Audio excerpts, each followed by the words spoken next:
La Vendée by Anthony Trollope. Volume 2, Chapter 7, Battle of Amayu. It will be remembered that Adolphe Deneau left the council room of the Royalists' leaders at Saumur in anger, and that after a few words with Henri Le Rochejacquelin, departed no one knew whither, or for what purpose. On leaving Henri in the street, he had himself no fixed resolve as to his future conduct. He was only determined no longer to remain leagued with men among whom he felt himself to be disgraced. De la Cure had seen him hesitate in the hour of danger, and had encouraged him in vain. He knew that after this he could never again bear to meet the calm gray eye of his friend's cousin. He had not only been not selected as one of the generals, but he had even been rejected, and that by the very man who had seen his cowardice.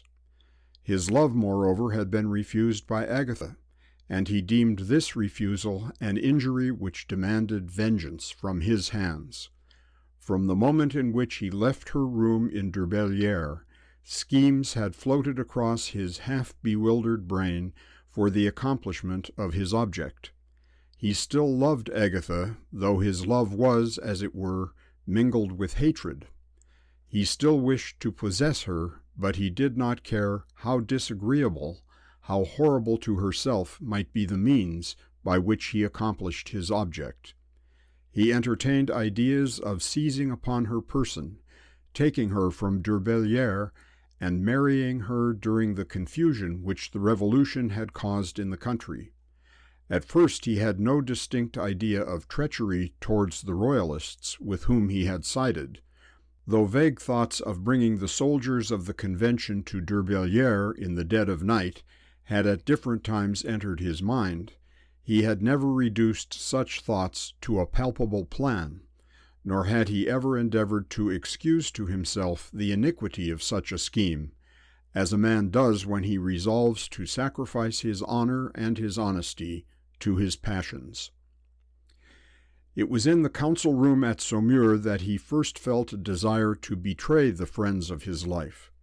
It was in the moment of his hot anger after leaving it that he determined to put into effect the plan which he had already conceived.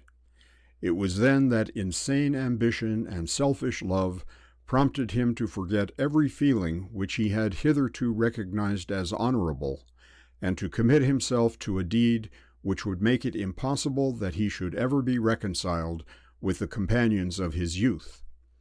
He had no presentiment that he should ever rise to honor or distinction in the army of the Republic. He never even thought of what his future life would be. Revenge was his object, and the sweet delight of proving to Agatha Le Rochejacquelin that he was able to carry out the bold threats which he knew that she had scorned and derided. It would be too much to say that Adolphe Deneau was insane, for that would imply that he was not responsible for his own actions. But there certainly lacked something in his brain or mind which is necessary to perfect sanity. He was no fool. He had read, enjoyed, and perhaps written poetry. He was, for the times, well educated. He could talk fluently and occasionally even persuasively. He understood rapidly and perceived correctly the arguments and motives of others. But he could not regulate his conduct, either from the lessons he had learnt from books or from the doings or misdoings of those around him. He wished to be popular, powerful, and distinguished, but he was utterly ignorant of the means by which men gain the affection, respect, and admiration of their fellow men. He possessed talent without judgment, and ambition without principle. As a precocious boy, he had been too much admired. He had assumed at an early age the duty of a man, and had at once been found miserably wanting. On leaving Henri in the streets of Saumur, he went to his lodging, took with him what money he had, got upon his horse, and rode out of the town by the temporary bridge which had been put up for the transit of the shaved prisoners. He had wandered about the country for 3 weeks, remaining sometimes in one place and sometimes in another, endeavoring to mature his plans, and hearing of the arrival of Santerre in Auger, had come thither to offer his services to the Republicans in the invasion which he understood they contemplated making into the Bocage. His appearance was not very attractive when first he introduced himself to the Republican, for he was lean with anxiety and worn with care. His eyes were restless and bloodshot, and his limbs trembled beneath him. Santerre was not a man who much regarded externals, but as he afterwards said, he did not much like the hang-dog look of the royalist cur. Deneau, in an awkward way, got through his story. He had been one of the insurgent Vendéens, he said, but he now wished to serve the Republic. He was intimately acquainted with the royalist leaders, especially the two most popular of them, de Lescure and La Roche-Jacquelin. He knew and was willing to betray their plans.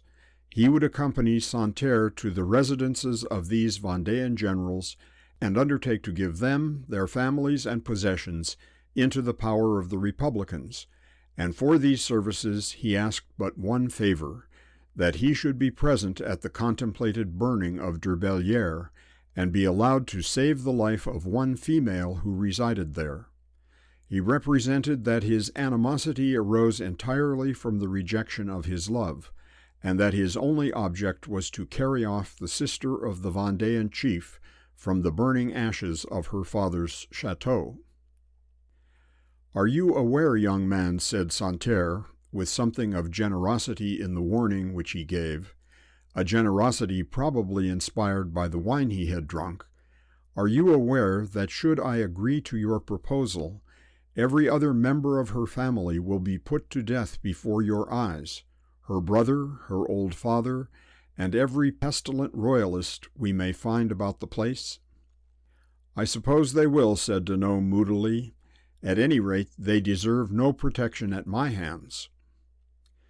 "You have probably eaten their bread and drank their wine. You say, indeed, you have lived long in this rambling chateau, and have fought side by side with this hot-headed young brigand. Bethink you, my friend, you are angry now, but it may turn your stomach, when you are cool, to see the blood of those you know so well running like water. Besides, you are taking but an unlikely road to the heart of the girl you say you love. No one has heard your plot but myself. I advise you to abandon it. If you do so, I will forget that I have heard it. You are angry now. Go home and sleep on it." "Sleep on it? I have slept on it these 3 weeks. No, I did not come to you till I was fully resolved. As for these people, I owe them nothing. They have scorned and rejected me. And as for the girl's heart, it is not that I seek now. Let me gain her person, and her heart will follow. A woman soon learns to love him whom she is forced to obey." "Well, be it as you will," said Santerre. "It is all a matter of taste. Only remember that before I accede to your proposal, I must consult with my colleagues in the next room, and that when once I have spoken to them, it will be too late for me to go back." Deneau declared that he had formed his resolution after mature consideration, and that he was ready and willing to carry through the work he had proposed for himself, and Santerre, without making any further objection, rejoined his friends in the next room, and explained to them the offer which had been made to him. Barrère at first opposed any treaty with Deneau. He recommended that the young man should be kept as a prisoner, and at once handed over to the revolutionary tribunal. "What good can he do us?" said he. "We can find our way to this Durbellière without his assistance. Let him and the girl he wishes to kidnap pay the penalty of their crimes against the Republic. She is, I suppose, one of those modern Joans of Arc who inspire the flagging spirits of these peasants. Should she have beauty enough to make her worth preserving, let her be the prize of some true republican. As for him, let him stretch his neck beneath the guillotine." Barrère, however, was overruled. The generals who were with him knew too well the nature of the country they were about to invade not to appreciate the value of such a guide as they might find in Deneau, a guide who not only knew the nature of the country they had to traverse and the position of the places they wished to attack, but who was also intimate with the insurgent chiefs, acquainted with their persons and their plans, and who would probably disclose, under proper management, every secret of the revolt. It was accordingly agreed that his offer should be accepted, and he was introduced by Santerre to his 4 confederates. "Sit down, my friend," said Barrère, "sit down. Our colleague here informs us that you are sick of these mawkish royalists and are willing to serve the Republic. Is it so, young man?"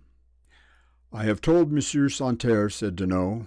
"Citizen Santerre, if you please," said Barrère, "or General Santerre, if you like it better. Monsieur and Monseigneur are a little out of fashion just at present on this side of the Loire." "As they soon also shall be on the other," said Westermann. "Well, I have told him," and Deneau pointed to Santerre, "what it is I propose to do for you, and the terms on which I will do it." "Terms indeed," said Barrère. "The Republic is not accustomed to make terms with her servants. Come, tell us at once, are you a Republican?" Deneau hesitated, not that he was ashamed to own himself a Republican, but his blood was boiling with passion at the language and tone in which he was addressed, and yet he did not dare to show his anger. "Of course he is a Republican," said Santerre, "or why would he come here? Take a glass of wine, friend Deneau, and pluck up your courage," and Santerre passed the wine bottle to him. "If you are true to us, you need not fear us." "He must pronounce himself a Republican," said Barrère, "or we cannot deal with him. Come, young man, can you put your mouth to so much inconvenience as to give us some slight inkling of your present political principles? All we know of you as yet is that 3 weeks since you were a pestilent royalist and a leader of royalists." "I am a Republican," said Deneau. "The Republic is made happy by your adhesion," said Barrère, bowing to him with mock solemnity across the table. "What surety do you mean to offer us, Citizen Deneau," said Westermann, "that you are acting with us in good faith?" "Do I not give you my life?" said Deneau. "What other surety can I give, or can you require? What am I, or what are the royalists to gain by my proving false?" "You say truly," answered Westermann. "You give us your life as a surety for your good faith to us. You may be assured that we will exact the penalty if we have the slightest suspicion of foul play." Deneau made no answer, and he was questioned no further. The party soon after broke up, and the young deserter was handed over to the care of one of Santerre's sub-officers, with injunctions that he should be well and civilly treated, but that he should not be allowed to go abroad by himself. In fact, he was to be regarded as a prisoner. "Do not be disheartened," said Santerre to him. "You can understand that under the circumstances such precautions must be necessary. The day after tomorrow we start on our march, and you shall ride close to myself. When Clisson and Durbellière are in ashes, you shall be free to take your own course. In the meantime, no indignity shall be offered to you." On the day named by Santerre, the whole Republican army started from Angers and commenced their march towards the bocage. They proceeded on their route for several days without finding any enemy to contend with. They kept on the northern shore of the Loire till they reached Saumur, where they remained a couple of days, and employed themselves in punishing the inhabitants, in whose houses the leaders of the Vendéens had been entertained. It was in vain that these poor men pleaded that they had not even opened their doors to the Royalists till after the Republican general had capitulated, that they had given nothing which they had been able to refuse, and in fact that they had only sold their goods and let their rooms to the Vendéens, when they could not possibly have declined to do so. Their arguments were of no avail. They were thrown into prison as criminals and left for trial by the revolutionary tribunal. Although Saumur had so lately been besieged and taken by the Royalists, there was hardly a vestige of the conquerors left in it. Their attempt to place a garrison in the town had proved entirely a failure. The peasants who had undertaken the work had left the place by scores at a time, and before a fortnight was over, the commandant found himself with about 25 men, and consequently he marched back into La Vendée after his army. The town was perfectly tranquil when the Republicans entered it, but the citizens were afflicted and out of spirits. Their shops were closed and their goods hidden. The bakers had no bread, the butchers no meat, and the grocers had neither oil nor sugar. They knew well what it was to sell their merchandise to the troops of the Convention, and to be paid for them by the government in assignats. Many of those who had formed the former garrison of Saumur were now with the army, men whom Chapeau and his assistants had shaven, men still bald and smarting from the indignity to which they had been subjected. They wreaked their vengeance on the scene of their disgrace and on all those who had in any way lent, or were suspected to have lent, their aid to its consummation. The furniture of the town hall was broken in pieces. The barbers' shops were ransacked, and their razors, brushes, and basins scattered through the street. Nor was this the worst. One poor wretch was recognized who had himself wielded a razor on the occasion.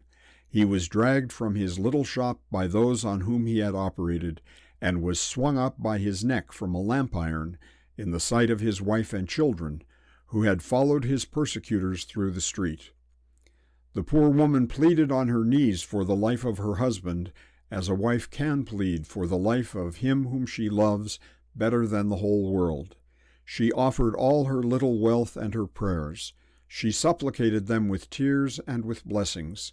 She seized hold of the knees of the wretch who held the rope, and implored him by his remembrance of his father, by his regard for his own wife, his love for his own children, to spare to her the father of her infants. But she asked in vain. The man, feeling that his legs were encumbered, spurned the woman from him with his foot, and kept his hand tight upon the lamp rope till the dying convulsions of the poor barber had ceased. No notice was taken by the Republican generals of this murder. At any rate, no punishment followed it. The next morning the army resumed its march, and left the town hated, cursed, feared, and yet obeyed. The people were now Royalists in their hearts, but they did not dare to express their feelings even in whispers to each other, so frightful to them was the vengeance of the Republic. There was much policy in the fearful cruelty of the Jacobins. It was the only means by which they could have retained their power for a month. The Republicans marched on from Saumur to Montreuil, and from Montreuil to Thouars, and still found no one in arms to oppose them. Here they separated. A small party, headed by Santerre and Deneau, penetrated at once from Thouars into the bocage, and made for the chateau of Durbellière. It was believed that both de Lescure and La Roche-Jacquelin were there, and Santerre expected that by hurrying across the country with a small force, he would be able to take them both and burn the chateau, and afterwards rejoin Westermann at Châtillon. Barrère, whose duties were not strictly those of a soldier, had not accompanied the army beyond Saumur. Westermann and the main body of the army still continued southward till they reached Parthenay, from which place it was his intention to proceed through the revolted district, burning every village, utterly destroying the towns which had not proved themselves devoted to the Republic, and slaughtering the peasants, their wives and children, wherever he could find them. The Vendéans had not yet sufficiently matured their plans to enable them to encounter successfully the Republican army. The death of Catilinot had had a great effect upon the peasants. Those who were with him had returned home in sorrow and despair, and this feeling was general, even among those who had not been at Nantes. De Lescure and Henri, however, had not despaired. After having seen the body of his general consigned to the dust, Henri had returned to Clisson, and he and his cousin were again busy in raising recruits, or rather in collecting their men, when they heard that Westermann, with an enormous army, was marching into Parthenay, and that it was his intention to proceed from thence into the Bocage by way of Amayu and Bressuire. They had hardly heard this report when the little village of Amayu was on fire.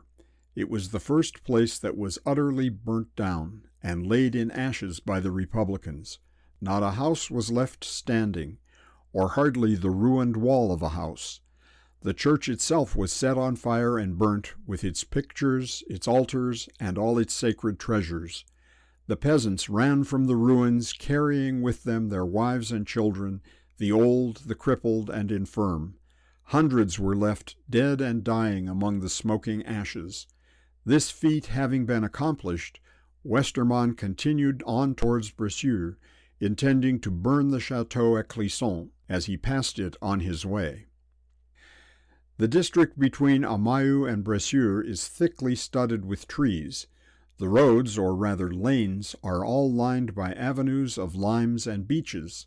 The fields are small and surrounded by lofty hedges, which are also, in a great measure, composed of large trees, and the whole country in July, when the foliage is at the thickest, has almost the aspect of one continued forest.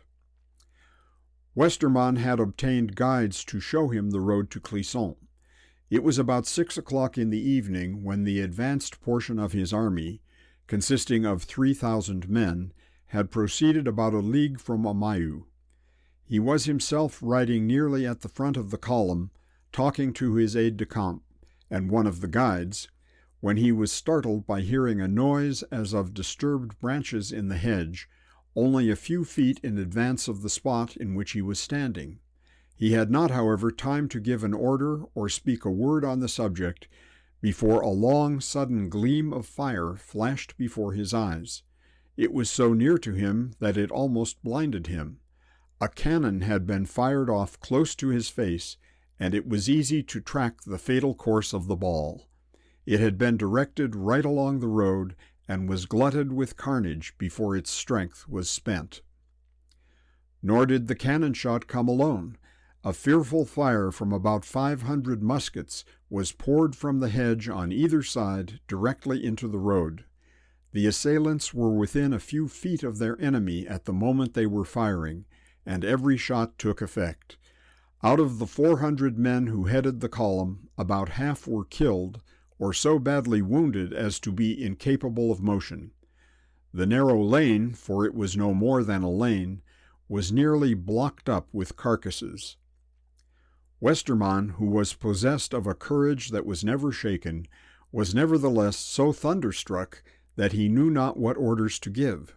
The Republicans at the head of the column, who had not themselves been struck, fired their fusils into the hedges, but their fire did no injury. It was all lost among the leaves, for the men who had attacked them were kneeling on their knees or lying on their bellies, and in the confusion which they had occasioned were reloading their muskets.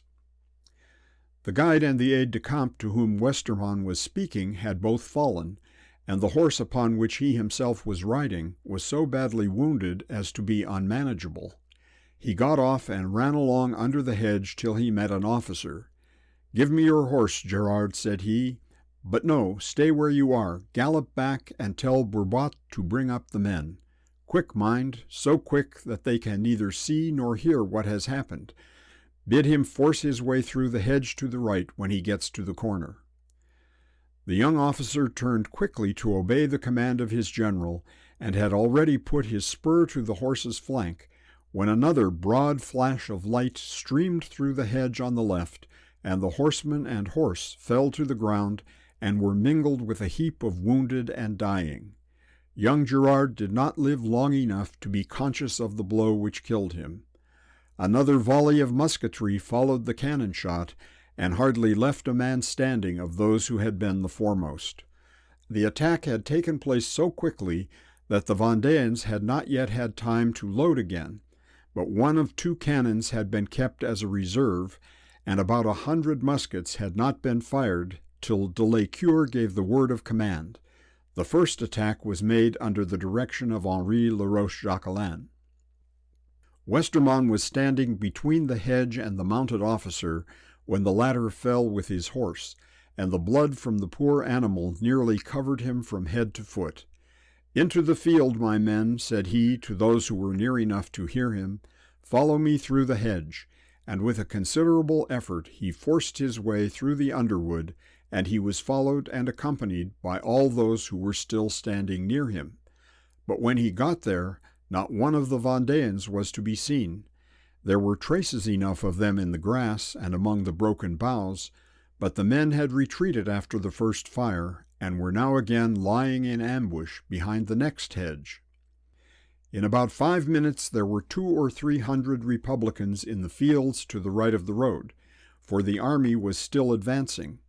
But they did not know where to go or what to do. They were looking about for an enemy and in dread of being fired on, not only from the hedges, but even out of the trees. Westermann, however, got the men formed into some kind of order and bid them advance. They did so, and on coming near to the second hedge, received another murderous fire, for every royalist had now had time to reload. The combat continued for some time, for the Republicans contrived to make their way into the second field, but the Royalists again sheltered themselves behind the further hedge and repeated their fire from their lurking place. It was in vain that the Republicans fired into the hedges. Their shot either passed over the heads of the Vendéans or were lost among the roots and trunks of the trees. Every one of the Royalists, on the other hand, fired with a clear aim, and almost invariably with deadly effect. Westermann felt that it would be useless to pursue them. His soldiers, moreover, were already flying without orders. He had not the least idea what was the number of the enemy with whom he was engaged, what was their means of carrying on the battle, or on what side of him the greater number of them were situated. He therefore determined to retreat, and led back the whole of his army over the still burning ashes of the miserable village which he had destroyed that morning. The greater portion of the men were forced to go back as far as Parthenay, but he himself remained with a small detachment in the neighborhood of Amayu. He was determined, if possible, to be revenged that same night for the defeat which he had experienced. The two cousins were at Clisson when they first heard that Westermann was actually on his road towards Bressuire, and they had lost no time in taking the best measures in their power to stop his progress. But they had not even hoped that their effort would have been so successful as it proved. The tocsin had been rung in the 3 neighboring parishes, and about 700 men had been collected. These men all possessed muskets, but they themselves had no ammunition, and the whole supply which could be found in the district, including the little depot at Clisson, only sufficed to give the men some 3 and some 4 rounds each. When Westermann with his 10,000 men retreated from about 700, the Royalists had not 1 charge of powder to 3 muskets among them. About 10 in the evening, Henri and de Lescure returned on foot from the battle to the chateau of Clisson. Henri still had the red scarf round his neck and waist, and stuck in the latter he had 3 or 4 pistols of various sizes, all of which had been used in the recent engagement. On his shoulder he held a rifle, which he carried like a fowling piece, and he walked home with the air and look of a man returning from a day's sport, well contented with the execution he had done. Not so de Lescure. He was thoughtful, if not sad, and though he would not, either by a tone or a look, rebuke the gaiety of his companion, it was very evident that he did not share it. The peasants returned along the road, hurrying to their homes, shouting with glee and full of triumph. As they passed their leaders, they cheered the darling heroes who had led them to another victory, and would, had they been allowed to do so, have carried them home upon their shoulders. They had no thoughts of any further battle, or of future bloodshed and misery. They had been victorious over the Blues, and that was sufficient for the present evening. They were able to return home and tell their wives and sweethearts of their triumph, and that without any drawback from friends lost or wounded. In all their contests, the Vendéens had never been victorious, with so few calamities to themselves. "I saw Westermann himself," said Henri to his friend. "I am sure I did, and what's more, I was within pistol shot of him. But I hadn't a pistol loaded at the moment, or I would have put an end to his career. I wonder how he likes his reception in the bocage." "He is not the man to be easily daunted," said de Lescure. "You'll find it will not be long before he advances again. If he were to march to Bressuire tomorrow, what is to stop him?" "Why not stop him tomorrow as we have done today?" said Henri. "The men are all gone home," said the other. "They will all assemble again tomorrow," said Henri. "We have only to have the bells rung at 7 o'clock, or 6, or 5, or when you will, and you will find that every man will be ready for another day's work, and that without a murmur." "And will they bring powder with them, Henri?" "Why, we are rather short off for powder," said he. "Our affair tonight was all very well, for the enemy lost an immense number, and we lost none. But yet it was unsatisfactory, for the fellows have left nothing behind them. I'll tell you what, Charles, we ought to follow them to Parthenay." "Impossible," said de Lescure. "Why impossible, Charles? Why is Parthenay, which is not better fortified than Clisson, be more unassailable than Saumur, where everything appeared to be against us?" "We were all together then, and now we are scattered. I'll tell you what, Henri," he continued, after walking on silent for a few steps, "I'll tell you what we must do. We must leave this district altogether. We must leave it to be ravaged by fire and sword. We must leave it to Westermann to wreak his vengeance on it, and go to Châtillon, taking with us every armed man that will follow us. We cannot stand an invasion here in the south." "Heavens, Charles, what do you mean? Will you not stay to protect the poor wretches who are so ready to fight for us?" "We can protect no one by staying here. We cannot hope to contend single-handed with such an army as that which was but just now advancing to Bressuire. We can have given them a check, but you know we cannot repeat the effort of this evening. Delbé and Stofflet are at Châtillon. Your own followers are all in that vicinity. When there, we can communicate with Bonchamp and Charette. We must go to Châtillon." "And your wife, Charles, and Marie, you will not leave them in the chateau?" "If your father and Agatha will receive them, they shall go to Durbellière." "There you are right," said Henri. "Whatever may be the danger, let us have them together. We shall then at any rate be able to feel that we know the point which is to be defended most closely." "We will start tomorrow, Henri, tomorrow evening. May God grant that that may be time enough. Westermann cannot collect his men so as to force a march as far as Clisson tomorrow, but before a week is over, I know that the chateau will be a ruin." "Will you leave the furniture?" said Henri. "Yes," answered de Lescure, "furniture, horses, cattle, corn, everything but my wife and child. Let everything go.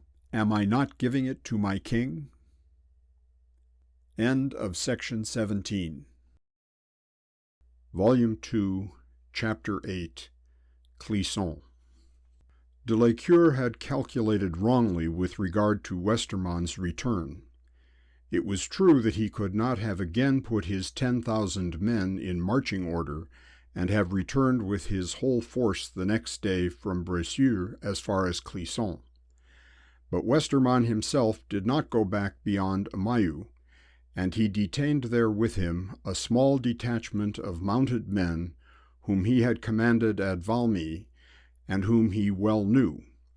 He kept no officers but 1 cornet and 2 sergeants, and with this small force he determined, if possible, to effect that night what his army of 10,000 men had so signally failed in accomplishing. About half a mile from Amayu there was a large chateau, the owner of which had emigrated. It had been left to the care of 2 or 3 servants, who had deserted it on the approach of the Republican army, and when Westermann and his small troop rode up to the front gate, they found no one either to admit them or to dispute their entrance. Here he bivouacked for an hour or two and matured his project, which as yet he had communicated to no one. He had entrusted the retreat of the army to General Bourbat, who, in spite of their quarrel at Angers, was serving with him, and without staying even to ascertain what was the amount of loss he had sustained, or to see whether the enemy would harass the army as it retreated, he had separated from it at Amayu and reached the chateau about 10 o'clock in the evening. He had with him a couple of guides who knew the country well, and accompanied by these he resolved to attack Clisson that night, to burn the chateau of M. de Lécure, and if possible to carry back with him to Bressuire the next morning the 2 Vendéan chiefs whom he knew were staying there. Westermann understood enough of the tactics of the Vendéans to know that this was practicable, and he had the quick wit and ready hand to conceive the plan and put it in practice. He knew that the peasants would not remain in barracks or even assembled together during the night if they were near enough to their own homes to reach them. He knew that they would spend the remainder of their long summer evening in drinking, dancing, and rejoicing, and that they would then sleep as though no enemy were within 100 miles of them. He knew that nothing could induce them to take on themselves the duties of sentinels, and that there would, in all probability, be but little to oppose him in attacking Clisson that night. Westermann first had the horses fed, and having then refreshed his men with meat, wine, and brandy, he started at 2 o'clock. He was distant from Clisson about 3 leagues, according to the measurement of the country, or a little better than 7 miles. There had hardly been any darkness during the night, and as he and his troopers sallied out of the chateau yard, the dawn was just breaking in the east. "Never mind," said he to the young cornet who rode by his side, "the light will not hurt us, for we will make them hear us before they see us. We will be back as far as this before 30 men in the parish are awake.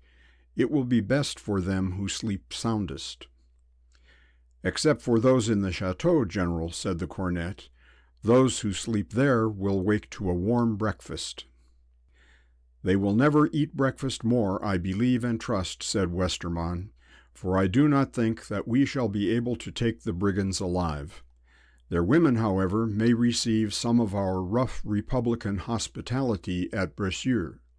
You had better prepare your prettiest bow and your softest words, for this sister of de Lécure is, they say, a real beauty. She shall ride to Bressuire before you on your saddle-cloth, if you choose to load your arms with such a burden.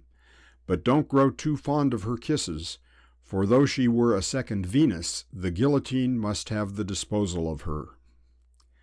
The cornet made no answer, but his young heart turned sick at the brutality of his companion. His breast had glowed with republican zeal at the prospect of a night attack on the 2 most distinguished of the royalist chiefs. The excitement of the quick ride through the night air, the smallness of the party, the importance of the undertaking, the probable danger, and the uncertainty had all seemed to him delightful, and the idea of rescuing a beautiful girl from the flames was more delightful than all. But the coarseness and cruelty of his general had destroyed the romance and dissipated the illusion. He felt that he could not offer a woman his protection, that he might carry her to a scaffold. At about 2, Westermann started on his expedition. His men carried their sabers, still sheathed in their hands, to prevent the noise which they would have made rattling against their saddles. But still their journey through the country was anything but quiet. They only rode 2 abreast, as the roads were too narrow to admit of more. Westermann himself and one of the guides headed the column, and the young cornet and veteran sergeant closed the rear. They went at a fast trot, and the noise of their horses' hoofs sounded loudly on the hard, parched ground. In spite of their precautions, their sabers rattled, and the curbs on their bridles jingled, and the absence of all other noises made Westermann fear that their approach must be audible, even through the soundness of a peasant's sleep. On they rode, and as they drew near to the chateau, Westermann put spurs to his horse and changed his trot into a gallop. His troop, of course, followed his example, and as they came to the end of their journey, they abandoned all precautions. Each man dropped his scabbard to his side and drew the blade. Each man put his hand to his holster and transferred his pistol to his belt, for he did not know how soon he might have to leave his saddle. Each man drew the brazen clasps of his helmet tight beneath his chin and prepared himself for action. "These are the Clisson woods," said the guide, almost out of breath with the quickness of his motion. "How infernally dark they make it," said Westermann, speaking to himself. "We had light enough till we got here." "And there are the gates," said the guide. "That first entrance, which is open, goes to the back of the house. A little beyond there is another which leads to the front.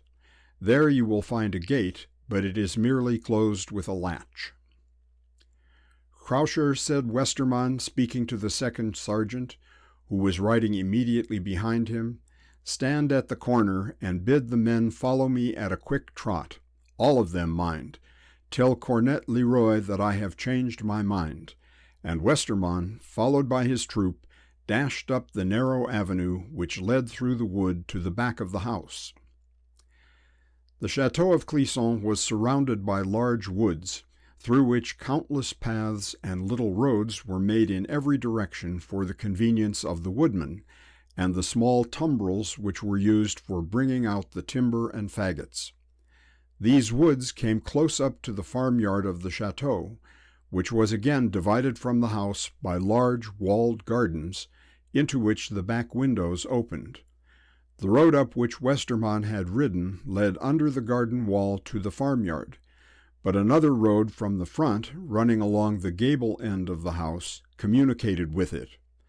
The door used by the servants was at the side of the chateau, and consequently the readiest way from the public road to the servants' door was that by which Westermann had, at the last moment, determined to force an entrance into the chateau. He trotted up till he faced the garden wall, and then turned short round to the house, and as he rode close up under the gable end, he gave Sergeant Croucher directions to take 3 men and force the door. But he and the sergeant soon saw that this trouble was spared them, for the door stood wide open before them. We will now go back to the inhabitants of the chateau. De Lecoeur and Henri had returned thither about 11 o'clock, and although their safe return and account of the evening's victorious engagement for a while quieted the anxious fears of Marie and Madame de Lecoeur, those ladies by no means felt inclined to rest quietly, as though all danger were removed from their pillows. They were in a dreadful alarm at the nearness of the Republicans. They knew well that their ruthless enemies spared none that fell into their hands. I should belie these heroines if I said that they feared more for themselves than for those they loved so dearly, but they were not accustomed yet to the close vicinity of danger, and when they learned that a battle had been lost and won that evening within a mile or two in the very next parish to that in which they lived, they looked at each other and, trembling, asked what next was to be done. "You must not leave us, Charles. You must not leave us again," said Madame de Lecoeur to her husband. "Indeed, you must not leave us here." She paused a moment and then added, with an accent of horror which she could not control, "What would become of us if these men came upon us when you were away?" "Wherever you go, let us go with you," said Marie, forgetting in her excitement her usual maidenly reserve, and laying her little hand as she spoke upon her lover's arm. Then, blushing, she withdrew it and turned to her brother. "Do not turn from him, Marie," said her sister-in-law. You will soon want his strong arm and his kind, loving heart." "Charles will not desert me, Victorine," said Marie, blushing now more beautifully than ever, for though she knew that Henri loved her, he had never absolutely told her so. "Though you are his dearest care, he will always have a hand to stretch to his poor Marie." Before she had finished speaking, Henri held her close in his embrace. It was perhaps hardly a fitting time for him to make an avowal of his love, but lovers cannot always choose the most proper season for their confessions. He was still hot from the battle which he had fought. His hands were still black with powder. The well-known red scarf was still twisted round his belt, and held within its folds his armament of pistols. His fair, long hair was uncombed and even entangled with his exertions. His large boots were covered with dust, and all his clothes were stained and soiled with the grass and weeds through which he had that night dragged himself more than once, in order to place himself within pistol shot of his enemies. And yet, soiled and hot as he was, fatigued with one battle and meditating preparations for another, there, in the presence of de Lescure and his wife, he clasped Marie to his manly heart, and swore to her that his chief anxiety, as long as the war lasted, should be to screen her from all harm, and that his fondest care through his whole life should be to protect her and make her happy. Unusual circumstances and extraordinary excitement often cause the customary rules and practices of life to be abandoned, and so it was now. Marie received the love that was offered her frankly, affectionately, and with her whole heart. She owned to her lover how well and truly she had loved him, and there, before her brother and his wife, plighted to him her troth, and promised to him then the obedience and love which she soon hoped to owe him as his wife. Such declarations are usually made in private, but the friends now assembled had no secrets from each other, and they all felt that strange times made strange scenes necessary. They then arranged their plans for the morrow. The day had already been an eventful one, but they little dreamed how much more was to be done before the morrow's sun was in the heavens. And yet even then they did not separate for the night. Luckily for them all, they determined that too much was to be done to allow them yet to retire to rest. It was resolved that on the following day they should leave Clisson for Derbellière, and hand over the chateau and all it contained, the farm and all its well-filled granaries, the cattle and agricultural wealth of the estate, to the fire and plunder of the Republicans. The plate, however, they thought they could save, as well as the ladies' jewels and clothes, and other precious things which might be quickly packed and easily moved. They went to work at once to fill their trunks and baskets, and as the means of conveyance were then slow, de Lescure went out into the stables, and had the wagon prepared at once, and ordered that the oxen which were to draw it should be ready to start at 3 o'clock, in order that the load, if possible, might reach Derbellière the same night. Master and mistress, servants and guests worked hard, and at about 2 o'clock, the hour at which Westermann and his troop were starting for their quick ride, they had completed their task. "You have killed yourself, dearest love," said Henri, pressing his arm round Marie's waist. "Oh no," said she, smiling, but still so weary that she could hardly have stood unless he had held her. "I have not fought and conquered 10,000 Republicans, but I don't know how you must feel." Henri, however, insisted that she should go to bed, and she, delighted to show her first act of obedience to his will, did as he desired her. She was soon undressed. She offered her prayers to heaven for her brother and sister-in-law, but with a stronger fervor for the dear companion and protector to whom she had sworn to devote her life, and then she laid her head upon her pillow, intending to think over her happiness. A few moments, however, were sufficient to change her half-fearful thoughts of love and danger into blessed dreams of love and happiness. Poor girl, she did not long enjoy her happy rest. De Lescure and Henri determined to remain up till the departure of the wagon. Madame de Lécure went up to her room, and the two gentlemen went down towards the farmyard. The wagon stood at the kitchen door, already packed, and the two servants were bringing the oxen down the road to yoke them to it. "Go out at the front gate, François, and by the church at Terve. It is the better road. You will remain a couple of hours in Bressieux. We shall overtake you before you reach Beaulieu." The servant acknowledged his master's commands and fastened the last rope which bound the oxen to their burden. He spoke to his beasts and accompanied his word with a goad from a pointed stick he held in his hand, when his farther progress was stopped by Henri's calling from a little distance down the road. "Stop, François, stop," said he. "Charles, come here. Someone is coming hither at the top of his speed. Don't you hear the noise of hoofs upon the road?" De Lécure ran to him and, kneeling down, put his ear to the ground. "It's a donkey or a mule," said he. "It is not a horse's foot." "Come down the avenue," said Henri, "and let us see who it is. Whether mule or horse, the beast is going at his full speed." "Better stay where we are," said de Lécure. "If he be coming to us, his news will reach the house quicker than by our going to meet him." The rider grew nearer and nearer, and in a few moments turned up the road leading to the back of the house. The steps of the tired brute became slower as he trotted up the avenue, although the sound of a cudgel on his ribs were plainly audible. Henri and de Lécure were standing under the garden wall, and as the animal drew near them, they saw it was a jaded donkey ridden by a peasant girl. "Fly, for the sake of God," said the girl, even before she dismounted from the donkey. "Fly, for the sake of the Blessed Virgin.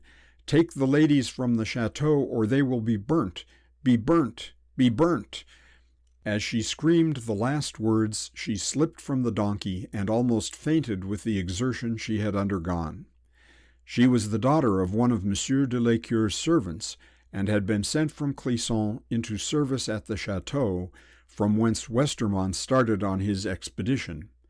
When the Republicans made their appearance there, she had fled with the other servants, but she had hung about the house, and about an hour and a half before Westermont left the place, she learnt, through some of the soldiers, his intention of attacking Clisson that night. "Who is coming to burn us, Marion?" said de Lécure, endeavoring by his own assumed coolness to enable her to collect her thoughts and power of speech.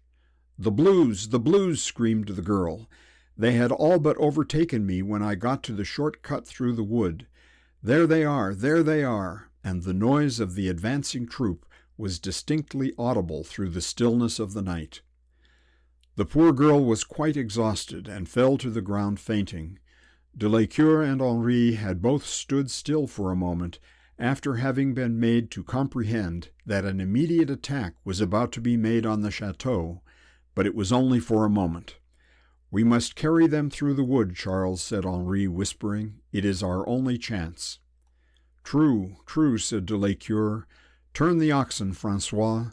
Turn them back through the yard into the farm road, and then keep to the left into the wood. We will meet you at the 7 Limes." "Take Victorine out through the garden," said Henri to his cousin, who was now hurrying into the house, "and through the iron gate. I saw the other day that the key was in it, and we can turn it. I tried it myself. I will bring Marie after you." Henri stayed a moment to assist in turning the cumbrous wagon, and ran back to open the farm gates. "Close the gates after you, François," said he, "and put the trestles close against them. If you lose a minute in doing it, you will gain 5 in delaying these devils.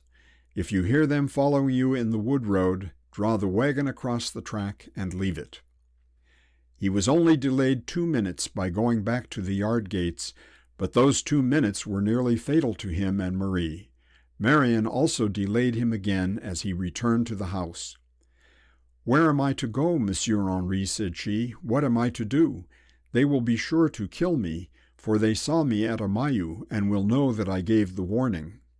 "Hide yourself, my girl," said Henri. "Hide yourself, but not in the house, for that will soon be a mass of ruins. Hide yourself in the woods. There cannot be many of these devils here, and they will not remain long." He hurried into the house as he ceased speaking, and at the moment he did so, Westermann and his 30 men turned the corner of the avenue. He rushed from the back door through the passages of the chateau into the hall, where he seized hold of a large cloak belonging to de Lecoeur, which he threw over his shoulder as he ran upstairs. On the stairs he met his cousin, with Madame de Lecoeur and the nurse and child. "Haste, Henri, for God's sake, haste," said she. "I heard the tramp of their horses through my open window." De Lecoeur had opened the summer door leading into the garden as he came upstairs, to have it ready for his exit, and he and those under his care escaped through it into the garden. "Shut the garden door," roared Henri to him from the top of the staircase. "Shut the door, whatever you do."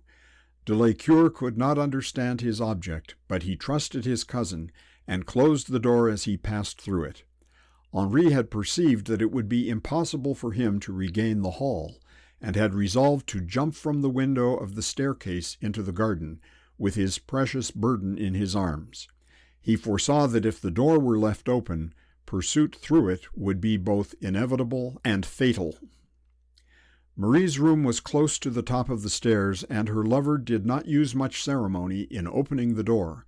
In going to and from his wife's chamber, de Lecoeur had not passed it, and therefore the innocent girl slept soundly till Henri's sudden entrance roused her from her dreams. "Who's that? Who's that?" said she, raising her head upon her pillow. The window curtains of the room were hardly closed, and she recognized immediately Henri's tall figure and singular costume. "Oh, Henri, what has happened? What brings you here?" "Rise, dearest, we must fly," said he. "We have not a moment. We fear the blues are coming." He dreaded that she would have lost all power of motion had he told her that they were already beneath the windows. "Haven't I time to dress?" said she. "I won't be a moment, not 1 minute." "No, darling," answered he, raising her from the bed as though she were an infant, and folding her in her brother's cloak. "We haven't 1 instant to throw away.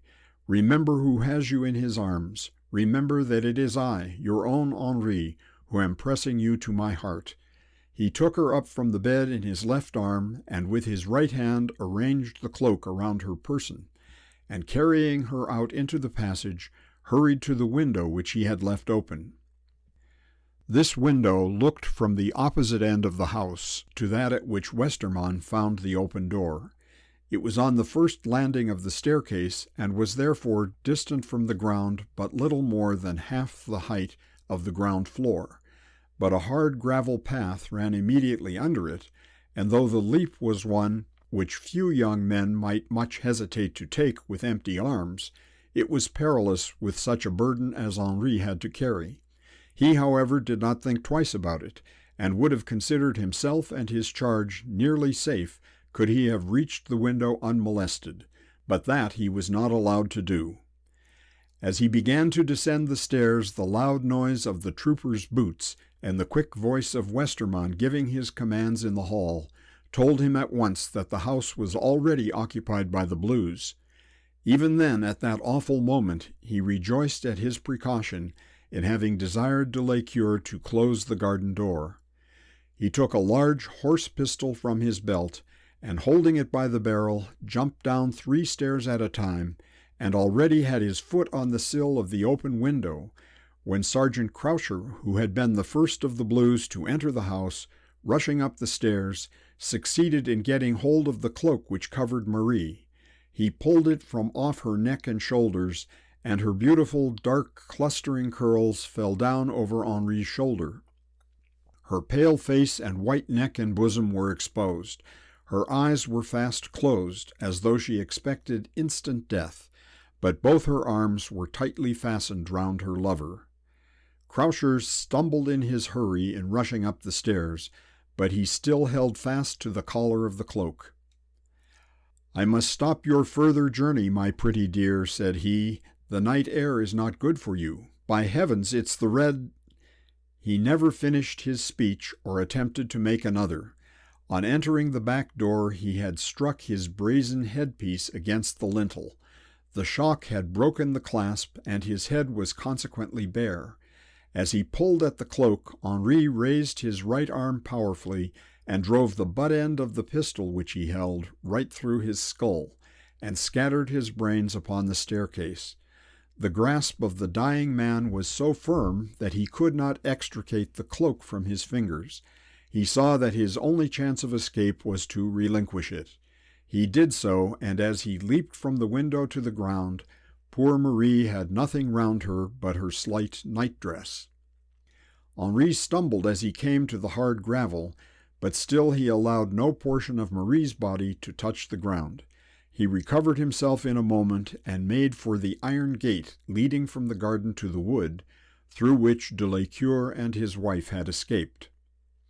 As Henri leaped from the window, Westermann's eye had caught sight of the red scarf, and he knew that it was Laroche-Jacquelin who was escaping. He rushed himself to the window, though had he known it, he might have gone into the garden through the door, which was close at his hand. He leaped on the path and was immediately on Henri's track. It was about 300 yards from the house to the iron gate, and when Westermann was again on his feet, Henri had covered 2/3 of the distance. "Run now, Henri, run your best, for the load you carry is heavy, and the German is strong and light of foot. His pistols, too, are loaded, and he well knows how to use them. But yours are empty, and you will not find another bare skull opposed to your heavy right hand. Run, dear friend and loving cousin, run faster with that precious trembling burden of yours, or all you have yet done will have been done in vain." But what avails his running? He did run fast and well, laden as he was, and fatigued with no ordinary day's work. He gained the gate, while as yet his pursuer was above 100 yards behind him. But of what avail would that be, if he were obliged to leave the passage free for his enemy? It was impossible that he should continue to hold his ground while he carried the fainting girl in his arms. It was then that that wonderful presence of mind, in the midst of the most urgent danger, of which Henri Laroche-Jacquelin showed so many instances during war, stood him in stead, and saved 2 lives when salvation seemed impossible. In wandering about the place some days before, he had passed through this gate, and observing that the key stood in the lock, he had idly turned it backwards and forwards, locking and relocking the gate without an object. He had then observed that though the key worked easily, there was something wrong about the wards which prevented him from drawing it out after the lock was turned. The gate was made of iron bars, which were far enough asunder to allow of his hand and arm being passed through, so that when outside the gate he could then turn the key which was on the inside. All these particulars he remembered in that moment of agony, and resolved what he would do to overcome the difficulties which they threw in his way. Having passed through the gate, he dropped his now senseless companion beneath the shelter of the wall, and passing his hands through the bars, turned the key and locked it. He then took out a short hunting knife which he wore, and passing that also through the bars of the gate, he inserted it in the handle of the key, and then wrenching it round with all his force, broke the key in the wards. All the smiths in Poitou could not have locked the gate closer, or made it more impossible to open it. Though the feat is tedious to explain, it did not take half a minute in performance, but still it allowed Westermann to come within pistol shot of him before he could get beneath the shelter of the wall. The German, however, in his anxiety to get through the gate, omitted to fire, though he had the pistol in his hand. He seized hold of the iron bars and shook them impotently. Strong as he was, the gate was much too firm to be moved by his strength. The wall was 12 feet high, and utterly beyond his power to scale without a ladder. He felt that he was foiled, and returned to the chateau to wreak his vengeance upon the inhabitants who might be left there, and on the furniture and walls of the house itself. Henri pursued his way unopposed, and at the appointed spot, a little greensward surrounded by 7 lime trees, he found his cousin and the rest of the party waiting for him, as well as Francois with the wagon. Is she safe? Is she alive? Asked Madame de la Cure, almost frantic with grief and fear. She is alive, and I believe unhurt, said Henri, but I fear she is senseless. She is quite undressed, too, as I was obliged to leave the cloak in which I had covered her in the dying grasp of a trooper whom I killed. He gently laid her down, with her head in the lap of her kind sister, and then turned his back upon the party, that he might not gaze on the fair bosom, which was all exposed, and the naked limbs which her dishevelled nightdress did not suffice to cover. Madame de la Cure and her nurse hastened to strip themselves of a portion of their clothes. It had been lucky that neither of them were undressed at the time of the attack, and though they were ill prepared for a long journey, having neither caps nor strong shoes, nor shawls of any kind, yet they contrived between them to dress poor Marie decently. The nurse gave her shoes and stockings, declaring that going barefoot would not trouble her the least, and before many minutes had been wasted they were again ready to proceed. De la Cure and Henri had not lost these precious moments. The wagon was again put into motion. The three men carefully armed themselves. They loaded their pistols, for among the goods they were taking away was the little remnant of gunpowder which was left among them. They decided that on hearing the first sound of pursuit, they would leave the wagon and betake themselves to the thickest part of the woods. But both de la Cure and Henri were of opinion that they would not be followed. There cannot be many of them, said Henri, and what there are all mounted. They are the German hussars. I know them by their brazen helmets. They won't attempt to follow us through the woods. They would have been after us before now had they intended doing so, said de la Cure. The way was clear for them through the farmyard, Francois, was it not? No, Monseigneur, said Francois, it was anything but clear. I turned the big bull out of his stall into the yard as I came out, and closed the gate behind me. He would gore a dozen of them before they could make their way through. Whether the pursuit was arrested by the bull or prevented by any other cause, the fugitives were not interrupted. They walked wearily and painfully, but yet patiently, and without a complaint, above a league, before the women ventured to get upon the wagon. They then got out upon the road to Bracieux, at no great distance from that town, and on reaching Bracieux, they got refreshment and proper clothes, and hired a voiture for the remainder of their journey.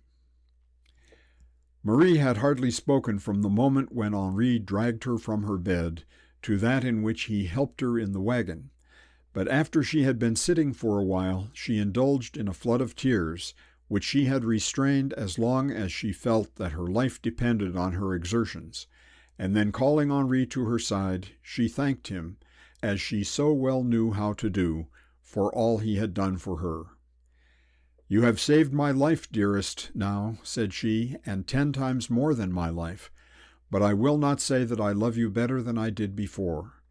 Had I not known that it was your arms which were around me, I must have died when that horrid countenance glared over me on the stairs. Have I dreamed since, or was I really looking upon that face when the agony of death came across it? And as she asked the question, she closed her eyes, and her whole body trembled violently. I will tell you all that happened another time, love, said he. We will not talk of these things now. A day or two at Durbellière will restore you to your spirits, and then we will rejoice over our escape. They got into a voiture at Bracieux, and from thence continued their journey in something more like comfort, while Francois with the wagon followed them. But the two ladies were not destined to reach Durbellière that night. When they were about halfway between Bracieux and the chateau, they were met by a man on horseback, who was already on his way to Clisson. It was Jean Stein, who was hurrying as fast as his beast could carry him from Durbellière to Monsieur Le Roche-Jacquelin. But instead of explaining now what was the purport of his errand, we will return to Clisson and see how Westermann finished there the task he had undertaken. When he found himself foiled at the gate, he returned as quickly as possible to the house. His men had already ransacked every room, and in their anxiety to find the more distinguished inhabitants of the chateau, allowed the domestics to escape. But few of them had been in bed, and even they were overlooked in the anxiety of the troopers to find M. de la Cure. They did not dream that any warning could have been given to the chateau, nor could they conceive it possible that at 3 o'clock in the morning the Royalists should have been up and ready for instant flight. It was not till nearly 5 that they satisfied themselves that neither de la Cure nor his wife nor any of his family were in the house, and then at the command of their general they commenced the work of destruction. The troopers got hay and straw from the farmyard, not without some opposition from the loose bull, and piled them in every room in the chateau. They then took the furniture, beds, curtains, wearing apparel, and every article of value they could find, and placed them in heaps, in such a way as to render them an immediate prey to the flames. They did the same to the barns and granaries, in which there were large stores of corn, and also to the stables, in which stood the horses and cattle. The bull which François had loosened was the only animal about the place that did not perish. Having systematically prepared the chateau and outhouses for a huge bonfire, they put a light to the straw in various places, and remounting their horses, stood around it till they saw that no efforts which the peasants might use could extinguish the flames. Westermann then gave the word of command for their return. They started at a sharp trot, and he did not allow them to slacken their pace till he had again passed the ruins of the little village of Amayu. While the troopers were thus preparing to set the chateau in a blaze, the general himself was not idle. He seated himself in the salon, and having had pen, ink, and paper brought to him, he wrote the following dispatch to the president of the convention, in which, it will be observed, he studiously omitted all mention of the defeat which he had incurred between Amayu and Clisson, and the retreat which his army had been forced to make.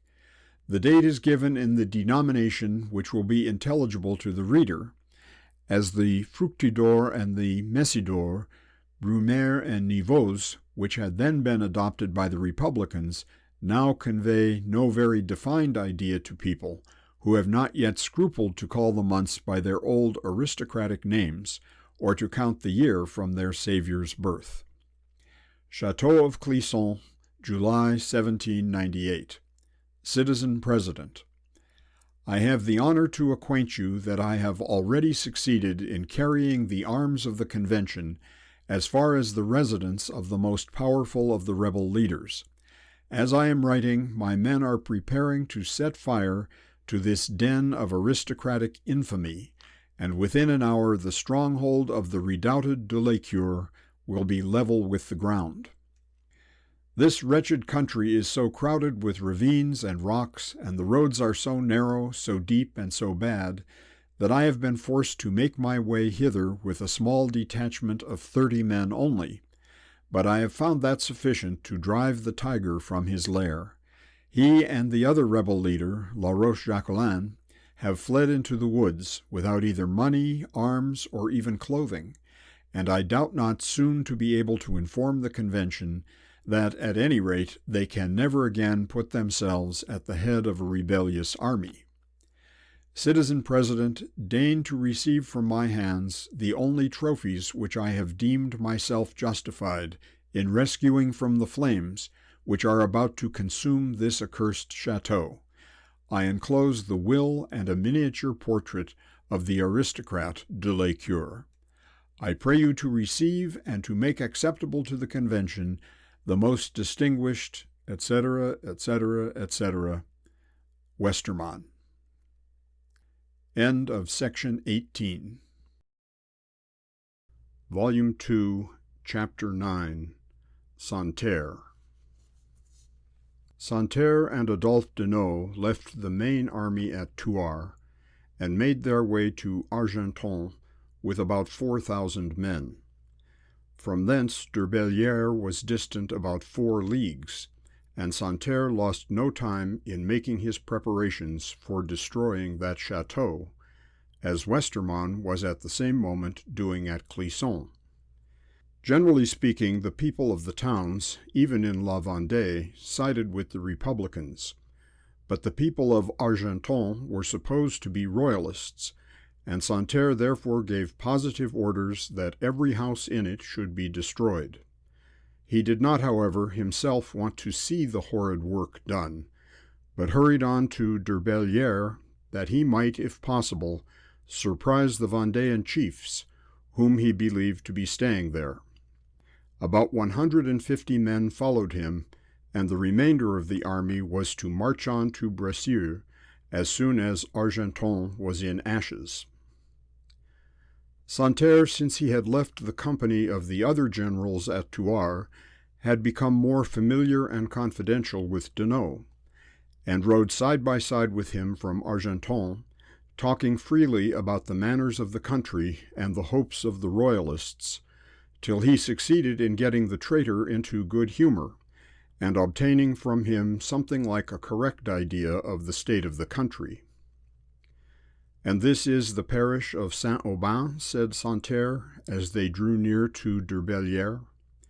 "Yes," said Deneau, "this is the parish of Saint-Aubin, and the estate of the Laroche-Jacquelins." "And they are popular with the people?" said Santerre. "They must have been well loved, or they would not have been so truly followed."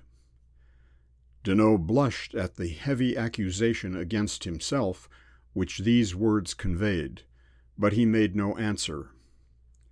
"And this old man, my friend," said Santerre, "this ancient cripple that you tell me of, he is too old, too infirm, I suppose, to care much about this revolt?"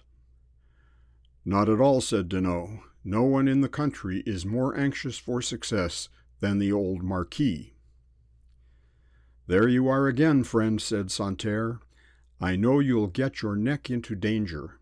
Have I not told you that the Republic knows nothing of marquises?"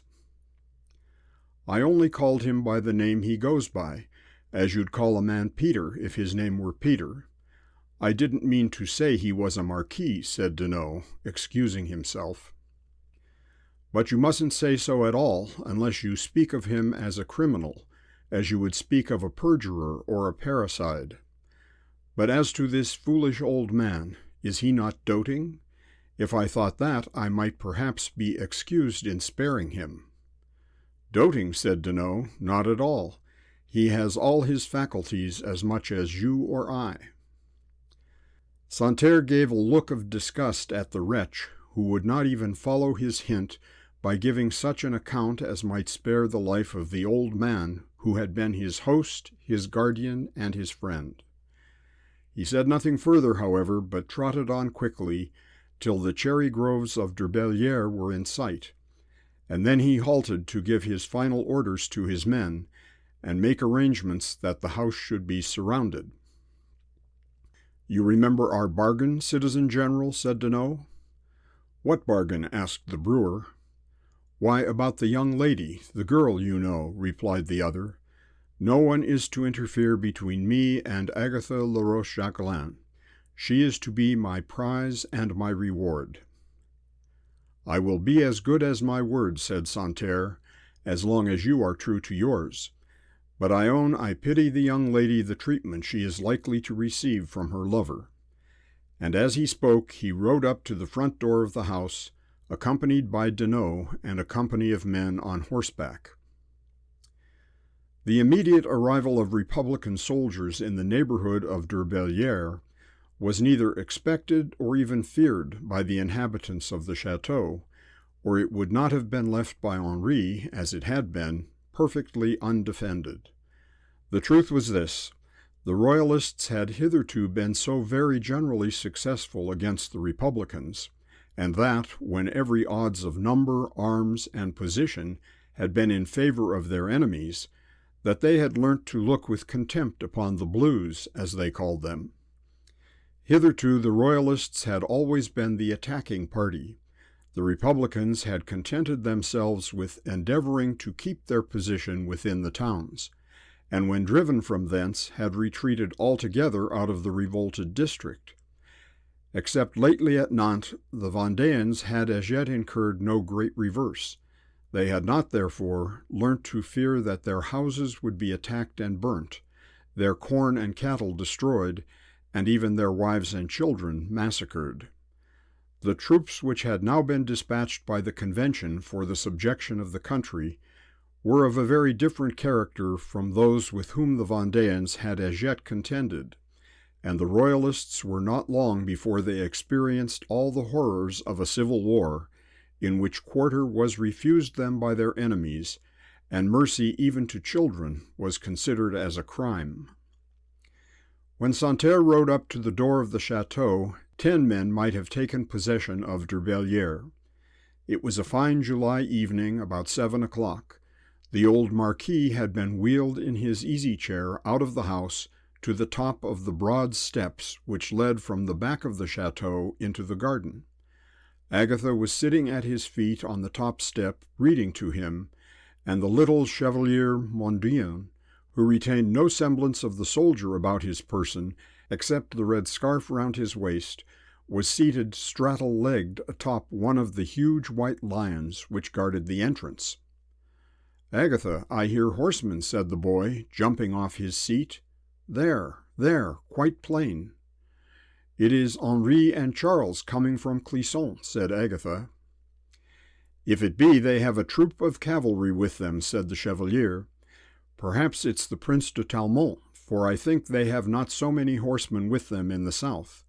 And the little Chevalier ran out to greet, as he thought, his gallant friends. "Whoever they be, Agatha," said the old Marquis, "give them a warm welcome if they come in the King's name. They will know that I cannot rise to meet them, but make them welcome to everything in and about the chateau." Agatha had closed her book and was rising to execute her father's wishes, when Maman, the gray-haired butler, hurrying round from the kitchen door as fast as his old legs would carry him, screamed out, "The blues! The blues!" Agatha, who was in the act of entering the house as she heard the fearful cry, turned instantly back to her father's side. She was deadly pale, but she spoke not a word. She grasped her father's hand and fixed herself close to his chair, determined in that position to await the worst that her enemies could do her. "Run, Agatha, run," said the Marquis, "into the garden, my dear love. The gate will be open at the back. Run, Agatha, for your life." Agatha, however, did not stir. "Do you hear me, Agatha?" continued the old man, wildly supplicating her to go from him. "Do you hear me, my daughter? If you would have my blessing before I die, do as I bid you now. What are my gray hairs to your young life, that you should sacrifice yourself for me?" It was of no avail, for the daughter stood fast by her disabled father's side, grasping his right hand so that nothing should tear her from him, and turning her beautiful face towards the house, watching for the approach of her enemies. Nor had she to watch long. Before the Chevalier had been gone 5 minutes, Santerre, with his sword drawn, tramped heavily through the house, followed by Deneau and a score of his men. The door from the salon to the garden steps was open, and without waiting a moment in the house, he marched through and confronted Agatha and her father. "Here is your damsel safe, at any rate, friend Deneau," said Santerre, "and a pretty girl she is too, but a bitter royalist, no doubt, by the proud turn of her white neck." Deneau did not immediately follow Santerre onto the steps. He had firmly resolved to thrust himself upon Agatha as a conqueror, to rush upon her as an eagle upon its prey, and to carry her off with a strong hand, disregarding her cries as the eagle disregards the bleating of the lamb. But the first glance he had got of his victim somehow startled his resolve, and scared the blood from his cheek, and almost from his heart. When Santerre, however, called to him, he was obliged to follow, and then, making fearful grimaces with his lips and scowling with his eyes, he stalked out before the astonished father and daughter. "Yes, Agatha," he said, looking full upon her, but not daring to turn an eye upon the countenance of her much more indignant father. Yes, Agatha, I have come as I told you I would come. I have come to claim you, and no power shall now gainsay me. I have come to seize you as my own, to take you with a strong hand and an outstretched arm. My prayers were of no avail. You shall find that my sword is more powerful. When last I sought you, it was as a suppliant. I now come for you as a conqueror. Come, Agatha, you are now mine. All the powers of earth shall not rescue you from my arms." "You appear to me, sir, to come as a traitor," said Agatha. "A good republican, my dear," said Santerre. "He comes as a good republican." Agatha did not deign to make any further reply, but as Santerre and the men had now left the steps and gone into the house, Deneau put his hand on her arm to lead her away from her father's side. "Leave her alone," shouted the old man, now speaking for the first time since his eyes had rested on the Republican soldiers. "Leave her alone, thou false wretch, thou basest of all miscreants. Touch her not, or—" And the poor Marquis strove in vain to rise from his chair to his daughter's help. "Maman, chapeau, Arthur, Arthur," he hallooed. "My daughter, oh my daughter." No one, however, came to his aid, and Agatha, finding resistance to be in vain, suffered Deneau to lead her into the house without uttering another word. Not the slightest resistance was made to Santerre and his men. He took possession of the chateau without a word even being said to stop him. The servant girls hid themselves in the garrets, but were soon brought down again, and bade to set quiet in the hall till their fate should have been decided on. Momont attempted to conceal himself in the garden, but he was soon found and brought back again, and stationed among the women. Chapeau was not seen at all, and even the little Chevalier was missing for a time, though he returned of his own accord before Santerre had been long in possession of the place. Santerre seated himself with two of his officers in the largest of the salons, and ordered that the old Marquis should be brought before him. He was rather perplexed as to what he should next do.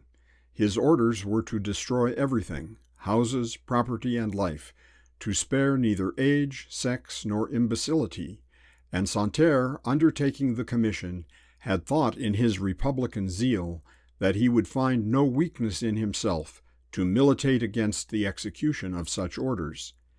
He was mistaken in himself, however. He had led the fierce mobs of Paris to acts of bloodshed and violence, but in doing so he had only assisted with an eager hand in the overthrow of those who he thought were tyrannizing over the people. He had stood by at the execution of a king, and ordered the drums to beat to drown the last words of the dying monarch. But the king had been condemned by those whom Santerre looked on as the wisest and best of the nation, and in acting as he had done, he had been carried on as well by ideas of duty as excitement. He found his present a much more difficult task. Indeed, after sitting still for some few minutes in that easy chair, meditating what he would do next, he found that the work which he had undertaken was one which he literally could not go through with. "Is the old gentleman there?" said he, and as he asked, the Marquis, with his eyes closed and his hands crossed on his breast, was wheeled into the room. Agatha was seated, or rather was crouching, on a sofa in the corner, for Adolphe Deneau was standing over her, uttering threats and words of love alternately, the latter of which, however, sounded by far the most horrible in poor Agatha's ears. "Give me a pen and paper," said Santerre, and having got them, he continued writing for a minute or two. "Now, my old friend," said he, addressing the Marquis, "I am given to understand that you yourself, personally, have never lent a hand to this iniquitous revolt. Is it so?" "I am too old and too infirm to carry a sword," said the Marquis, "but what little I could do for my king, I—" "Exactly, said Santerre, interrupting him. "You are a cripple, I see. There is no evidence wanting to show that you haven't taken up arms. It is this pestilent son of yours has brought you into trouble." "He would have been no son of mine had he not acted as he has done," said the old man indignantly. "Will you hold your silly tongue, my friend?" said Santerre. "He is doting, quite doting, I see." And he turned round to his brother officers as though appealing to them to corroborate his opinion.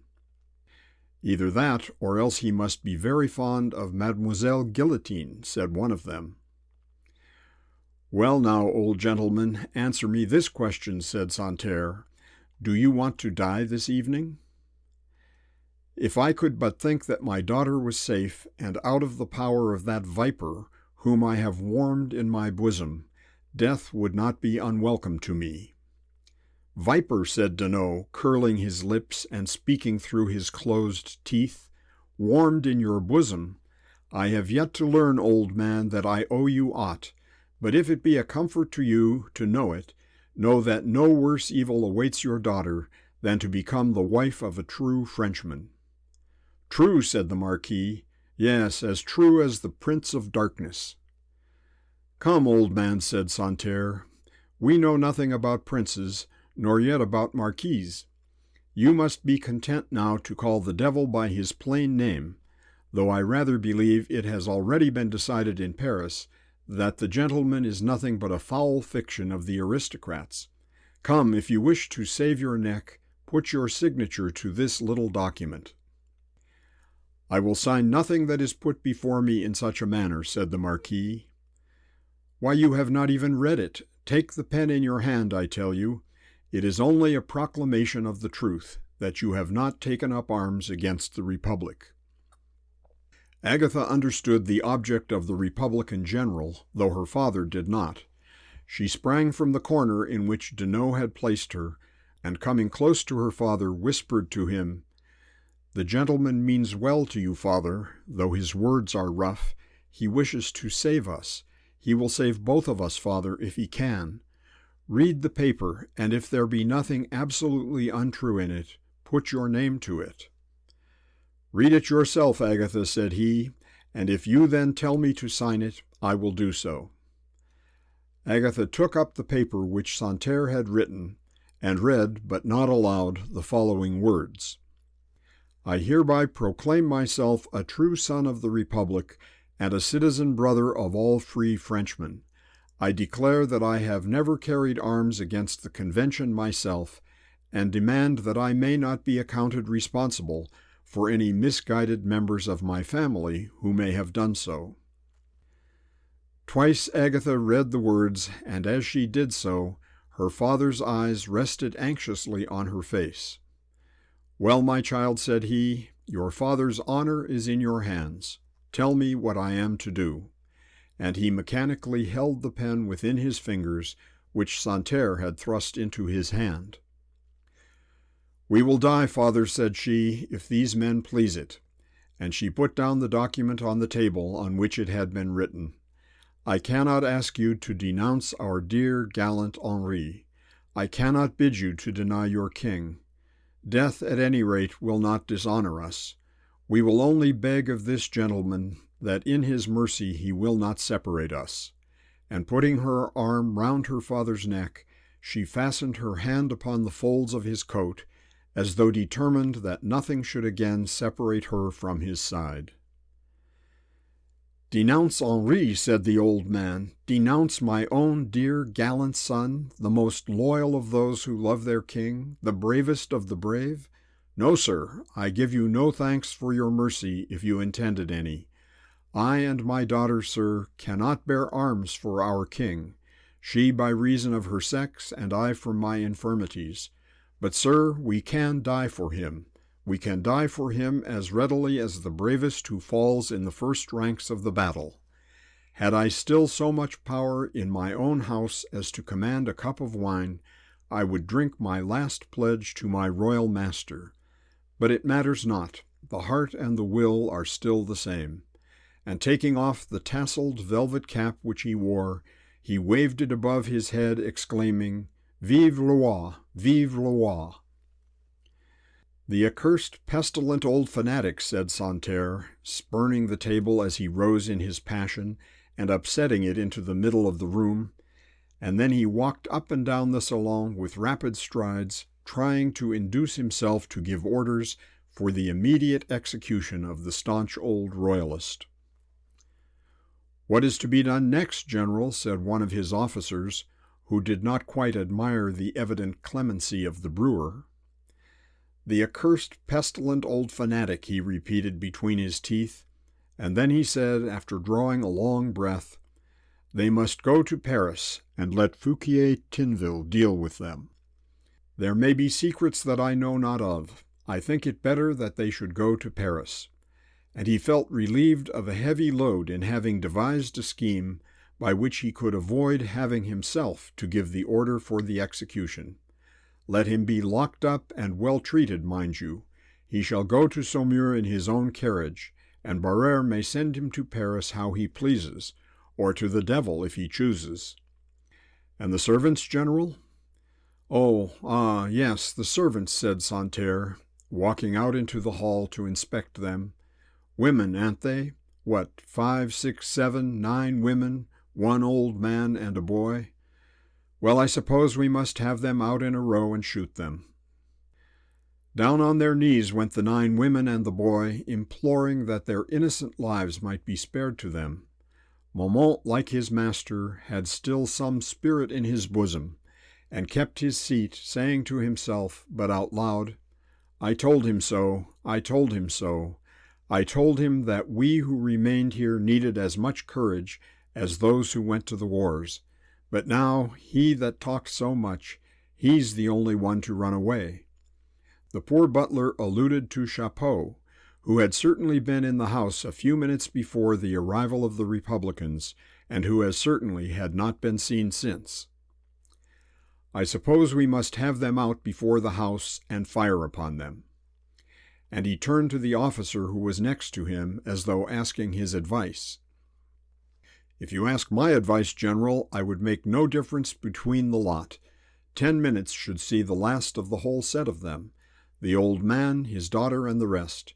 If we are to send every master of a family with his children up to Paris, or even to Saumur, the tribunals can never do their work, nor can the guillotines fall half fast enough for them." "When I ask your advice on one subject, Captain, I do not expect you to give it me on another," said Santerre. "Sergeant, take those women out, and the old man and the boy, stand them in a line upon the gravel plot there, and bring a file of musketeers." And the Republican general again began pacing up and down the room, as though he did not at all like the position in which his patriotic zeal had placed him. The poor women were dragged by their limbs out before the door, screeching as they went, and filling the air with their loud, agonizing cries. Momont walked after them, with his head hanging down, his knees shaking, and his back bent double, but still he was walking himself. He was still able to save himself the disgrace of being dragged out like the women. When he got to the front door, he attempted to totter back, but a Republican soldier stopped him. "My master, my dear master," said Momont, "let me but kiss his hand, and I will come back." The soldier let him pass in, and the old man in a moment was at his master's feet. "God bless you, Monseigneur," said he, "God bless you.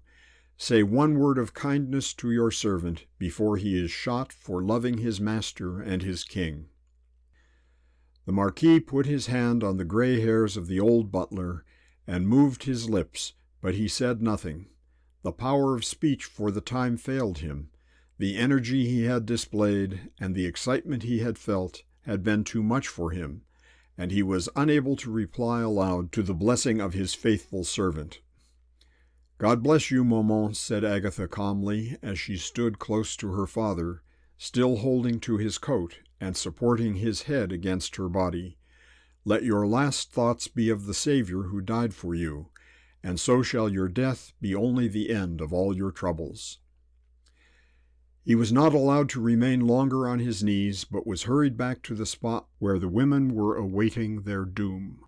The soldiers could not get them to stand. They were crouching down on the ground in all positions, 1 or 2 with their heads almost buried in the earth, one or two kneeling and still screaming for mercy. The old housekeeper had fallen on her haunches and was looking up to heaven while she wildly struck the ground with her hands.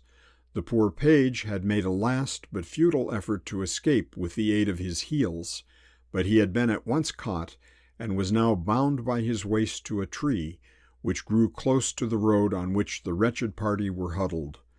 The poor boy had quite forgotten his attempt at manhood, and mingled his loud screams with those of the women. "General," said the sergeant, stepping up to him, "the men are ready. Will you give the word to fire?" 2 salons, one looking to the front of the house and the other to the back, communicated with each other by folding doors, which were now wide open. Santerre, the Marquis, Deneau, Agatha, and the other Republican officer were in the back room. The unfortunate wretches doomed to die were collected on the gravel before the windows of the front room. The carabineers who were to fire on them stood in a double file on the broad area before the front door and above the steps. Santerre, on being addressed by the sergeant, stalked into the front room to give the order. His altered face plainly showed the strong passion which was at work within his heart. As he passed from one room to the other, he threw his cap upon the ground and trampled on it, then clenched his fist and bit his lip till the blood ran. The fatal word "fire" was on his tongue, but without intending it he looked through the window, and his eyes fell on the wretched creatures who were expecting death, and he was unable to give the command. He sank back upon a chair, and hiding his face in both his hands, he said to the sergeant in a low voice, "They must get someone else for this work. I am not the man I thought I was." He then rose and said in a voice he vainly attempted should appear calm and dignified, "Sergeant, keep the prisoners in custody this night. I have changed my mind. Be ready to march at 4 tomorrow morning. We will have a bonfire to light us on our journey. See that there are plenty of faggots ready before you let the men sleep." The poor women were unable to raise themselves and walk away when they were made to understand that they were not to die that night. Some prayed, others screamed almost louder than before. One or two of them fainted and continued fainting the greater part of the night. They were all of them taken into the house and kept together in the kitchen, surrounded by a guard. "Citizen General," said Deneau to Santerre, stepping up to him after this scene was over, "I have performed my part of my engagement, I believe."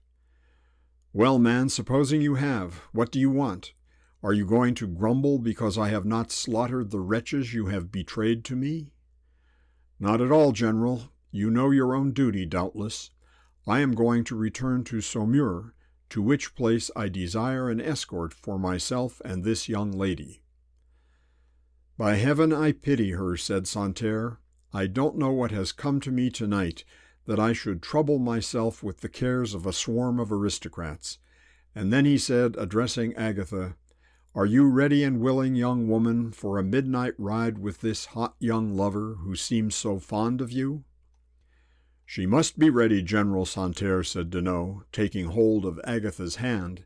"It is now my turn to command her. She must be ready, whether she be willing or no." "You will not force me to leave my father," said Agatha, appealing to Santerre. "You will not deliver a poor, unprotected girl into the hands of such a maniac as that." "Maniac," said Deneau, "but I care not. Your words are to me like the empty wind. The time had gone by for words between you and me, when you refused to listen to those I addressed to you upon my knees.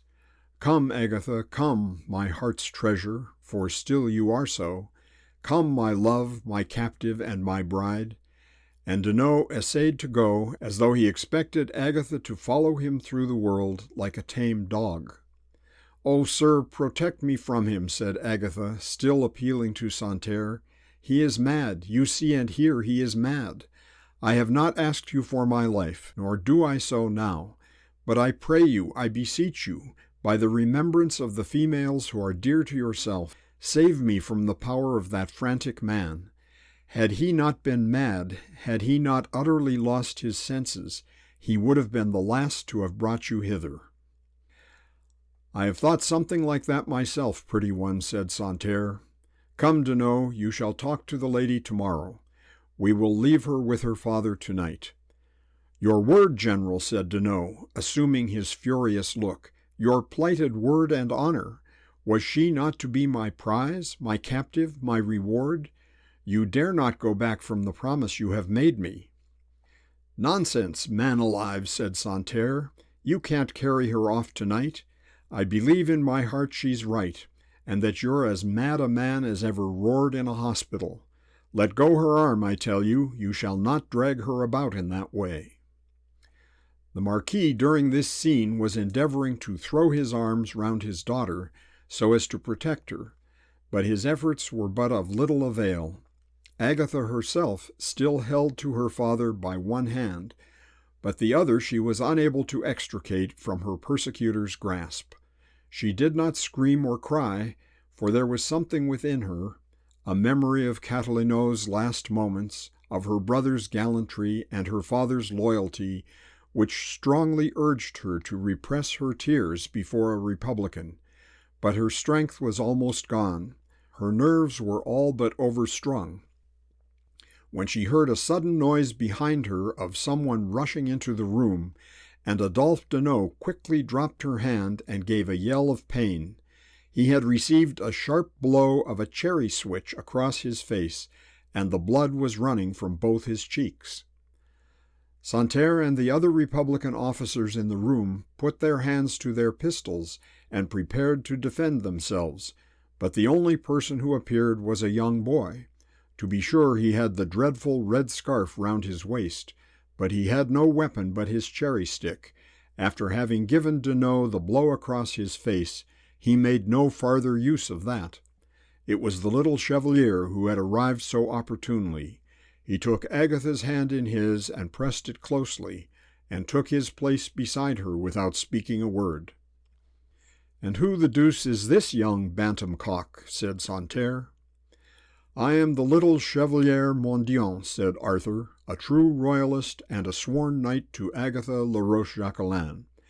And that man there is a traitor and a false knave. He is not fit to be punished with a sword like a gentleman." "Well crowed, my bantam," said Santerre, "and be good enough to tell me where you come from." "No, friend Deneau, no, we'll have no dagger work just at present." And putting his huge hand on the other's shoulder, he dragged him back as he was about to plunge his knife into the little Chevalier. "I came from the cherry wood there," said Arthur. "Maybe you think I ought not to have run away and deserted my lady love. Maybe I'm rather ashamed of my own self, but at any rate when you speak of it, say that I came back of my own accord. I'm not a bit afraid to die now," and as he spoke, he squeezed Agatha's hand.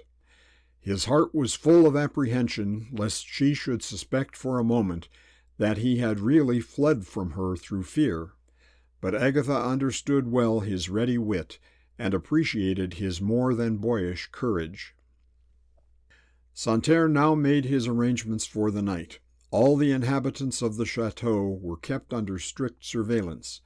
The Marquis, his daughter, and the Chevalier were allowed to remain together, and Deneau was prevented from annoying them. At daybreak the following morning, Durbellière was to be burnt, and Santerre, with his prisoners, would then proceed to join Westermann at Bracieux. "Let him slaughter them if he likes," said he to himself. "I don't care what he says of me. I am at any rate too well known to be suspected. I don't know what came over me today, but had the Republic depended on it, I could not have done it." And he flung himself down on one of Agatha's sofas and slept not the less soundly for having begun his career of extermination in so vacillating a manner. End of section 19. Volume 2, Chapter 10, The Rescue. The little Chevalier had no intention of saving himself and deserting his friends, when on Santerre's approach he ran off, leaving Agatha and the Marquis at the garden door of the chateau. He knew that Chapeau was at the smith's forge, with his own pony.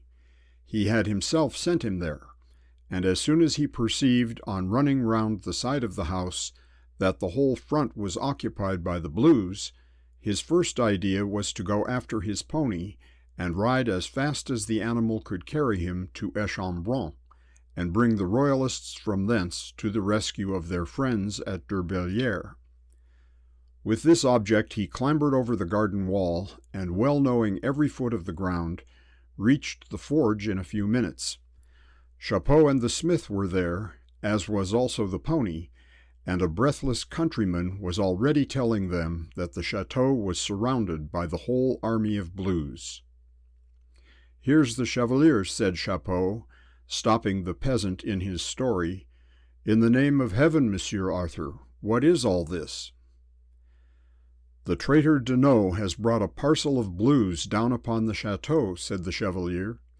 "The Marquis and Mademoiselle Agatha are already in their hands. They will be murdered before morning. What is to be done? Oh, Chapeau, what are we to do to save them?" "Monsieur Deneau," said Chapeau.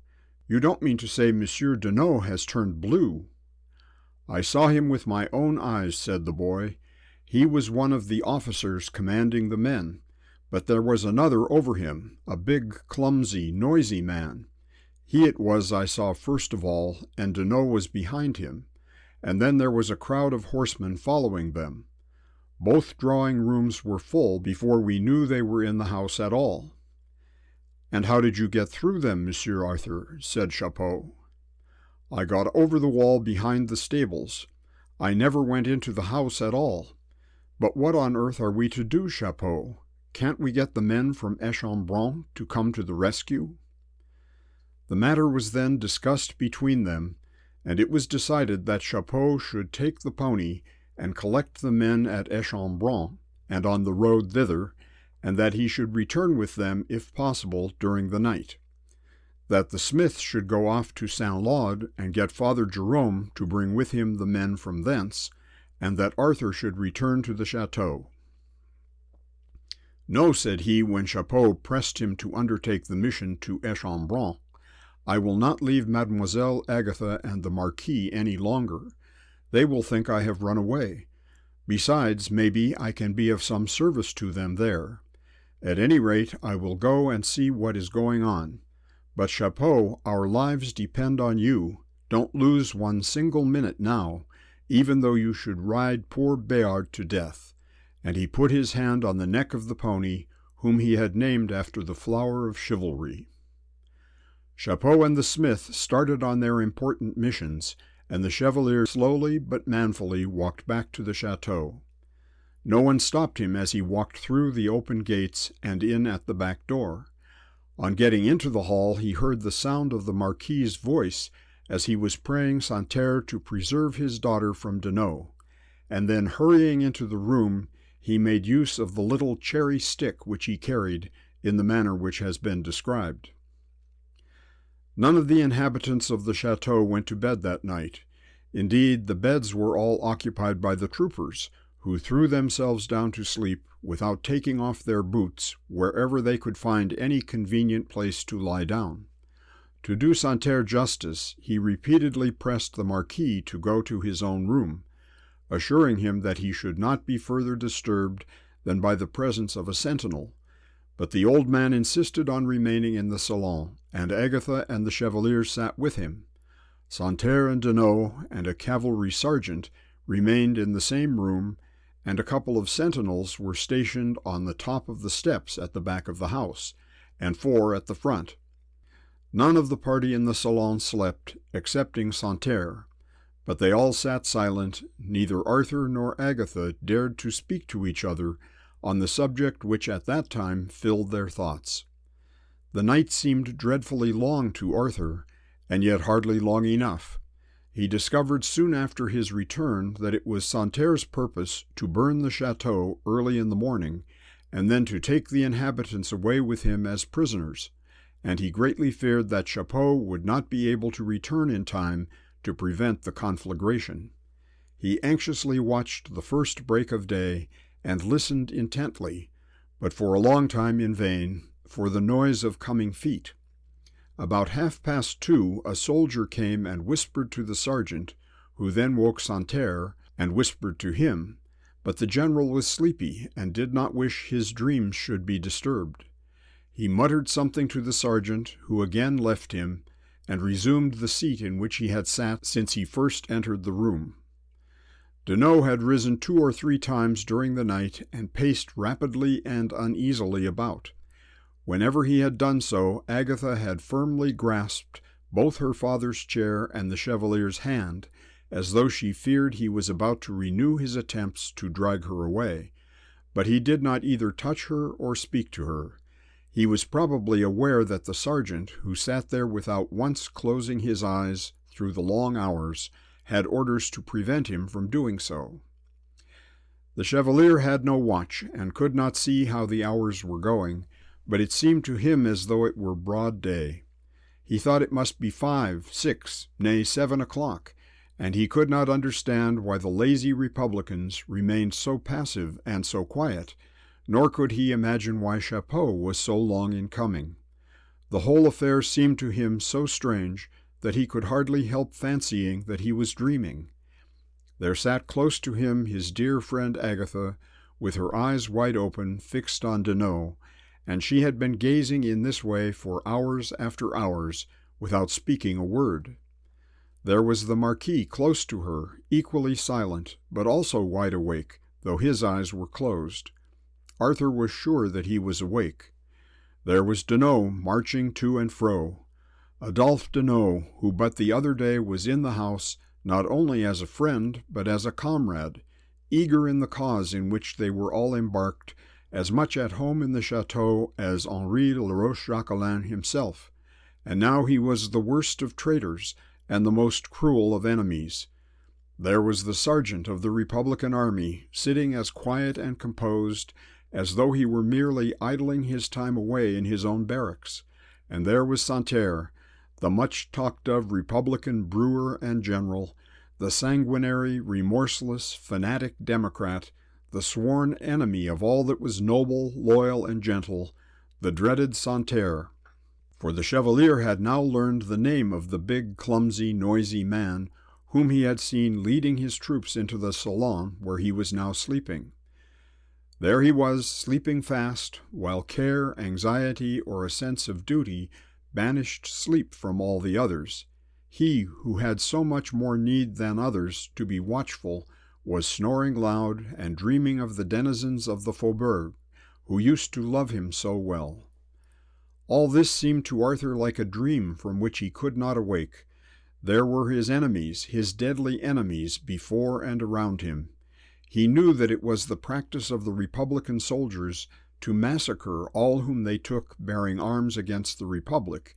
He had even heard that it was now their horrid purpose to go further than this, and to slaughter the inhabitants of the whole district which had revolted. At any rate, his own doom would be death.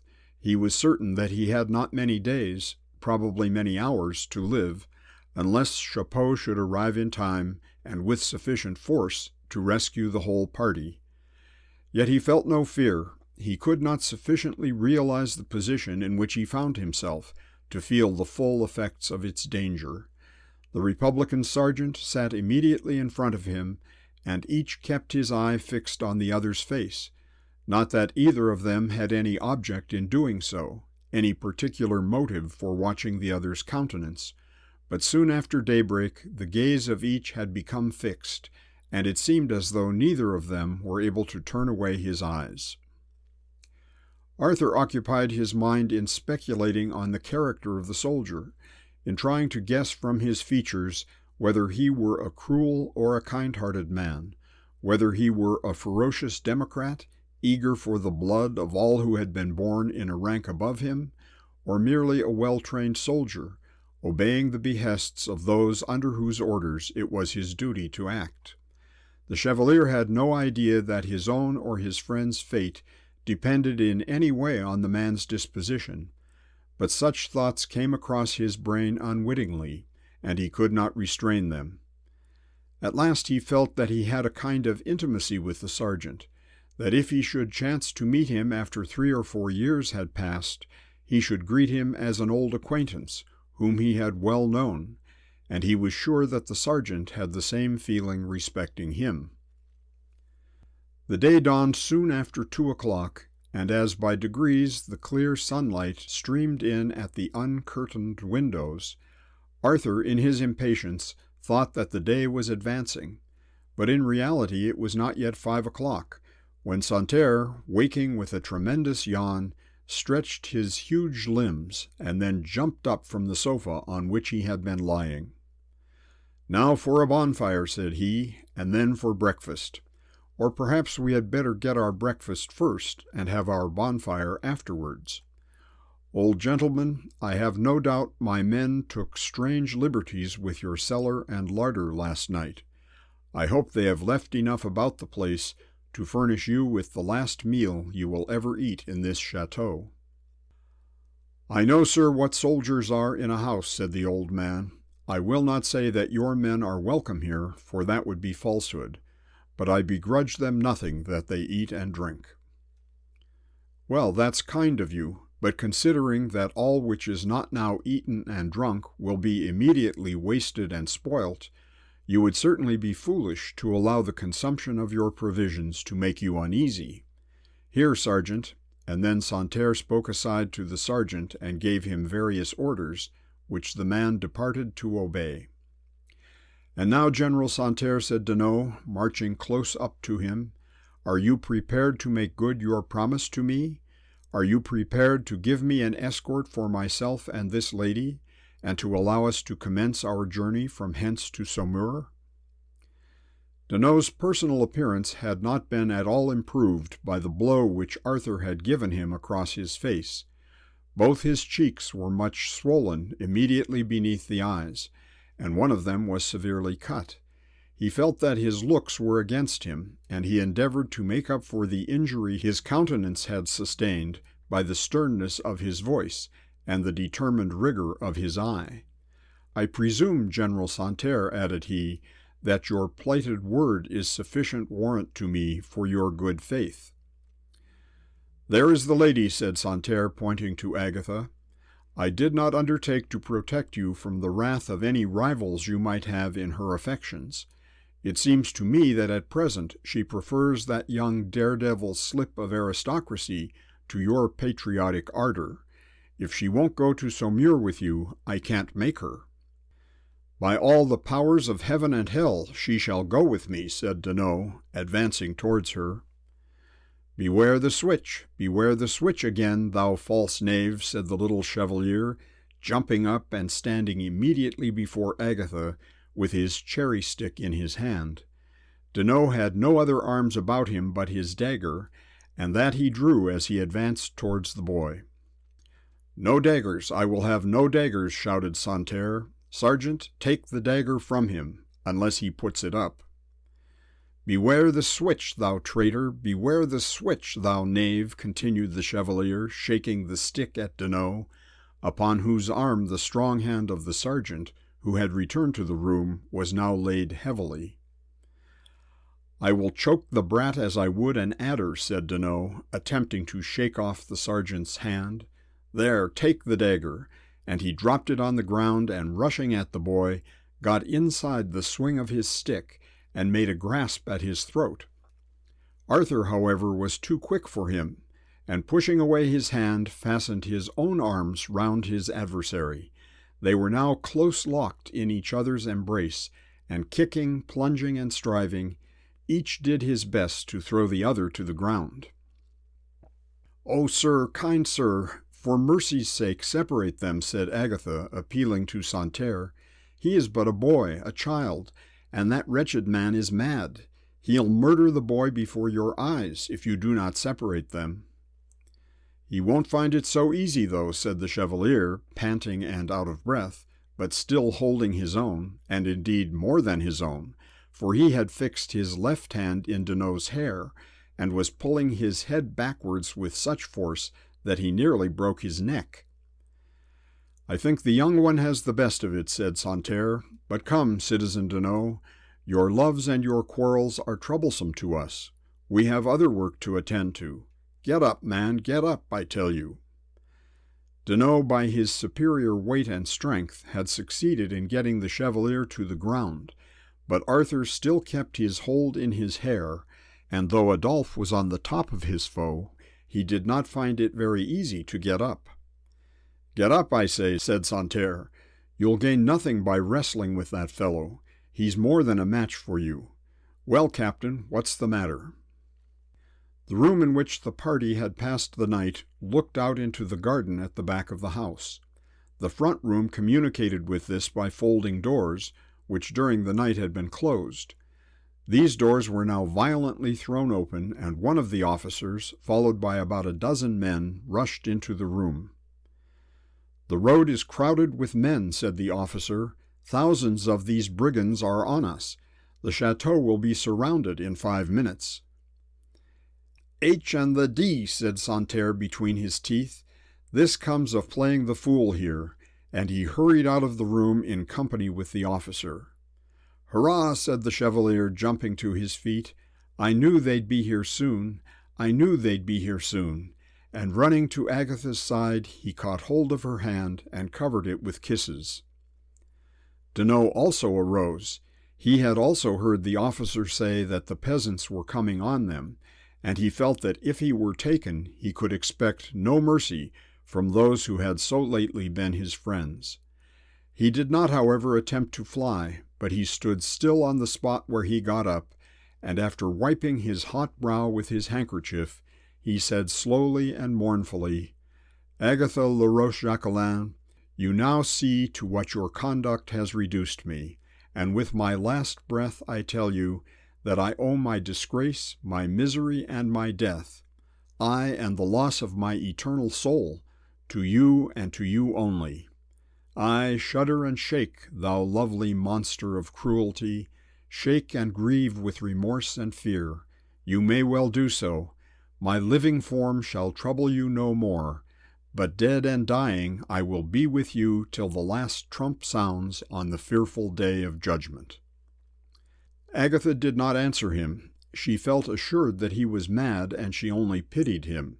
She had now, too, reason to hope that she and her father and their whole household would be relieved from their horrible position, and she no longer felt anything like anger against the unfortunate wretch whom uncontrolled passions had absolutely maddened. Arthur, in his anxiety to see what was going forward, was about to leave the room, but Agatha laid her hand upon his arm to detain him, merely looking towards Deneau as she did so.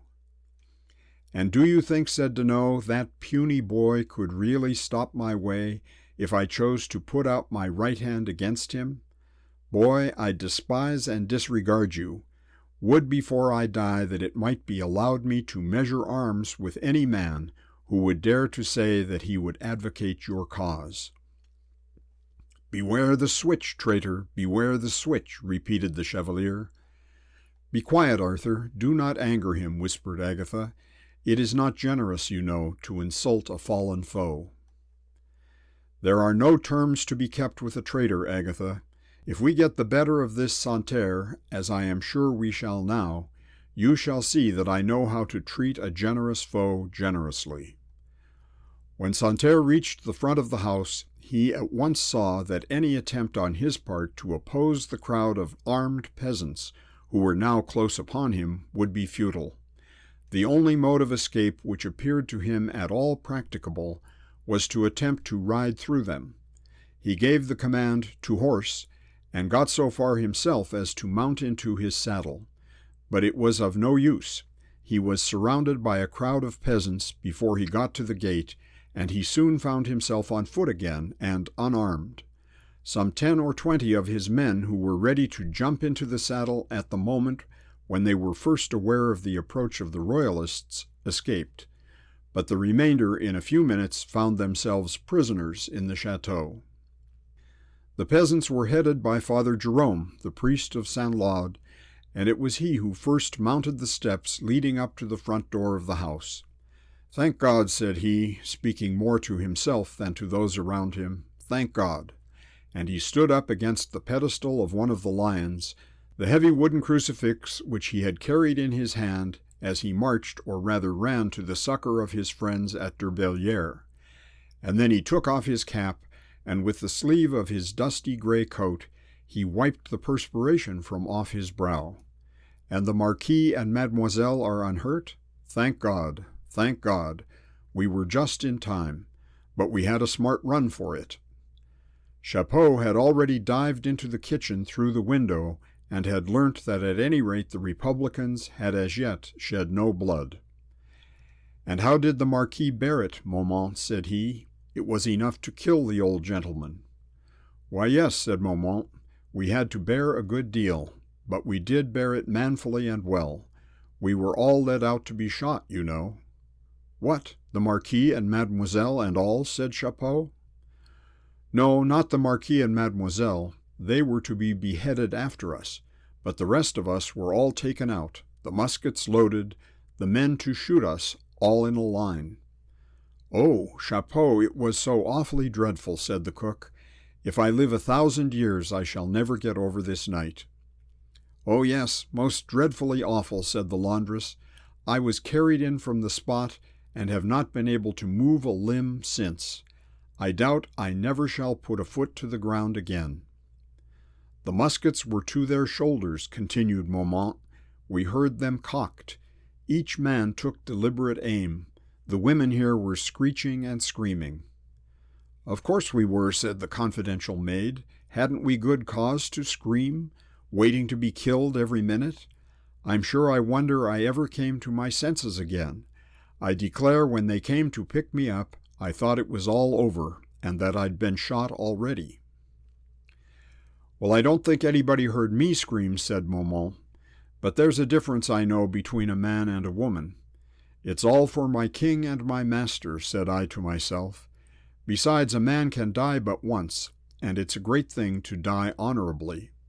The old man turned round to receive the approbation, which he considered was due to the sentiment he had expressed, and found that Chapeau was gone. The kitchen, however, was filled with peasants, and in them Momont found ready listeners and warm admirers. Both Chapeau and the priest had spent the greater portion of the night in collecting what they considered would be a sufficient number of men to enable them to attack, with any chance of success, the Republican soldiers who had taken possession of Durbellière. They had neither of them the slightest idea what amount of force had been brought against the chateau, and consequently wasted much time in procuring many more men than were necessary for the purpose. The 300 who were immediately got together on the sounding of the tocsin in the village of Échambron would have been sufficient to have done the work without further assistance, for they were all well armed and by this time tolerably well trained in the use of their arms. There was 10 times more confusion now in the chateau than there had been during the night. Every room and passage was crowded with peasants, who took up their positions there under the plea of guarding their prisoners, and with the girls and women of the neighborhood who flocked to that place as soon as they heard that the horrible Blues were all prisoners, and that the Marquis and Mademoiselle were once more at liberty. Agatha's troubles were by no means ended. Provisions of some kind were to be procured for the friends who had come so far and done so much to relieve them, and she had no one on whom she could depend to assist her in procuring them. The servants all considered themselves utterly unfitted for anything except talking of the events of the evening, and though everyone was burning with affection and zeal for Monseigneur and Mademoiselle, no one appeared willing to make himself useful. The reaction on his feelings was too much for the poor Marquis. During the long evening and night in which he had been a prisoner and looking forward to nothing but death, in which he had sat beside his fondly loved daughter, whose fate he feared would be so much more horrible than death itself, he had patiently and manfully borne his sufferings. He had even displayed a spirit for which few gave him credit who were accustomed to his gentle temper and mild manners. But the unexpected recovery of his own and his daughter's liberty upset him entirely. As soon as he had pressed Father Jerome's hand and thanked Chapeau for what he had done, he begged that he might be carried off to his bed, and left there quietly till the return of his son, for whom, he was told, a messenger had been sent. Santerre and Deneau were both kept under a strong guard in the salon in which they had passed the night, and there the priest, Chapeau, and the young chevalier passed the greater part of the day, anxiously waiting the arrival of Henri Le Roche-Jacquelin. "I never liked that man," said the priest, whispering to Arthur and Chapeau, for the latter, from his exertion and zeal, was looked upon rather as an officer in the royalist army than as a servant. "I never liked Adolphe Deneau, but I could never say why. The tone of his voice was disagreeable to me, and the expression of his features aroused in me both dislike and distrust. It is not long since Monsieur Henri rebuked me for being hard on him and judging him harshly, and I was angry with myself for having done so. I knew, however, there was something wrong within him. He has turned out to be as base a creature as ever trod the earth." "It will be a desperate blow to Monsieur Henri," said Chapeau, "for he loved him as though he were his brother." "I will be his brother now," said Arthur. "He shall love me in his place." "Ah, Monsieur Arthur," said Chapeau, "his heart is large enough to love us both, but when he hears how nobly you behaved last night, how you stood by Mademoiselle Agatha and protected her, you will be his real brother indeed." The little chevalier's heart rose high within him, as he attempted to speak slightingly of his own services. "Oh," said he, "I couldn't do much, you know, for I had only a stick, but of course we red scarfs will always stick to each other. Deneau, you know, never was a red scarf. Well, thank heaven for that, but I tell you what, Father Jerome, that Santerre is not such a bad fellow, and so I shall tell Henri. He is not a bad fellow at all, and he scorns Deneau as he deserves to be scorned." End of section 20. Volume 2, Chapter 11, Anno Stein. It will be remembered that the party escaping from the chateau of Clisson met Jean Stein when they had come within 4 or 5 leagues of Derbellière. He had been sent from Échambron by Chapeau to tell Henri what had happened, to assure him that every possible effort would be made to rescue his father and sister from the Republicans, and if possible to save the chateau, and to beg him to return home as speedily as he possibly could. Jean was spared the greatest portion of his journey, and having told his tale, added that perhaps Messieurs would not think it prudent to take the ladies with them to Derbellière just at present. "Oh, heavens, what are we to do?" said Madame de Lécure.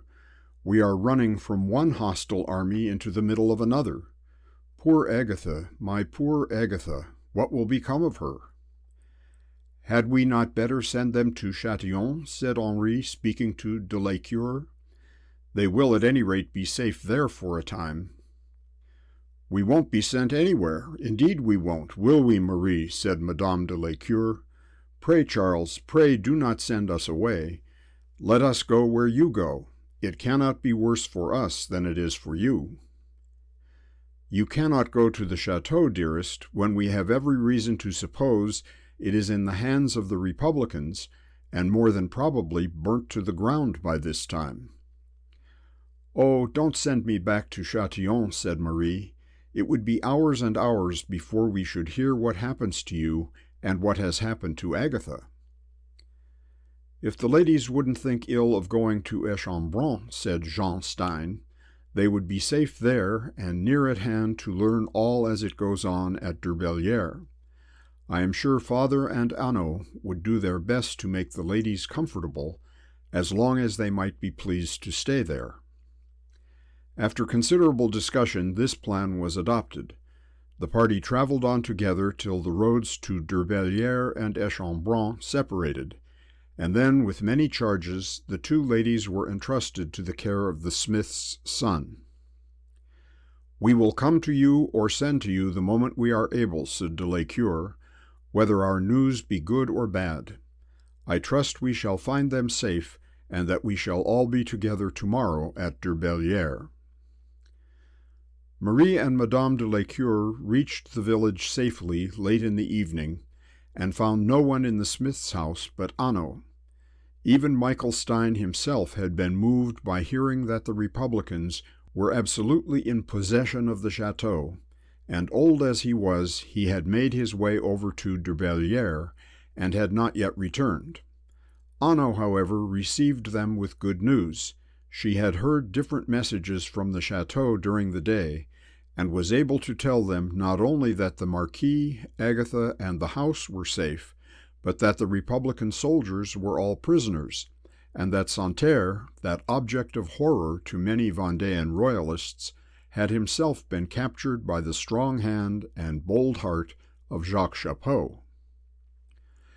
Neither of the ladies knew Anno Stein, or had even heard of her, but Anno, though at present she was rather doleful, was not long in making herself known to them, and explaining to them her own particular connection with the chateau. She made up her own bed for one of them, and her father's for the other. They were not, she said, such as ladies like them were accustomed to sleep on, but the sheets were clean, and perhaps for one night they would excuse the want of better accommodation. Madame de la Cure and Marie declared that they were only too happy in being able to rest quietly, with the knowledge that their friends were in safety. Poor ladies, they were destined before long to encounter worse hardships than Anno Stein's little bed and frugal supper. "But, Madame," said Anno, as she sat demurely on the corner of her chair, "this Santerre is not the sort of man at all we all took him to be. Peter was over here, though he has gone back again now, and Peter says he is quite a good fellow in his way." "What? Santerre?" said Marie, shuddering. "Oh, he is a most horrid monster. It was he that led out our dear sainted king to be murdered. It was he that urged on the furious mob to spill so much blood. They say that in all Paris there is not a greater wretch than this Santerre." "I don't know, mademoiselle," said Anno, "but he certainly wasn't so bad last night, for he might have killed them all had he chosen, and instead of that he didn't kill anyone, or let any of his party kill them either, only he frightened poor old Momont nearly to death." "God may have softened his heart," said Madame de la Cure. "If he has really spared our friends, we will not speak ill of him." "If he has done so," said Marie, "he will have his reward, for I am sure Charles and Henri will spare him now that he is in their power." "That's just what the people say," said Anno. "They say that it's Monsieur Henri's turn to be generous now, and that they're sure that he won't hurt a hair of this Santerre. Only they're determined on one thing, and it was all Chapot and Father Jerome could do to stop them till Monsieur Henri came home. They are determined to hang that horrid wretch Deneau, the monster. I shouldn't wonder if he were swinging by this time." "And is it really true," said Madame de la Cure, "that it was Monsieur Deneau who led the Republicans to Durbellière?" "Oh, that's a positive fact," said Anno. "There's no doubt on earth about that, and behaved most brutally to Mademoiselle Agatha. He would have killed her with his own hand before her father, only Monsieur Santerre wouldn't let him. He had his dagger out and all, and Monsieur Santerre took it from him with his own hand, and wouldn't let him speak another word.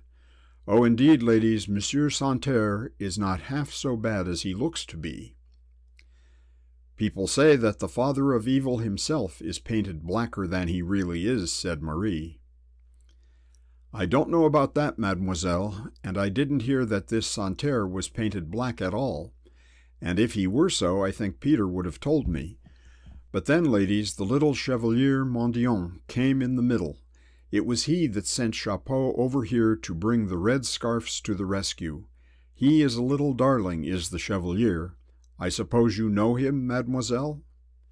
"Indeed I do, Anno, and love him dearly. He is an old sweetheart of mine." "He's too young to have a sweetheart yet, mademoiselle, but you'll see some of the ladies will be quarreling for him yet, when he's a year or two older." Well, after sending Jacques over here, he went back as bold as possible into the middle of the Republicans, before Santerre and all. Monsieur Deneau was at his worst then.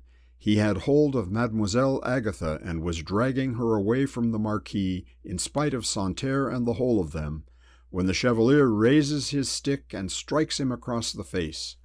I warrant you he let go Mademoiselle's hand when he felt the sharp stick come across his eyes. It must have been a horrid sight for Agatha, said Madame de Lécure. Oh, indeed it was, madame.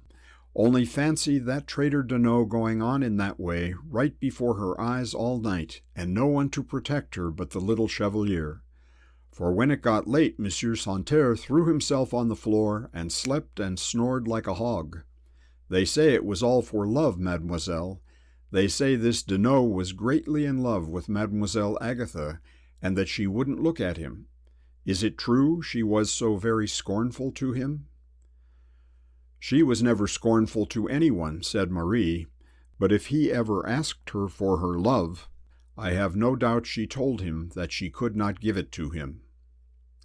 That's just what they say, and that then he asked her more and went down on his knees to her, and prayed her just as much as to look at him, and kissed her feet and cried dreadfully, and that all she did was to turn aside her face and bid him rise and leave her. What would you have had her say, Anno, if she felt that she could not love him?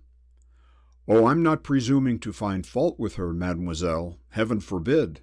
Of course, if she couldn't love him, she could do nothing but refuse him. But, hi-ho, it's a very dreadful thing to think of, that a nice young man like him, for I'm told that this Deneau was a very nice young man, should be so bewildered by love as he has been. Love couldn't make a man a traitor, said Marie, nor yet a coward. I don't know, mademoiselle. Love is a very fearful thing when it doesn't go right. Perhaps love never made you feel so angry that you'd like to eat your lover's heart? Good gracious, no, said Marie. Why, Anno, where did you get such a horrid idea as that? Ah, mademoiselle, your lover's 1 in 100. So handsome, so noble, so good, so grand, so amiable, so everything that a young lady could wish to dream about. One, too, that never has vagaries and jealousies and nasty little aggravating ways. Oh, mademoiselle, I look upon you as the happiest young lady in the world. What on earth, Anno, do you know about my lover? Or how on earth can you know that I have a lover at all? Why, child, I and my cousin Agatha are both going to be nuns at Saint Laurent. The Blessed Virgin forbid it, said Anno. Not but what Mademoiselle Agatha would look beautiful as a nun. She has the pale face, and the long straight nose, and the calm melancholy eyes, just as a nun ought to have. But then she should join the Carmelite ladies at the rich convent of Our Blessed Lady at Saint-Maixent, where they all wear beautiful white dresses and white hoods, and have borders to their veils, and look so beautiful that there need hardly be any change in them when they go to heaven, and not become one of those dusty, musty black sisters of mercy at Saint Laurent. That's your idea of a nun, is it? Said Madame de Lécure. I'm sure, madame. I don't know why any girl should try to make herself look ugly if God has made her as beautiful as Mademoiselle Agatha. And you think, then, Mademoiselle de Lécure is not fit for a nun at all? Oh, madame, we all know she is going to be married immediately to the finest, handsomest, most noble young nobleman in all Poitou. Oh, I'd give all the world to have such a lover as Monsieur Henri just for 10 minutes, to see him once kneeling at my feet. For 10 minutes, said Marie. What good would that do you? That would only make you unhappy when the 10 minutes were gone and past. Besides, what would you say to him in that short time? Said Madame de Lécure. Say to him? I don't know what I'd say to him. I don't think I'd say one word, but I'd give him such a look, so full of affection and gratitude and admiration and downright real true love, that if he had any heart in him at all, I don't think he'd be so base as to go away from me when the 10 minutes were over. "That's what you call borrowing a lover for 10 minutes, is it?" said Marie. "And if, as you say, this young gentleman is my property, what am I to do for a lover the while?" "I was only wishing, mademoiselle, and you know there's no harm in wishing. Besides, the finest lady in the world couldn't rob you of your lover, let alone a poor girl like me. He is so true and so noble and so good." "And have you not a lover of your own, Anno?" "Oh, indeed I have, and a very good one. For all my talking in that way, I was never badly off for lovers, and now I've chosen one for good and all, and I love him dearly, madame. Dote on him, and so does he on me. But for all that there was a time when I really would have eaten his heart if I could have got at it." "But that was before you had accepted each other." "Not at all, mademoiselle. Not long since. I loved then as dearly as I do now, but he let me walk home by myself 3 long leagues without speaking a word to me, and all because I said that a man in a picture had fine whiskers." "A man in a picture? Why, this lover of yours must be a very jealous man, or else he must be very badly off for whiskers himself." "No, he's not, mademoiselle. He's as nice a pair as you'd wish to see. That is, begging your pardon, as nice a pair as I'd wish to see. And he's not a jealous man either about other things." "And when do you mean to marry him, Anno?" "Oh, mademoiselle, we are only waiting for you." "Waiting for me, child? What on earth do you mean? Who told you I was going to be married at all?" It was no wonder that Marie should be astonished at finding her wedding so confidently spoken of by a stranger in Échambron, considering that it was not yet 24 hours since Henri had declared his love for her at Clisson. "But you are going to be married to Monsieur Henri, are you not, mademoiselle?" "Who told you all this? How is it you come to know so much about this young lady and Monsieur Henri?" said Madame de la Cure. "Why, Jacques Chapot told me, my own husband, that is, as is to be." "Oh, that explains the mystery," said Marie. "And so Chapot is your lover, is he? Chapot is the man who couldn't bear the mention of the fine pair of whiskers you saw in the picture. And did he tell you that his master was going to be married immediately?" And Marie blushed as she asked the question. "Indeed he did, mademoiselle, and he said besides—" "Well, what did he say besides?" "Why, I hardly like to say now, mademoiselle. It will look like asking a favor when I thought you could not well refuse it, and perhaps Jacques was wrong to say anything at all about it."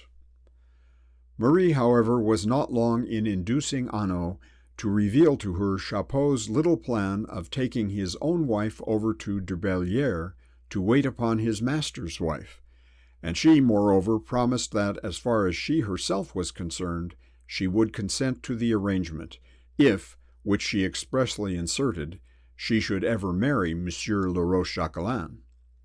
"But ain't you engaged to him, mademoiselle?" "Well, Anno," answered she, "as you have told me so much, I don't mind telling you that I am. But it will be long, probably, before I am married, if ever I am. Men have other things to think of now than marriage, and alas, women too.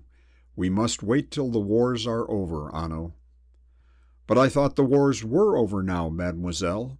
Haven't they got that Santerre prisoner up at de Bellière?" "There's much, very much, I fear, to do yet and to suffer before the wars will be really over," said Madame de la Cure. "Heaven help us and guide us and protect us. Come, Marie, let us go to rest, for I trust Charles will send for us early in the morning." Anno gave such assistance to her 2 guests as they required, and was within her power, and then seating herself in her father's large armchair in the kitchen, pondered over the misery of living in times when men were so busy fighting with their enemies that they had not even leisure to get married. "And what, after all, is the use of these wars?" said she to herself. "What do they get by taking so many towns and getting so many guns and killing so many men? I don't know who's the better for it, but I know very well who's the worse. Why can't they let the blues alone, and the blues let them alone? I worked my poor fingers to the bone, making a white flag before they went to Saumur, and all they did was to leave it in the streets of Nantes. There's not so much as a bottle of beer and hardly a bushel of flour left in Échambron. There's the poor dear lovely Catalino dead and gone. There's Monsieur Henri engaged to the girl of his heart, and he can't so much as stay a day from fighting to get himself married. And there's Jacques just as bad. If Jacques cares a bit for me, he must take himself off, and me with him, to some place where there's not quite so much fighting, or else I'll be quit of him and go without him. I've no idea of living in a place where girls are not to be married till the wars are over. Wars, wars, wars. I'm sick of the wars with all my heart. End of section 21. Volume 2, Chapter 12. Sentence of Death.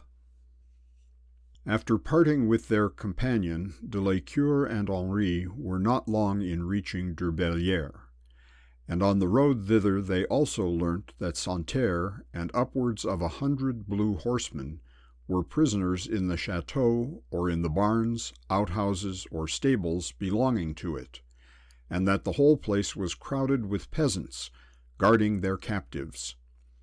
As they entered the chateau gates, they met Chapeau, who was at the bottom of the steps waiting for them, and Henri immediately asked after his father.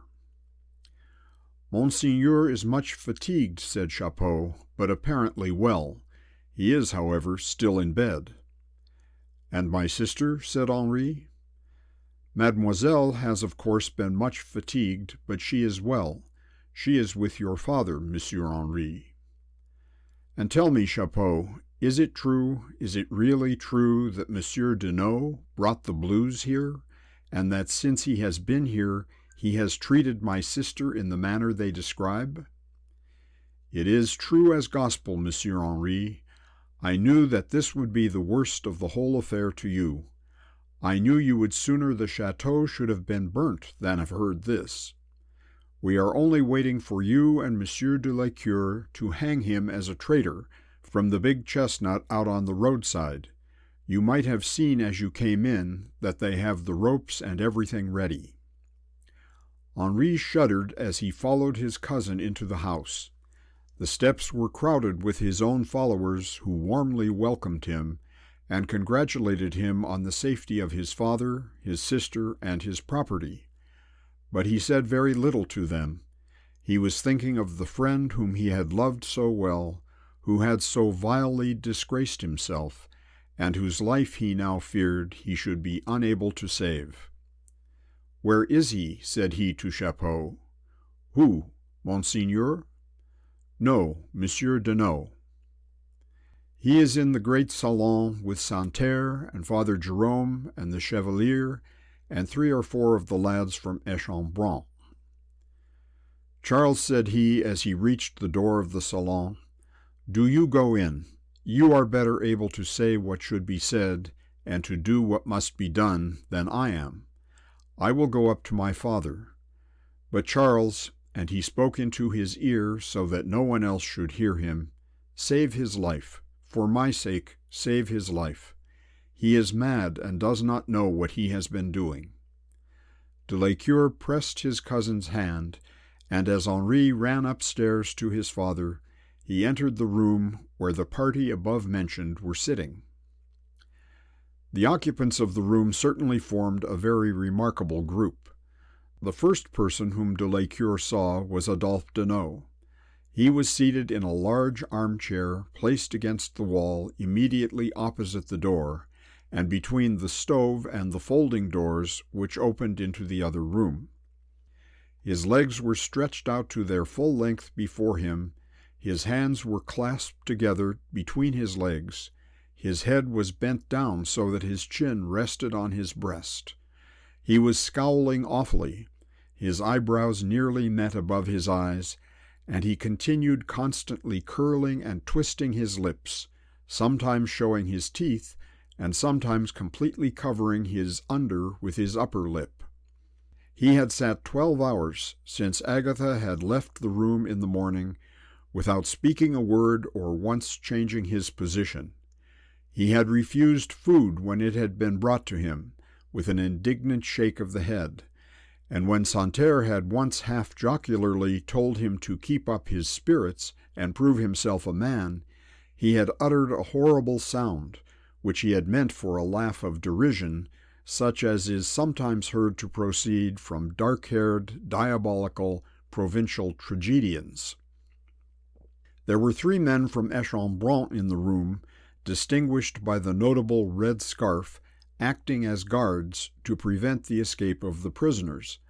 But as the 2 objects of their care during the whole day had made no attempt at escaping, the guards had by degrees laid aside the eager watchfulness with which they had at first expressed their readiness to pounce upon their captives, should they by any motion have betrayed an intention to leave their seats, and were now resting on 3 chairs in a row, each man having his musket between his legs, and looking as though they were peculiarly tired of their long inactive services.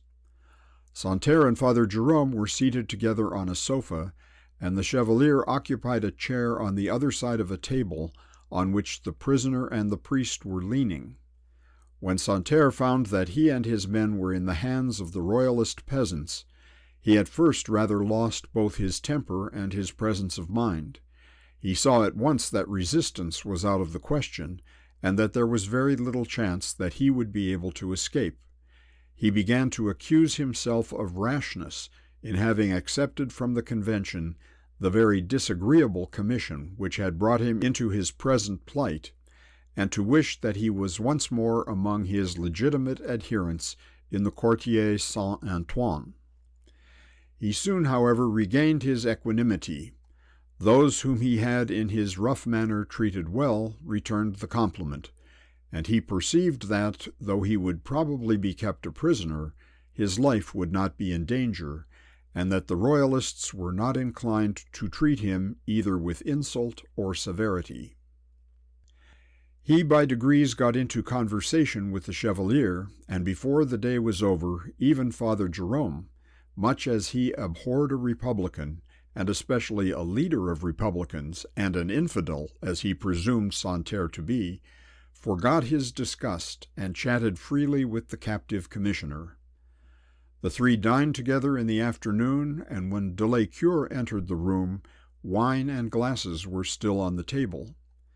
A crowd of the royalist peasants followed de Lescure to the door of the salon, and would have entered it with him, had not Chapeau, with much difficulty, restrained them. They were most anxious to hear sentence pronounced on the traitor who had betrayed their cause and insulted the sister of their favorite leader, and could not understand why the punishment which he had so richly merited should be delayed. All that Chapeau and Father Jerome had ventured to ask of them was to wait till Henri himself should arrive, and now that he had come, they conceived that judgment should at once be passed and sentence of death immediately executed. When de Lescure entered the room, they all, except Deneau, rose from their chairs. The 3 guards stood up and shouldered their muskets, the Chevalier ran up to him to shake hands with him, and Father Jerome also came out into the middle of the room to meet him. He looked first at Deneau, who kept his eyes steadily fixed on the ground, and then at Santerre, whom he had never, to his knowledge, seen before. Santerre, however, knew him, for he immediately called him by his name. "My soldiers have met with a reverse, General de Lescure," said he, "which has thrown me and them into the power of your friends. I take the earliest opportunity of thanking you for the kind treatment we have received. If at some future time, when our soldiers may be in your power, you will remember it, the Marquis de la Roche-Jacquelin will feel himself amply repaid for such attention as he has been able to show you," said de Lescure.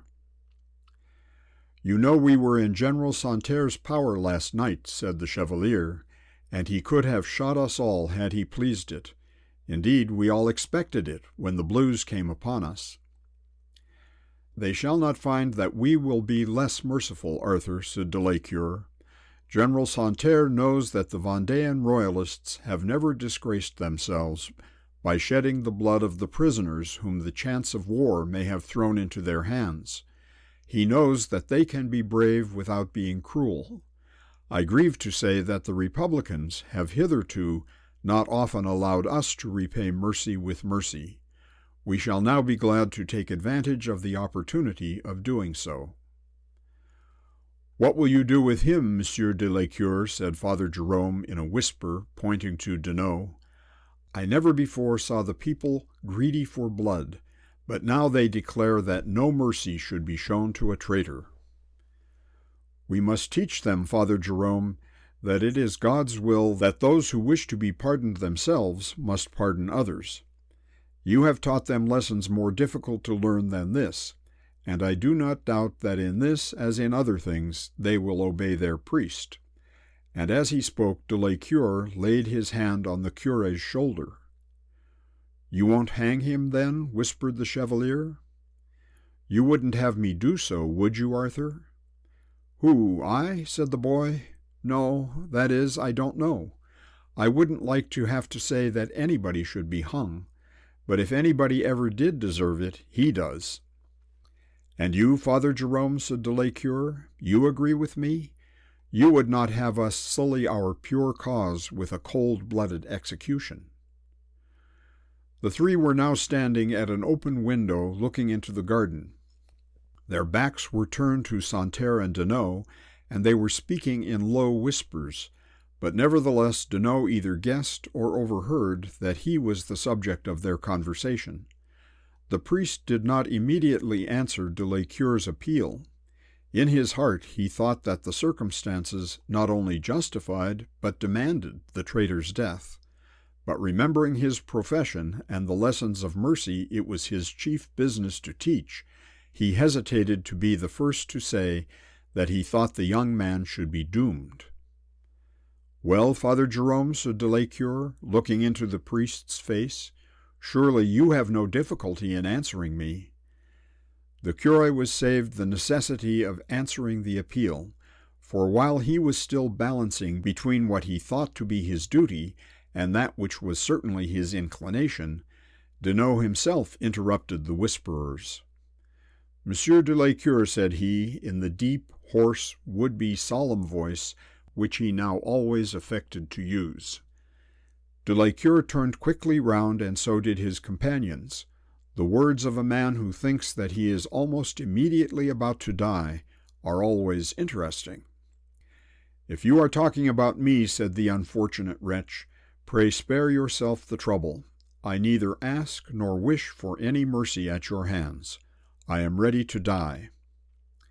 As de la Cure looked at him and observed the alteration which a few weeks had made in his appearance, his sunken, sallow cheeks, his wild and bloodshot eyes, his ragged, uncombed hair and soiled garments, as he thought of his own recent intimacy with him, as he remembered how often he had played with him as a child and associated with him as a man, that till a few days since he had been the bosom friend of his own more-than-brother Henri Le Roche-Jacquelin, the tears rushed to his eyes and down his cheeks.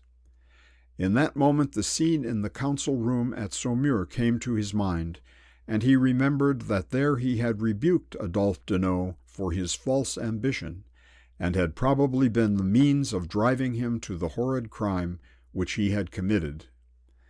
Though he knew that the traitor's iniquity admitted of no excuse, he sympathized with the sufferings which had brought him to his present condition. He turned away his head as the tears rolled down his cheeks, and felt that he was unable to speak to the miserable man. Had de la Cure upbraided him, Deneau's spirit, affected and unreal as it was, would have enabled him to endure it without flinching. He would have answered the anger of his former friend with bombast, and might very probably have mustered courage enough to support the same character till they led him out to death. But de la Cure's tears affected him.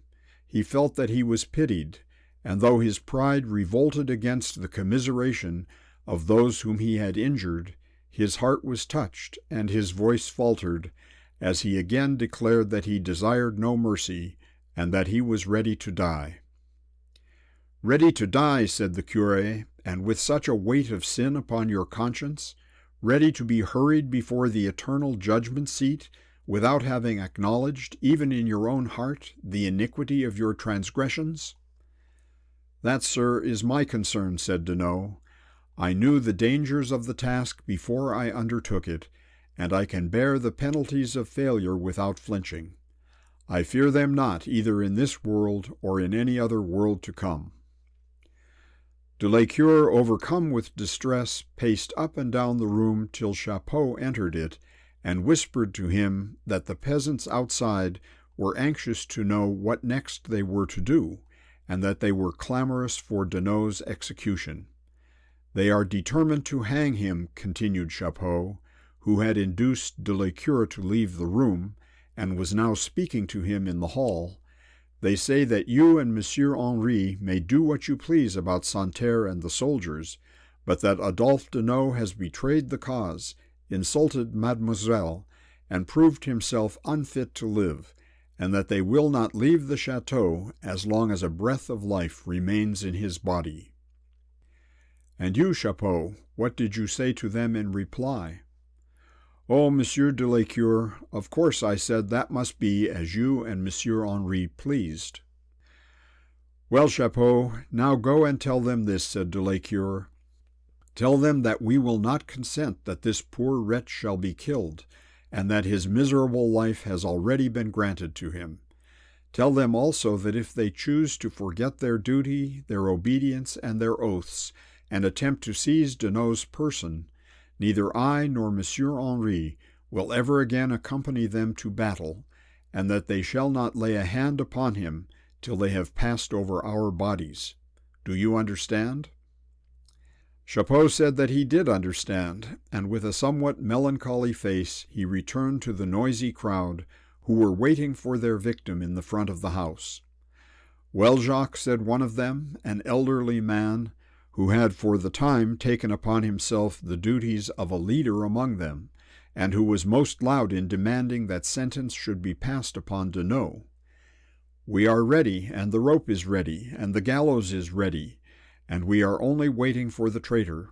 We don't want to hurry Monsieur Henri or Monsieur de Lescure, but we hope they will not keep us waiting much longer."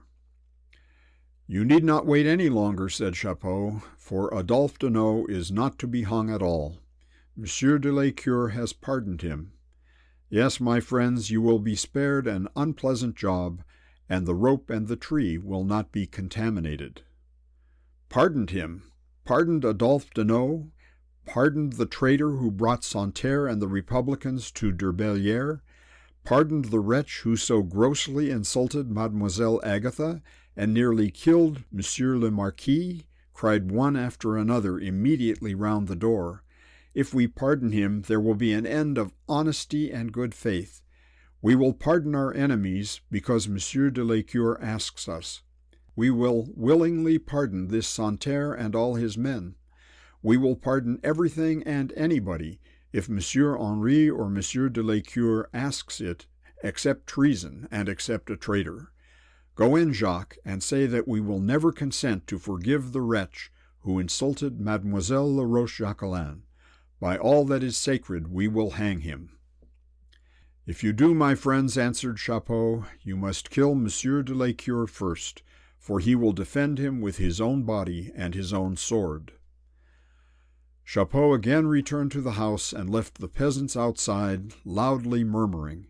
Hitherto they had passively obeyed their leaders. They had gone from one scene of action to another. They had taken towns and conquered armies, and abstained not only from slaughter, but even from plunder, at the mere request of those whom they had selected as their own generals. Now, for the first time, they showed a determination to disobey. The offense of which their victim had been guilty was in their eyes unpardonable. They were freely giving all, their little property, their children, their blood, for their church and king. They knew that they were themselves faithful and obedient to their leaders, and they could not bring themselves to forgive one whom they had trusted and who had deceived them. Chapeau returned to the house, but he did not go back to Monsieur de la Cure. He went upstairs to his master and found him alone with his sister, and explained to them what was going on before the front door.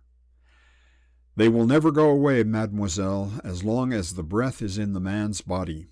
They are angry now, and they care for no one, not even for Monsieur Henri himself. And it's no wonder for them to be angry. He that was so trusted and so loved, one of the family as much as yourself, Monsieur Henri. Why, if I were to turn traitor and go over to the Republicans, it could hardly be worse. If ever I did, I should expect them to pinch me to pieces with hot tweezers, let alone hanging." "I will go down to them," said Monsieur Henri. "It will be no use," said Chapeau. "They will not listen to you." "I will try them at any rate, for they have never yet disobeyed me. I know they love me, and I will ask for Adolphe's life as a favor to myself. If they persist in their cruelty, if they do kill him, I will lay down my sword and never again raise it in La Vendée." "If it were put off for a week or a day, Monsieur Henri, so that they could get cool, if you could just consent to his being hung, but say that he was to have 24 hours to prepare himself, and then at the end of that time they wouldn't care about it. Mightn't that do? Wouldn't that be the best plan, mademoiselle?" "No," said Henri, "I will not stoop to tell them a falsehood, nor if I did so, would they ever believe me again." And he walked towards the passage, intending to go down to the front door. "Stop, Henri, stop a moment," said Agatha. "I will go down to them. I will speak to them.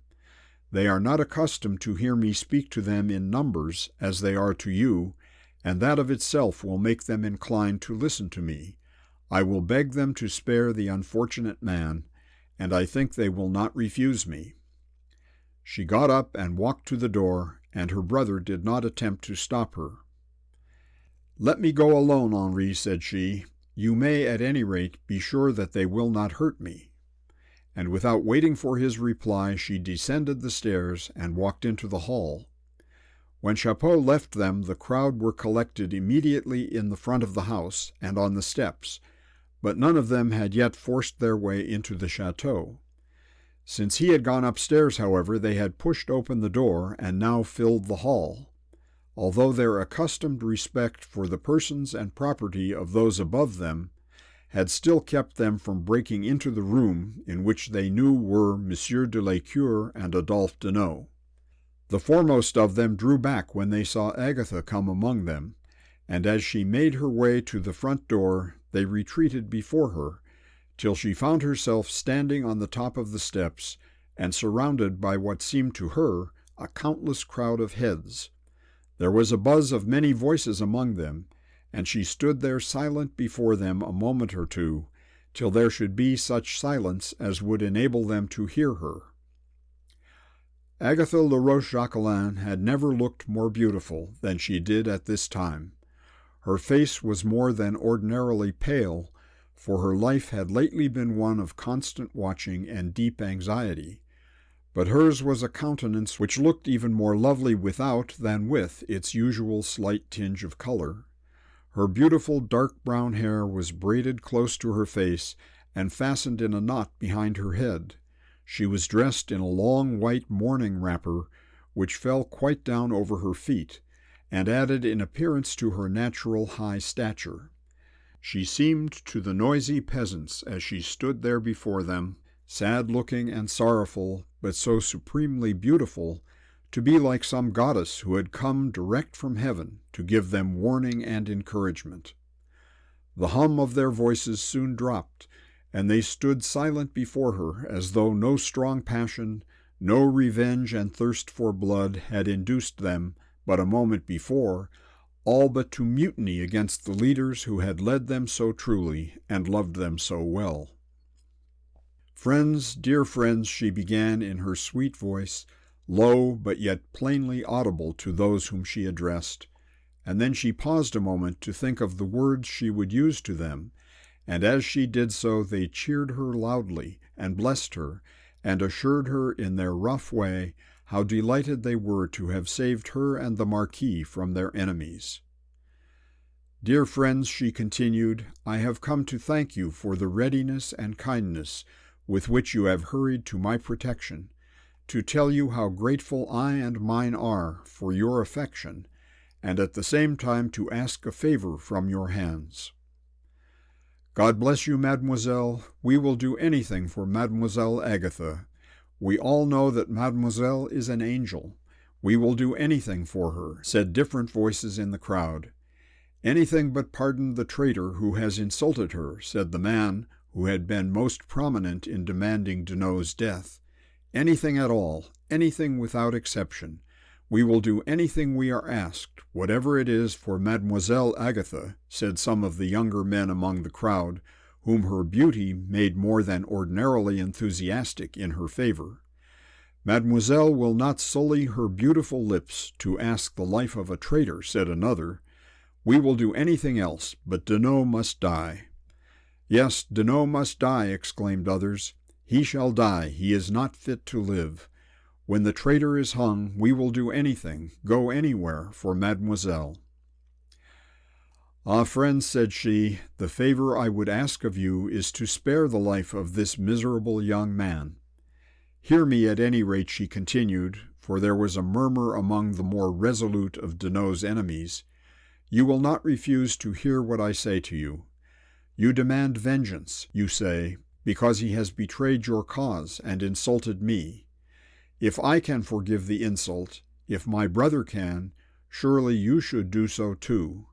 Think, dear friends, what my misery must be if on my account you shed the blood of this poor creature. You say he has betrayed the cause for which you are fighting. It is true, he has done so. But it is not only your cause which he has betrayed. Is it not my cause also? Is it not my brother's? Is it not Monsieur de Lécueur's? And if we can forgive him, should not you also do so too? He has lived in this house as though he were a child of my father's. You know that my brother has treated him as a brother. Supposing that you, any of you, had had a brother who has done as he has done, would you not still pray, in spite of his crimes, that he might be forgiven? I know you all love my brother. He deserves from you that you should love him well, for he has proved to you that he loves you. He, Henri Laroche-Jacquelin, your own leader, begs you to forgive the crime of his adopted brother. Have we not sufficient weight with you? Are we not near enough to your hearts to obtain from you this boon?" We will," shouted they. "We will forgive. No, we won't forgive him, but we'll let him go. Only, mademoiselle, let him go from this. Let him not show himself here any more. There, lads, there's an end of it. Give Maman back the rope. We will do nothing to displease Monsieur Henri and Mademoiselle Agatha." And then they gave 3 cheers for the inhabitants of Durbellière, and Agatha, after thanking them for their kindness and their courtesy, returned into the house. For some days after the attack and rescue, there was great confusion in the chateau of Durbellière. The peasants by degrees returned to their own homes, or went to Châtillon, at which place it was now intended to muster the whole armed royalist force which could be collected in La Vendée. Châtillon was in the very center of the revolted district, and not above 3 leagues from Durbellière. And at this place the Vendéan leaders had now determined to assemble, that they might come to some fixed plan and organize their resistance to the Convention. De Lécueur and Henri together agreed to give Santerre his unconditional liberty. In the first place, they conceived it to be good policy to abandon the custody of a man whom, if kept a prisoner, they were sure the Republic would make a great effort to liberate, and who, if he ever again served against them at all, would, as they thought, be less inclined to exercise barbarity than any other man whom the Convention would be likely to send on the duty. Besides, Agatha and the Marquis really felt grateful to Santerre, for having shown a want of that demoniac cruelty with which they supposed him to have been imbued, and it was therefore resolved to escort him personally to the northern frontier of La Vendée, and there set him at liberty, but to detain his soldiers prisoners at Châtillon, and this was accordingly done. They had much more difficulty in disposing of Deneau. Had he been turned loose from the chateau to go where he pleased and do what he pleased, he would to a certainty have been killed by the peasantry. De Lescure asked Santerre to take charge of him, but this he refused to do, saying that he considered the young man was a disgrace to any party or any person who had aught to do with him, and that he would not undertake to be responsible for his safety. Deneau himself would neither say or do anything. Henri never saw him, but de Lescure had different interviews with him, and did all in his power to rouse him to some feeling as to the future, but all in vain.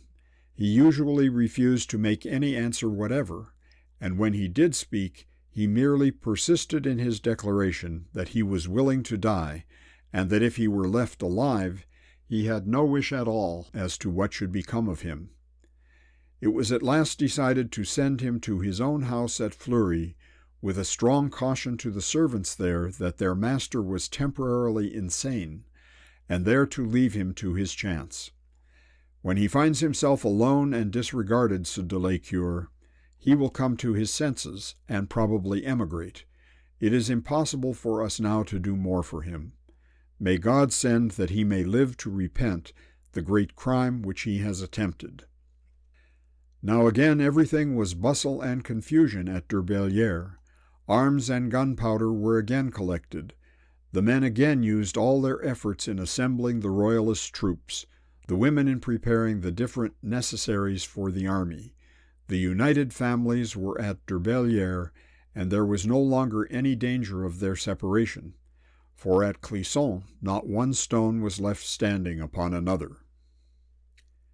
End of section 22. Volume 3, Chapter 1, Robespierre's Character. We will now jump over a space of nearly 3 months, and leaving the chateau of royalist La Vendée, plunge for a short while into the heart of Republican Paris. In the Rue Saint-Honoré lived a cabinet-maker named Duplay, and in his house lodged Maximilien Robespierre, the leading spirit in the latter and more terrible days of the Revolution. The time now spoken of was the beginning of October 1793, and at no period did the popularity and power of that remarkable man stand higher. The whole government was then vested in the Committee of Public Safety, a committee consisting of 12 persons, members of the Convention, all of course ultra-democrats, over the majority of whom Robespierre exercised a direct control. No despot ever endured ruled with so absolute and stringent a dominion as that under which this body of men held the French nation. The Revolutionary Tribunal was now established in all its horror and all its force. A law was passed by the Convention in September, which decreed that all suspected people should be arrested and brought before this tribunal, that nobles, lawyers, bankers, priests, men of property, and strangers in the land should be suspected unless known to be acting friends and adherents of the ultra-revolutionary party, that the punishment of such persons should be death, and that the members of any revolutionary tribunal which had omitted to condemn any suspected person should themselves be tried and punished by death.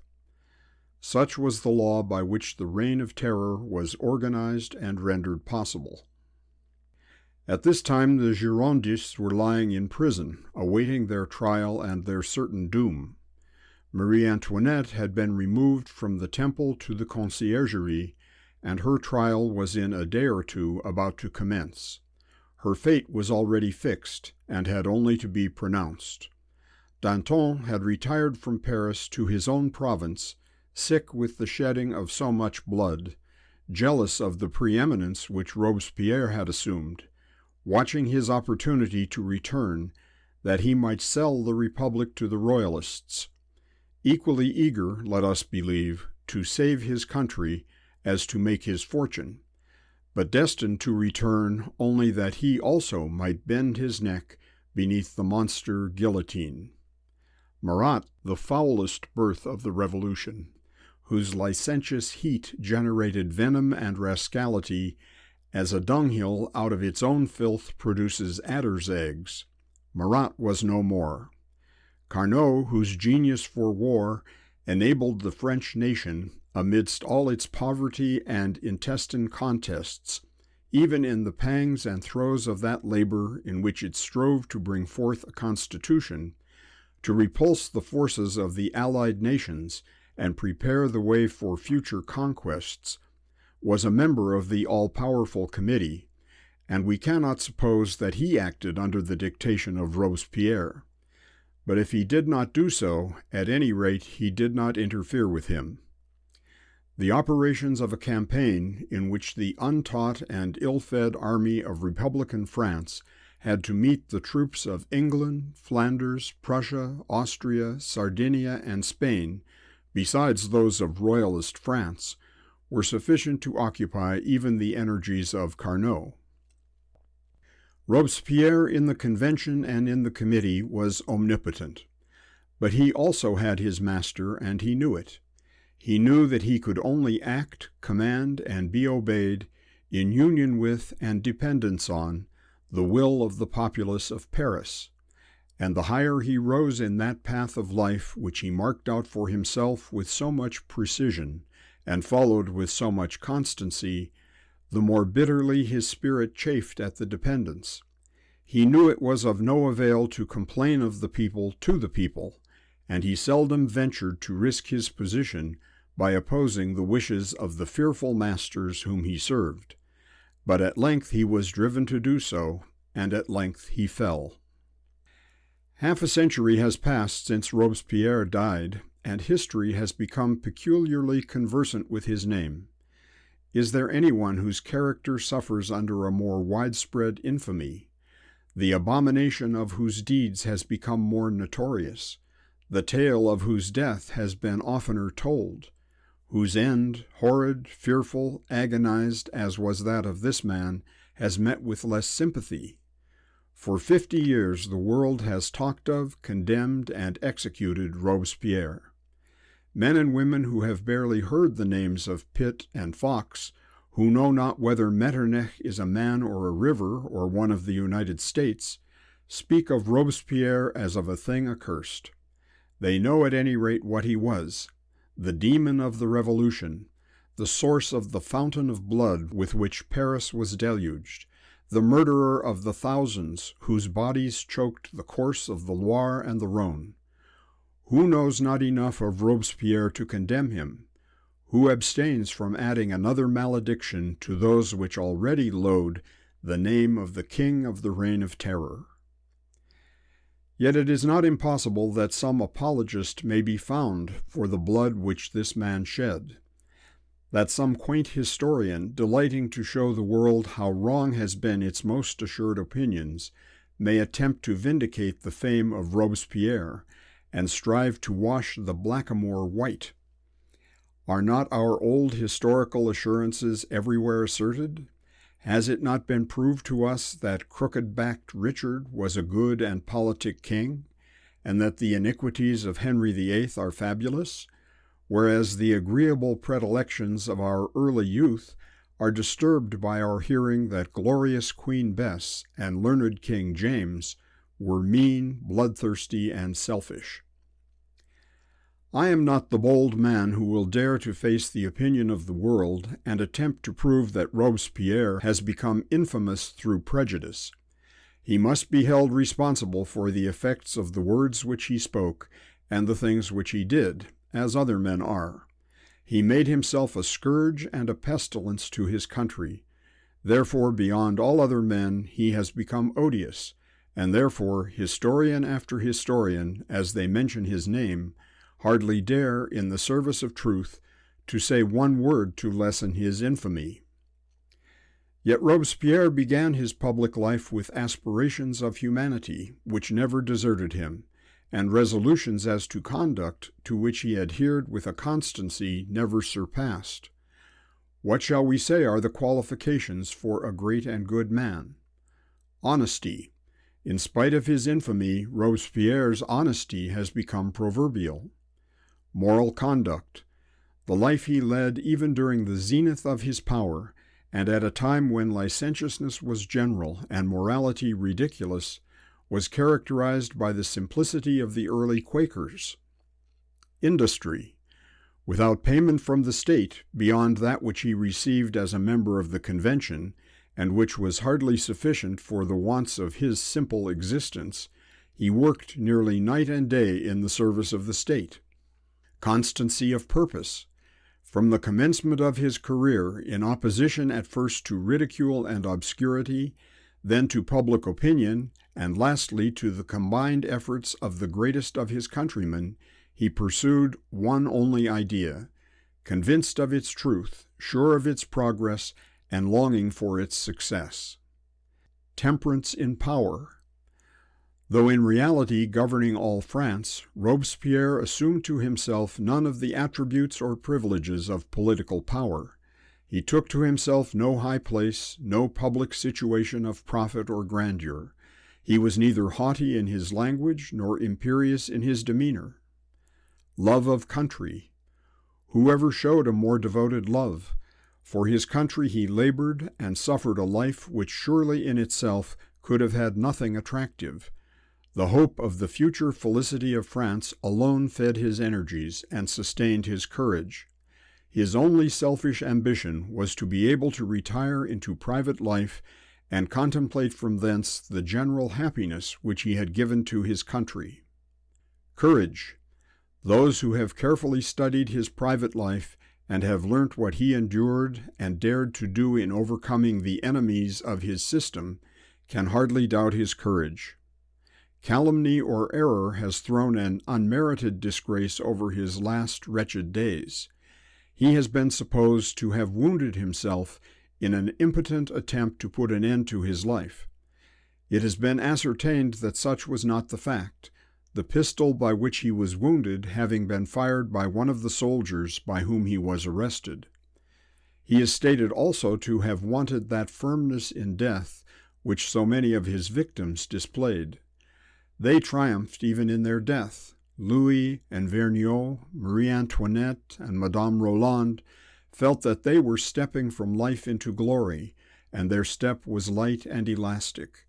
Robespierre was sinking from existence into infamy. During those fearful hours in which nothing in life was left him but to suffer, how wretched must have been the reminiscences of his career. He who had so constantly pursued one idea must then have felt that that idea had been an error, that he had all in all been wrong, that he had waded through the blood of his countrymen to reach a goal which, bright and luminous as it had appeared, he now found to be an ignis fatuus. Nothing was then left to him. His life had been a failure, and for the future he had no hope. His body was wounded and in tortures. His spirit was dismayed by the insults of those around him, and his soul had owned no haven to which death would give it an escape. Could his eye have been lit with animation as he ascended the scaffold? Could his foot have then stepped with confidence? Could he have gloried in his death? Poor mutilated worm, agonized in body and in soul, can it be ascribed to want of courage in him that his last moments were passed in silent agony and despair? Honesty, moral conduct, industry, constancy of purpose, temperance in power, courage, and love of country, these virtues all belong to Robespierre. History confesses it, and to what favored hero does history assign a fairer catalogue? Whose name does a brighter galaxy adorn? With such qualities, such attributes, why was he not the Washington of France? Why, instead of the Messiah of freedom, which he believed himself to be, has his name become a byword, a reproach, and an enormity. Because he wanted faith, he believed in nothing but himself and the reasoning faculty with which he felt himself to be endowed. He thought himself perfect in his own human nature, and wishing to make others perfect as he was, he fell into the lowest abyss of crime and misery in which a poor human creature ever wallowed. He seems almost to have been sent into the world to prove the inefficacy of human reason to effect human happiness. He was gifted with a power over common temptation which belongs to but few. His blood was cool and temperate, and yet his heart was open to all the softer emotions. He had no appetite for luxury, no desire for pomp, no craving for wealth. Among thousands who were reveling in sensuality, he kept himself pure and immaculate. If any man could have said, "I will be virtuous," I of myself unaided, trusting to my own power, guarding myself by the light of my own reason, I will walk uprightly through the world, and will shed light from my path upon my brethren, he might have said so. He attempted it, and history shows us the result. He attempted, unassisted, to be perfect among men, and his memory is regarded as that of a loathsome plague, defiling even the unclean age in which he lived. At about 5 o'clock in the afternoon on an October day in 1793, Robespierre was sitting alone in a small room in the house of his friend Simon Duplay, the cabinet-maker. This room, which was the bedchamber, reception room, and study of the arbitrary dictator, was a garret in the roof of Duplay's humble dwelling. One small window, opening upon the tiles, looked into the courtyard in which were stored the planks or blocks necessary to the cabinet-maker's trade. A small wooden bedstead, a long deal table, and 4 or 5 rush-bottomed chairs constituted the whole furniture of the apartment. A deal shelf ran along the wall beneath the slanting roof, and held his small treasure of books, and more than half of this humble row were manuscripts of his own, which he had numbered, arranged, and bound with that methodical exactness which was a part of his strange character. He was sitting at a table covered with papers, on which he had now been laboriously preparing instructions for those who, under him, carried on the rule of terror, and arranging the measured words with which, at the Jacobins, he was to encourage his allies to uphold him in the bloody despotism which he had seized. The weight upon his mind must have been immense, for Robespierre was not a thoughtless, wild fanatic, carried by the multitude whither they pleased. He led the people of Paris, and led them with a fixed object. He was progressing by one measure deeply calculated to the age of reason, which he was assured was coming, and that one measure was the extermination of all who would be likely to oppose him. The extent of his power, the multiplicity of his cares, the importance of his every word and act, and the personal danger in which he lived, might have ruffled the equanimity of a higher-spirited man than he is supposed to have been. But yet, to judge from his countenance, his mind was calm, the traces of thought were plain on his brow, but there was none of the impatience of a tyrant about his mouth, nor of the cruelty of an habitual bloodshedder in his eyes. His forehead showed symptoms of deep thought, and partially redeemed the somewhat mean effect of his other features. The sharp nose, the thin lips, the cold gray eyes, the sallow sunken cheeks, were those of a precise, passionless, self-confident man, little likely to be led into any excess of love or hatred, but little likely also to be shaken in his resolve, either for good or evil. His face probably was a true index to his character. Robespierre was not a cruel man, but he had none of that humanity which makes the shedding of blood abominable to mankind, and which, had he possessed it, would have made his career impossible. His hair was close curled in rolls upon his temples and elaborately powdered. The front and cuffs of his shirt were not only scrupulously clean, but starched and ironed with the most exact care. He wore a blue coat, a white waistcoat, and knee breeches. His stockings, like his shirt, were snow white, and the silver buckles shone brightly in his shoes. No one could have looked less like a French Republican of 1793 than did Robespierre. He had just completed a letter addressed jointly to Thoreau and Lachelle, the commissioners whom he had newly appointed to the horrid task of exterminating the Royalists of La Vendée. Santerre had undertaken this work and had failed in it, and it was now said that he was a friend and creature of Danton's, that he was not to be trusted as a Republican, that he had a Royalist bias, that it would be a good thing that his head should roll, as the heads of so many false men had rolled under the avenging guillotine. Poor Santerre, who in the service of the Republic had not shunned the infamy of presiding at the death of Louis. He, however, contrived to keep his burly head on his strong shoulders, and to brew beer for the Directory, the Consulate, and the Empire. Thoreau and Lachelle, it was correctly thought, would be surer hands at performing the work to be done. They had accepted the commission with alacrity, and were now on the road to commence their duties. That duty was to leave neither life nor property in the proscribed district. Let La Vendée become a wilderness, and we will repopulate it with patriots, to whom the fertility of fields, rich with the blood of traitors, shall be a deserved reward. Thus had Robespierre now written, and as he calmly read over and slowly copied his own dispatch, he saw nothing in it of which he could disapprove, as a reasoning being animated with a true love of his country.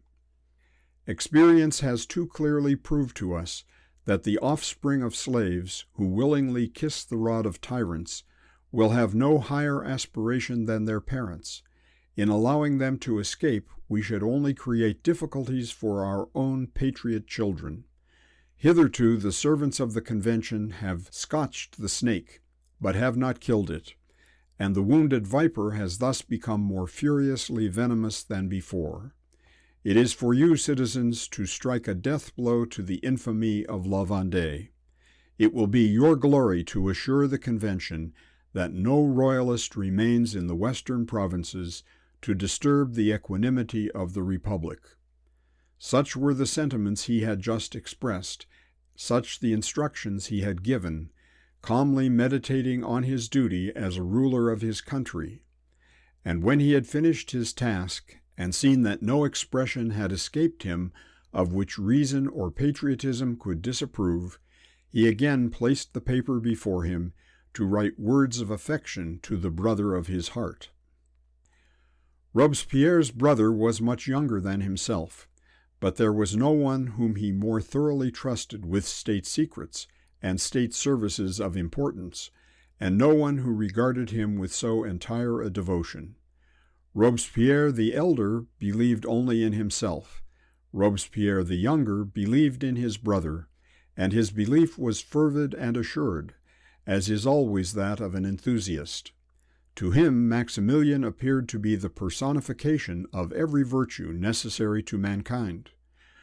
Could he have been made to understand the opinion which the world would form of his brother's character, he would have thought that it was about to be smitten with a curse of general insanity.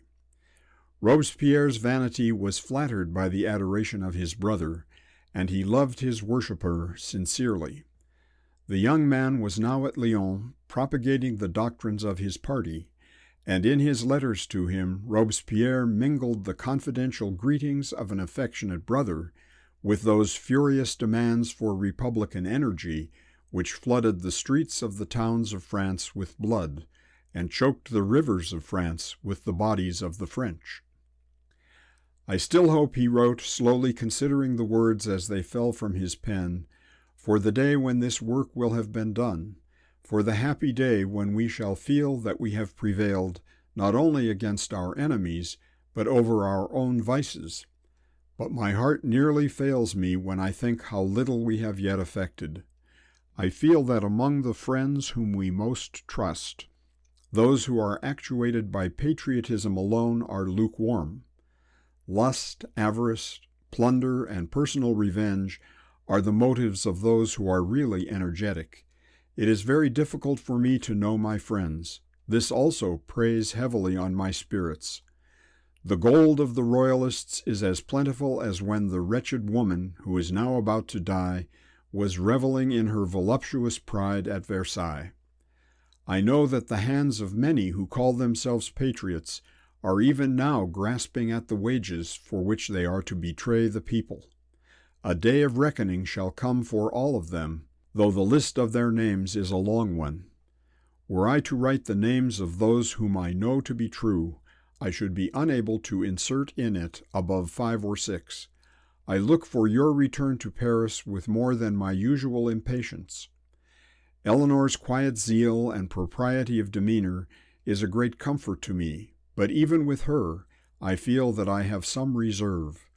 I blame myself that it is so, for she is most trustworthy, but as yet I cannot throw it off. With you alone I have none. Do not, however, leave the work undone. Remember that those who will not toil for us will assuredly toil against us. There can be none neutral in the battle we are now waging. A man can have committed no greater crime against the Republic than having done nothing to add to its strength. I know your tender heart grieves at the death of every traitor, though your patriotism owns the necessity of his fall. Remember that the prosperity of every aristocrat has been purchased by the infamy of above 100 slaves. How much better is it that one man should die than that 100 men should suffer worse than death? When he had finished his letter, he read it accurately over, and then, having carefully wiped his pen and laid it near his inkstand, he leant back in his chair, and with his hand resting on the table, turned over in his mind the names and deeds of those who were accounted as his friends, but whom he suspected to be his enemies. He had close to his hand slips of paper on which were written notes of the most trivial doings of those by whom he was generally surrounded, and the very spies who gave him the information were themselves the unfortunate subjects of similar notices from others. The wretched man was tortured by distrust. As he had told his brother, there were not among the whole body of those associates by whose aid he had made himself the ruling power in France, half a dozen whom he did not believe to be eager for his downfall and his death. Thrice, while thus meditating, he stopped, and with his pencil put a dot against the name of a Republican. Unfortunate men, their patriotism did not avail them. Within a few weeks, the 3 had been added to the list of victims who perished under the judicial proceedings of Fouquier-Tinville. It had now become nearly dark, and Robespierre was unable longer to read the unfriendly notices which lay beneath his hand, and he therefore gave himself up entirely to reflection. He began to dream of nobler subjects, to look forward to happier days, when torrents of blood would be no longer necessary, when traitors should no longer find a market for their treason, when the age of reason should have prevailed, and France, happy, free, illustrious, and intellectual, should universally own how much she owed to her one incorruptible patriot. He thought to himself of living on his small paternal domain in Artois, receiving nothing from the country he had blessed but adoration, triumphant in the success of his theory, honored as more than mortal, evincing the grandeur of his soul by rejecting those worldly rewards which to his disposition offered no temptation. But before he had long indulged in this happy train of thought, he was called back to the realities of his troubled life by a low knock at his door, and on his answering it, a young woman, decently but very plainly dressed, entered the garret with a candle in her hand. This was Eleanor Duplay, and when Robespierre allowed himself to dream of a future home, she was the wife of his bosom and the mother of his children. End of section 23. Volume 3, Chapter 2, Robespierre's Love. Eleanor Duplay was not a beautiful young woman, nor was there anything about her which marked her as being superior to those of her own station of life. But her countenance was modest and intelligent, and her heart was sincere. Such as she was, she had won the affection of him who was, certainly, at this time, the most powerful man in France. She was about 25 years of age, was the eldest of 4 sisters, and had passed her quiet existence in assisting her mother in her household, and in doing for her father so much of his work as was fitting for a woman's hand. Till Robespierre had become an inmate of her father's house, she had not paid more than ordinary attention to the politics of the troubled days in which she lived. But she had caught the infection from him, as the whole family had done. She had listened to his words as though they fell from inspired lips. The pseudo-philosophical dogmas, which are to us both repulsive and ridiculous, were to her invaluable truths, begotten by reason and capable of regenerating her fellow creatures. Robespierre was to her what her Savior should have been, and he rewarded her devotion by choosing her as the partner of his greatness. Robespierre's affection was not that of an impassioned lover. He did not show it by warm caresses or fervid vows, but yet he made her whom he had chosen understand that she was to him dearer than any other woman, and Eleanor was prouder of her affianced husband than though the handsomest youth of Paris was at her feet. As she entered his chamber, he was thinking partly of her, and he was not sorry to be thus interrupted. She carried a candle in one hand, and in the other a bouquet of fresh flowers, which she quietly laid among his papers. Robespierre either had, or affected, a taste for flowers, and as long as they were to be gotten, he was seldom seen without them, either in his hand or on his coat. "I thought you would want a light, Monsieur Robespierre," said she, for though she hoped to be closely connected with him, she seldom ventured on the familiarity of calling him by his Christian name. Had she been a man, her democratic principle would have taught her to discontinue the aristocratic Monsieur. But even in 1793, the accustomed courtesy of that obnoxious word was allowed to woman's lips.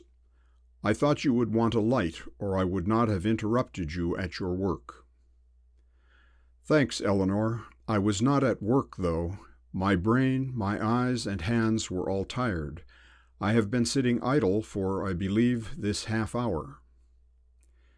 "Your eyes and hands may have been at rest," said she, sitting down at the end of the table, "but it is seldom that your thoughts are not at work.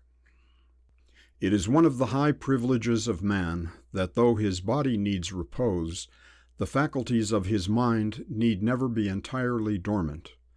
I know that I have reasoned in my sleep as lucidly as I have ever done awake, and though, when awake, I have forgotten what has passed through my mind, the work of my brain has not been lost.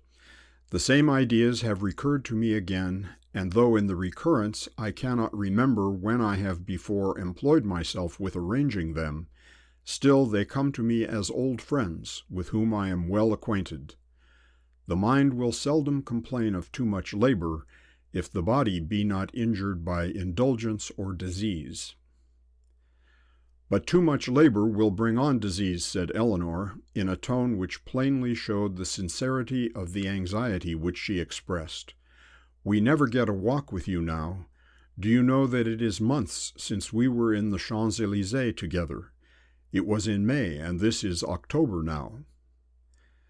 "Affairs must be greatly altered, Eleanor. Many things which are now undone must be completed before we walk again for our pleasure.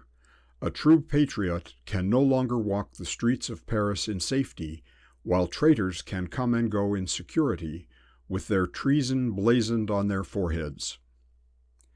"And yet do not many traitors expiate their crimes daily?" "Many are condemned and die, but I fear not always those who have most deserved death. Much blood has been shed, and it has partly been in compliance with my counsel. I would that the vengeance of the Republic might now stay its hand, if it could be so, with safety to the people. I am sick of the unchanging sentences of the judges, and the verdicts of juries who are determined to convict. I doubt not that those who are brought before them are traitors or aristocrats. At any rate, they are not at heart Republicans, and if so, they have deserved death. But I should be better pleased if now and then a victim was spared." He paused for a while and then added, "The blood of traitors is very sickening, but there are those, Eleanor, in whose nostrils it has a sweet savor. There are butchers of the human kind who revel in the horrid shambles in which they are of necessity employed. Such men are to me accursed. Their breath reeks of human blood." Eleanor shuddered as she listened to him, but it was not the thought of all the blood which he whom she loved had shed which made her shudder.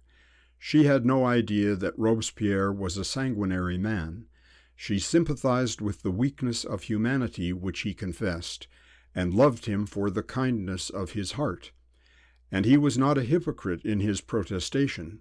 He believed that there was nothing in common between himself and the wretches who crowded round the last sufferings of the victims whom he had caused to ascend the scaffold. He little thought that, in a few years, he would be looked upon as the sole author of the barbarities of which he now complained. It was seldom that Robespierre had spoken so openly to Eleanor Duplay of his inmost thoughts. She was flattered and gratified to think he had thought her worthy of his confidence, that he had chosen her to listen to the secrets of his heart, and she felt that, if she had influence with him, it would become her as a woman to use it on behalf of those whom it might be in his power to save from a fearful death. "And are there many more who must die?" said she. "When I hear the wheels of that horrid cart as it carries the poor creatures who have been condemned on their last journey, my heart too sickens within me. Will these horrid executions go on much longer?" "There are still thousands upon thousands of men in France who would sooner be the slaves of a king than draw the breath of liberty," answered he. "But they can be taught the duties and feelings of men, cannot they? They think and feel now only as they have been brought up to think and feel. Had they not been too stubborn to learn, they have had a lesson written in letters of blood, which would have long since convinced them. If it be necessary, it must be repeated. I, for one, will not shrink from my duty. No, though I should sink beneath the horrid task which it imposes on me." They both then sat silent for a while, though Robespierre had ventured to express to the girl, whom he knew to be so entirely devoted to him, a feeling somewhat akin to that of pity for his victims. He could not bear that even she should appear to throw a shadow of an imputation on the propriety and justness of his measures, although she only did so by repeating and appealing to the kindly expressions which had fallen from himself. He had become so used to the unmeasured praise of those among whom he lived, so painfully suspicious of those who in the remotest degree disapproved of any of his words or deeds, so confident of himself, so distrustful of all others, that even what she had said was painful to him, and though he himself hardly knew why, yet he felt that he was displeased with her. Eleanor, however, was altogether unconscious of having irritated his sore feelings, and relying on the kind tone of what he had said, and the confident manner in which he had spoken to her, she determined to obey the dictates of her heart, and intercede for mercy for her fellow creatures. Poor girl, she did not know the danger of coming near the lion's prey. She had heard much of the Vendéans, and though those who had spoken in her hearing of the doings of the royalist rebels were not likely to say much to excite sympathy on their behalf, still she had learnt that they were true to each other, faithful to their leaders, generous to their enemies and brave in battle. The awful punishment to be inflicted on the doomed district had also been partially discussed in her hearing, and though the Republic had no more enthusiastic daughter than herself, her woman's heart could not endure the idea that even the innocent children of a large province should be condemned to slaughter for their father's want of patriotism. What work so fitting for the woman whom a ruler of the people had chosen for a wife as to implore the stern magistrate to temper justice with mercy? In what way could she use her influence so sweetly as to ask for the lives of women and children? And yet she felt afraid to make her innocent request. Robespierre had never yet been offended with her. Though he had given her counsel on almost every subject, he had never yet spoken to her one word of disapprobation. Still she knew that he had inspired her with fear. She made some attempts to begin the subject, which he did not notice, for he was still brooding over the unpleasant sensation which her words had occasioned. But at last she gathered courage and said, "The soldiers of the Republic have at last overcome the rebels of La Vendée, have they not, Monsieur Robespierre?" "It is not enough to conquer traitors," answered he. "They must be crushed before the country can be safe from their treachery." "Their treason must be crushed, I know." "Crimes between man and man can be atoned for by minor punishments. Crimes between citizens and their country can only be properly avenged by death. You may teach the murderer or the thief the iniquity of his fault, and when he has learnt to hate the deed he has committed, he may be pardoned. It is not so with traitors. Though the truest child of France should spend his life in the attempt, he would not be able to inspire one aristocrat with a spark of patriotism."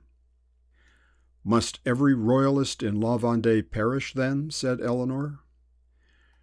Robespierre did not answer her immediately, but leaning his elbow on the table, he rested his forehead on his hand, so as nearly to conceal his face. Eleanor thought that he was meditating on her question, and remembering that he had declared that he should be pleased if now and then a victim might be spared, again commenced her difficult task of urging him to mercy. "They talk of shedding the blood of innocent children, of destroying peasant women who can only think and feel as their husbands bid them. You will not allow that this should be done, will you? Is the life of a woman more precious to her than that of a man?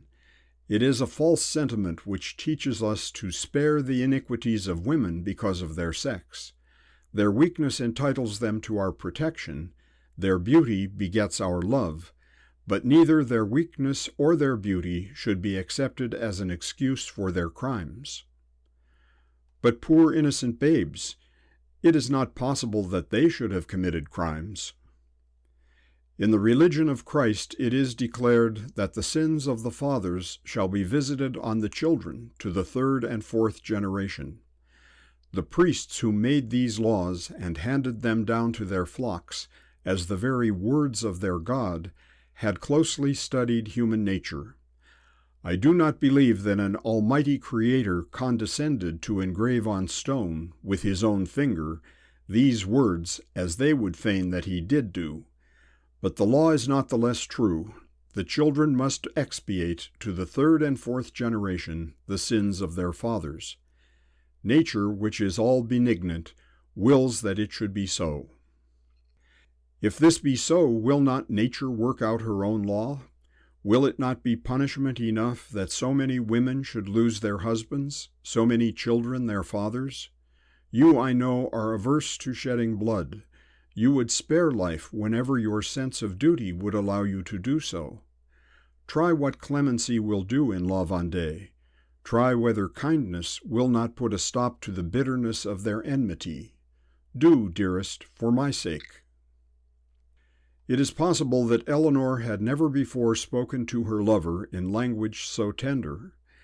It is also probable that she had never before asked of him any request in which aught of a political nature was concerned. Be that as it may, As soon as she had finished speaking, her face became suffused with scarlet, as though she had said something of which she was ashamed. One would think that there was nothing in the term of endearment which she had used which could have displeased a betrothed husband, nothing in the petition she had made which could have angered a political friend. Robespierre, however, soon showed that he was displeased and angered. Nay, worse still, that his black, unmanly suspicion was aroused. To his disordered brain it seemed that Eleanor was practicing on him her woman's wiles for some unworthy purpose, and that treason lurked in her show of humanity and affection. He believed that she, who had always believed in him, loved him, almost worshipped him, had become in an instant false and designing. He looked her steadily in the face for a moment or two before he answered, and she did not bear calmly the fierce glance of his eye. She saw at once that she had angered him, and in spite of her love, she could not but know how dark and terrible was his anger. "Who has set you on to talk to me of this?" he said slowly, still keeping his eyes fixed on hers. "Set me on, Monsieur Robespierre? What do you mean? Who should have set me on?" "There are hundreds, I grieve to say, ready to do so. Some of them are daily near you. I should have thought, though, that with you I might have been safe." "Safe with me? And do you doubt it now? Do you doubt that you are safe with me?" And as she spoke, she laid her hand upon his arm and attempted to appeal to his affection. He gently withdrew his arm from her grasp, and again concealed his face with his hand. "As I stand here alive before you," continued she, speaking with a more assured voice than she had hitherto used, "I have not whispered a word to man or woman upon this subject, but yourself." Eleanor had risen from her chair when her companion first expressed his suspicion, and she was now standing, but Robespierre remained seated, still shading his eyes with his hand, as though he had nothing further to say to her, and would wish to be alone. She, however, felt that she could not leave him without some further explanation on her part, some retraction on his, but she knew not how to set about it.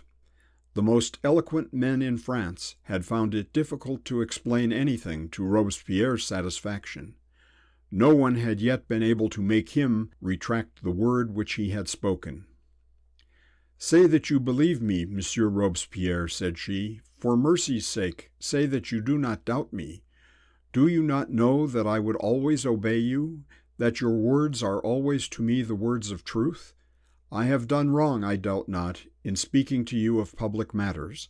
I beg your pardon, and promise that I will not so transgress again. But before I leave you, tell me that you do not distrust my fidelity." "I would still wish to hope, Eleanor, that you are truly anxious for the welfare of your country and the safety of your friend," said he, still, however, without looking up. "Indeed I am, most anxious, anxious above all things for your welfare and safety. I should think little of my life could I give it to promote the one or secure the other." "Tell me then, I conjure you, who are they who have desired you to beg for the lives of these Vendéan rebels?" And as he spoke, he leaped from his chair, and putting his hand upon her shoulder, looked sternly into her face. "As God is my judge, bah! If neither love of your country or of me, nor yet fear of the punishment due to traitors, will keep you true," and he slightly shook her with his hand as he slowly uttered the last fearful words, "the judgment of God will not have much effect upon you." "True," said the poor girl, almost confounded with her horror at the charge against her amid the violence of the man. "True. Oh, sir, for mercy's sake, tell me what it is of which you accuse me. Tell me what it is that I have done. No man has spoken of you behind your back words which you might not yourself have heard. No man has desired me to ask you to spare the rebels. No man has even dared to hint to me that I should do or say aught in opposition to you." "Some woman has done it then," said he. "My God, that you should think so foully of me! No, sir, neither man nor woman nor child. You said that, were it possible, you would wish that the hand of the executioner might be stayed. It was your own words that set me on to say what I did. I did not dream that I should displease you. Tell me, Monsieur Robespierre, tell me that you are not angry with me, and I will forget it all." Forget it all. Yes, things trivial and of no concern are long remembered, but matters on which depend the life and death of those we ought to love are soon forgotten, if they are unpleasant. No, Eleanor, do not forget it all. Do not forget this. Remember that I never have, and never will, allow my feelings as a private man to influence my conduct as a public functionary. I have many duties to perform, duties which are arduous, disagreeable, and dangerous, but difficult as they are, I believe that I am able to perform them. I do not wish for advice, and I will not permit interference. Now go down, Eleanor. Our friends are below. I heard their steps a while since as they came in. I have but a few words to write, and I will join you." "But you will tell me before I go that we are friends again," said the poor girl, now weeping. "You will say that you do not distrust me." "I do not believe that you meant evil to me, but you were indiscreet. Let that be sufficient now, and bear this in mind, Eleanor. You know the place you hold in my affections, but were you still nearer to me than you are, were you already my wife and the mother of my children, I would not stand between you and the punishment you would deserve if you were untrue to your country." After hearing this energetic warning, Eleanor Duplay left her lover's room, firmly believing that she had greatly sinned in speaking as she had done, but conscious at any rate of having intended no evil, either to him or to the unfortunate country, respecting which he expressed so constant a solicitude. As soon as she was gone, he again took up the papers which he had written, and reread them with great care. In the letter to the two commissioners, he underscored the passages which most forcibly urged them to energy in their work of destruction, and added a word here and there which showed more clearly his intention that mercy should be shown to none. He then turned to his letter to his brother. In that he said that Eleanor's conduct had been a source of great comfort to him, and that he blamed himself for still feeling any reserve with her. He now erased the passage and wrote in its stead, "Even with Eleanor Duplay I have some reserve, and I feel that I cannot throw it off with safety." And having done this, he laboriously copied, for the second time, the long letter which he had written. When he had finished his task, he left his own chamber and went down into a room below, in which the family were in the habit of assembling in the evening, and meeting such of Robespierre's friends as he wished to have admitted. The cabinet-maker and his wife and daughters, together with his son and nephew, who assisted him in his workshop, were always there, and few evenings passed without the attendance of some of his more intimate friends. They were at first merely in the habit of returning with him from the Jacobins' Club, but after a while their private meetings became so necessary to them that they assembled at Duplay's on those nights also on which the Jacobins did not meet. When Robespierre entered the humble salon, Lebas, Saint-Just, and Couthon were there, 3 men who were constant to him to the last, and died with him when he died. As far as we can judge of their characters, they were none of them naturally bad men. They were not men prone to lust or plunder. They betrayed no friends. They sought in their political views no private ends. They even frequently used the power with which they were invested to save the lives of multitudes, for whose blood the infuriate mob were eager. Lebas and Saint-Just were constant to the girls they loved, and Couthon, who was an object of pity as a cripple, was happy in the affection of a young wife whom he adored. And yet these were the men who assisted Robespierre in organizing the reign of terror, and with him share the infamy of the deeds which were then committed. They were all of them young when they died.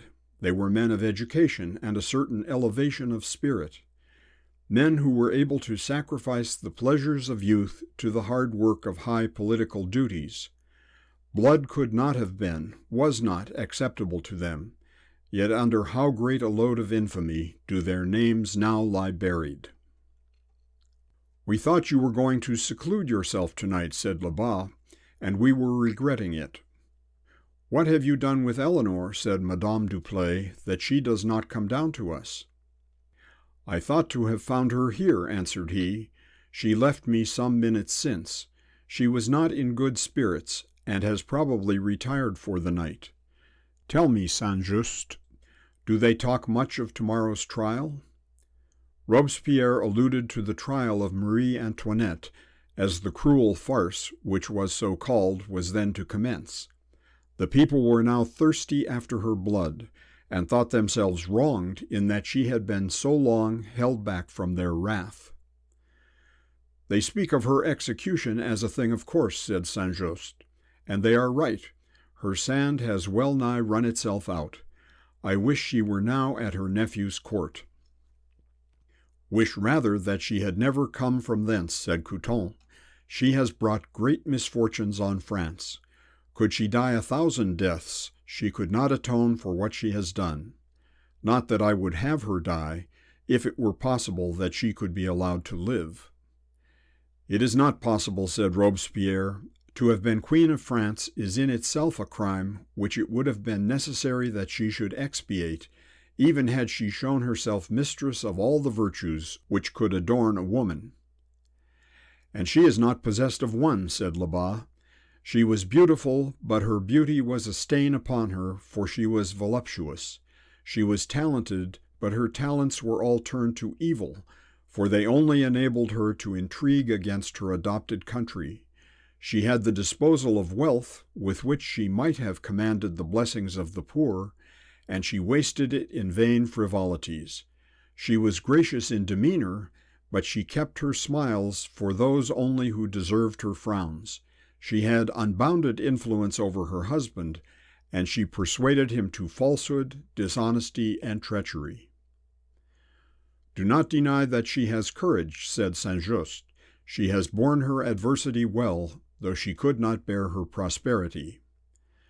"She has courage," said Lebas, "and how has she used it? In fighting an ineffectual battle against the country who had received her with open arms. We must all be judged by posterity, but no historian will dare to say that Marie Antoinette did not deserve the doom which now awaits her." How little are men able to conceive what award posterity will make in judging of their actions, even when they act with pure motives and on what they consider to be high principles. And posterity is often as much in error in its indiscriminate condemnation of actions as are the actors in presuming themselves entitled to its praise. When years have rolled by and passions have cooled, the different motives and feelings of the persons concerned become known to all, and mankind is enabled to look upon public acts from every side. Not so the actors. They are not only in ignorance of facts, the knowledge of which is necessary to their judging rightly, but falsehoods dressed in the garb of facts are studiously brought forward to deceive them, and men thus groping in darkness are forced to form opinions and to act upon them. Public men are like soldiers fighting in a narrow valley. They see nothing but what is close around them, and that imperfectly, as everything is in motion. The historian is as the general who stands elevated on the high ground, and with telescope in hand sees plainly all the different movements of the troops. He would be an inconsiderate general who would expect that his officers in action should have had as clear an idea of what was going on as he himself had been able to obtain.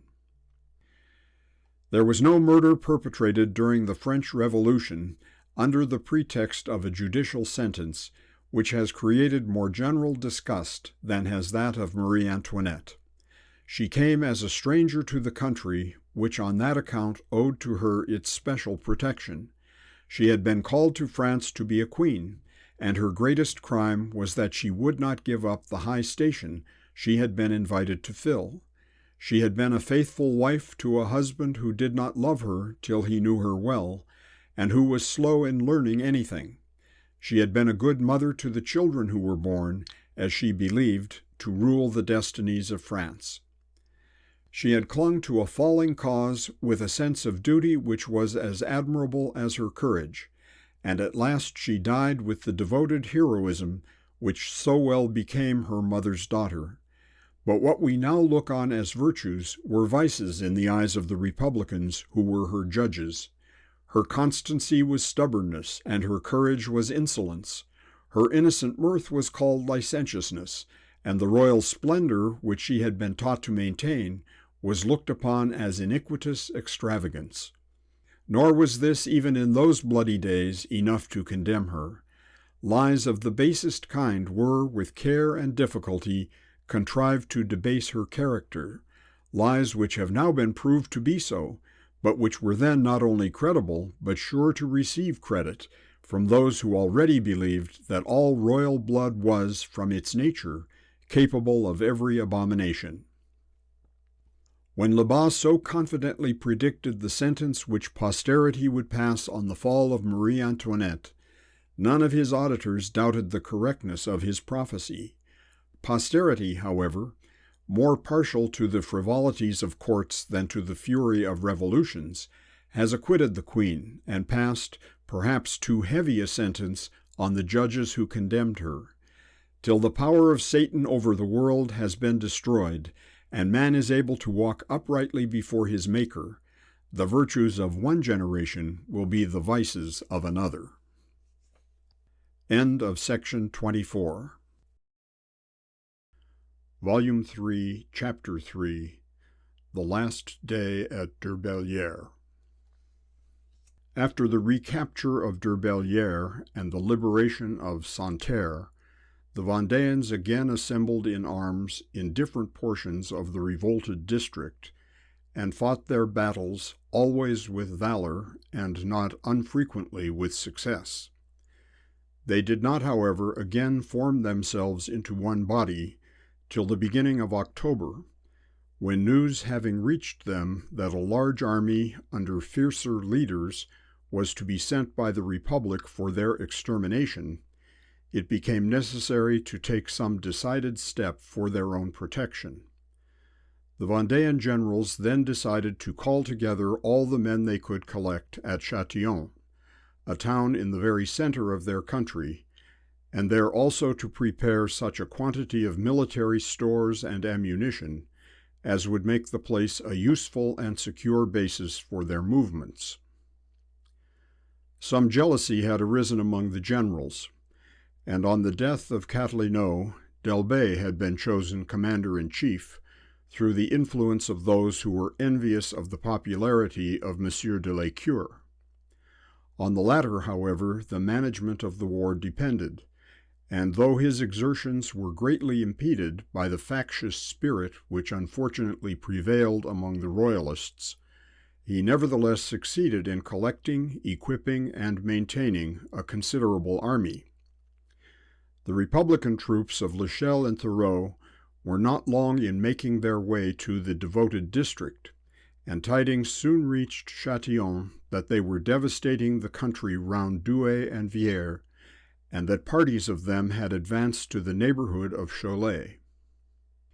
It was then determined at Châtillon that the Royalist army should advance towards the Republicans, that they should fight them on the first field of battle on which they could meet them, and that if beaten they should cross the Loire into Brittany and make their way to the coast to meet the succor which had been promised them from England. Every day that the battle was delayed, hundreds of children and women perished in cold blood. Numberless humble dwellings were reduced to ashes. The commands of Robespierre were being executed. The land was being saturated with the blood of its inhabitants. De Lescure and Laroche-Jacquelin were both staying at Châtillon, But Châtillon is but a league or two from Derbellière, and one or the other of them was almost daily at the château. They had many cares upon them besides those of the army, cares which, though not productive of so much actual labor, sat, if possible, heavier on their hearts. What were they to do with those dear but weak friends who were still at the château? 3 loving and beloved women and an infirm old man, more helpless even than the women. They could not be left at Derbellière, for the château would doubtless, before long, be again taken by some marauding party of their enemies, and any death would be preferable to the fate which would there await them.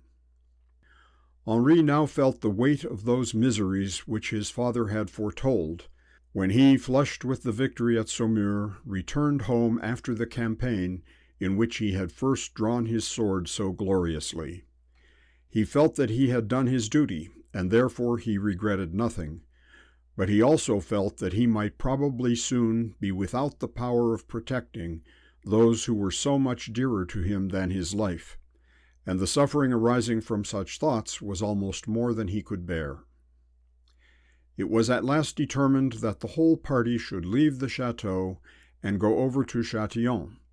There would be at any rate a better chance of security there than at Derbellière, and also better means of escape should the town fall into the hands of their enemies.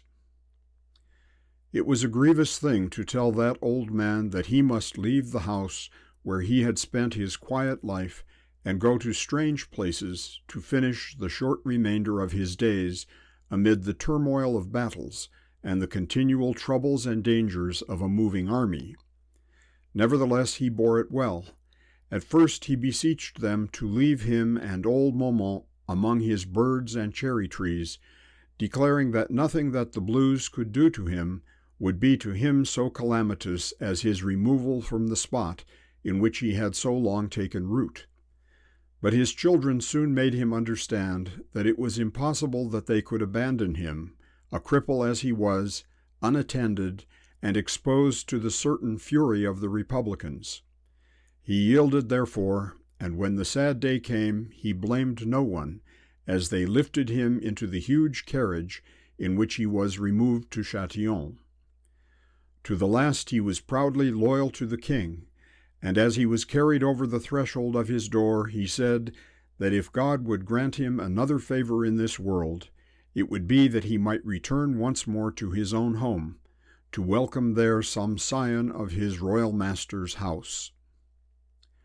Henri de Lécure and the little Chevalier all came over to spend the last day at Derbellière, and a melancholy day it was. Madame de Lécure, Marie, and Agatha were also there, and all the servants, most of whom had been born in the family, and all of whom, excepting Chapeau and one maid, were now to be sent abroad to look for their living in a country in which the life itself of every native was in hourly danger. Hard they begged to be allowed to link their fate to that of their young mistress, declaring that they would never more complain, even though they were again called out to die, as they had been on that fearful evening when Santerre had found himself unable to give the fatal order. It was impossible. The safety of 4 women who would probably have to be carried backwards and forwards through a country bristling with hostile troops was a fearful burden to the young leaders. It would have been madness for them to increase it. The wretched girls, therefore, prepared to make their way to the homes of their relatives, knowing that those homes would soon be turned into heaps of ashes. It was a bright, warm autumn day, this, the last which the Laroche-Jacquelin were to pass together in the mansion in which they had all been born. The men came over early and breakfasted at the château, and both Henri and Arthur worked hard to relieve the sadness of the party with some sparks of their accustomed gaiety. The attempt, however, was futile. They each felt that their hours of gaiety were gone by, and before the meal was over they had both resolved that any attempt at mirth that day would be a stretch of hypocrisy beyond their power.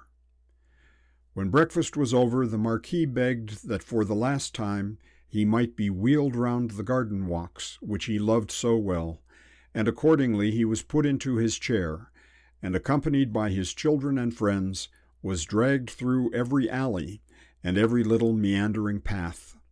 He would not spare himself a single turn. He had a tear to give to every well-known tree, an adieu to make to every painted figure. To de Lescure and the others, the comic attitudes of these uncouth ornaments was, at the present moment, anything but interesting. But to the Marquis, each of them was an old and well-loved friend, whom even in his extremity he could hardly bring himself to desert. On their return into the house from the garden, they began to employ themselves with arranging and packing the little articles which they intended to take with them. They had all counted on having much to do during the short hours of this one last day, on being hurried and pressed, so as to be hardly able to get through their task. But instead of this, their work was soon done, and the minutes hung heavy on their hands. They would not talk of the things which were near their hearts, for they feared to add to each other's misery. They strove, therefore, to talk on indifferent subjects, and soon broke down in every attempt they made at conversation. Agatha never left her father's side for a moment, and though she seldom spoke to him, she did 1,000 little acts of sedulous attention which showed him that she was near to him. Her gentle touch was almost as precious to him as her voice.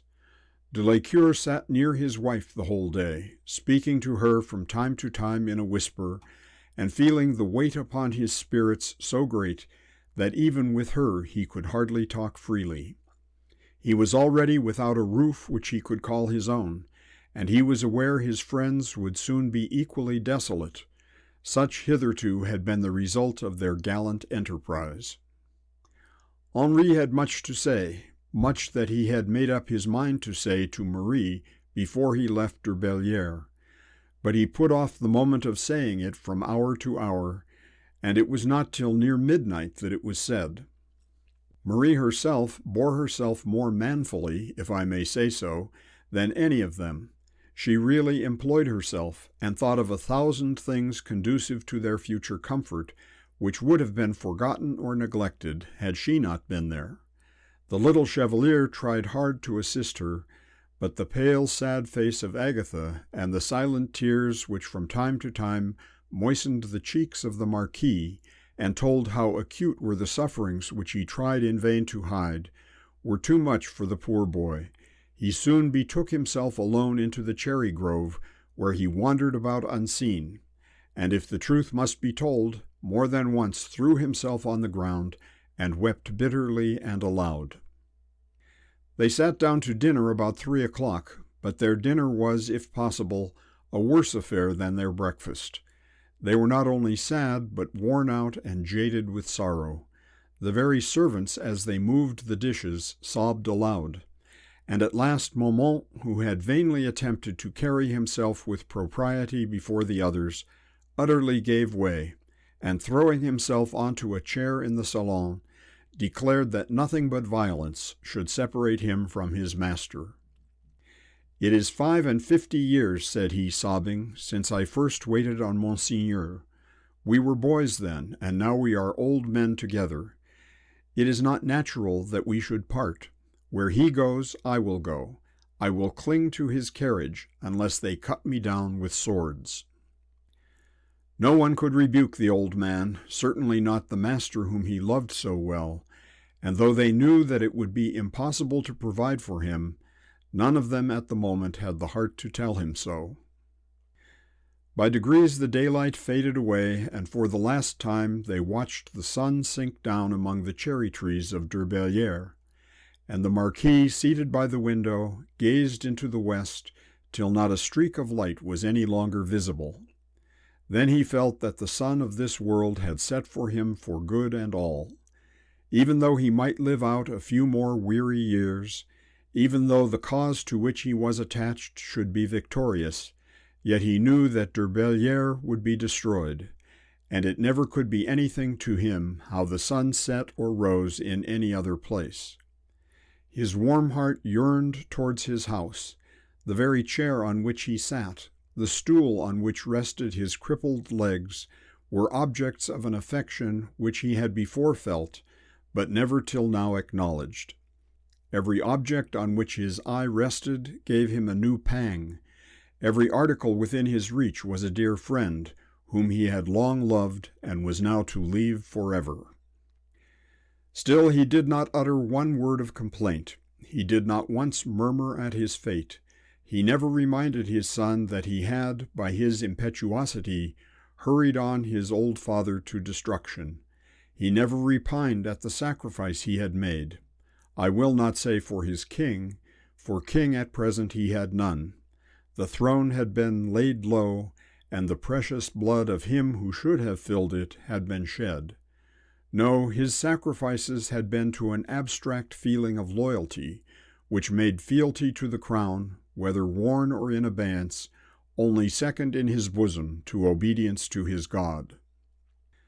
The day faded away, and they still sat together in the room in which they had dined, each wrapped in his own thoughts, till the darkness of night was upon them, and still no one felt inclined to rise and ask for candles. After a long pause, Arthur made a bold attempt to break through the heaviness of the evening.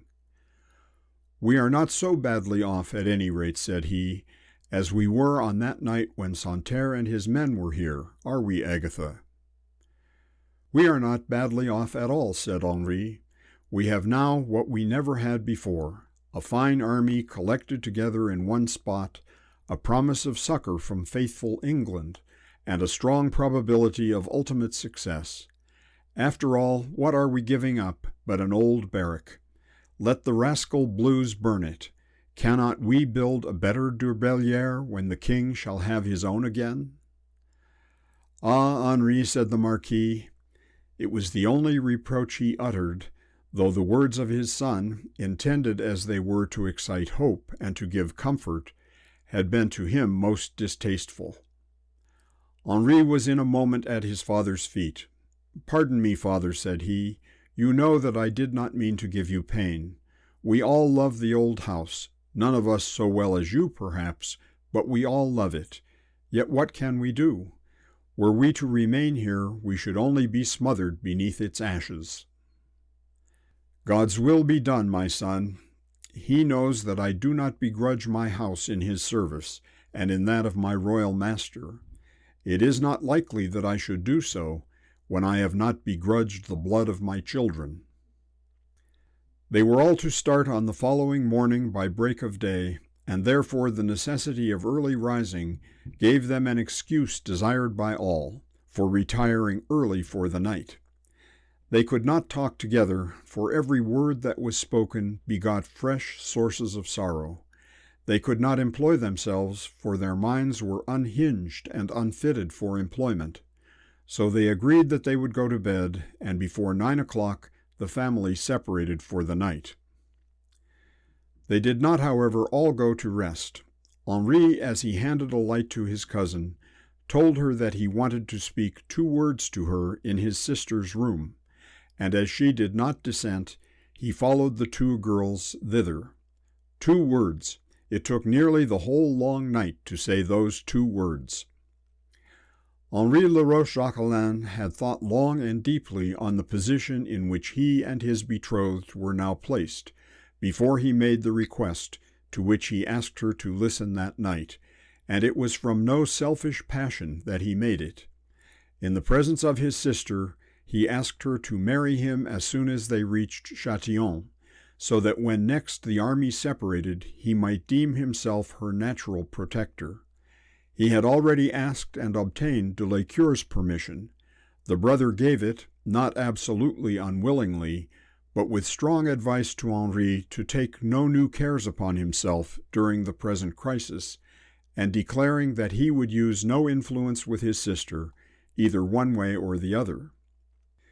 Marie, with a woman's instinct, anticipated the nature of Henri's 2 words, and in a moment resolved on the answer she would give him.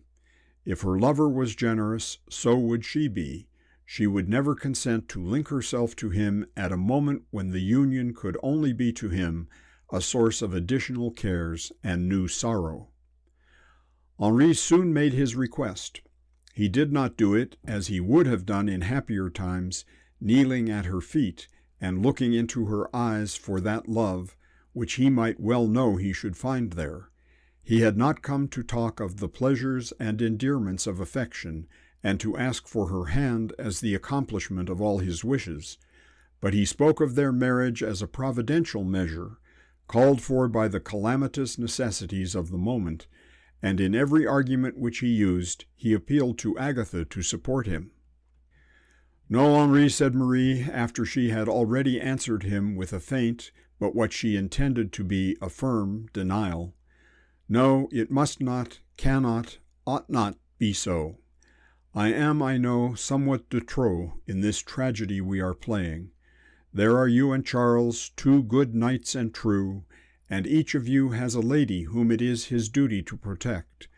I am a poor forlorn young damsel, and though both of you are so gallant as to offer me a hand to help me over the perilous path we are treading, I know that I am grievously in the way." "You are joking now, love," said Henri, "and I am not only speaking, but thinking, in most true and sober earnest." "No, Henri, I am not joking, am I, Agatha? One need not be joking because one does not use harsh, grim words. What I say is true. I must be an additional burden either to you or Charles. You are already the heaviest laden, for you have your father to care for. Besides, I have a claim upon Charles. I have for 18 years been to him an obedient sister." "And have you no claim on me, Marie?" "A slight one as a cousin, but only in default of Charles. Don't look so unhappy," and she held out her little hand to him as she spoke. "The day may come when I shall have a still stronger claim upon you, when I have been to you for 18 years an obedient wife." "These are times when stern truths must be spoken," said Henri. "The lives of us all must now be in constant jeopardy, that is, of us who must go out to battle." "Aye, and of us women too. Don't be afraid of our lacking courage. Do not be afraid that the truth will frighten us. Agatha and Victorine and I have schooled ourselves to think of death without flinching." "To think without flinching of the death of others is the difficulty," said Agatha. "I fear we have none of us as yet brought ourselves to that." "But we must think of the death of others," said Henri. "Should de Lecoeur fall—" "May God Almighty in his mercy protect and guard him," said the sister. "But should he fall, and in battle there is none, I will not say so rash, but so forward as him, should he fall, will it not be a comfort to him to know that his sister has a husband to protect her, that his widow has a brother to whom she can turn? Should I fall, will it not be better for Agatha that you should be more closely knit together even than you are?" "That can never be, can it, Agatha? We can never be more entirely sisters than we are." "You talk like a child, Marie. You perhaps may never have a warmer love for each other than you now have, but that is not the question. You must see how great would be the advantage to us all of our union being at once completed. You should not now allow a fantasy of misplaced generosity to stand in the way of an arrangement which is so desirable." "Nay, Henri, now you are neither fair nor courteous. You are presuming a little on the affection which I have owned in arguing that I am prevented only by what you call generosity from so immediate a marriage. That is as much to say that if I consulted my own wishes only, I should marry you at once." "It is you that are now unfair," said Agatha. "You know that he did not mean to draw such a conclusion. You almost tempt me to say he might do so, without being far wrong. You are flirting now, Marie." "Heaven help me, then, but if so, I have committed that sin most unconsciously, and, I believe, for the first time in my life. I have had but one lover, and I accepted him the very moment that he spoke to me. I can, at any rate, have but little flirtation to answer for." Alas, dearest love, said Henri, we are both driven to think and talk of these things in a different tone from that which is usual in the world. If I was merely seeking to transplant you in days of peace from your own comfortable home to be the pride and ornament of mine, I would not curtail by one iota the privilege of your sex. I wouldn't presume to think that you could wish yourself to give up your girlish liberty. If you allowed me any hope, I would ascribe it all to the kindness of your disposition. Your word should be my law, and though I might pray for mercy, I would submissively take my fate from your lips. I would write odes to you if I were able, and would swear in every town in Poitou that you were the prettiest girl and sweetest angel in all France, Italy, or Spain. Thanks, Henri, thanks. But now you have too much to do to trouble yourself with such tedious gallantries. Is not that to be the end of your fine speech? Trouble myself, Marie. Yes, trouble yourself, Henri, and it would trouble me too.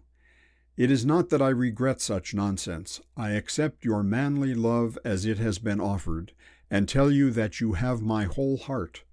It is from no girlish squeamishness, from no wish to exercise my short-lived power, that I refuse to do what you now ask me. I would marry you tomorrow were you to ask me, did I not think that I should be wrong to do so. Am I now not frank and honest? Henri put his arms round her waist and clasped her to his bosom before he answered her. You are, my own love. You were always true and honest and reasonable, so reasonable that— now you are going to encroach. I am going to ask you once again to think of what I have said. It is not to your love, but to your reason that I now appeal. Well, Henri, we will leave love aside and both of us appeal to reason. Here she sits, always calm, passionless, and wise, and Marie put her hand upon Agatha's arm. We will appeal to reason personified, and if reason says that were she situated as I am, she would do as you now wish me to do, I will be guided by reason and comply. Henri now turned round to his sister, but Marie stopped him from speaking and continued, I have pledged myself, and do you do likewise. If reason gives her judgment against you, you will yield without a word. Well, I will do so, said Henri. I'm sure, however, she will not. Agatha must see the importance of our being joined as closely together as is possible. You are attempting to influence Dame Reason, but it will be useless. And now, Reason, you are to remember, as of course you do, for reason forgets nothing, that you are to think neither of brothers or of sisters. You are entirely to drop your feelings as Agatha, and to be pure reason, undefiled by mortal taint. You are to say whether, were you, Reason, placed as I am now, you would marry this unreasonable young man as soon as he gets to Châtillon, which means tomorrow, or the day after that at the very latest. Now, Reason, speak, and speak wisely. You have given me a thankless task between you. I cannot decide without giving pain to one of you. Reason always has a thankless task, said Marie.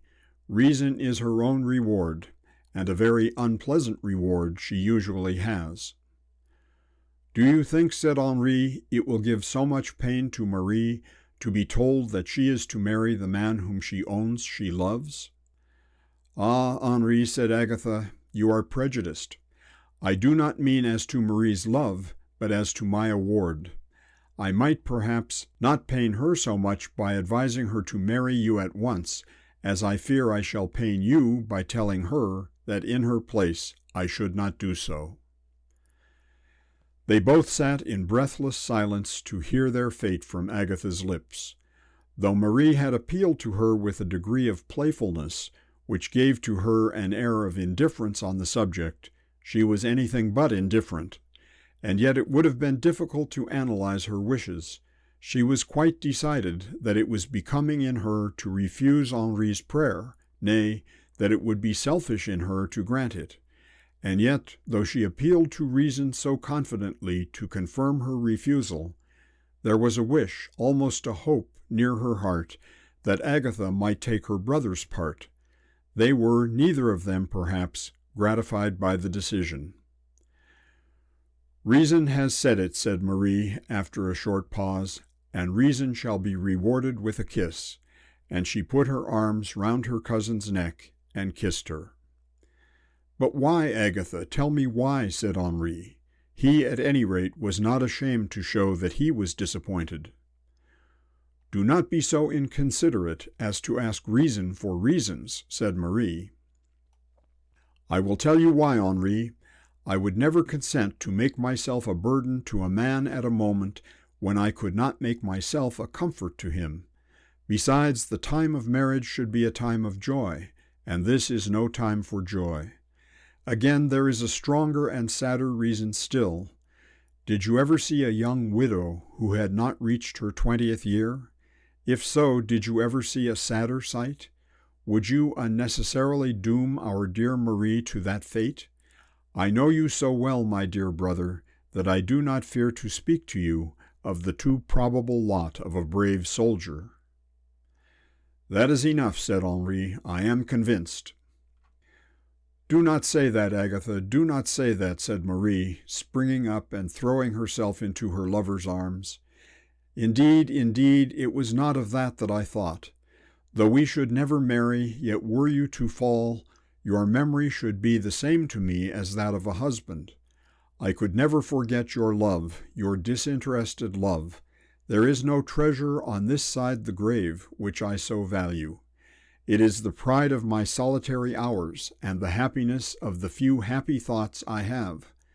The world would be nothing to me without you. When you are away, I pray to God to bring you back to me. When you are with us, I am dreading the moment that you will go. Oh, Agatha, Agatha, why did you say those last fearful words?" "You asked me for the truth, Marie, and it was right that I should tell it you. It was on my tongue to say the same to Henri before you appealed to me at all." "You were right, dearest Agatha," said Henri, "and now, God bless you, Marie. I value such love as yours highly as it is worth. I trust the day may come when I can again ask you for your hand." "I will never refuse it again. You shall have it now, tomorrow, next day, any day that you will ask it. Oh, Agatha, my brain is so turned by what you have said that I could almost go on my knees to beg him to accept it." "Come, Henri, leave us," said Agatha, "and prevent such a scandal as that would be. There are but a few hours for us to be in bed." Henri kissed his sister, and when he gave his hand to Marie, she did not turn her lips away from him, and as he threw himself on his bed, he hardly knew whether, if he could have his own way, he would marry her at once or not. End of section 25. Volume 3, Chapter 4, The Chapel of Genèt. About 10 days after the departure of the Le Roche-Jacquelin from D'Urbervilliers, 3 persons were making the best of their way on horseback through one of the deepest and dirtiest of the byways, which in those days served the inhabitants of Poitou for roads, and along which the farmers of the country contrived with infinite pains and delay to drag the produce of their fields to the market towns. The lane through which they were endeavoring to hurry the jaded animals on which they were mounted did not lead from one town to another, and was not therefore paved. It was merely a narrow track between continual rows of high trees, and appeared to wind hither and thither almost in circles, and the mud at every step covered the fetlocks of the 3 horses. The party consisted of 2 ladies and a man, who, though he rode rather in advance of than behind his companions, and spoke to them from time to time, was their servant. A boy traveled on foot to show them the different turns which their road made necessary to them, and though when chosen for the duty he had received numerous injunctions as to the speed with which he should travel, the urchin on foot had hitherto found no difficulty in keeping up with the equestrians. The two ladies were Madame de Lécure and her sister-in-law, and the servant was our trusty friend Chapeau. And we must go back a little to recount as quickly as we can the misfortunes which brought them into their present situation. No rest was allowed to the Vendéan chiefs after reaching Châtillon from Derbellière. The rapid advance of the Republican troops made them think it expedient to try the chance of battle with them at once. They had consequently led out their patriot bands as far as Cholet, and had there, after a murderous conflict, been grievously worsted. No men could have fought better than did the Vendéan peasants, for now they had joined some degree of discipline and method to their accustomed valor. But the number of their enemies was too great for them, and they consisted of the best soldiers of whom France could boast. The Vendéans, moreover, could not choose their own battlefield. They could not fight as they had been accustomed to do, from behind hedges, and with every advantage of locality on their side. They had thrown themselves on the veteran troops, who had signalized themselves at Valmy and Mayence, with a courage that amounted to desperation, but which, as it had not purchased victory, exposed them to fearful carnage. Delbé, who acted as commander-in-chief, fell early in the day. Bonchamp, whose military skill was superior to that of any of the Vendéans, was mortally wounded, and before the battle was lost, de Lécure, the brave de Lécure, whom they all so loved, so nearly worshipped, was struck down and carried from the field. There was an immense degree of superstition mixed up with the religious fervor of the singular people who were now fighting for their liberty, and many of them sincerely believed that de Lécure was invulnerable, and that they were secure from any fatal reverse as long as he was with them. This faith was now destroyed, and when the rumor spread along their lines that he had been killed, they threw down their arms and refused to return to the charge. It was in vain that Henri Le Roche-Jacquelin and the young Chevalier tried to encourage them, that they assured them that de Lécure was still living, and exposed their own persons in the thickest of the enemy's fire. It was soon too evident that the battle was lost, and that all that valor and skill could do was to change the flight into a retreat. Many personal reasons would have made Henri prefer returning towards Châtillon, but it had been decided that in the event of such a disaster as that which had now befallen them, the cause in which they were engaged would be best furthered by a general retreat of all the troops across the Loire into Brittany, and consequently Henri, collecting together what he could of his shattered army, made the best of his way to Saint-Florent. The men did not now hurry to their homes as they did after every battle when the war first began, but their constancy to their arms arose neither from increased courage nor better discipline. They knew that their homes were now, or would soon be, but heaps of ruins, and that their only hope of safety consisted in their remaining with the army. This feeling, which prevented the dispersion of the men, had another effect, which added greatly to the difficulty of the officers. The wives, children, and sisters of the Vendéan peasants also flocked to the army in such numbers that by the time the disordered multitude reached Saint-Florent, Henri found himself surrounded by 80,000 human creatures, flying from the wrath of the Blues, though not above a quarter of that number were men capable of bearing arms. De Lécure in a litter accompanied them to Saint-Florent, and Chapeau was sent back to Châtillon to bid the ladies and the old Marquis join the army at that place. Chapeau was sent direct from the field of battle before it was known whether or no Monsieur de Lécure's wound was mortal, and at a moment when Henri could give him nothing but a general direction as to the route which the army was about to take. Chapeau reached Châtillon without accident, but having reached it, he found that his difficulties were only about to commence. What was he to tell Madame de Lécure of her husband?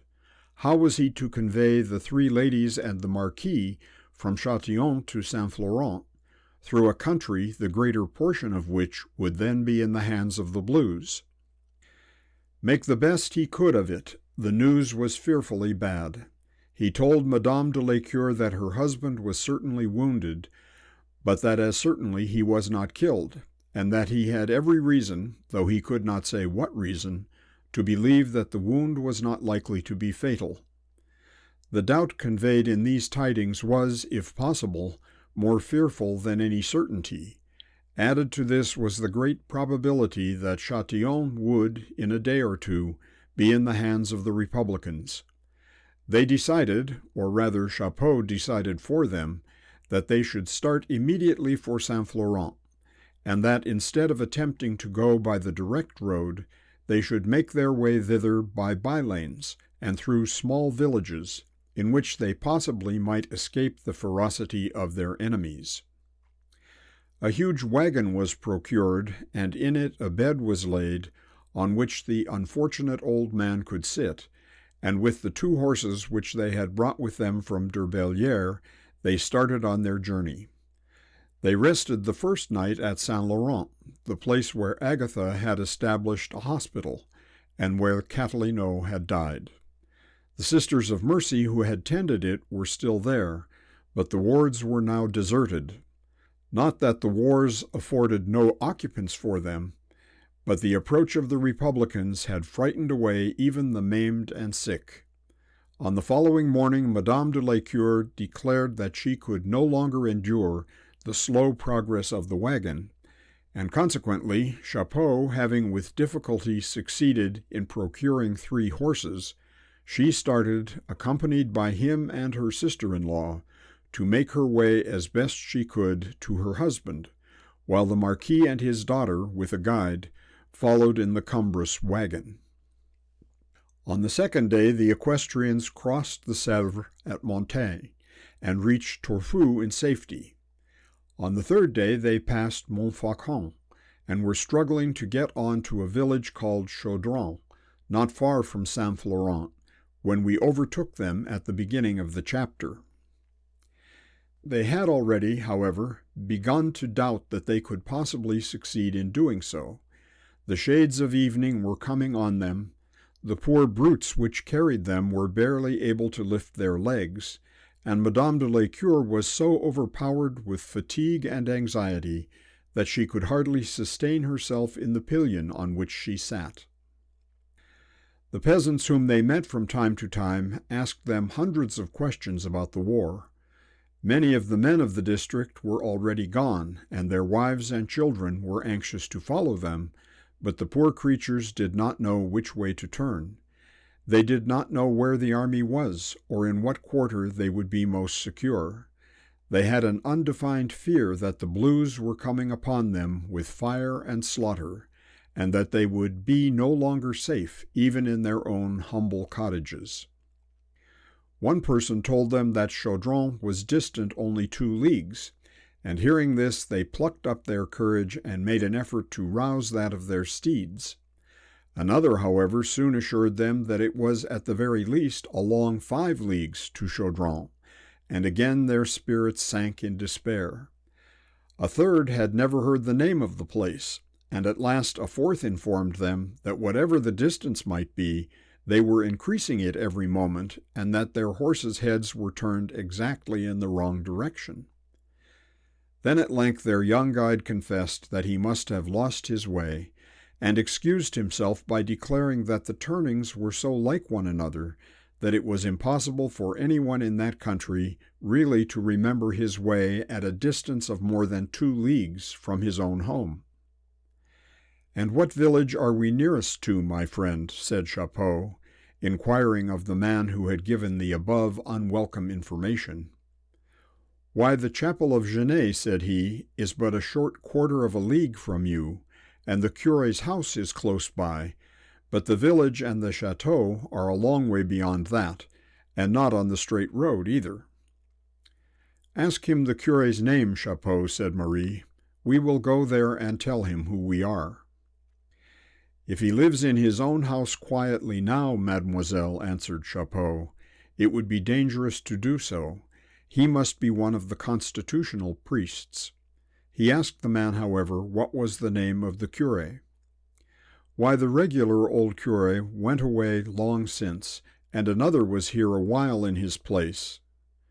"Well, and he has gone away now, I suppose?" said Chapeau. "Why, yes, he went away too a while since, when Catalinot turned the soldiers out of Saint Florent." "God bless him," said Chapeau, meaning Catalinot and not the priest. "And is there no one in the house now, my friend? For you see these two ladies are unable to travel further. If there be a friend living there, I am sure he will procure them some accommodation." "And where did the ladies come from?" asked the man. "You need not be afraid," replied Chapeau. "They and all belonging to them are friends to the good cause."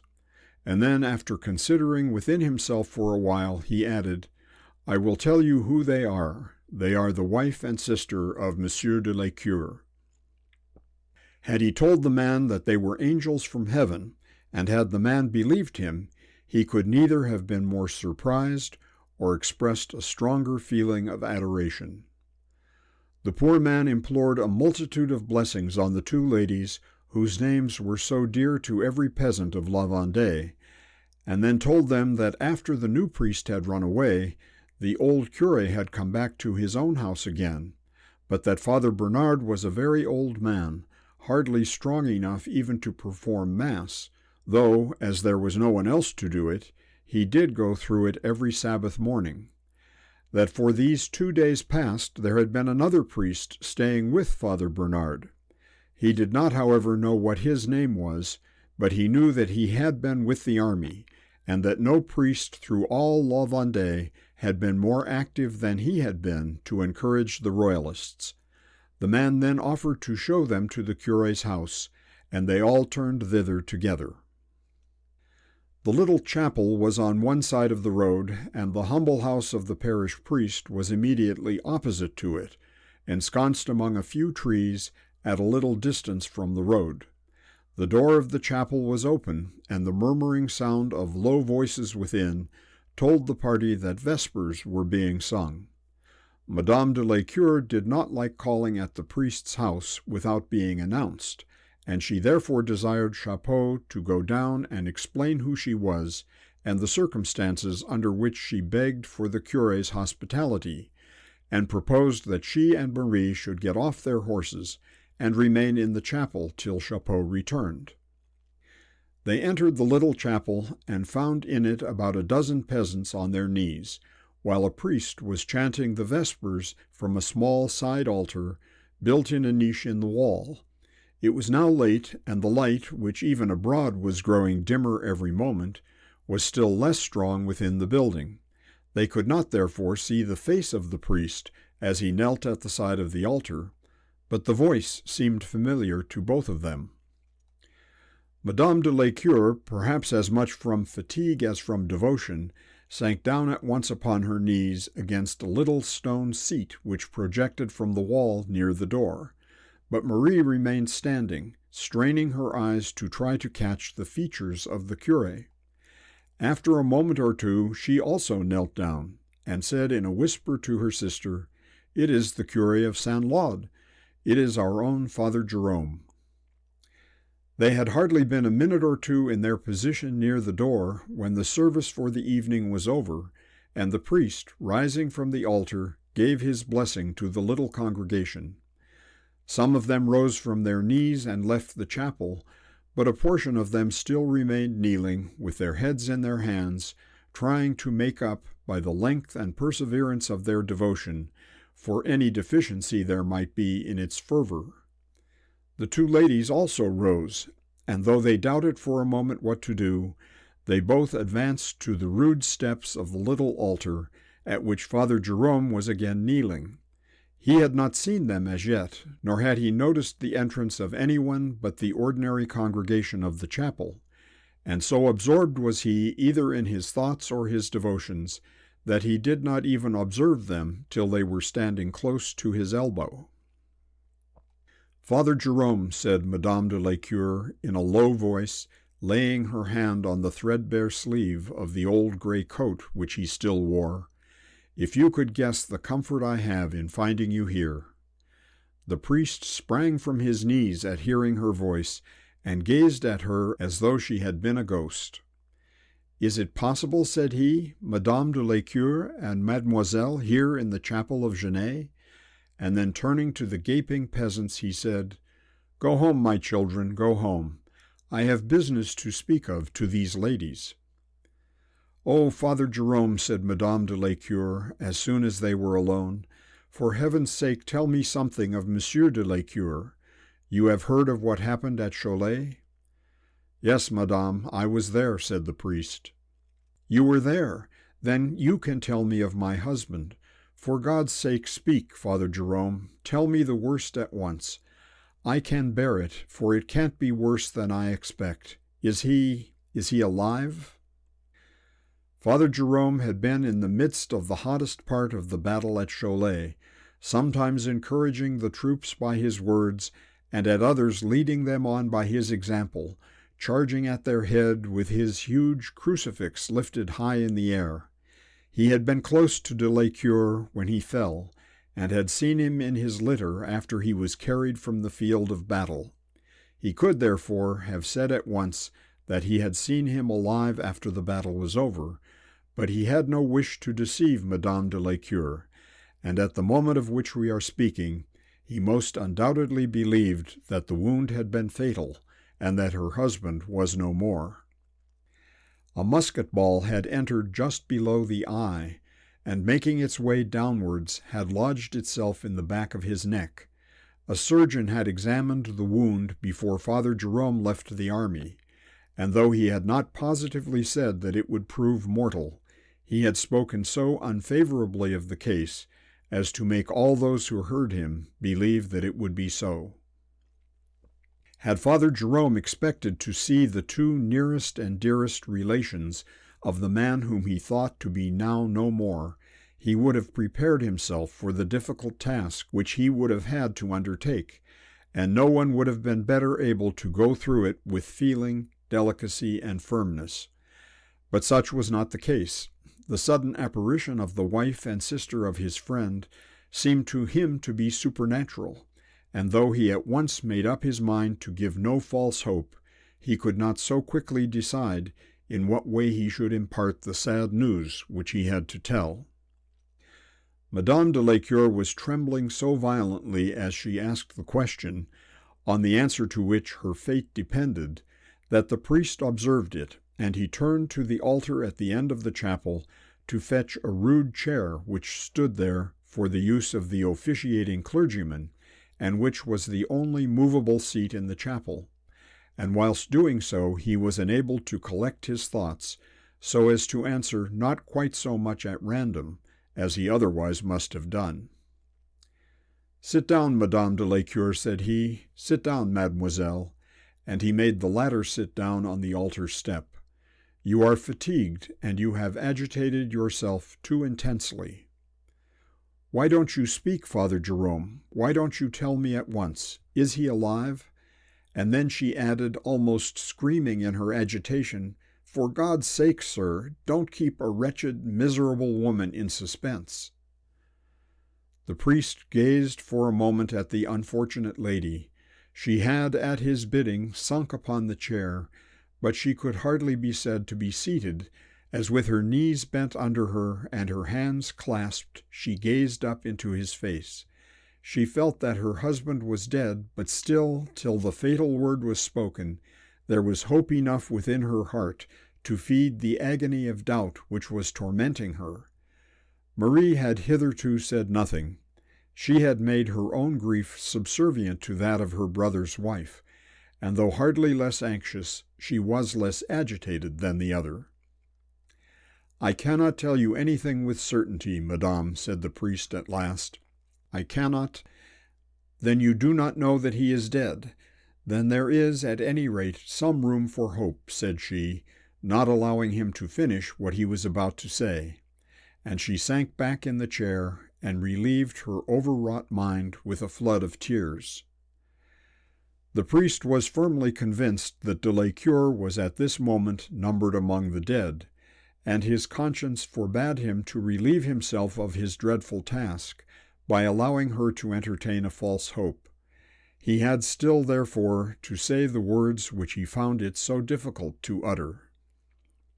He sat down beside Marie on the low step of the altar, immediately opposite to Madame de Lescure. He still had on him the vestments of his holy office, though they were much worn, shabby, and soiled, and the cap, which formed a part of the priest's dress when officiating, was on his head. His shoes were so worn and tattered that they were nearly falling from his feet, and the stockings, which displayed the shape of his huge legs, were so patched and darned with worsteds of different colors as to have made them more fitting for a mountebank than a priest. At the present moment there was no one likely to notice his costume, but had there been an observer there, it would have told him a tale easy to be read, of the sufferings which had been endured by this brave and faithful servant of the king. "When God, Madame de Lescure," said he, speaking in a kind, peculiarly solemn tone of voice, "when God called upon you to be the wife of him who has been to you so affectionate a husband, he vouchsafed to you higher blessings, but at the same time imposed on you sterner duties than those which women in general are called upon to bear. You have enjoyed the blessings, and if I know your character, you will not shrink from the duties."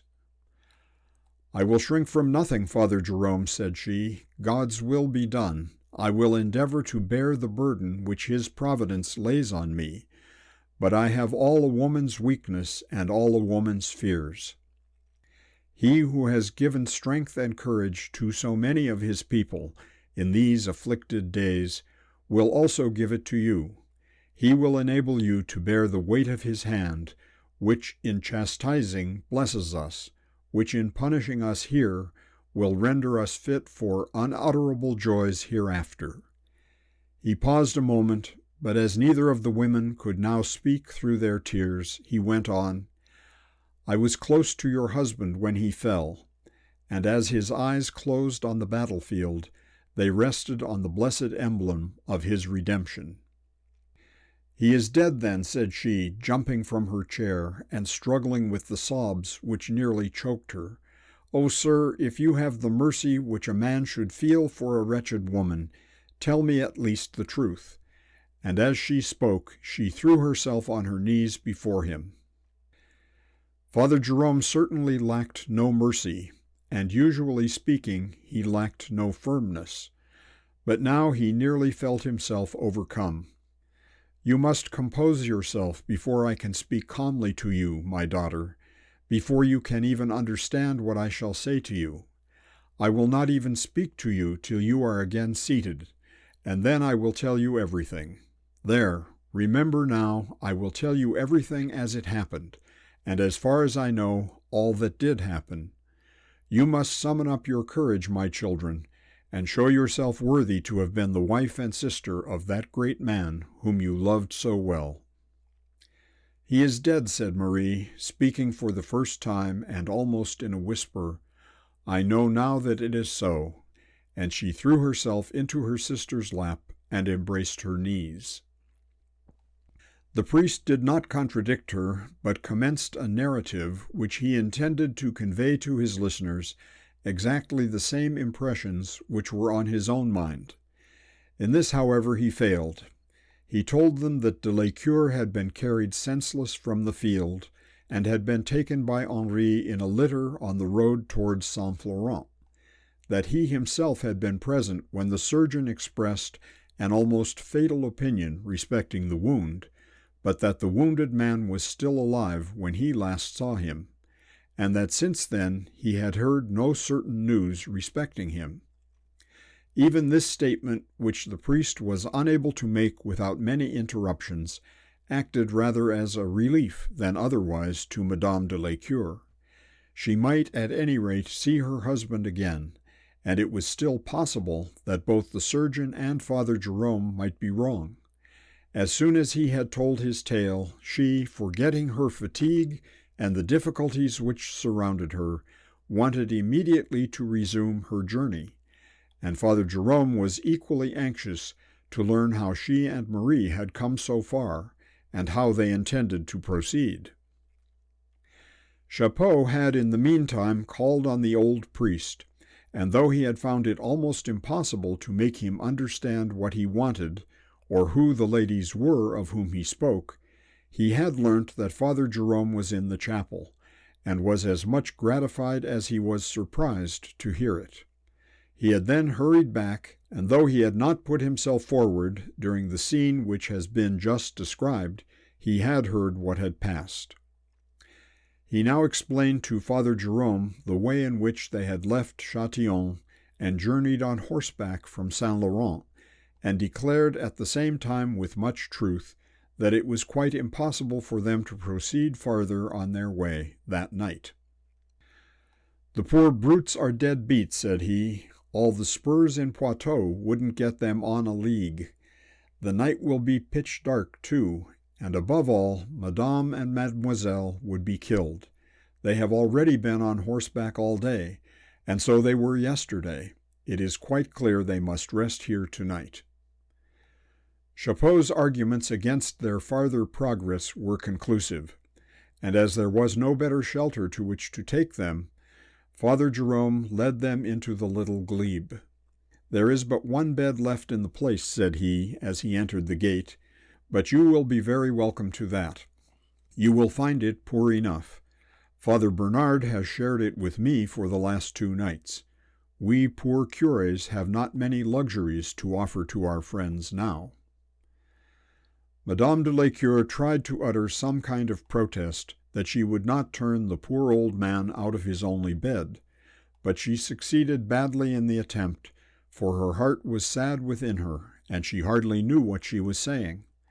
They all followed Father Jerome out of the chapel, of which he locked the door, and putting the key into his pocket, strode into the humble dwelling opposite.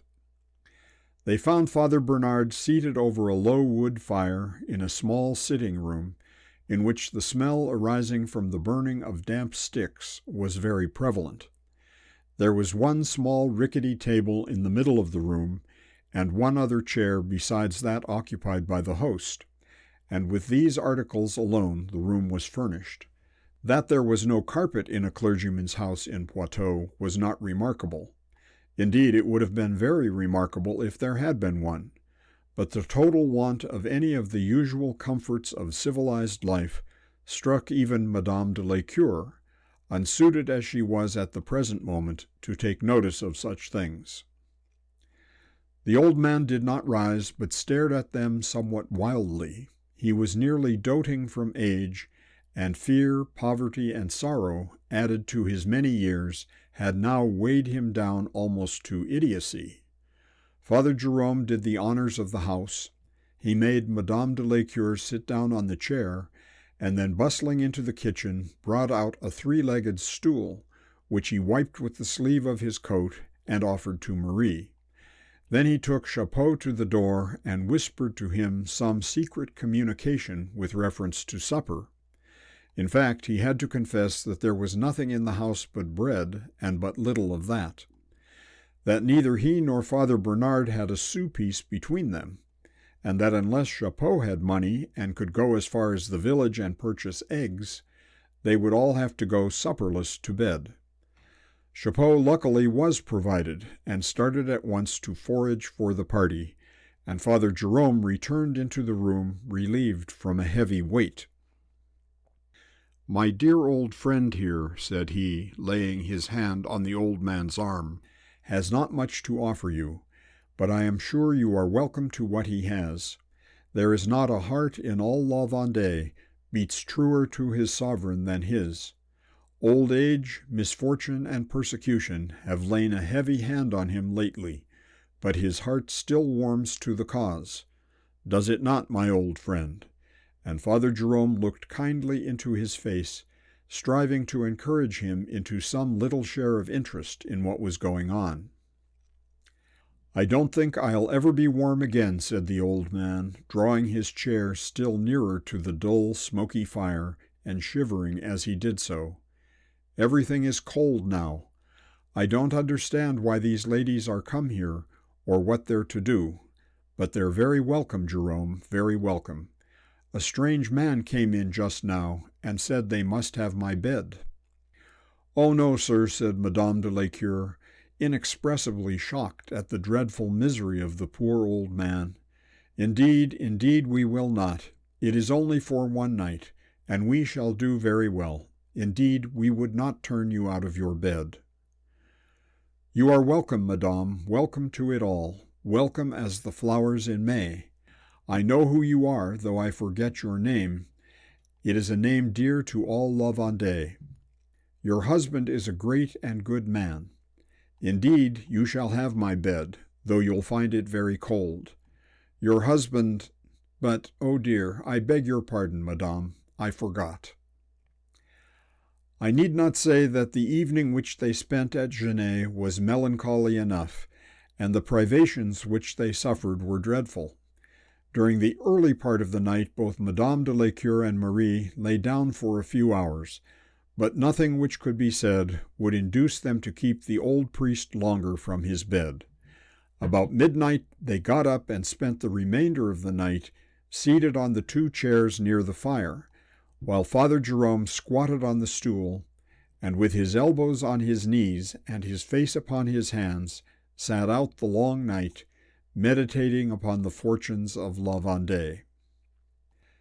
They started early on the next morning, and the priest of Saint-Lauds went with them, leaving Father Bernard in perfect solitude, for he had neither friend or relative to reside beneath his roof. "Some of them will come down from time to time," said Father Jerome, "and do what little can be done for him, poor old man. His sufferings, it is to be hoped, will not last many days." "And will he perform Mass next Sunday?" said Marie. "Indeed he will, if able to walk across the road into the chapel, and will forget no word of the service, and make no blunder in the ceremony. To you he seems to be an idiot, but he is not so, though long suffering has made his mind to wander strangely when he sees strange faces.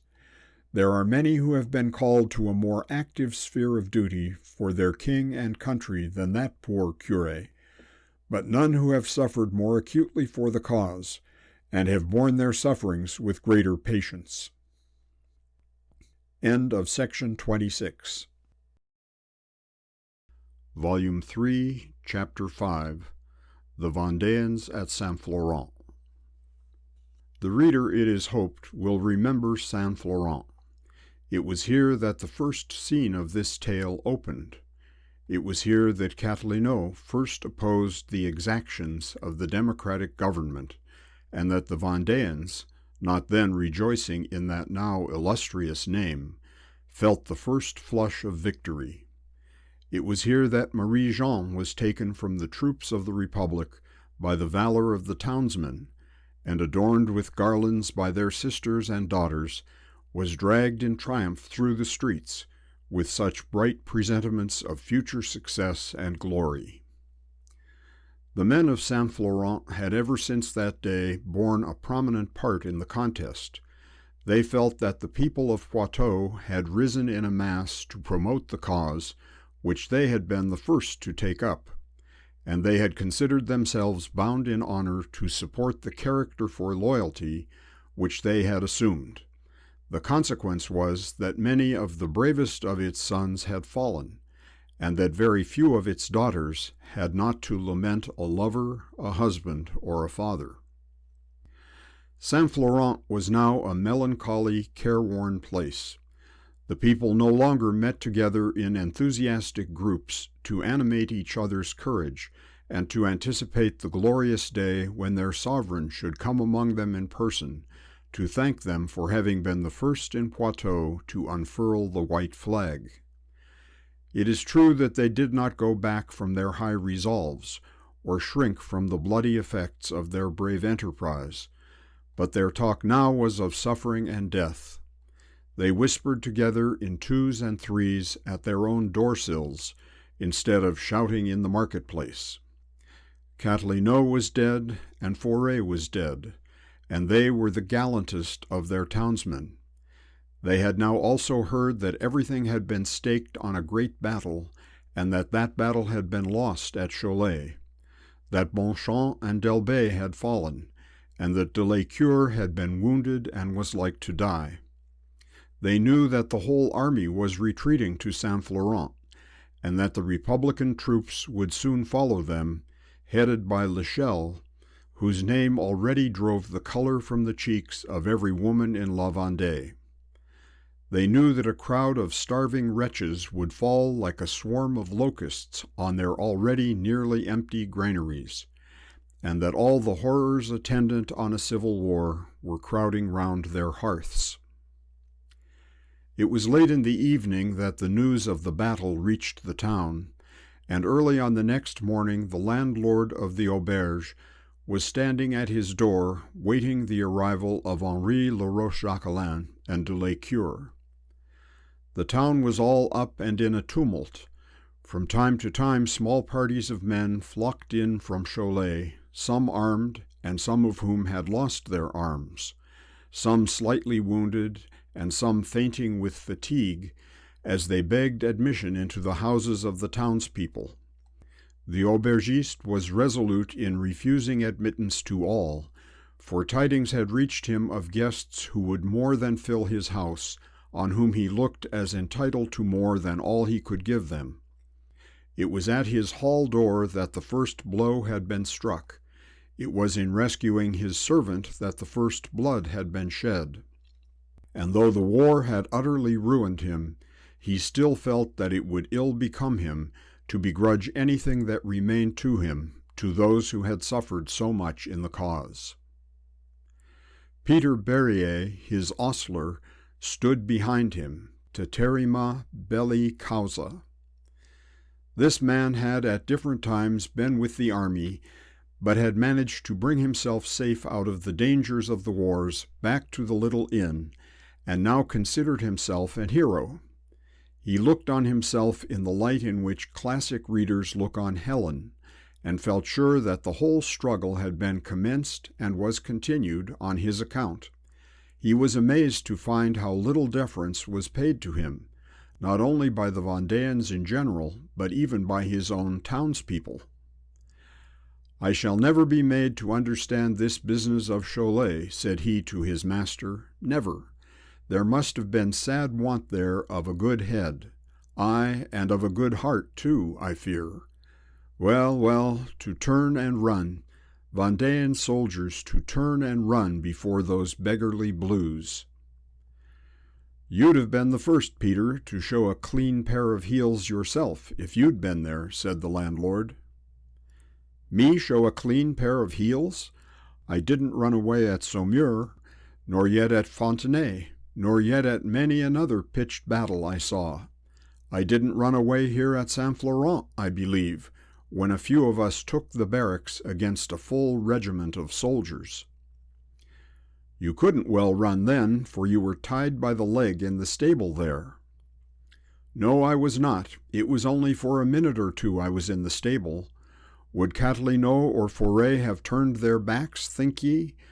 When I was alongside of those two men, I used to feel that the three of us were a match for the world in arms, and they had the same feeling too exactly. Well, two of the three are gone, but I would sooner have followed them than have turned my back upon a blue." "You're a great warrior, Peter, and it's a pity you didn't stay with the army." "Perhaps it is, perhaps it is. Perhaps I shouldn't have left it.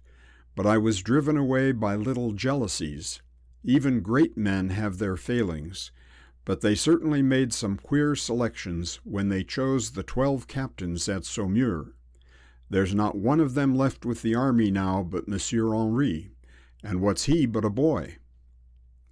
"He has done a man's work at any rate." "He's brave, there's no denying that. He's very brave. But what then? There's that impudent puppy of a valet of his, Chapeau. He's brave too, at least they say so. But what's bravery? Can they lead an army? Is there anything of the general about them? Can they beat the Blues? Didn't he manage to beat the Blues at Amayu and at Coron and at Derbellière? Faith, I think he has done nothing but beat them these 3 months. There's nothing of the general in him, I tell you. Haven't I seen him in battle now? He's quite at home at a charge, I grant you, and he's not bad in a breach, but Lord bless you, he can't command troops."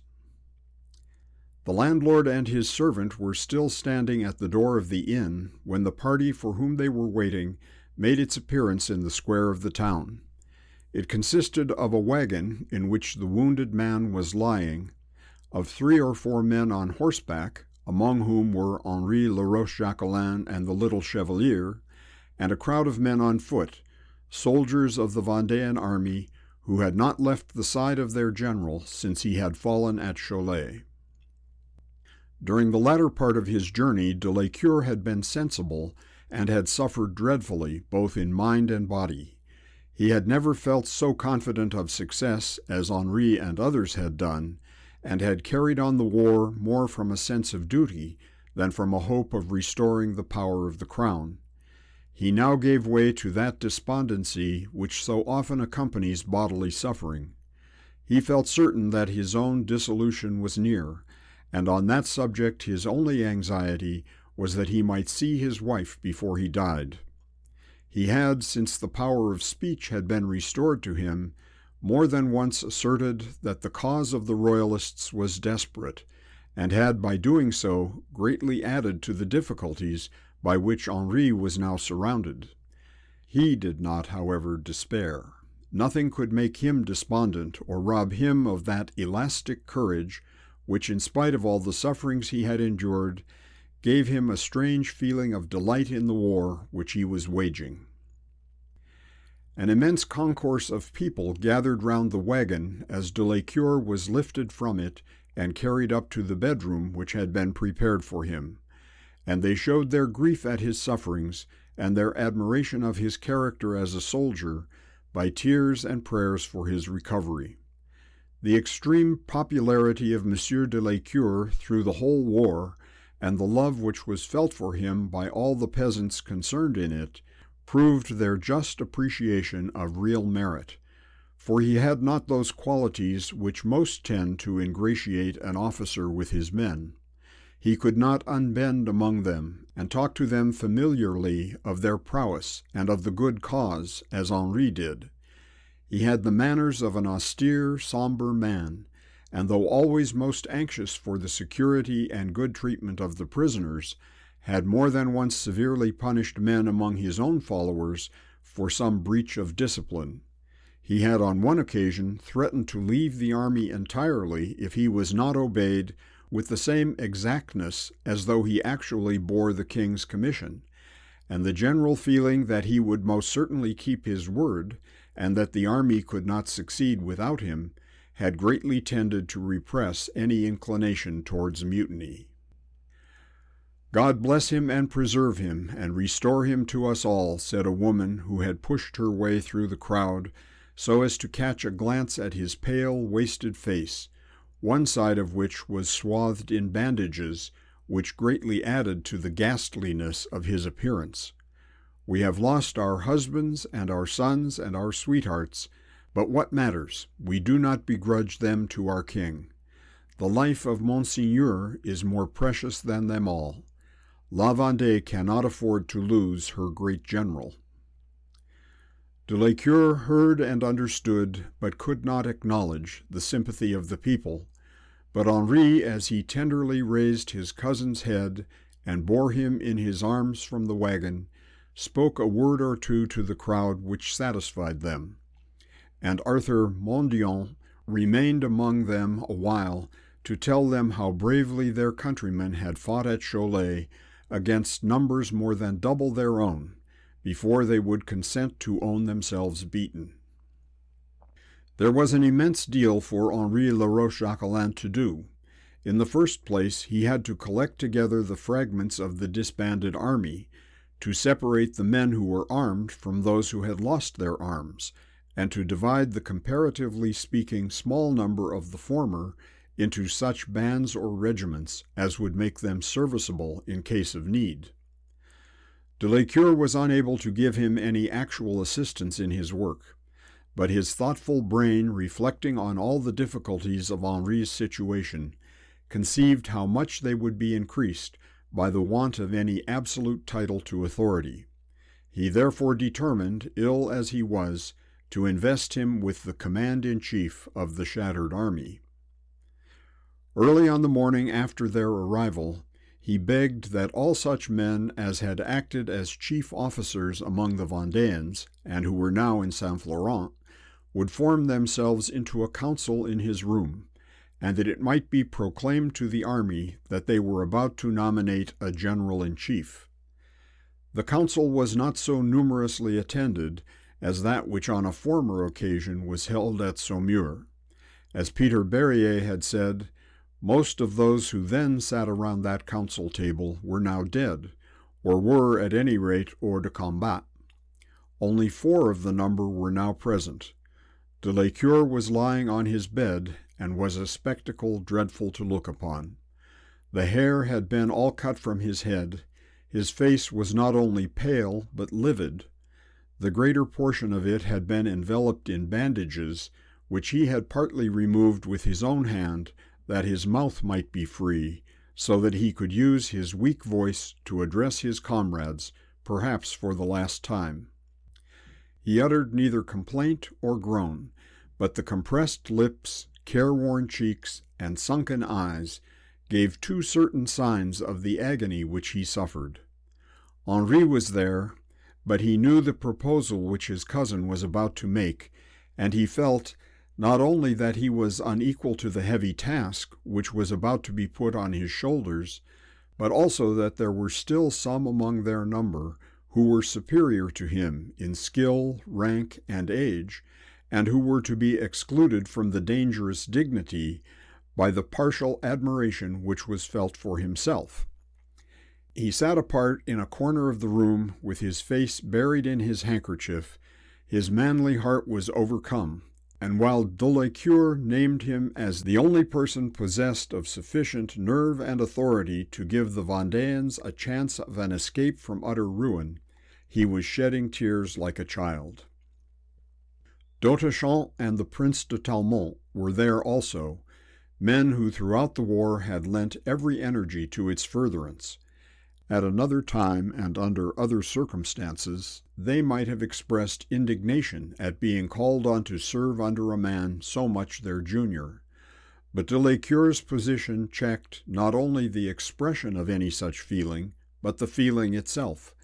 They could not differ from a man who had lost so much in the cause, and was now sealing his devotion with his life. There were 5 or 6 others in the room, officers who were now well known in the army, whose courage history has not forgotten to record, but whose names are unnecessary to our tale.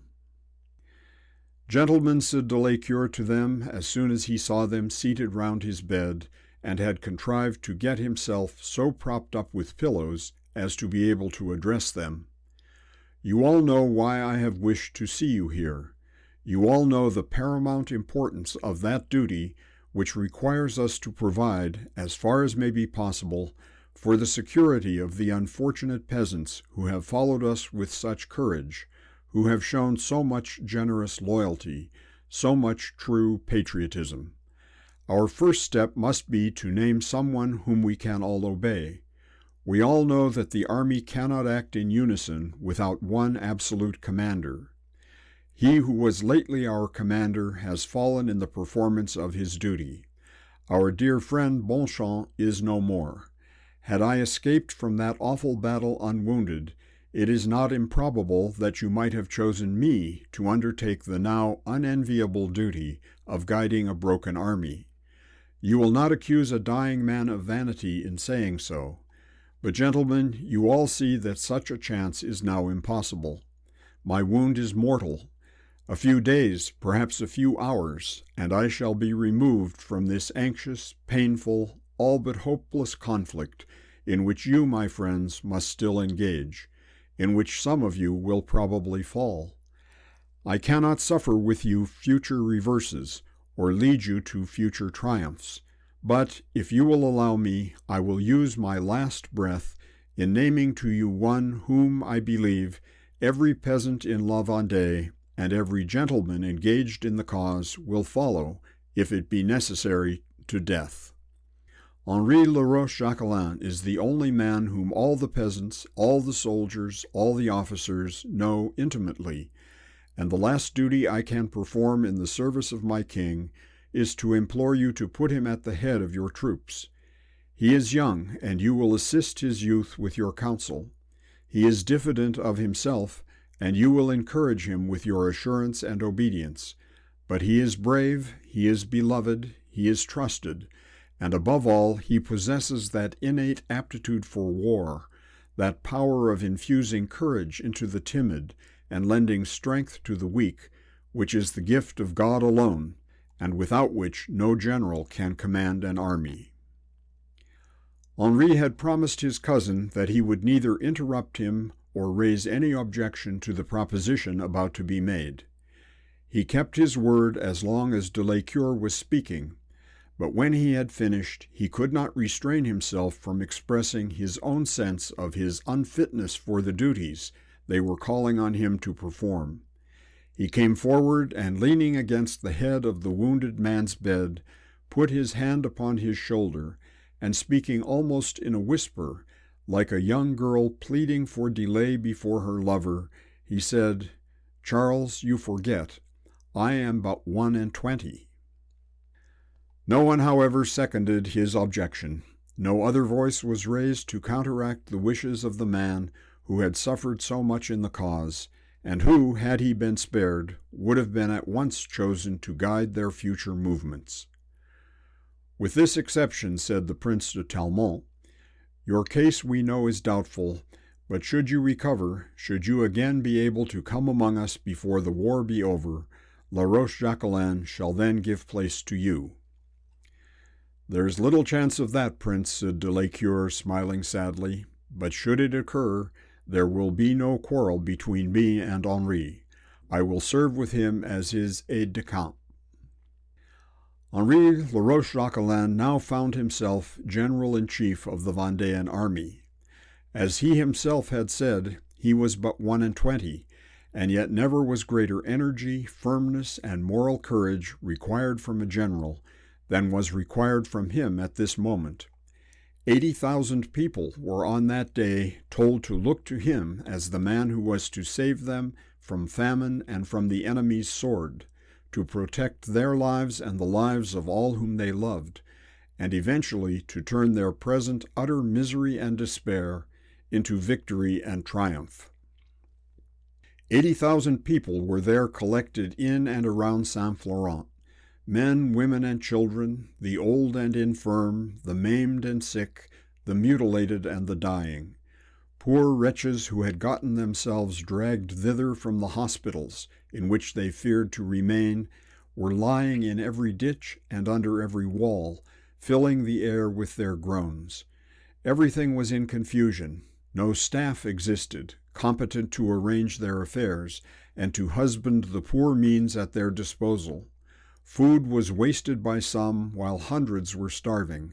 Some houses in the town were nearly empty, while others were crowded almost to suffocation. There was very much to be done, yet everyone was idle. The great work to be accomplished was to transport the Vendéan multitude over to the other side of the Loire. It had been at first feared by some that the men of Brittany would be unwilling to receive the beaten royalist army flying from the bloody vengeance of the Republicans, but their neighbors did not prove so unhospitable. 1,000 welcomes were sent over to them, and many a happy messenger of good tidings came, assuring Henri that the people of Poitou should find arms, food, clothing, and shelter on the other side of the water. Henri sat himself to work in earnest. His first difficulty was to get vessels or rafts sufficient to carry the people over. All he could obtain was 7 or 8 little boats, each capable of holding about 6 persons, besides the 2 men who rowed. Timber there was none of size sufficient to make a raft, and though he sent messengers for leagues, both up and down the river, he could not get a barge. He put the small boats to work, but the passage of the river was so tedious that it seemed to him that it would be impossible for him to take over all those who crowded on the banks. The river is broad at Saint Florent, and between the marshes which lie on the southern side and the northern bank there is a long island. Between Saint Florent and the island the water is broad and the stream slow, but between the island and the other shore the narrow river runs rapidly.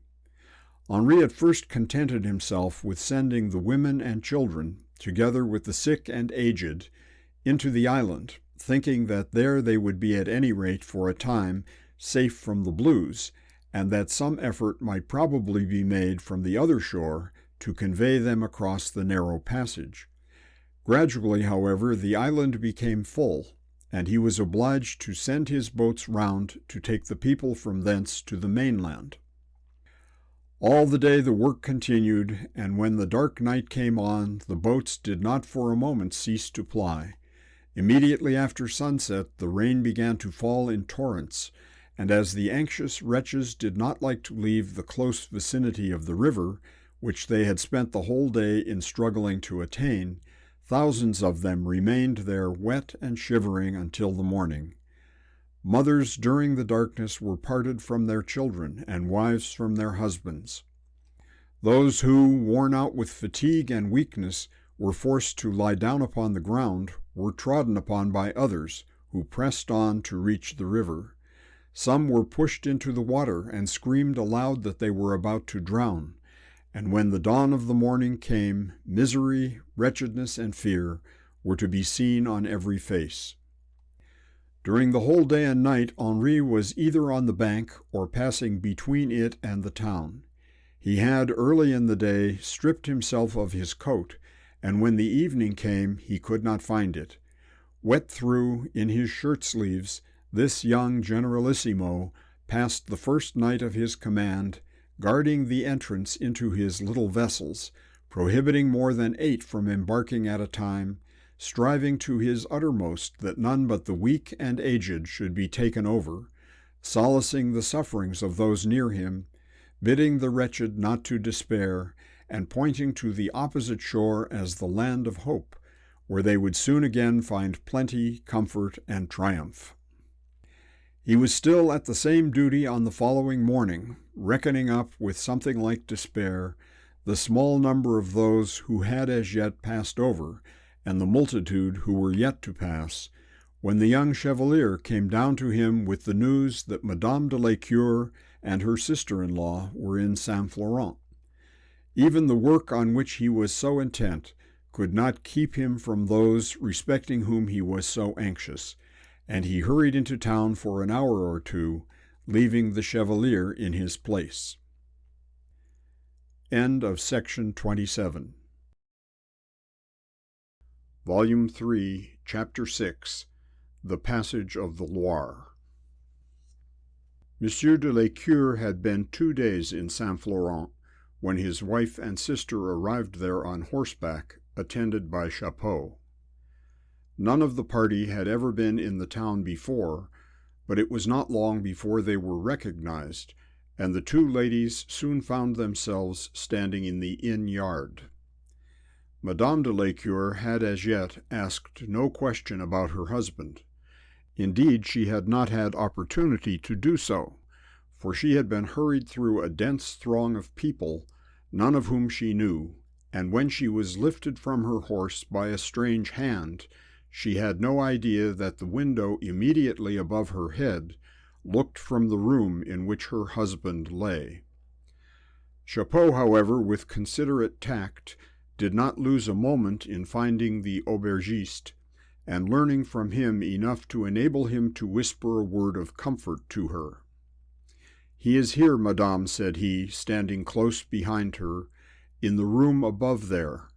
He is somewhat better than he has been, and as strong in his mind as ever.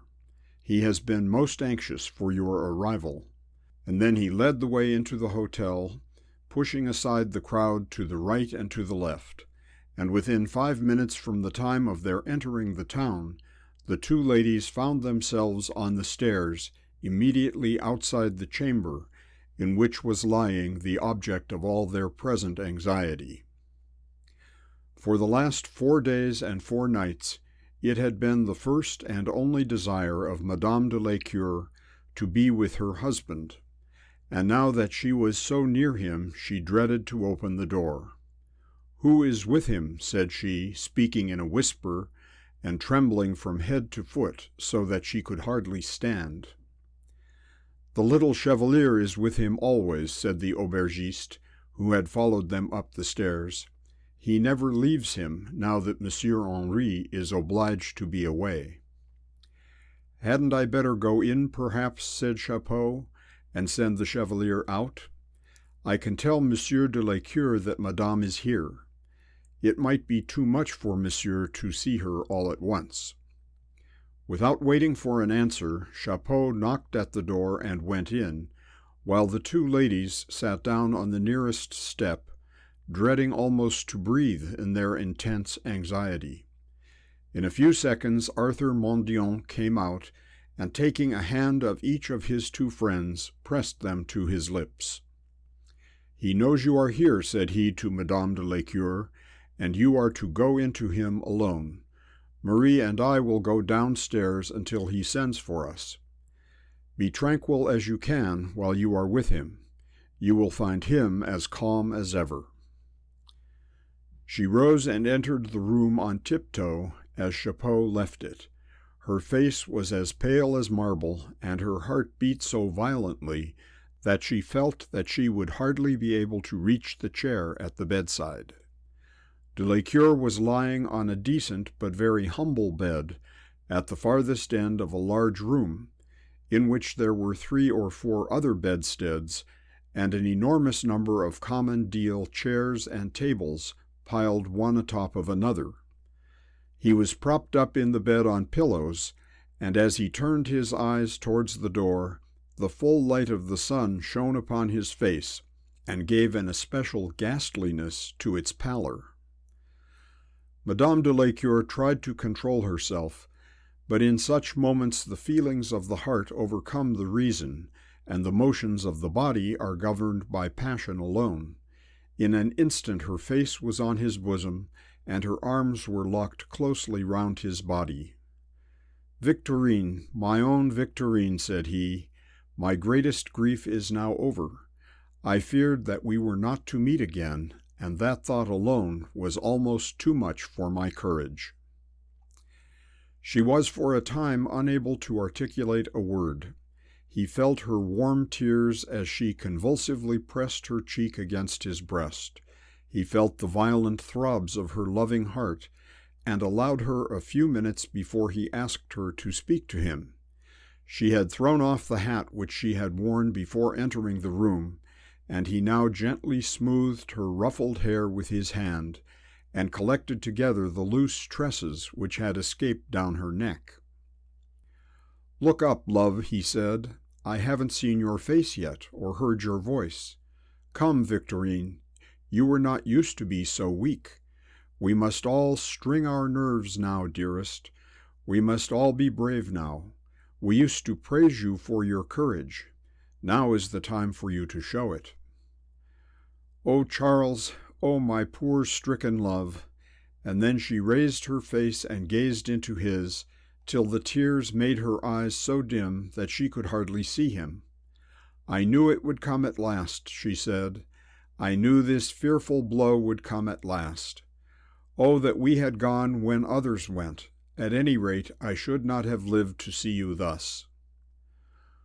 "Do not say that, Victorine. Do not speak so.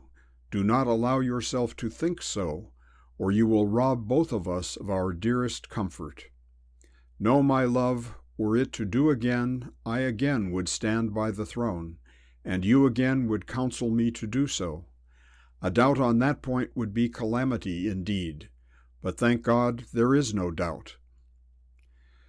But the misery to see you thus, torn and mangled and tortured, and for what? What good have we done with our hot patriotism? Is the king nearer his throne? Are the murders of the Republic less frequent? I fear you are selfish now, love. Did we not know when we first took up our arms that many happy wives would be widowed, that numberless children would be made fatherless, that hundreds of mothers would have to weep for their sons? We must not ourselves complain of that fate to which we have knowingly and thoughtfully consigned so many others. Madame de Lécure had no answer to make to her husband's remonstrance. She sat herself upon the bed so that she could support his head upon her bosom, and pressing her lips to his clammy brow, she said in a low voice, "God's will be done, Charles. With all my heart I pity those who have suffered as I now suffer." She remained sitting there in silence for a considerable time, weeping indeed, but stifling her sobs, that the sound of her grief might not agitate him, while he enjoyed the inexpressible comfort of having her close to him. He closed his eyes as he leant against the sweet support which she afforded him, but not in sleep. He was thinking over all it might be most necessary for him to say to her before the power of speech had left him, and taking counsel with himself as to the advice which he would give her. "Victorine," he said, and then paused a moment for a reply, but as she did not answer him, he went on, "Victorine, I want you to be all yourself now while I speak to you. Can you listen to me calmly, love, while I speak to you seriously?" She said that she would, but the tone in which she said it hardly gave confirmation to her promise. "I hardly know what account you have yet heard of that unfortunate battle." "Oh, I have heard that it was most unfortunate, unfortunate to all, but most unfortunate to us." "It was unfortunate. I hope those who spoke to you of it deceived you with no false hopes, for that would have been mere cruelty. Give me your hand, my love. I hope they told you the truth. You know, dearest, do you not, that my wound is mortal?" She strove hard to control her feelings. She bit her underlip between her teeth. She pressed her feet against the bed, and grasped the loose clothes with the hand which was disengaged. The virtue on which her husband most prided himself was calmness and self-possession in affliction. She knew that he now expected that virtue from her, and that nothing would so grieve him as to see her render herself weakly up to her sorrow, and she strove hard to control it. But all her exertion did not enable her to answer him. It seemed almost miraculous to herself that she could sit there and retain her consciousness and hear him utter such words. Had she attempted to speak, the effort would have overcome her. "For heaven's sake, Victorine, let nobody deceive you.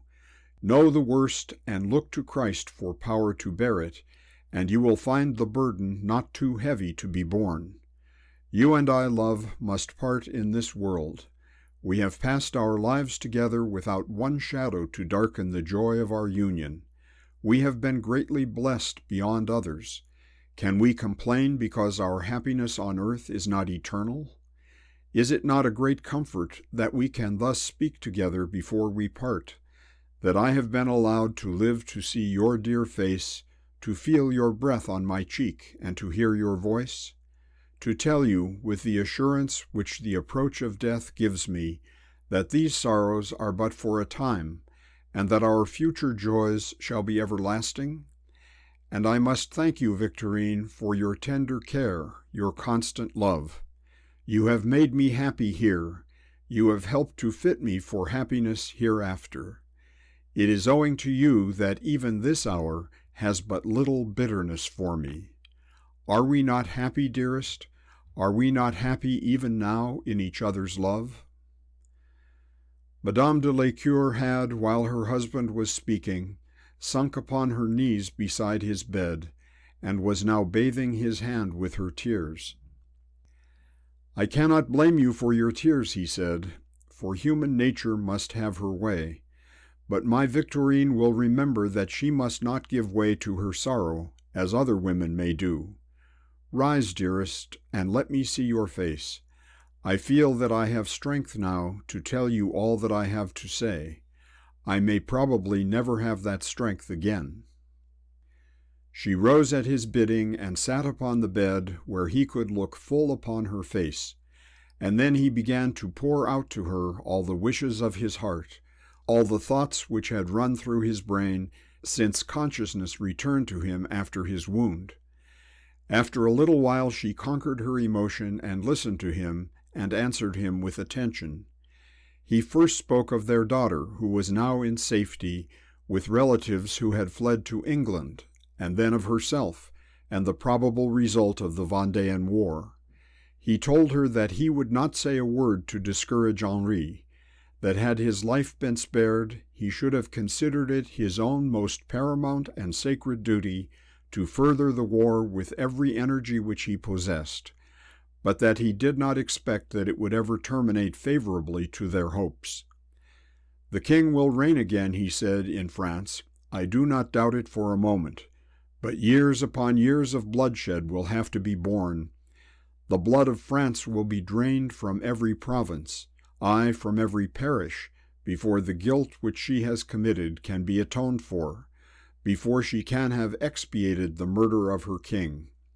He desired her to continue with Henri till an opportunity should occur for her to cross over into England, but to let no such opportunity pass.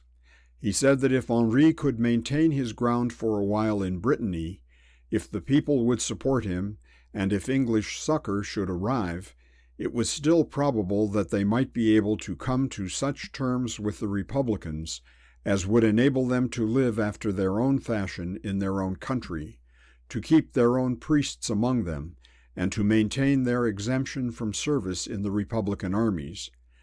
But should this not be so, he said, should all the valor of the Vendéans not be able to secure even this much, then remember that God will temper the wind to the shorn lamb.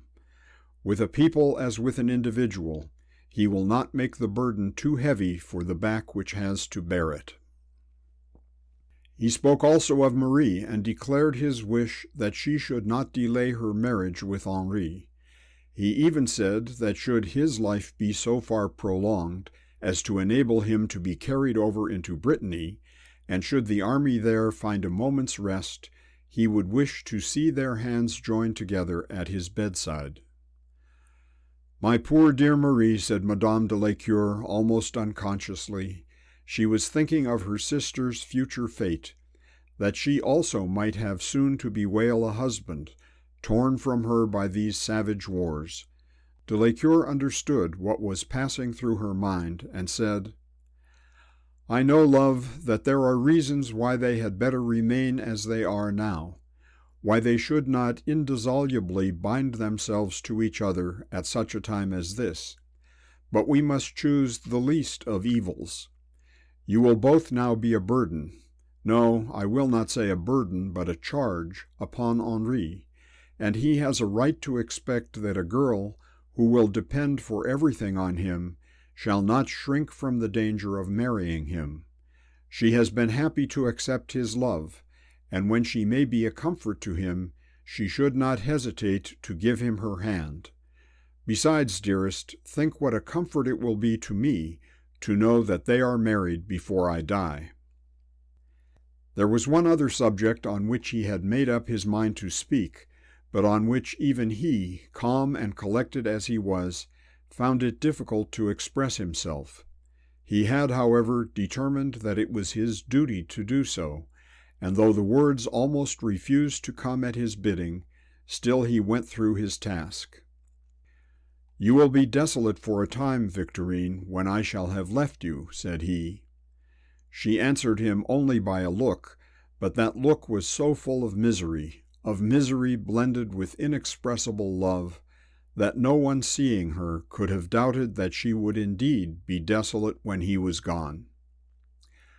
"We have loved each other too well to part easily," he continued, "and for a time the world will all be a weary blank to you. May God, who knows how to pour a balm into every wound, which in his mercy he inflicts, grant that that time may not be long. Listen to me patiently, love. It is a strong sense of duty which makes me pain you. My memory will always be dear to you. But do not let a vain, a foolish, a wicked regret counteract the purpose for which God has placed you here. You are very young, dearest. You have, probably, yet many years to live, and it would multiply my grief at leaving you tenfold if I thought that your hopes of happiness in this world were to be buried in the grave with me. No, love, bear with me, he said, for she tried to stop him. The pain which I give you now may prevent much grief to you hereafter. Remember, Victorine, that should these evil days pass by, should you ever again be restored to peace and tranquil life, my earnest, my last, my solemn prayer to you is that my memory may not prevent your future marriage. She was still kneeling by his side, and with her face upturned and her hands clasped together, she now implored him to stop. She uttered no dissent, she made no protestations, but she beseeched him by their long and tender love, by all the common ties which bound them together, to cease to speak on a subject which was so agonizing. I have done, love, he said, and I know that you will not think lightly of a prayer which I have made to you in so serious a manner. De la Cure had expressed the same wish to his wife on former occasions, which, however, had of course been less solemn, and then his wife had answered him with a full but not grieving heart. Had our lot, he once said, been cast in an Indian village, the prejudices of the country would have required you to submit to a horrid, torturing death upon my tomb. The prejudices of Christian lands, which attribute blame to the wife who does not yield herself a living sacrifice to a life of desolation from a false regard to her husband's memory, are, if not so horrid, every whit as unreasonable. Such a sentiment is an attempt to counteract God's beneficence, who cures the wounds which he inflicts.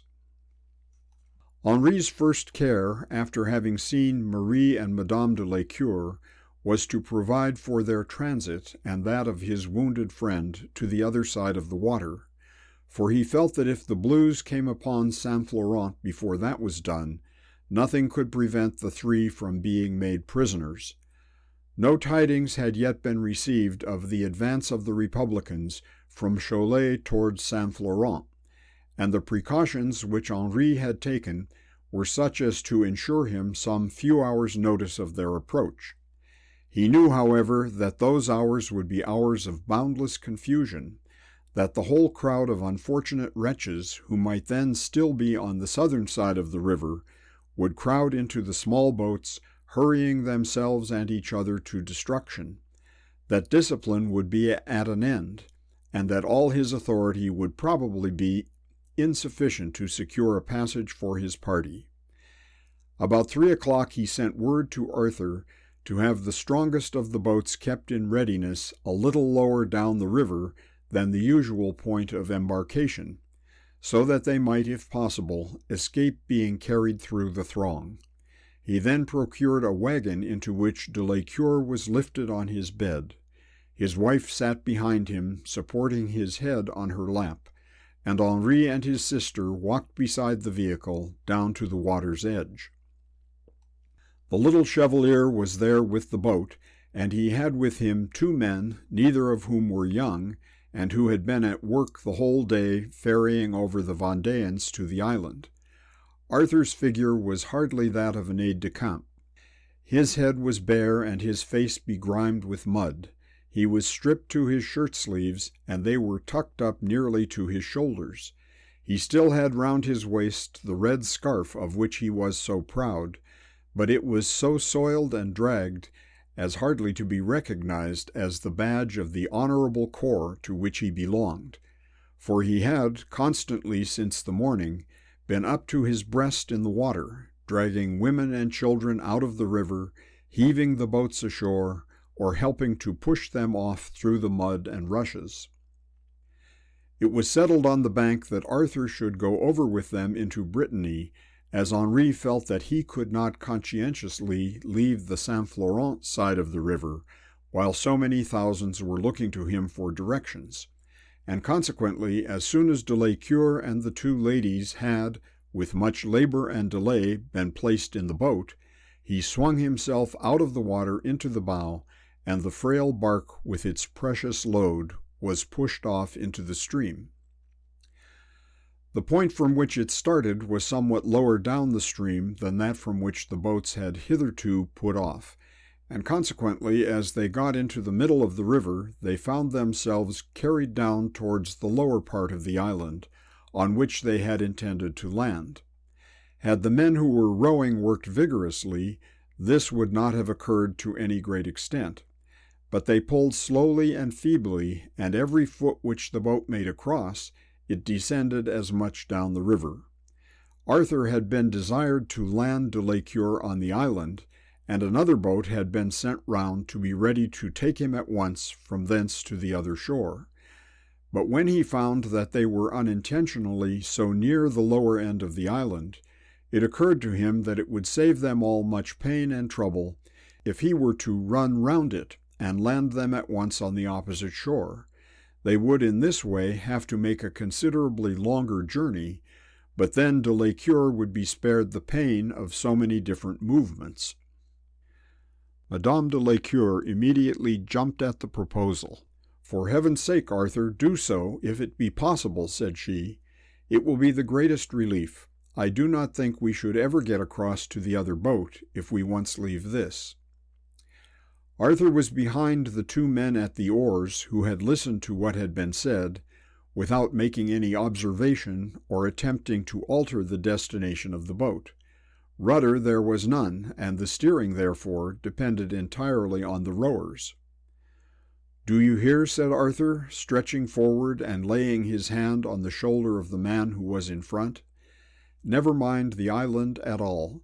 Go a little more down the stream, and then we can cross over at once without landing at all.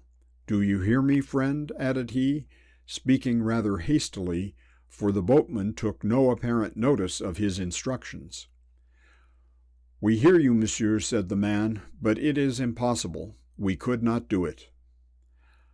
"Ah, nonsense," answered the Chevalier. "Not do it? I say you must do it. I wonder you should hesitate for a moment, when you know how Monsieur de Lescure is suffering, and how much those ladies have to go through. Turn the boat down the stream at once, I tell you." "It is quite impossible," said the old man doggedly, and still holding on to his course. "We should only upset the boat and drown you all. We could never push her through the current on the other side, could we, Jean?" "Quite impossible," said the other. "We should only be carried down into the rushes, or else be upset in the stream." "Nonsense," said Arthur. "What's to upset you? At any rate, you shall try." And he laid his hand on the oar of the man who was nearest to him, but this, instead of having the effect which he desired, turned the nose of the boat the other way. "For God's sake, my dear friends, do this favor for us if you can," said Madame de Lescure. "It may save the life of my husband, and indeed we will reward you richly for your labor. Stop, Arthur, don't use violence. I am sure they will do this kindness for us, if they are able." "If they won't do it for kindness, they shall do it because they cannot help it," said Arthur, when he saw that the men still showed no disposition to go down the stream, and as he spoke he pulled his pistol out of his belt and prepared to cock it. The pistol, in truth, was perfectly harmless, for it had been over and over again immersed in the water, and the powder was saturated with wet. But this did not occur to the boatmen, nor, very possibly, to Arthur either, and when he, stepping across the thwart, on which the hinder man was sitting, held the pistol close to the ear of the other, threatening that if he did not at once do as he was bid, he would blow out his brains and take his place on the seat, the poor old man dropped his oar from his hand into the water, and falling on his knees on the bottom of the boat, implored for mercy. "Spare me, monsieur, oh spare me," said he. "Ladies, pray speak for me. I am not used to this work, indeed I am not, and I and my comrade are nearly dead with fatigue." Arthur put the pistol back into his belt when the poor man begged for mercy, and pulling the fallen oar out of the water, declared that he would himself row round the island, and that the two old men might take the other oar in turns. They agreed to this, and then he who had been so frightened, and who was plainly the master of the two, told his tale to them as he filled Arthur's place in the bow of the boat. When they had heard, he said, what his former occupation had been, they would not wonder that the hard work at which they found him was almost too much for him. He was, he said, a priest, and had been employed above 20 years as curé in a small parish on the river side between Saint-Florent and Chaudron. The other man who was working with him had been his sexton. He had, like other curés, been turned out of his little house by the Republic, but had returned to his parish when he heard that the success of the Vendéan arms seemed to promise tranquillity to the old inhabitants of the country. He had, however, soon been again disturbed. The rumor of Lachelle's army had driven him from his home, and he had fled with many others to Saint-Florent. He had been advised that those who were taken in a priest's garb would be more subject even than others to the wrath of the Republicans, and he had therefore disguised himself. And as from having lived so long near the river, he had become somewhat used to the management of boats, he had, for charity's sake, lent his hand to the poor Vendéans, willing, as he said, to use what little skill and strength he had for those who lost their all in fighting for him, his country, and his religion. But now, he added, he found himself almost knocked up, and although when he had been chosen to take over Monsieur and the two ladies, he had not had the heart to decline, still he had found that his strength would fail him. He knew that he and his companion could not, unaided, reach the opposite shore, but if the young gentleman would assist, they would still do their best, and perhaps they might cross over in safety. This piteous tale soon turned their anger into admiration and friendship. They thanked the kind old man for all that he had done for them, and Arthur once and over again turned round to beg his pardon for the violence he had offered him. "Indeed, then, I picked you out for this job," said he, "because you always worked so hard and seemed so skillful and anxious, and because I observed that your boat always made the passage quicker than the others. You must not be angry when I tell you that I thought you had been a boatman all your life." He said he was not angry at all, but flattered. Indeed, he had spent much of his leisure time in rowing, and was heartily glad that his little skill was now useful to his friends. He soon offered to take his place again at the oar, and when neither his old servant or Arthur would allow him to do so, he declared that he was quite himself again, and that those few minutes' rest had wonderfully recruited him. The ladies both thanked him kindly, but begged him to remain a while where he was, and Marie, from time to time, asked him questions about the past, and tried to hold out hopes to him for the future. The tears came into his eyes and rolled down his cheeks, and after a while he took the sexton's oar, literally to relieve himself from having to speak. "It is not the work alone that has upset me," said he after a while, "but the poor people seem so callous. We have worked hard these 2 days, as the young gentleman knows, and all for charity, and yet, till this moment, we have not had a kind word. They urge us on to the work, and when we land them at the shore, they do not even thank us as they go away. Then we turn back with a heavy heart for another load." They reached the shore of Brittany in safety, and when de la Cure was placed in the carriage which had been provided for him, he desired that the poor priest might be begged to accompany them on their journey. He declined, however, saying that he had found a sphere in which he could be useful, and that he would stick to the work till it was all done, or till his strength failed him. De Lescure pressed his hand and begged his blessing, and told him that if there were many such as him in the country, La Vendée might still carry her head high, in spite of all that the Republic could do against her. This praise made the old man's heart light once again, and he returned to his boat, and passed back to Saint Florent with his comrade and Arthur, ready to recommence his labors. In the meantime, de Lescure and his wife and sister were warmly welcomed on the Breton side of the river, and before night he, for the first time since the Battle of Cholet, found himself in comparative security and peace. When Arthur got back, he found that another plan had been started for carrying over the Vendéans, which, if it did not drown them altogether, would be certainly much more expeditious than that of the boats. It had originated with Chapeau, under whose guidance the operations were about to commence. He had come down to the waterside with his master, and on seeing the way in which the men were working, had calculated that it would yet take above a week to carry over all who remained, and as it was probable that they would be attacked before 24 hours were over, he had observed that they might as well give themselves up for lost, if they could devise no other scheme of passing over. "We will do the best we can," said Henri. "If we can get over the women and children and wounded, the rest of us can fight our way to the bridge of Ancenis." "Why not make a raft?" said Chapeau. "Make one if you can," said Henri, "but it will only go down the stream. Besides, you have neither timber nor iron ready to do it."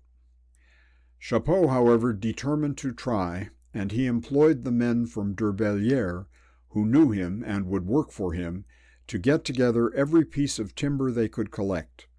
They brought down to the bank of the river the green trunks of small trees, the bodies of old wagons, the small beams which they were able to pull down out of the deserted cottages near the riverside, pieces of bedsteads, and broken fragments of barn doors. All these Chapeau, with endless care, joined together by numberless bits of ropes, and at last succeeded in getting afloat a raft on which some 40 or 50 men might stand, but which seemed to be anything but a safe or commodious means of transit. In the first place, though it supported the men on it, it did not bear them high and dry above the water, which came over the ankles of most of them. Then there was no possible means of steering the unwieldy bark, and there could be no doubt that if the Argonauts did succeed in getting their vessels out into the river, it would immediately descend the stream, and that it and those upon it would either be upset altogether or taken to whichever bank and whatever part of it the river in its caprice might please. In this dilemma a brilliant idea occurred to Chapeau. He still had plenty of rope in his possession, and having fastened one end of a long coil with weights and blocks on the riverside, he passed over with the other end into the island and fastened it there. The rope therefore traversed the river, and by holding on to this and passing it slowly through their hands while they strained against the raft with their feet, the enterprising crew who had first embarked reached the island in safety. 10 of the number had to return with the raft, but still from 30 to 40 had been taken over, and that without any great delay. After this first success, the boats were sent round to work between the island and the other shore, and the raft was kept passing to and fro over the river the whole night. Nobody got over with dry feet, but still no one was drowned, and upon the whole Chapeau was considered to be entitled to the thanks of the whole army for the success of his invention. He had certainly accelerated their passage fivefold. End of section 28. Volume 3, Chapter 7, Catalino's Mother. The old motto attributing disrespect to every prophet in his own country had not been proved true with reference to Catalino in Saint Florent. His deeds during the short period of his triumph had been celebrated there with general admiration, and since his death his memory had been almost adored. The people of the town had had no public means of showing their appreciation of his valor. They had not as yet had time to erect monuments to his honor, or to establish other chronicles of his virtues than those which were written in the hearts of his townsmen.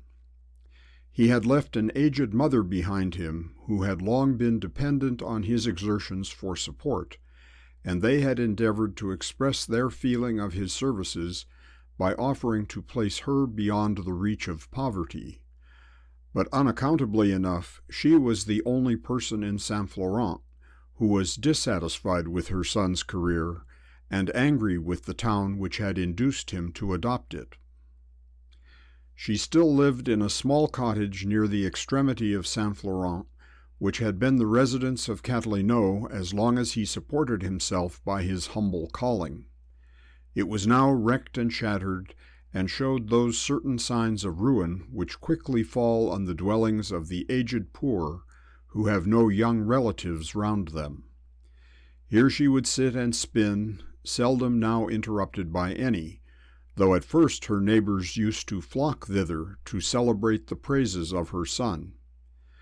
She had loved her son as warmly as other mothers love their children, but she had loved him as a hard-working laborer, earning for herself and for him their daily pittance, not as a mighty general, courted and complimented by the rich and great of the land.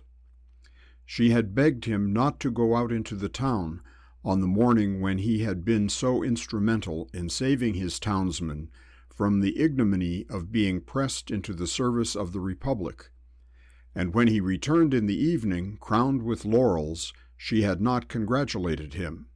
She had uttered nothing but evil bodings to him on the day when he first went to Dervellière, and when he returned from Saumur, chief general of all the forces of then victorious La Vendée, she had refused to participate in the glories which awaited him in his native town.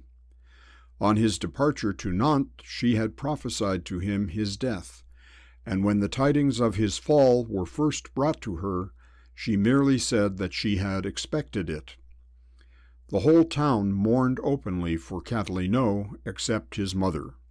She wept for him in silence and alone, but she wept for the honest, sturdy, hard-working laborer whom she had reared beneath her roof, and who had been beguiled away by vain people to vain pursuits which had ended in his death, while others bewailed the fall of a great captain who had conferred honor on their town, and who, had he been spared, might have heaped glory on his country. Since that time she had not ceased to rail on those who had seduced her son into celebrity and danger, and after a while had been left to rail alone. When nearly all the inhabitants of the town flocked down to the riverside, anxious to escape from the wrath of the Republicans, she resolutely refused to move, declaring that if it were God's will that she should perish under the ashes of her little cottage, she would do so, and that nothing should induce her, in her extreme old age, to leave the spot on which she had been born and had always lived. During the whole confusion attending the passage of the river, she sat there undisturbed, and though she saw all her poor neighbors leave their humble dwellings and all their little property to look for safety in Brittany, she did not move. On the day after that on which de la Cure had passed over, she was sitting alone in her cabin, and the unceasing whirl of her spinning wheel proved that the distractions of the time had not made her idle. By this time all those who had lived immediately near her were gone. It is not to be supposed that absolutely every inhabitant of the town left his home. There were some who had taken no prominent part in the war, and who could not believe that the Republicans would destroy those whom they found quietly living in their own houses.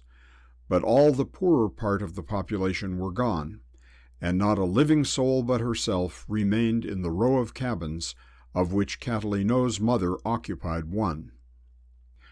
Her wheel was turning fast round, obedient to the quick motion of her foot, and her 2 hands were employed in preparing the flax before it was caught by the wheel. but her mind was far away from her ordinary pursuit.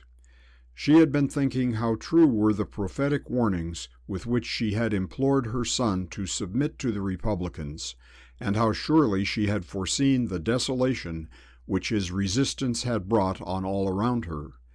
And yet there was more of affection than bitterness in her thoughts of her son. She acknowledged to herself his high qualities. She knew well how good, how noble, how generous had been his disposition. She was, even in her own way, proud of his fame, but she hated with an unmixed hatred those whom she thought had urged him on to his ruin, those friends of noble blood who would have spurned the postilion from their doors had he presumed to enter them in former days, but who had thrust him into the van of danger in the hour of need, and had persuaded him, fond and foolish as he had been, to use his courage, his energy, and his genius in fighting for them a battle in which he should have had no personal interest. As she sat there spinning and thinking thus bitterly of the causes of all her woe, a figure darkened the door of her cottage, and looking up she saw a young lady dressed in black. She was tall and of a noble mien. Her face was very beautiful, but pale and sad, as were the faces of most in these sad times. Her dress was simple, and she was unattended, but yet there was that about her which assured the old woman that she was not of simple blood, and which prepared her to look upon her as an enemy. It was Agatha La Roche-Jacquelin. She and her father had, by slow stages, reached Saint Florent in safety, and after having seen him at rest and spoken a word to her brother, her first care had been to inquire after the mother of Catalino. She had been told of her solitary state and of her stubborn resolution to remain at Saint Florent, and she determined to offer her any aid in her power, as a duty due to the memory of him with whom she had been, for a short time, so strangely connected. The old woman rose mechanically and made a slight obeisance as she saw Agatha's commanding figure, and then reseating herself, hastily recommenced her work, as though she had forgotten herself in having been thus far courteous to her guest. "I have come to express my esteem and respect to the mother of Catalino," said Agatha, as soon as she found herself inside the cottage. "I knew and valued your son, and I shall be glad to know his mother. Was not the brave Catalino your son, my friend?" she added, seeing that the old woman stared at her, as though she did not as yet comprehend the object of her visit. "My name is Françoise Catalino," said the Sibyl, "and Jacques Catalino was my son." "And proud you may be to have been his mother. He was a great and good man. He was trusted and loved by all La Vendée. No one was so beloved by the poor as he was. No one was so entirely trusted by the rich and great. I wish that the rich and great had left him as they found him. It would be well for him and me this morning if he had not so entirely trusted them. His death was a noble death. He died for the throne which he honored and loved so loyally, and his name will be honored in Poitou, aye, and in all France, as long as the names of the great and the good are remembered. It must be a bitter thing to lose an only son, but his dearest friends should not regret him in such a cause." "Dearest friends! What do you know of his dearest friends? How can you tell what his dearest friends may feel about it?" "I know what I feel myself. Perhaps I cannot judge of all a mother's agony in losing her son, but I may truly say that of those who knew Catalino, none valued him more than I did." "Valued him, yes, you valued him as you would a war horse or a strong tower, but you did not love him. He was not of your race or breed. His hands were hard with toil, his hair was rough, and his voice was harsh with the night air. The breath of the laboring poor is noisome in the nostrils of the rich. His garments smelt of industry, and his awkward gait told tales of his humble trade. You did not love him, such as you could not have loved a man like him. You have come here to bid me to forget my son, and you think it easy for me to do so, because you and his noble friends have forgotten him. You are welcome, mademoiselle, but you might have saved yourself the trouble. God forbid that I should ask you to forget him. I can never forget him myself. Would that I could, would that I could.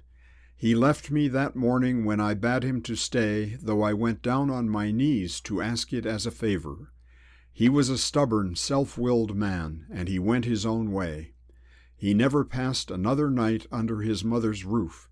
He never again heard his mother's blessing. I wish I could forget him. Indeed, indeed, I wish I could. And the old woman swayed herself backwards and forwards in her chair, repeating the wish, as though she did not know that anyone was with her in the cottage.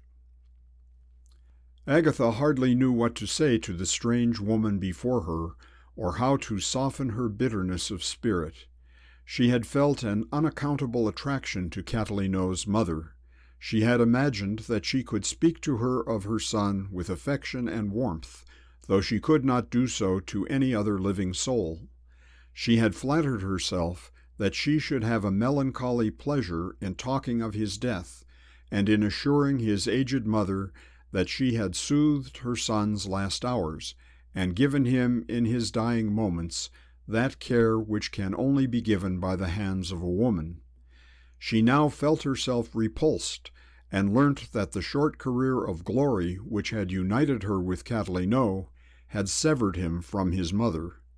Nevertheless, her heart yearned to the old woman. She still hoped that if she could touch the right chord, she might find her way to the mother's heart. "I thought perhaps," she said, "you would be glad to hear some tidings of his last moments, and as I was with him when he died, I have come to tell you that his death was that of a Christian, who hoped everything from the merits of his Savior." "May his soul rest in peace," said the mother, crossing herself, and mechanically putting her hands to her beads. "May his soul rest in peace. And you were with him when he died, mademoiselle, were you?" "I knelt at his bedside as the breath passed from his body." "It would have been better for him had one of his own degree been there. Not that I doubt you did the duty of a good neighbor, as well as it might be done by one like you. Might I ask you your name, lady?" "My name is Agatha Laroche-Jacquelin." "Laroche-Jacquelin, I'm sorry for it. It was that name that first led Jacques into trouble. It was young Laroche-Jacquelin that first made my son a soldier. I will not blame you, for you say you were kind to him at a time when men most want kindness. But I wish that neither I nor he had ever heard your name." "You are wrong there, my friend. It was Catalino made a soldier of my brother, not my brother who made a soldier of him. Henri Laroche-Jacquelin was only a follower of Catalino." "A marquis obey a poor postilion? Yes, you stuffed him full with such nonsense as that. You made him fancy himself a general. You cannot fool me so easily. My son was not a companion for noble men and noble ladies. A wise man will never consort with those who are above him in degree." "We all looked on Catalino as equal to the best among us," answered Agatha. "We all strove to see who should show him most honor." The old woman sat silent for a while, turning her wheel with great violence, and then she moved abruptly round, and facing Agatha said, "Will you answer me one question truly, mademoiselle?" Agatha said she would. "Are you betrothed as yet to your lover?" "No, indeed," answered she, "I am not betrothed." "And now answer me another question. Suppose this son of mine, who, as you say, was as great as the greatest among you, and as noble as the noblest, suppose he had admired your beauty, and had offered to take you home to his mother as the wife of his bosom. How would you then have answered him? What would you then have thought of the postilion? Would he then have been the equal of gay young counts and high-blooded marquises? Agatha at first made no reply, and a ruby blush suffused her whole face. She was not at all unwilling that Catalino's mother should know the feeling which she had entertained for her son, but the abruptness and the tone of the question took her by surprise, and for a moment scattered her thoughts. "Now I have made you angry, mademoiselle," said the other, chuckling at the success of her scheme. "Now you are wroth that I should have dared to suppose that the daughter of a marquis could have looked, in the way of love, on a poor laborer who had been born and bred in a hovel like this." "You mistake me, my friend. I am not angry. I am anything but angry." "You would have scorned him as a loathsome reptile, which to touch would be an abomination," continued the old woman, not noticing in her eagerness Agatha's denial. "You would have run from him in disgust, and the servants would have let loose the dogs at him, or have chained him as a madman.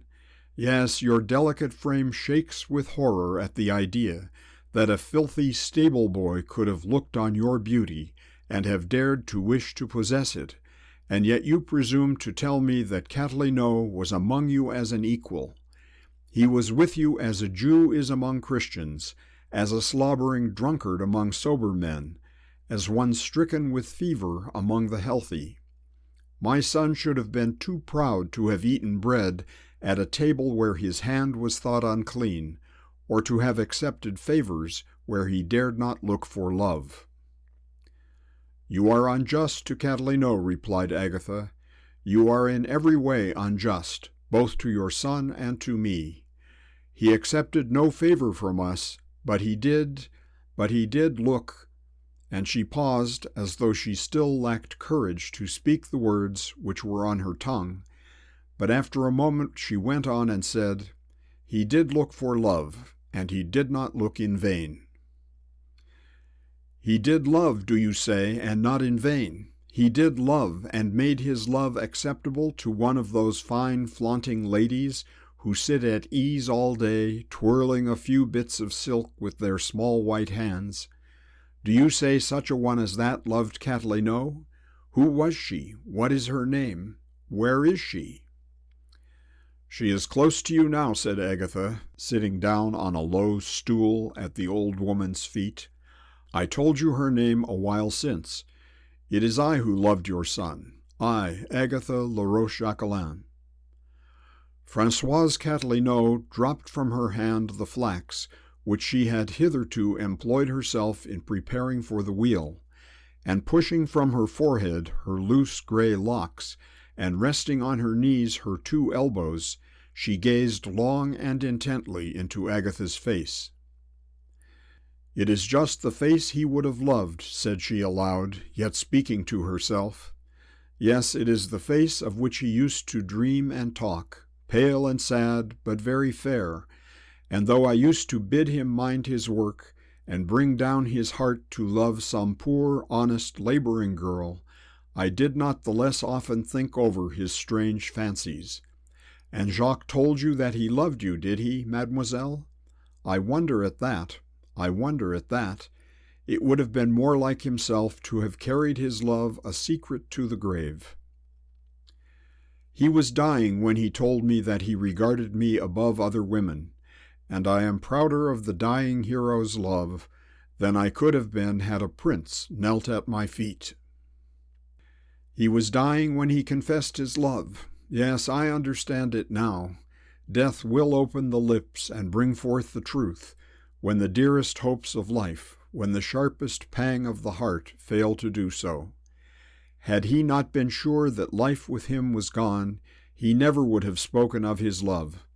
He was a weak, foolish man, very weak in spite of all his courage, very weak and very foolish, very weak and very foolish. She was talking more to herself than to Agatha as she thus spoke of her son's character, and for a minute or two she continued in the same strain, speaking of him in a way that showed that every little action, every wish of his, had been to her a subject of thought and anxiety, and that she took a strange pride in those very qualities for which she blamed him. "And did you come to me on purpose to tell me this, mademoiselle?" she said after a while. "I came to talk to you about your son, and to offer you, for his sake, the affection of a daughter." "And when he told you that he loved you, what answer did you make him? Tell me, did you comfort him? Did you say one word to make him happy? I know from your face that you had not the heart to rebuke a dying man." "Rebuke him? How could I have rebuked him? Though I had never owned it to myself, I now feel that I had loved him before he had ever spoken to me of love." "But what did you say to him? Tell me what you said to him." "He was my own son, my only son. He was stubborn and self-willed, but still he was my son, and his words were sweeter to me than music, and his face was brighter to me than the light of heaven. If you made him happy before he died, I will kneel down and worship you." And joining her skinny hands together, she laid them upon Agatha's knees. "Come, sweetest, tell me what answer you made my poor boy when he told you that he loved you." "It is a fearful thing, you know, to speak to a dying man," answered Agatha. "You must not suppose that we were talking as though he were still in the prime of health and strength." "But what did you say to him? You said something. You did not, at any rate, bid him remember that he was a poor laboring man, and that you were a lady of high rank." "We neither of us thought of those things then. I do not know what it was I said, but I strove to say the truth. I strove to make him understand how much I valued, esteemed, and loved him." "You told him that you loved him. You are sure you told him that? I wish he had lived now. I wish he had lived and won more battles, and beat the blues for good and all, and then he would have married you and brought you home as his wife to Saint Florent, wouldn't he, love? There would have been something in that. There would have been something really grand in that. Such a beautiful bride, such a noble bride, so very, very beautiful." And the old woman continued, gazing at the face of her whom she was fancying to herself a daughter-in-law. "Real noble blood of the very highest. Had he married you, he would have been a marquis, wouldn't he? I wish he had lived now, in spite of all I said. Why did he die when there was such fortune before him? Why did he die when there was such great fortune before him?" "He was happy in his death," said Agatha. "I do not think he even wished to live. As it is, he has been spared much sorrow, which we must all endure. Though I loved your son, I do not regret his death." But I do," said the old woman. "Had he only lived to call you his wife, there would have been honor in that. There would have been real glory in that. People would then not have dared to say that after all Cathelineau was only a postilion." "Do not regard what people say. Had a princess given him her hand, his fame could not be brighter than it was. There was no thought of marriage between us since we first knew each other. There has been no time for such thoughts, but his memory to me is that of a dear, dear friend." From the time when Cathelineau first went to Durbellière, after the Battle of Saint Florent, his mother had expressed the greatest dislike at his attempting to associate with those who were so much above himself in rank, with those who would, as she said, use him and scorn him. She had affected to feel, or perhaps really felt, a horror of the insolence of the great, and had quarreled with her son for throwing himself among them. This feeling, however, arose not from contempt, but from admiration and envy. In her secret soul, the high and mighty seemed so infinitely superior to those in her own rank that she had felt sure that her son could not be admitted among them as an equal, and she was too proud to wish that he should be admitted into their company as a humble hanger-on. What Agatha had now confessed to her had surprised and delighted her. There could be no doubt now. There was the daughter of one of the noblest houses in Poitou, sitting at her feet in her own cabin, owning her love for the poor postilion. Agatha Laroche-Jacquelin, young, noble, beautiful, grandly beautiful as she was, had come to her to confess that she had given her heart to her son. There was, however, much pain mixed with her gratification. Catilinot had gone without enjoying the high honors which might have been his. Had he lived, Agatha Laroche-Jacquelin would have been her daughter-in-law, but now the splendid vision could never be more than a vision. She could solace herself with thinking of the high position her son had won for himself, but she could never enjoy the palpable reality of his honors. She sat repeating to herself the same words, sad and pale, but very beautiful, sad and pale, but very beautiful, just as he used to dream. Why did he die when such fortune was before him? Why did he die when such noble fortune was before him? Agatha suffered her to go on for a while before she interrupted her, and then she came to the real purport of her visit. She offered the old woman her assistance and protection, and begged her to pass over with the others into Brittany, assuring her that she should want for nothing as long as Henri or her father had the means of subsistence, and that she should live among them as an honored guest, loved and revered as the mother of Catilinot. On this point, however, she remained obstinate. Whether she still fancied that she would be despised by her new friends, or whether, as she said, she was indifferent to life and felt herself too old to move from the spot where she had passed so many years, she resolutely held her purpose to await the coming of the Republicans. They will hardly put forth their strength to crush such a worm as me, she said, and if they do, it will be for the better. Agatha then offered her money, but this she refused, assuring her that she did not want it. "You shall give me one thing, though, if you will, sweet lady, that I may think of you often and have something to remind me of you. Nay, you shall give me two things. One is a lock of your soft brown hair, the other is a kiss." Agatha undid the braid which held up her rich tresses, and severing from her head a lock of the full length to which her hair grew, tied it in a portion of the braid, and put it into the old woman's hand. Then she stooped down and kissed her skinny lips, and having blessed her, and bid her cherish the memory of her son with a holy love, as she herself did and always would, Agatha Laroche-Jacquelin left the cabin and returned to her father. End of section 29. Volume 3, Chapter 8. What Good Has the War Done?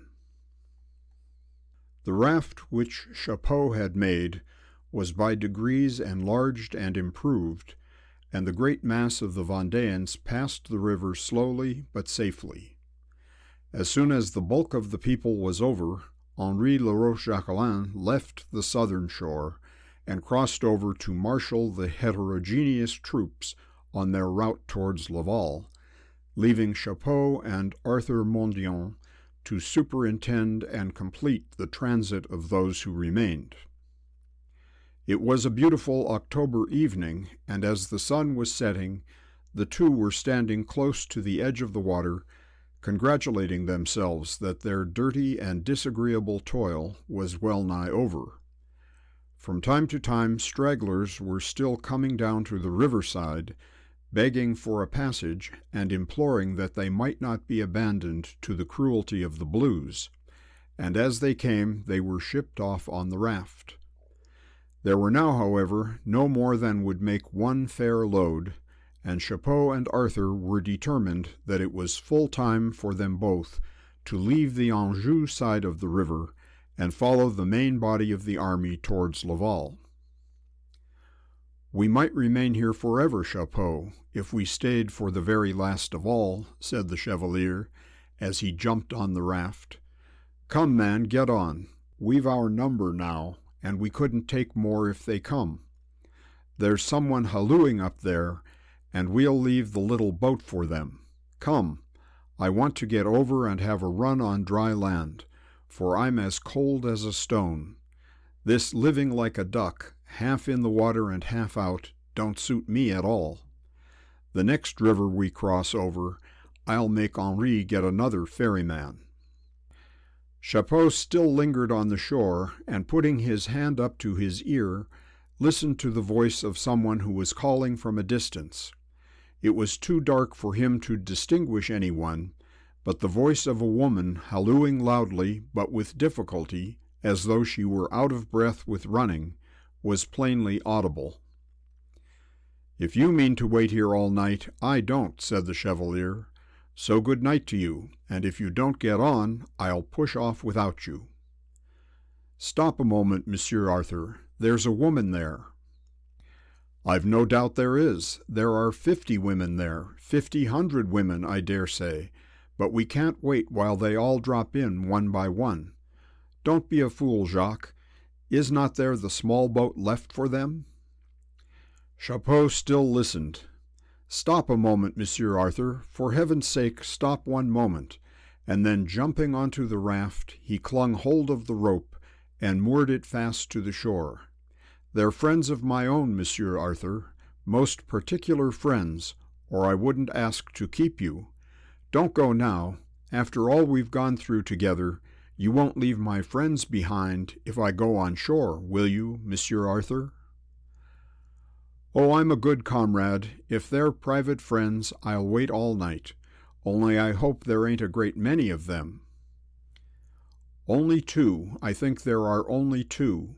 And Chapeau once more jumped on shore and ran to meet his friends. He had not far to go, for the party was now close to the water's edge. As he had supposed, it consisted only of 2, an old man and a girl, Michael Stein and his daughter Anno. Anno had been running and dragging her father by the hand, had hallooed with all her breath, for she had heard from some of those who still dared to trust themselves to the blues that the last boat was on the point of leaving the shore. The old man had disdained to halloo, and had almost disdained to run, but he had suffered himself to be hurried into a shambling kind of gait, and when he was met by Chapeau, he was almost as much out of breath as his daughter. Oh, for mercy's sake, for heaven's sake, kind sir, dear sir," sobbed Anno, as she saw a man approaching her, and then when he was near enough to her to be distinguished through the evening gloom, she exclaimed, mercy on us, it's Jacques Chapeau," and sank to the ground as though she had no further power to take care of herself, now that she had found one who was bound to take care of her. "You're just in time, Michael Stein. Thank God you're just in time. Anno, come on. It's only a dozen yards to the raft, and we'll be off at once. Well, this is the luckiest chance. Come on, before a whole crowd are down upon us and swamp us all." Oh me, sobbed Anno, still sitting on the ground, as though she had not the slightest intention of stirring another step that night. To be left and deserted in this way by one's friends, and one's brothers, and one's... She didn't finish the list, for she felt sure that she had said enough to cut Chapeau to the inmost heart, if he still had a heart. "Come, dearest girl, come. I'll explain it all by and by. We have not a moment to spare. Come, I'll lift you." And he stooped to raise her from the ground. "Thank you, Monsieur Chapeau, thank you, sir, but pray leave me. I shall be better tomorrow morning, that is, if I'm not dead, or killed, or worse. The blues are close behind us, ain't they, father?"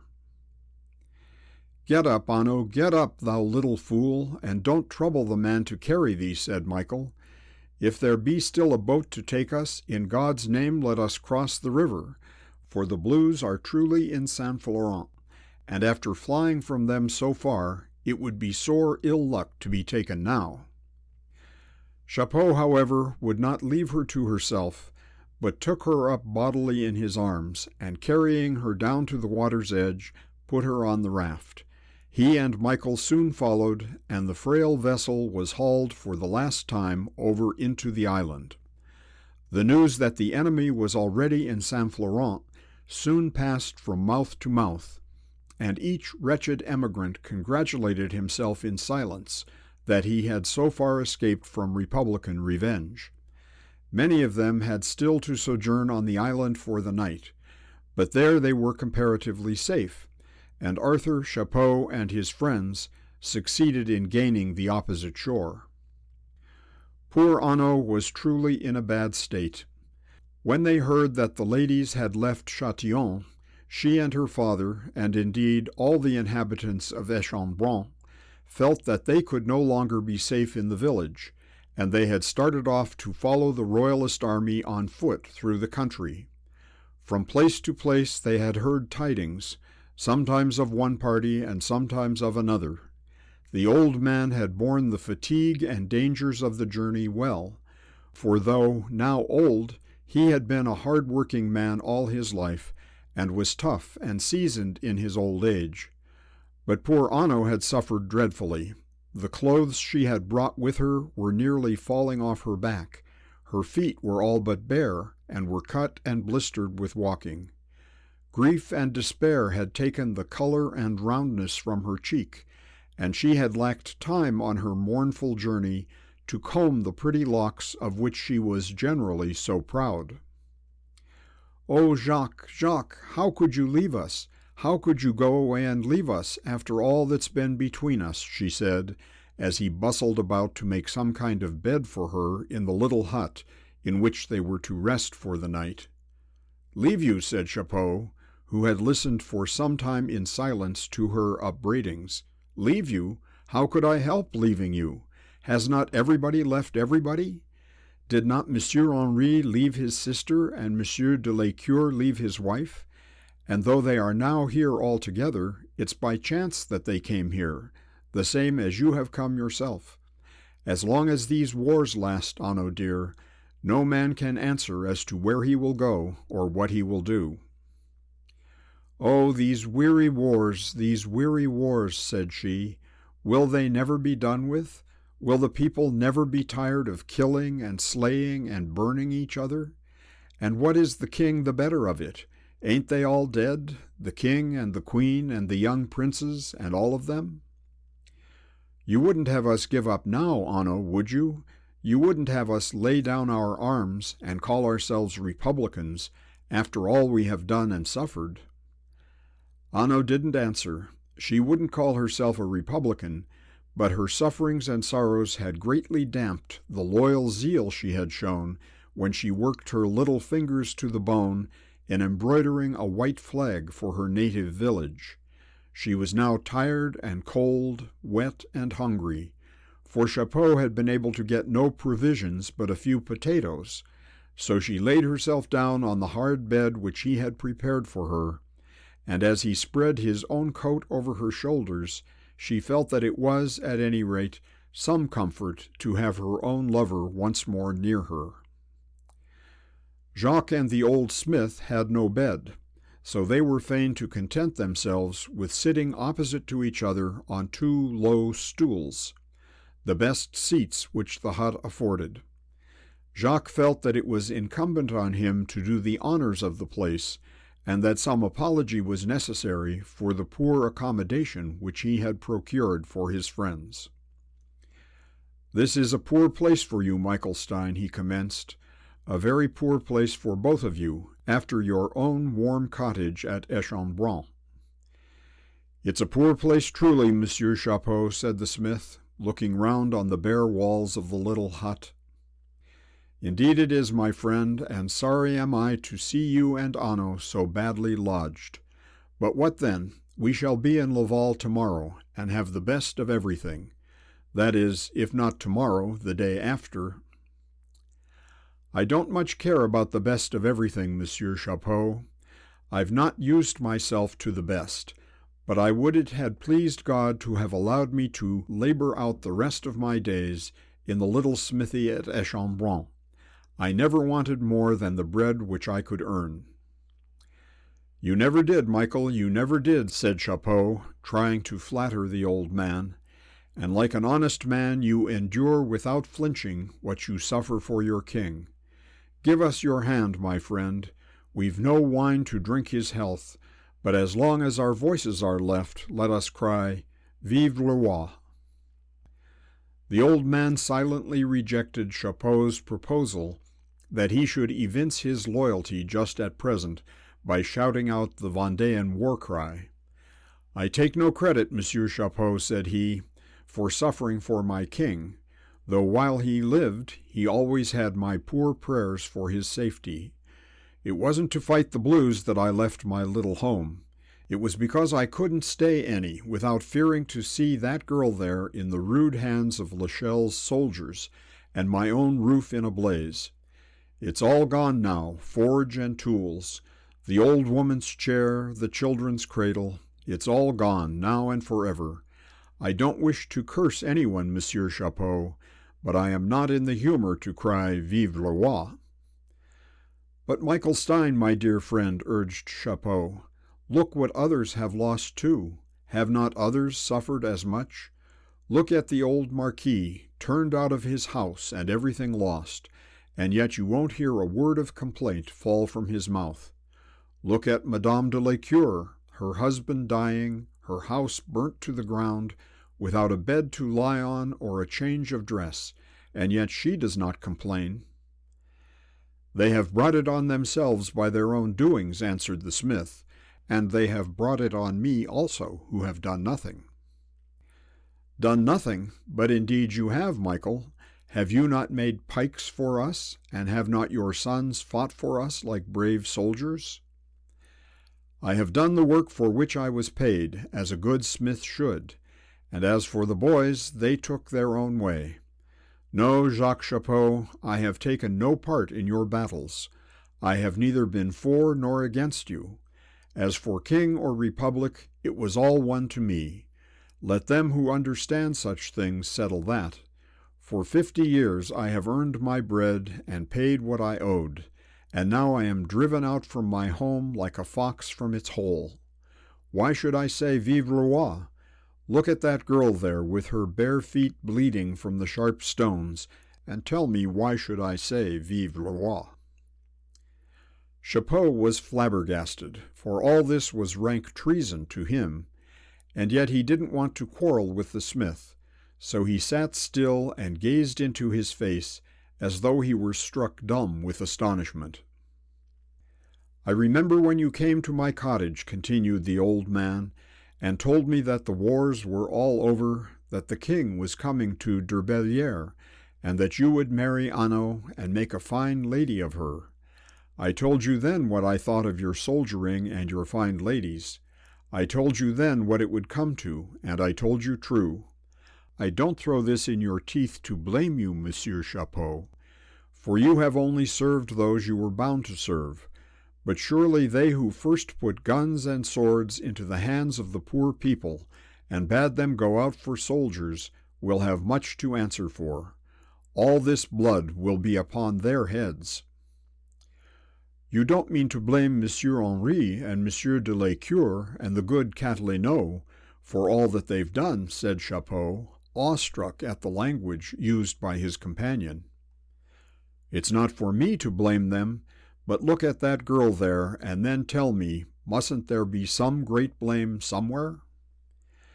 Chapeau did look at the girl, and all the tenderness of his heart rose into his eyes as the flickering light of the fire showed him her tattered and draggled dress. "Thank God, the worst of it is over now, Michael. You're safe now, at any rate, from those bloodhounds, and when we reach Laval, we shall all have plenty." "And where's this Laval, Monsieur Chapeau?" "We're close to it. It's just a league or so, or perhaps 7 or 8 leagues to the north of us." "And how is it that in times like these such a crowd of strangers will find plenty there?" "Why, the whole town is with us. There's a blue garrison in it, but they're very weak, and the town itself is for the king to the backbone. They've sent a deputation to our generals and invited us there, and there are gentlemen there who have come from England with sure promises of money and troops. The truth is, Michael, we never were really in a position to beat the Blues as they ought to be beat till we got to this side of the river. We never could have done anything great in Poitou." "I'm sorry they ever tried, Monsieur Chapeau, but I remember when you came back, after taking Saumur, you told me the war was over then. You used to think that a great thing." "So it was, Michael. It was well done. The taking of Saumur was very well done, but it was only a detail. We've found out now that it won't do to beat them in detail. It's too slow. The generals have a plan now, one great comprehensive plan for finishing the war in a stroke, and they're only waiting until they reach Laval." "It's a great pity they didn't hit on that plan before," said Michael Stein. The two men laid themselves down on the ground before the fire and attempted to sleep, but they had hardly composed themselves when they were interrupted by a loud rumor that there was a vast fire close down on the opposite side of the river. They both jumped up and went out and saw that the whole heavens were alight with the conflagration of Saint Florent. The Blues had burnt the town. The northern bank of the river was covered with the crowd of men and women gazing at the flames which were consuming their own houses, and yet so rejoiced were they to have escaped themselves from destruction that they hardly remembered to bewail the loss of their property. The town of Saint Florent was between 3 or 4 miles from the place where they were congregated, and yet they could plainly see the huge sparks as they flew upwards, and they fancied they felt the heat of the flames on their upturned faces. Early on the following morning the whole army was on its march towards Laval. The Vendéan leaders were well aware that the Republicans were now on their track, and they were truly thankful that some unaccountable delay in the movement of the enemy had enabled them to put a great river between themselves and their pursuers. The garrisons which the Convention had thrown into the towns of Brittany were very insufficient, both in numbers and spirit, and the Blues abandoned one place after another as the Vendéans approached. They passed through Condé, Segre, and Château Gontier without having to fire a shot, and though the gates of the town of Laval were closed against them, it was only done to allow the Republican soldiers time to escape from the other side of the town. The inhabitants of Laval flocked out in numbers to meet the poor Vendéans and to offer them hospitality and such comfort as their small town could afford to so huge a crowd. They begrudged them nothing that they possessed, and spared neither their provisions nor their houses. It seemed that Chapeau's promise was this time true, and that, at any rate for a time, they all found plenty in Laval. Henri established his headquarters in a stone house in the center of the town, and here also he got accommodation for the 3 ladies and Monsieur de Lécure. Nor did Chapeau forget to include Anno Stein in the same comfortable establishment, under the pretext that her services would be indispensable. Monsieur de Lécure had suffered grievously through the whole journey, but he seemed to rally when he reached Laval, and the comparative comfort of his quiet chamber gave him ease and lessened his despondency. The whole party recovered something of their usual buoyancy, and when Henri brought in word in the evening that if the worst came to the worst, he could certainly hold out the town against the Republican army until assistance reached them from England, they were all willing to hope that the cause in which they were engaged might still prosper. End of section 30. Volume 3, Chapter 9, La Petite Vendée. For 4 or 5 days they all remained quiet in Laval, with nothing to disturb their tranquillity but rumors of what was going on both sides of the river.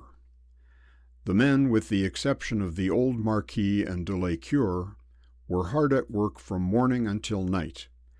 but they had hardly time or patience to describe accurately what was going on to those who were left within, and the time passed very heavily with them. 2 sofas had been carried to the windows of the sitting room which they occupied. These windows looked out into the main thoroughfare of the town, and here the Marquis and the wounded man were placed, so that they might see all that was passing in the street. Various reports reached them from time to time, a few of which were confirmed, many proved to be false, and some still remained doubtful. But 2 facts were positively ascertained.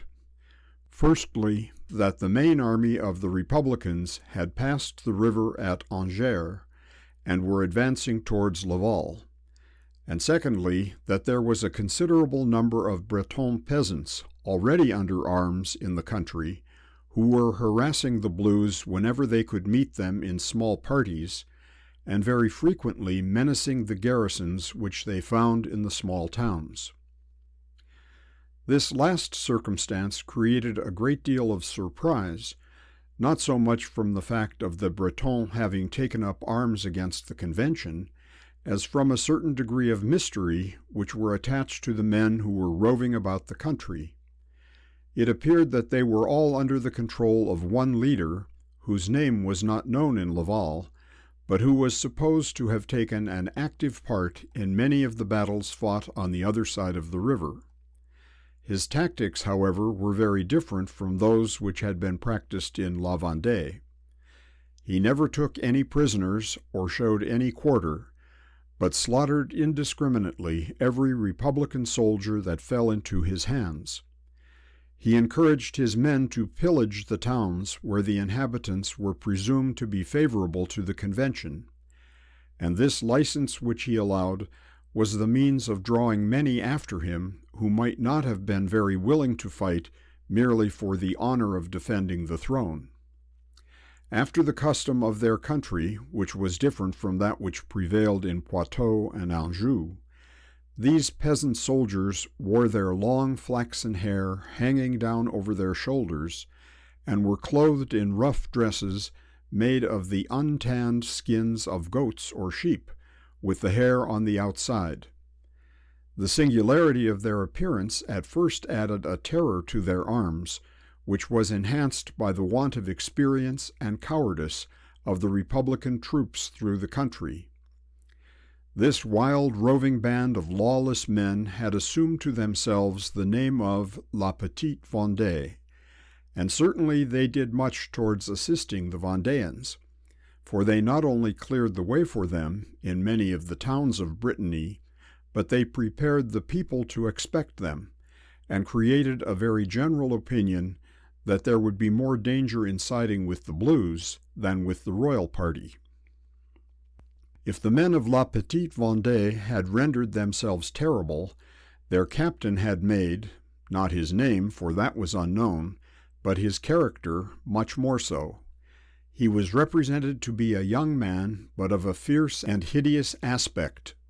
The under part of his face was covered with his black beard, and he always wore on his head a huge heavy cap, which covered his brows, shaded his eyes from sight, and concealed his face nearly as effectually as a visor. He was always on horseback and alone, for he had neither confidant nor friend. The peasant soldiers believed him to be invulnerable, for they represented him to be utterly careless as to where he went or what danger he encountered. The only name they knew him by was that of the Mad Captain, and probably, had he been less ugly, less mysterious, and less mad, the people would not have obeyed him so implicitly or followed him so faithfully. Such were the tales that were repeated from time to time to Madame de Lécure and her party by the little Chevalier and Chapeau, and according to their accounts, the Mad Captain was an ally who would give them most valuable help in their difficulties. The whole story angered de Lécure, whose temper was acerbated by his own inactivity and suffering, and whose common sense could not endure the seeming folly of putting confidence in so mysterious a warrior. "You don't really believe the stories you hear of this man, I hope," he said to his wife and sister one morning. "He is some inhuman ruffian who is disgracing by his cruelty the cause which he has joined for the sake of plunder and rapine." "At any rate," said Marie, "he seems to have scared the blues in this country, and if so, he must be a good friend to us." "If we cannot do well without such friends, we shall never do well with them. Believe me, whoever he may be, this man is no soldier."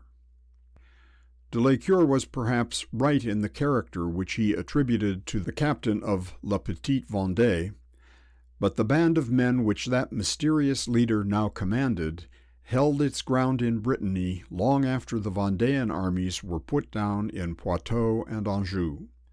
They then became known by another name, and the Chouan bands for years carried on a fearful war against the government in that part of the province which is called the Morbihan. About 8 o'clock in the evening, Henri and Arthur Mondion returned to the house, after a long day's work, and were the first to bring new tidings both of the Blues and their new ally, the Mad Captain. A portion of the Republican army had advanced as far as Antrim, within a league or two of Laval, and they had hardly taken up their quarters in the town before they were attacked, routed, and driven out of it by the men of La Petite Vendée. Many hundreds of the Republicans had been slaughtered, and those who had escaped carried to the main army an exaggerated account of the numbers, daring, and cruelty of the Breton rebels. "Whoever he is," said Henri in answer to a question from his sister, "he is a gallant fellow, and I shall be glad to give him my hand. There can be no doubt of it now, Charles, for the Blues at Antrim certainly numbered more than double the men he had with him, and I am told he drove them helter-skelter out of the town like a flock of sheep."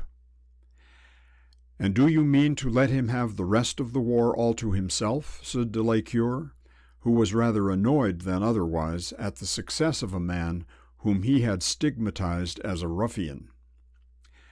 "I am afraid we shan't find it quite so easy to get the war taken off our hands," said Henri, laughing, "but I believe it's the part of a good general to make the most of any unexpected assistance which may come in his way."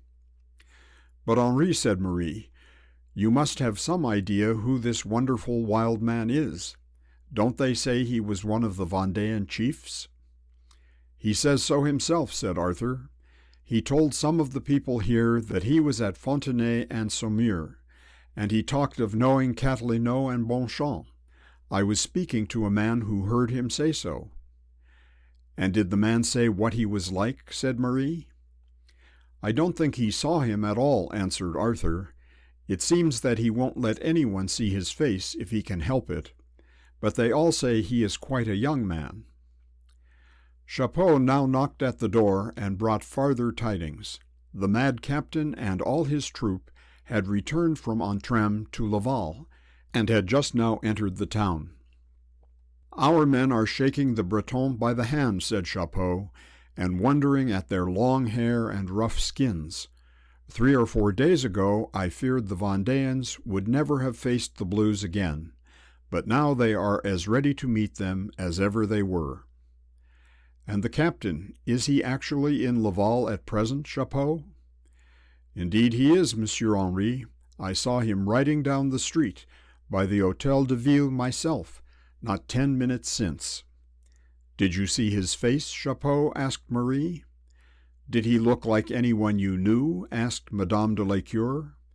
"Did he ride well?" asked the little chevalier. "Did he look like a soldier?" asked Monsieur de Lescure. "Who do you think he is, Chapeau?" asked Henri Le Rochechalin. Chapeau looked from one to another as these questions were asked him, and then selecting those of Monsieur de Lescure and his sister as the two easiest to answer, he said, "I did not see his face, mademoiselle. They say that he certainly is a good soldier, Monsieur Charles. But he certainly does not look like any one of our Vendéan officers." "Who can it be?" said Henri. Can it be Marigny, Charles? Impossible, said de Lescure. Marigny is a fine, robust fellow with a handsome, open face. They say this man is just the reverse. It isn't Delbé come to life again, is it? Said Arthur Mondion. He's ugly enough, and not very big. Nonsense, Arthur. He's an old man, and of all men the most unlikely to countenance such doings as those of these La Petite Vendée. I think, however, I know the man. It must be Charette. He is courageous but yet cruel, and he has exactly that dash of mad romance in him which seems to belong to this new hero. Charette is in the island of Noirmoutier, said de Lescure, and by all accounts means to stay there. Had he been really willing to give us his assistance, we never need have crossed the Loire. Oh, it certainly was not Charette, said Chapeau.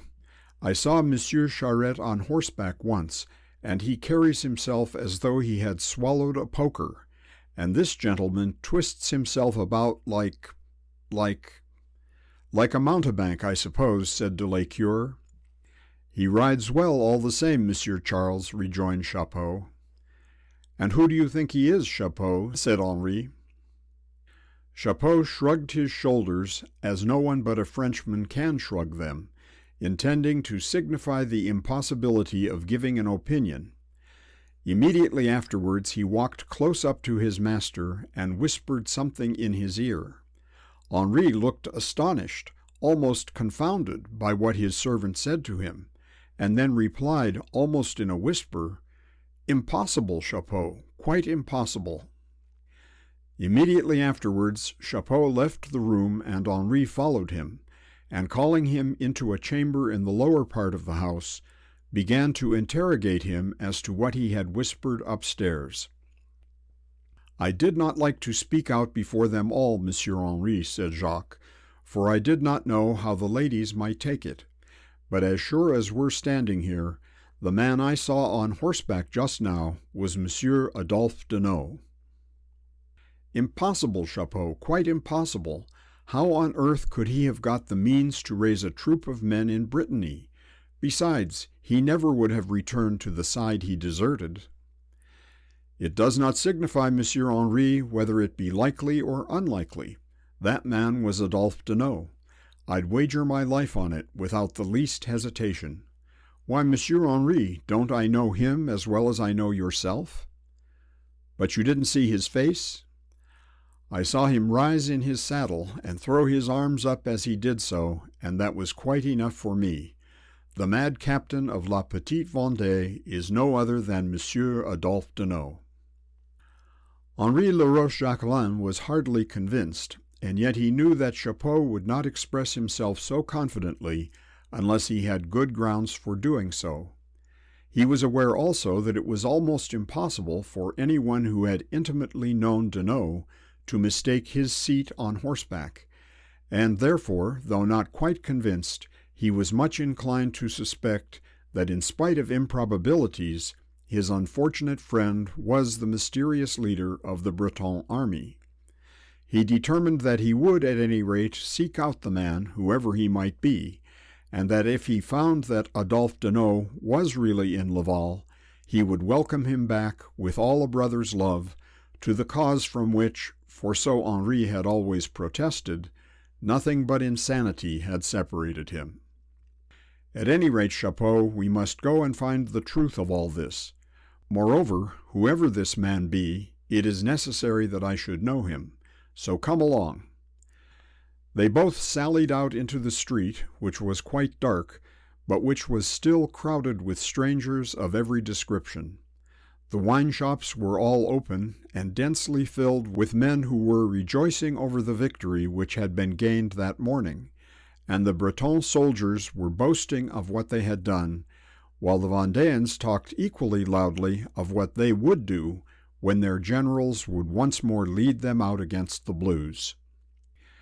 From these little shops and from the house windows an uncertain flicker of light was thrown into the street, by the aid of which Henri and Chapeau made their way to the market-place, in which there was a guard-house and small barrack, at present the position of the Vendéan military headquarters. In this spot a kind of martial discipline was maintained. Sentinels were regularly posted and exchanged, and some few junior officers remained on duty, ready for any exigence for which they might be required. Here they learnt that the Bretons, after returning from Antrim, had dispersed themselves through the town, among the houses of the citizens who were willing to welcome their victorious neighbors, but that nothing had been seen of their captain since he disbanded his men on the little square. They learnt, however, that he had been observed to give his horse in charge to a man who acted as his lieutenant, and who was known to be a journeyman baker, usually employed in Laval. After many inquiries, Henri learnt the name and residence of the master baker for whom this man worked, and thither he sent Chapeau, while he himself remained in the guardhouse, talking to two of the Breton soldiers who had been induced to come in to him. "We none of us know his name, monsieur," said one of them, "and it is because he has no name we call him the mad captain. And it is true enough, he has many mad ways with him. For all his madness, though, he is a desperate fine soldier, and he cares no more for a troop of blues than I would for a flock of geese," said the other. "I think it's love must make him go on as he does," continued the first. "There's something more besides that," said the second, "for he's always fearful that people should take him for a coward. He's always asking us whether we ever saw him turn his back to the enemy, and bidding us be sure, whenever he falls in battle, to tell the Vendéans how well he fought. That's what makes us all so sure that he came from the other side of the water." "Then, when he's in the middle of the hottest of the fight," said the first, "he halloos out, 'Now for Saumur, here's for Saumur, now for the bridge of Saumur.' To be sure, he talks a deal about Saumur, and I think myself he must have been wounded there badly, somewhere near the brain." Though Henri did not quite understand why Deneau should especially allude to Saumur in his mad moments, yet he understood enough of what the men told him about their captain to be sure that Adolphe was the man. And though he could not but be shocked to hear him spoken of as a madman, yet he rejoiced in his heart to find that he had done something to redeem his character as a loyal soldier.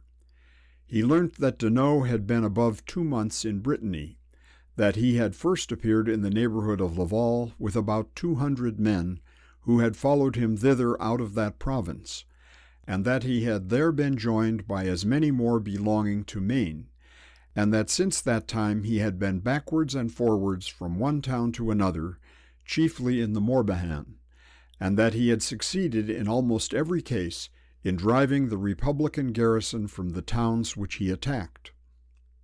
After Henri had remained a couple of hours in the guardhouse, and when it was near midnight, Chapeau returned.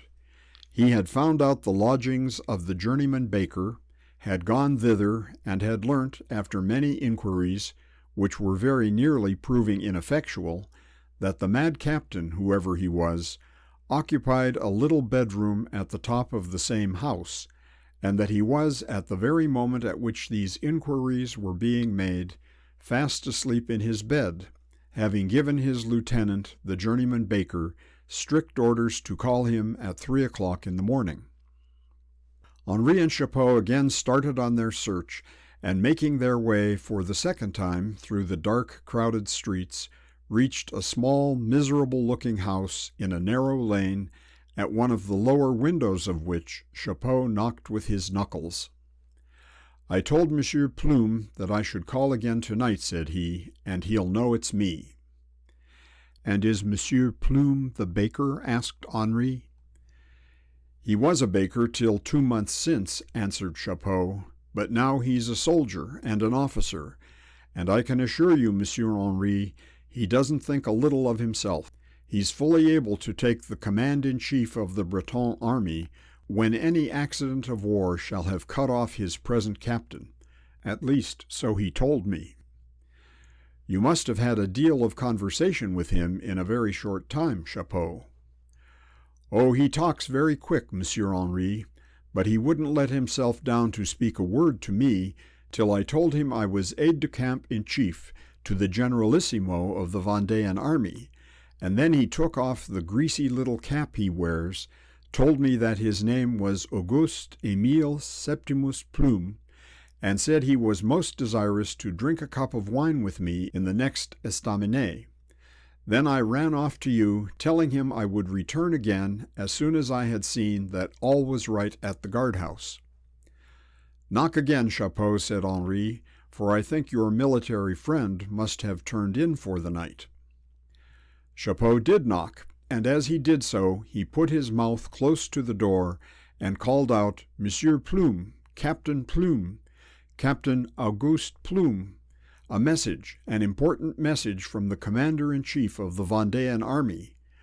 You'll get nothing from him, Monsieur Henri, unless you talk about generals, aides-de-camp, and dispatches, advanced guards, flank movements, and light battalions." Monsieur Plume, or Captain Plume, as he preferred being called, now opened the door and, poking his head out, welcomed Chapeau, and assured him that if he would step round to the wine-shop, he would be with him in a moment. "But, my dear friend Captain Plume, stop a moment," said Chapeau, fixing his foot in the open doorway so as to prevent it being closed. "Here is a gentleman, one of our officers, in fact my friend," and he whispered very confidentially as he gave the important information. "Here is the commander-in-chief, and he must see your general tonight to arrange the tactics of the united army for tomorrow." Auguste Émile Septimus Plume, in spite of his own high standing in what he was pleased to call the Army of Brittany, felt himself rather confused at hearing that a general-in-chief was standing at the door of his humble dwelling. And as he again took off his cap, and putting his hand to his heart made a very low bow, he hesitated much as to what answer he should make, for he reflected within himself that the present quarters of his general were hardly fitting for such an interview. "The general upstairs," said he, "is snatching a short repose after the labors of the day. Would not tomorrow morning, early tomorrow morning?" "No," said Henri, advancing and thrusting himself in at the open door. "Tomorrow morning will be too late, and I am sure your general is too good a soldier to care for having his rest broken. Tell me which is his room, and I'll step up to him. You needn't mind introducing me." And as he spoke, he managed to pass by the baker and ran up a few steps of the creaking, tottering stairs. The poor baker was very much annoyed at this proceeding, for in the first place he had strict orders from his commander to let no one up into his room, and in the next place his own wife and 3 children were in the opposite garret to that occupied by the captain, and he was very unwilling that their poverty should be exposed.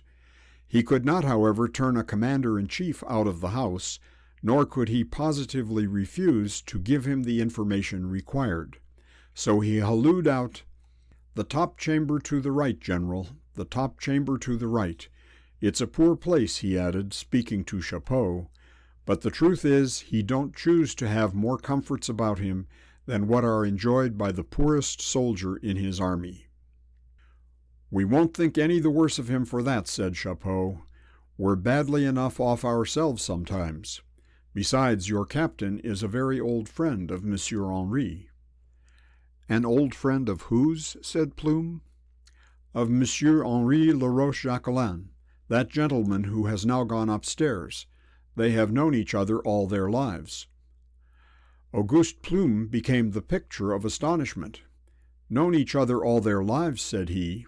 "And what's his name, then?" "Why, I told you, Monsieur Henri Laroche-Jacquelin." "No, but the other," and he pointed with his thumb over his shoulder up the stairs. "My captain, you know. If he's the friend of your captain, I suppose you know what his name is." "And do you mean to say you don't know yourself your own captain's name?" Plume felt the impropriety, in a military point of view, of the fact. He felt that as second in command, he ought to have been made acquainted with his general's name, and that it would have been difficult to find, in the history of all past wars, a parallel to his own ignorance. He also reflected that if Chapeau knew that the two generals had been friends all their lives, he must probably know both their names, and that therefore the information so very necessary might now be obtained. "Well then, Monsieur Chapeau," he had learnt Chapeau's name, "I cannot say that I do exactly know how he was generally called before he joined us in Brittany. You know so many people have different names for different places.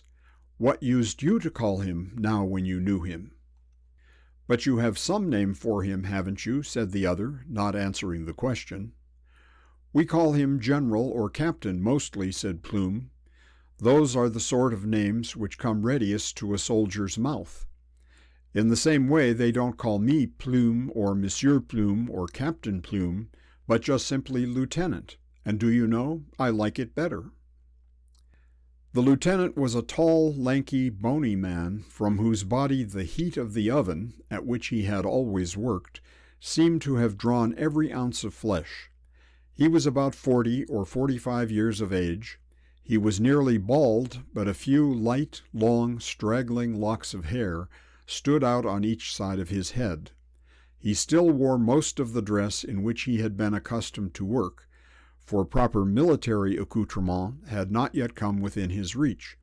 He had, however, over his shoulder an old baldric, from which usually hung a huge sabre, with which he gallantly performed the duties of his present profession.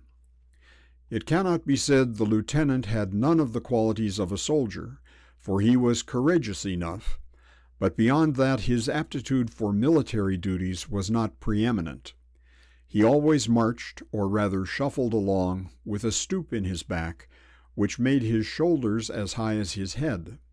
He had not the slightest idea of moving in time, but this was of little consequence, for none of his men could have moved with him if he had.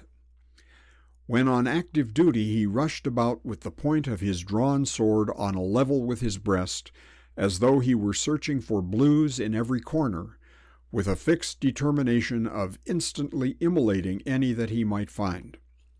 He had large saucer eyes with which he glared about him, and which gave him a peculiar look of insane enthusiasm, very fitted for the lieutenant, first in command, under a mad captain.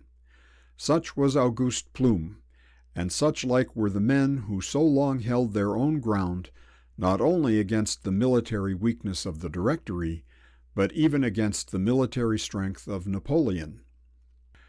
We will leave Chapeau and his new friend still standing in the passage, for Plume could not invite him in, as none of the rooms were his own, except the little garret upstairs, and we will follow Henri as he went in search of the mad captain, merely premising that all Plume's efforts to find out the name of his superior officer were unavailing. Without any farther invitation, Henri hurried up the stairs, snatching as he went a glimmering rushlight out of the ci-devant baker's hands, and when he got to the top he knocked boldly at the right-hand door. No one answered him, however, and he repeated his knocks over and over again, and even kicked and hallooed at the door, but still without effect. He then tried to open it, but it was fastened on the inside, and then he kicked and hallooed again.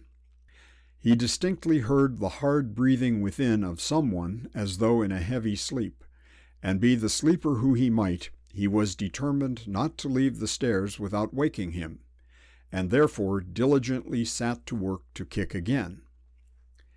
"Is that you, Auguste?" said a hoarse, sickly woman's voice, proceeding from the door of the opposite chamber. "Why don't you bring me the candle?" "No, madame," said Henri, "the gentleman is now downstairs. He lent me your candle for a minute or two while I call upon my friend here. I hope you'll excuse the noise I make, but I find it very difficult to wake him." "And why should you want to wake him?" said the woman. "It's 3 nights now since he stretched himself on a bed, and he'll be up again long before daylight. Give me the candle and go away, and tell that unfortunate poor man below to come to his bed." There was a tone of utter misery in the poor woman's voice which touched Henri to the heart. She had uttered no complaint of her own sufferings, but the few words she had spoken made him feel all the wretchedness and the desolation of homes which he and his friends had brought upon the people by the war, and he almost began to doubt whether even the cause of the king should have been supported at so terrible a cost. He could not, however, now go back, nor was he willing to abandon his present object, so he again shook and kicked the door. "That'll never rouse him, though you should go on all night," said a little urchin, about 12 years old, the eldest hope of Monsieur and Madame Plume, who rushed out on the landing in his ragged shirt. "If Monsieur will give me a sou, I'll wake him." Henri engaged him at the price, and the boy, putting his mouth down to the keyhole, said, or rather whispered loudly, "Captain, Captain, Captain, the blues, the blues." This shibboleth had the desired effect, for the man within was instantly heard to start from his bed and to step out upon the floor. "Yes, yes, I'm ready, I'm up," said he, in the confused voice of a man suddenly awoke from a sound sleep. "Where's Plume? Send Plume to me at once." Henri immediately recognized the voice of Adolphe Deneau, and all doubt was at an end. Deneau came to the door and undid the wooden bolt within, to admit, as he thought, the poor zealous creature who had attached himself to him in his new career. And when the door opened, the friend of his youth, the man whom he had so deeply injured, stood before him. Henri, in his anxiety to find out the truth of Chapot's surmise, had energetically, and as it turned out successfully, pursued the object of his search. But he had not for a moment turned over in his mind what he would say to Deneau if he found him, how he would contrive to tell him that he forgave him all his faults, how he would explain to him that he was willing again to receive him into his arms as a friend and a brother. The moment was now come when he must find words to say all this, and as the awkward bolt was being drawn, Henri felt that he was hardly equal to the difficulties of his position. If Henri found it difficult to speak, with Deneau the difficulty was much greater. The injuries which he had inflicted on his friend, the insults which he had heaped on his sister, rushed to his mind. He thought of his own deep treachery, his black ingratitude, and his disordered imagination could only conceive that Henri had chosen the present moment to secure a bloody vengeance. He forgot that he had already been forgiven for what he had done, that his life had been in the hands of those he had injured, and had then been spared by them, when their resentment was fresh and hot, and when he had done nothing to redeem his treason. He had, he thought, reconciled himself to the cause of La Vendée, but still he felt that he could not dare to look on La Roche-Jacquelin as other than an enemy. Deneau started back as he recognized his visitor, and Henri's first object was to close and rebolt the door so that their interview might not be interrupted. "Adolphe," said he, in a voice intended to express all the tenderness which he felt, "I am delighted to have found you." Deneau had rushed to a miserable deal table which stood near his bed, and seized his sword, which stood upon it, and now stood armed and ready for assault, opposite to the man who loved him so dearly. His figure and appearance had always been singular, but now it was more so than ever. He had been sleeping in his clothes, and he had that peculiar look of discomfort which always accompanies such rest. His black, elfish, uncombed locks had not been cut since he left Derbelière, and his beard for many days had not been shorn. He was wretchedly thin and gaunt. Indeed, his hollow, yellow cheeks and cadaverous jaws almost told a tale of utter starvation. Across his face he had an ugly cicatrice, not the relic of any honorable wound, but given him by the chevalier's stick when he struck him in the parlor at Durbellière. Nothing could be more wretched than his appearance, but the most lamentable thing of all was the wild wandering of his eyes, which too plainly told that the mind was not master of itself. Henri was awe-stricken and cut to the heart. What was he to say to the poor wretch who stood there upon his guard, glaring at him with those wild eyes from behind his sword? Besides, how was he to defend himself if he were attacked? "Adolphe," he said, "why do you raise your sword against your friend? Don't you see that I have come as your friend? Don't you see that I have no sword?" The other hesitated for a moment, with the weapon still raised as though for defense, and then flinging it behind him on the floor, exclaimed, "There, there, you may kill me if you will." And having said so, he threw himself on the bed, and sobbed aloud, and wailed like an infant. Henri knelt down on the floor by the side of the low wooden stretcher, and putting his arm over Adolphe's shoulder, thought for a while what he could say to comfort the crushed spirit of the poor wretch, whose insanity had not the usual effect of protecting him from misery. It occurred to him that his late achievements as leader of the Breton peasants, in which at any rate he had been successful, would be the subject at present most agreeable to him, and he determined therefore to question him as to what he had done. "Come, Adolphe," he said, "get up. We have much to say to each other, my friend. I have heard much of what you have done here in Laval and in Brittany. You have been of great service to us, but we must act together for the future.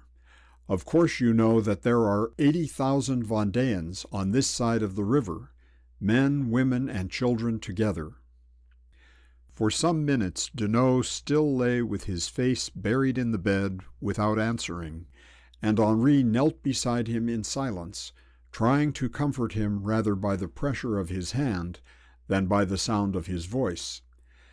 But then he raised himself up, and sitting erect, with his face turned away from his friend, he said, "It's no use for you to try to speak of what I have done in Brittany, when we both know that your heart is full of what I did in Poitou."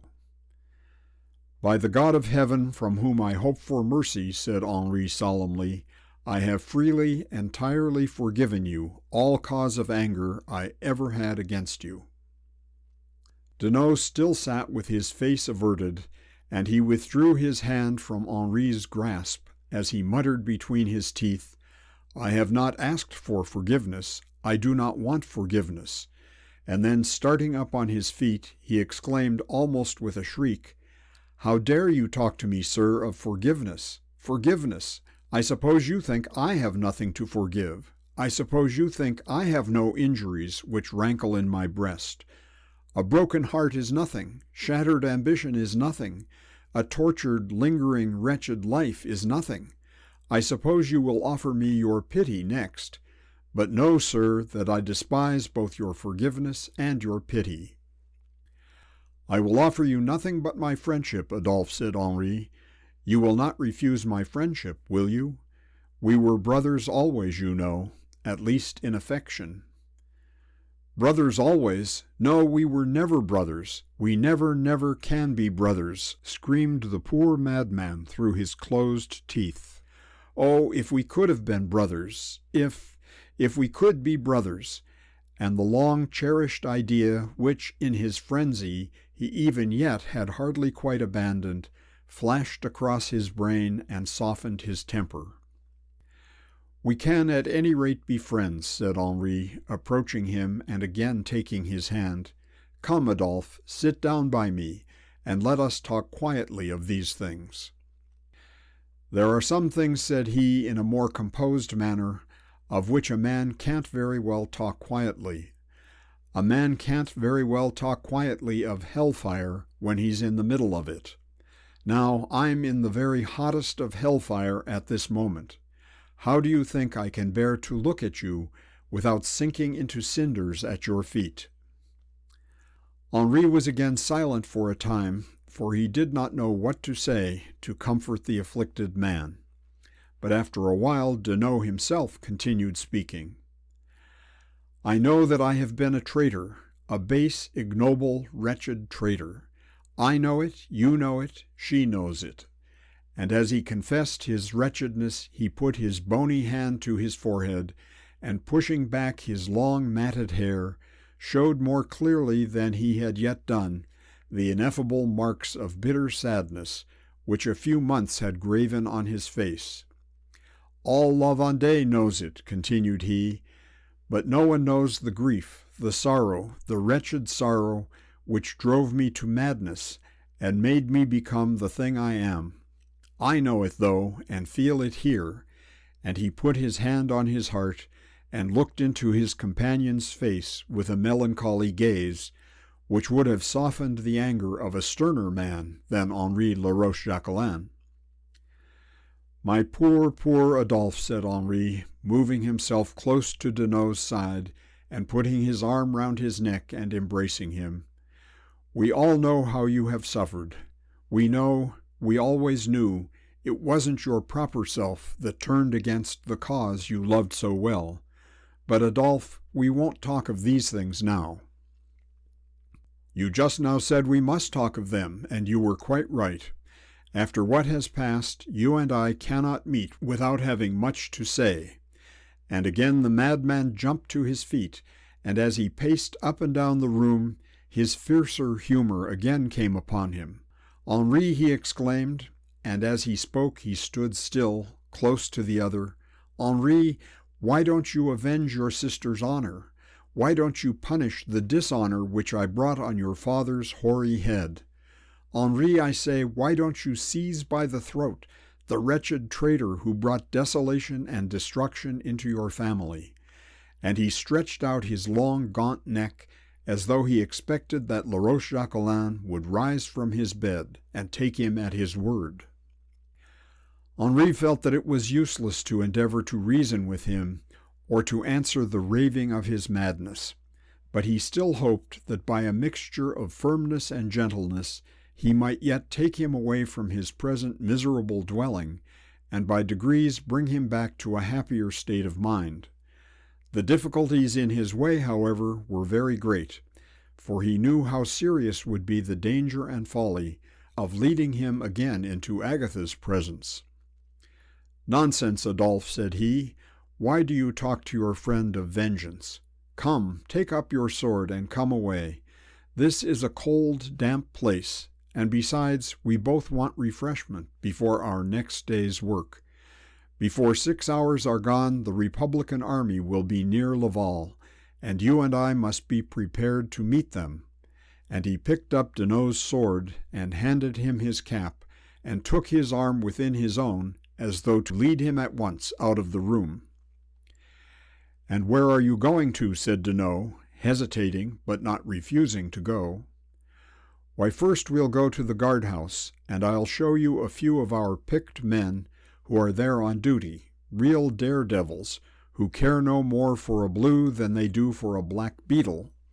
And then we'll go to the Angers gate. It's there that Lachelle will show himself.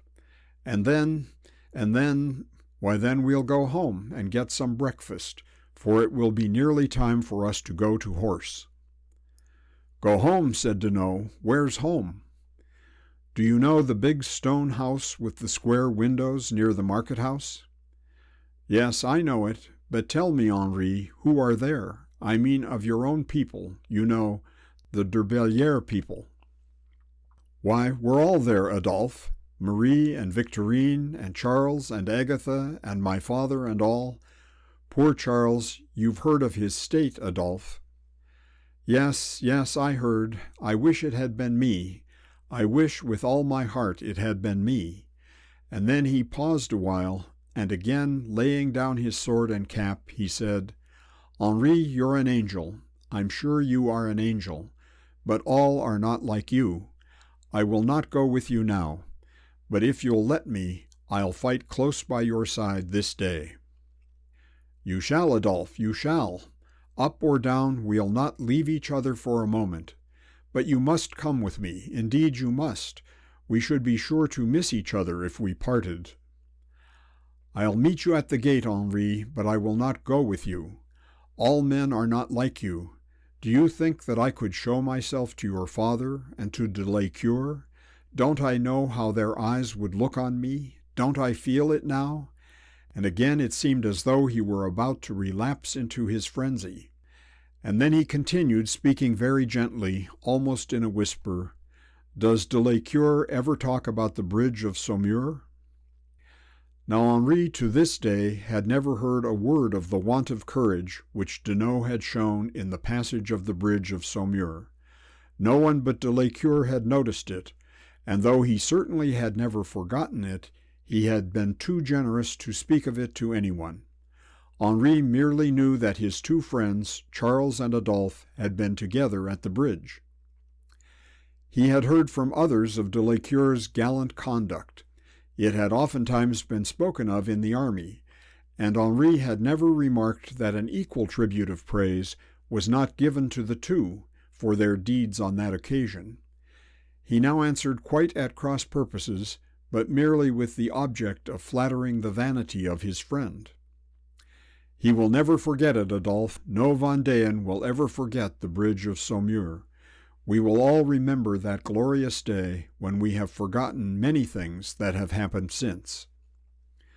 Poor Deneau winced dreadfully under the blow which Henri so innocently inflicted, but he merely said, "No, I will not go with you. You needn't ask me, for my mind is made up. Do you know, Henri, I and de Lecoeur never loved each other. Never, never, never. Even when we were seemingly such good friends, we never loved each other. He loved you so well that for your sake he bore with a man he despised. Yes, he always despised me, since the time you and I came home from school together. I do not blame him, for he tried hard to conceal what he felt, and he thought that I did not know it. But from the first day that we passed together, I found him out, and I was never happy in his company." All this was perfectly unintelligible to Henri, and was attributed by him to the frenzy of madness. But in fact there was truth in it. Deneau's irregular spirit had been cowed by de Lecoeur's cold reasoning propriety, and he now felt it impossible to submit himself to the pardon of a man who, he thought, would forgive and abhor him. It was to no purpose Henri threatened, implored, and almost strove to drag him from the room. Deneau was obstinate in his resolve, and Henri was at last obliged to leave him, with the agreement that they should both meet on horseback an hour before daybreak at the gate of the town which led towards Angers. When Henri returned downstairs, he found Chapeau still seated on the lower step, and Plume standing by, discoursing as to the tactics and probable success of the war. "You found I was right, Monsieur Henri?" said Chapeau, as he followed his master out into the street. "Yes, Chapeau, you were quite right." "And is he very bad, Monsieur Henri?" said he, touching his forehead with his finger. "I suppose he cannot be all right there." "He has suffered dreadfully since we saw him, and his sufferings have certainly told upon him, but there is every reason to hope that with kind treatment he will soon be himself again. But remember, till after today we will say nothing to any of them about his being here." It was now 3 o'clock, and Henri had to be on horseback before 6. He had but little time, therefore, either for rest or conversation. Henri and Chapeau hurried home, after having given orders at the guardhouse that all the men on whom they could depend should be under arms before daybreak, and having done so, they laid down and slept for the one short hour which was left to them of the night.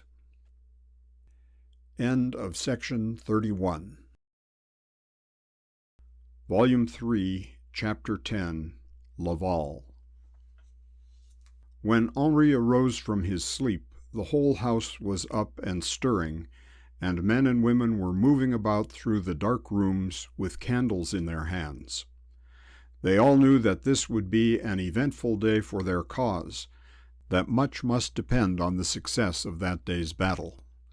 If they were beaten now, their only hope would be to run farther from their homes toward the coast, from which they expected English aid.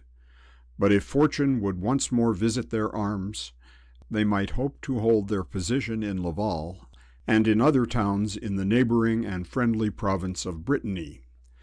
The gallant and cordial assistance which the Vendéans had received from the strangers among whom they were now thrown had greatly tended to give them new hopes, and the yesterday's victory, which had been gained by the men called La Petite Vendée over the advanced troops of the Republicans, had made the Poitevins particularly anxious to exhibit their own prowess to their gallant friends. Henri, Arthur, and one or two other Vendéan officers sat down to a hurried breakfast, while Marie and Agatha moved about the room behind their chairs, attending to their wants. Chapeau had now too many of a soldier's duties to give his time to those of a serving man, and the sisters and wives of the Vendéan officers had long since learnt to wait on the heroes whom they loved and admired. De Lescure was already seated on his sofa by the window, and his wife was, as usual, close to his side. He had wonderfully improved since he reached Laval, and though it was the firm conviction, both of himself and of his surgeon, that his wound must ultimately prove mortal, he was again alive to all that was done, and heart and soul intent on the interests of the war.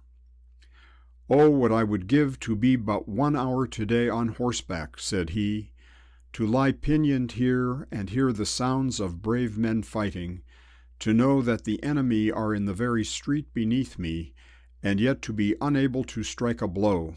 Oh, it is fearfully tormenting." Henri said something intended to comfort him. "It is well for you to talk," continued de Lescure. "How would you have borne it yourself? You would have fretted and fumed and dashed yourself like a bird against its cage, till either your senses or your breath had left you. Henri," he then added in a calmer tone, "I feel that you will be successful today." "That's a most glorious omen," said Henri, jumping up. "I look on success as certain when predicted by Charles, for he is the least sanguine among us all." "But Henri," said he, "take my advice, and don't attack them till they are close to the town. You may be sure they will be ready enough to give you an opportunity. After having driven us across the Loire like wild geese, Lachelle will not doubt his power to drive us also from the streets of Laval." It was agreed among them that de Lescure's advice should be taken, and that none of the Vendéans should advance above a league on the road towards Entremes. It was already known that General Lachelle and his whole army were in the neighborhood of that town, and it was not likely that as he had pursued the Vendéans so far, he would remain there long without giving them the opportunity they now desired of again trying their strength with them. As Henri prepared to leave the room, the little Chevalier rose to accompany him. "No," said Henri, stopping him, "do you remain with Chapeau today. Wherever you are, I know you will do well, but today we must not ride together." As the boy looked woefully disappointed, he added, "I will explain to you why this evening, if we both live through the day to meet again." He then kissed his sister and Madame de Lescure and his cousin. They all of them knew that he was going into the midst of the hottest danger, where the visits of death would be thick and frequent, and they felt how probable it was that before many hours were over, he might be brought back to them dead or dying. He either made some sign to her, or else from a feeling that she was dearer than the others to him, Marie followed him from the room. He said but a few words to her as he held her in his close embrace, and she answered him with but one. But with that one she promised him that if he returned safe and victorious from this day's contest, she would no longer object to join her hand and fate to his. Henri immediately went to the gate where he had promised to meet Adolphe, and there he found him on horseback, surrounded by his Breton followers on foot. he had still the same wild, gaunt look about him which had so startled his friend when he first saw him, but there was more of hope and spirit in his countenance, and he spoke, if he did not look, like a soldier. "We will now leave the warriors of La Vendée to obtain what success they can against the experienced troops of the Republican army, the men so well known in many a bloody battle as the soldiers of Mayence, and will return and stay a while with the women and wounded man who were left to all the horrors of a long day's suspense." For a considerable time they said nothing to each other as to the probable events of the day, for they knew well that they could hear no news for some few hours to come. By degrees the cold gray dawn of an October morning broke into the room, and the candles were put out. Any ordinary employment at such a time was utterly out of the question, so they clustered together at the window and waited for such news as chance might bring them from time to time. Anno Stein, who was now living with them in the house, came in and joined them, and after a while the old Marquis was brought into the room, and took his station at the opposite window to that occupied by de Lescure. The noises in the street were incessant. Soldiers on horseback and on foot, cannons and wagons passed on without a moment's pause. The men shouted as they went by, eager for revenge against the enemy who had driven them from their homes, and women mixed themselves in the crowd, shrieking and screaming as they parted from their husbands or their lovers. The morning air was cold and chill, but still de Lescure insisted on having the windows open, that he might cheer with his voice the men as they passed below him, and that he might call to those by name whom he might chance to know. His wife was astonished to find how many he remembered, and to perceive that every soldier, as he passed, recognized the wan face of his general, and expressed his sincere delight at again seeing his features. "Well done, Forestier, well done, my gallant friend," he exclaimed, as a tall, handsome man rode by, who from his garb and arms was evidently an officer. He had, however, like many of the officers, belonged to a lowly rank, and still looked up with reverence to those of his fellow soldiers whose blood was more noble than his own. "You are never missing when strong arms are wanted." The man took off his cap and bowed low to the saddle-bow. Had he been born to the manner, he could not have done it with more grace. "God bless you, General," he said. "God grant that we may soon see you here among us again." And 1,000 loud, clamorous voices echoed the wish. A tear rose to de Lescure's eye, which none but his wife could mark. He knew that his friend's kind wishes were vain, that he had now, personally, no hope except in death, and he could not entirely express a vain regret that he might live to witness the success of his party, of which, since his sojourn in Laval, he had taught himself to be sanguine. It was but a moment before the tear was gone, and his eyes were again on fire with enthusiasm. "Ah, de Bouge, good de Bouge!" he exclaimed, as a friend of his early youth passed by, using at the moment every effort to repress the wild, clamoring hurry of his followers. "God prosper thee, dear friend! Oh, that we now had but a score or two such soldiers as thou art!" "We have many hundreds here as good," said de Bouge, pausing a moment from his work to salute the friends whom he recognized at the window. "Thousands perhaps as brave, thousands as eager, if they did but know how to use their courage," answered de Lescure. After this there was a lull for a few moments, and then a troop of cuirassiers trotted down the street, jingling their bridles, swords, and spurs as they moved. This small body of cavalry had been, for some time, the pride and strongest hope of the Vendéans. They had been gradually armed, horsed, and trained during the war by the greatest exertions of the wealthiest among their officers, and they had certainly proved to be worth all the trouble they had cost.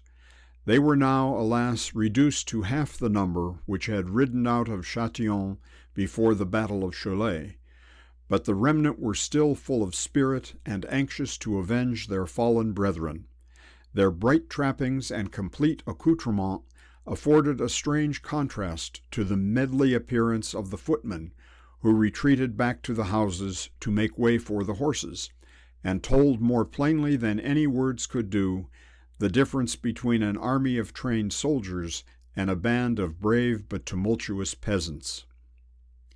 It was now 9 o'clock, and shortly after the horsemen had all passed through the street, the little chevalier came in with the news that they were immediately about to attack the Blues, the Republican army being already within a mile of the town, and that Henri was at that moment leaving the guardhouse and preparing to lead the attack.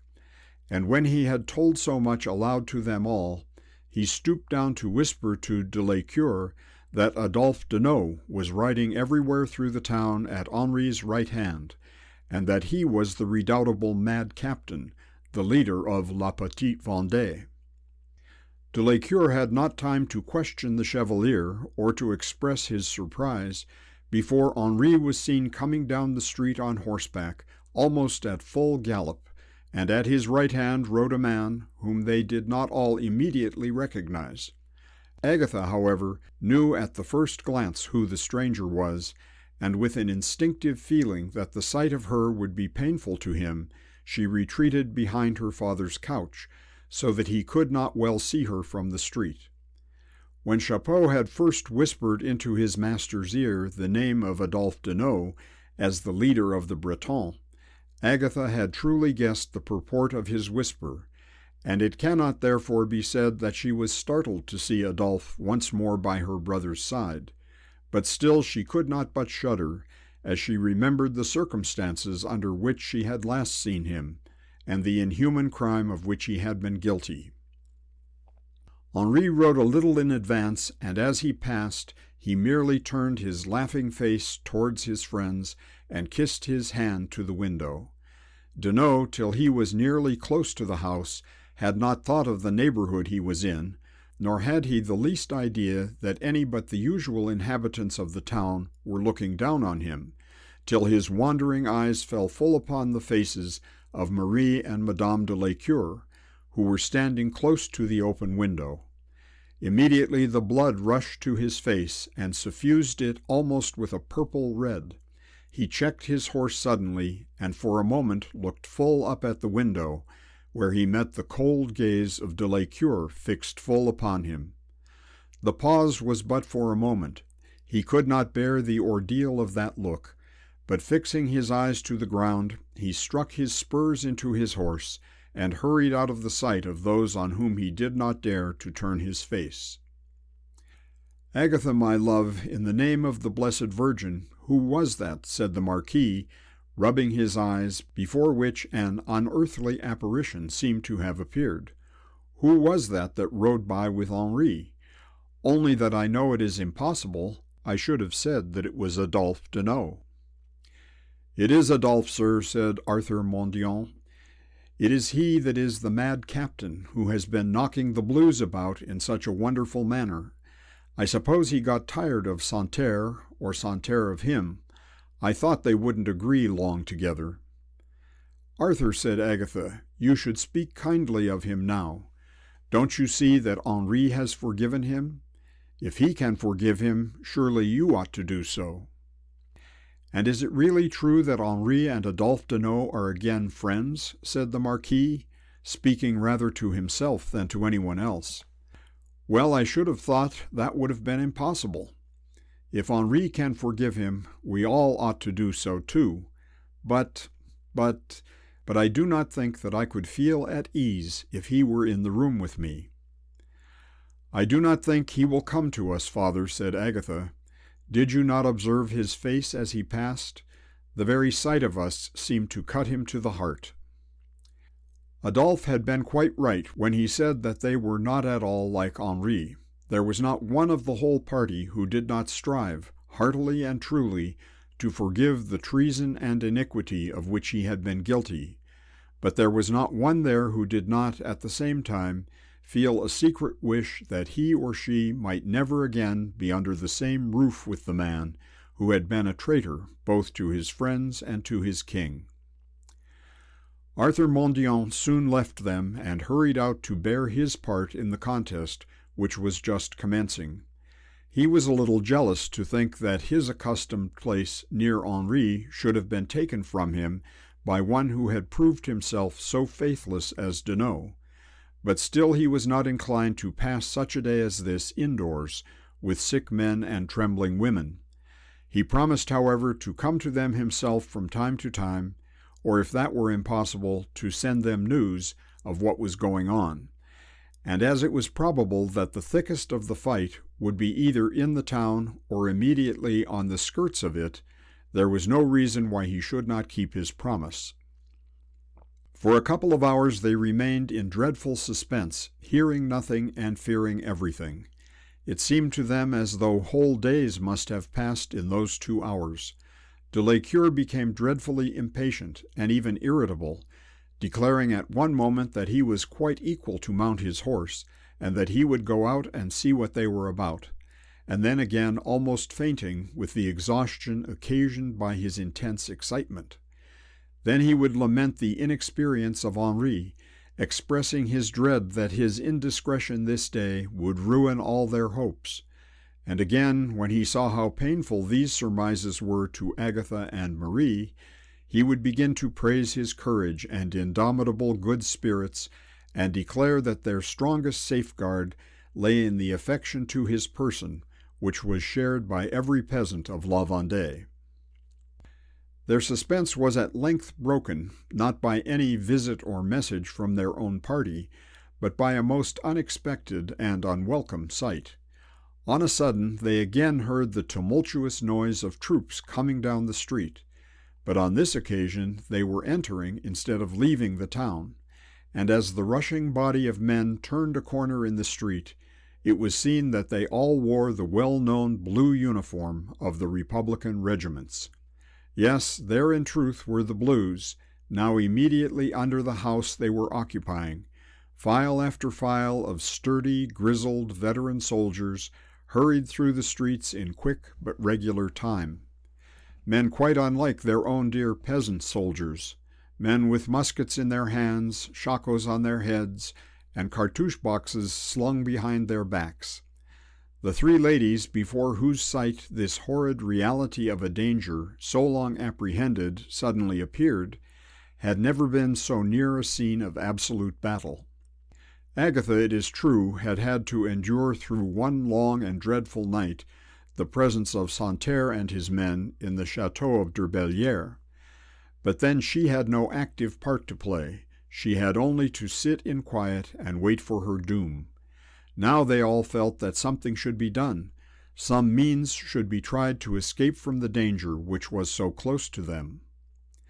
The women immediately withdrew from the window and wheeled away the couch on which the Marquis was lying, but nothing would induce de Lescure to allow himself to be stirred. In fixed silence, with his head resting low on the window-sill, he gazed on the crowded soldiers as they poured thick and numerous into the town. "Oh, where is Henri now?" said Madame de Lescure. "What shall we do? Where are we to go? Speak, Charles, for heaven's sake, speak." Marie had opened the door and now stood with it in her hands, wishing to run and yet not choosing to leave her companions in misfortune, while Agatha vainly endeavored with her unassisted strength to remove her father from the room. "Henri is just where he ought to be," said de Lescure. There, now they come, now they come. By heavens, there's Deneau leading, and see, there's de Bouge and Arthur. Dear boy, gallant boy.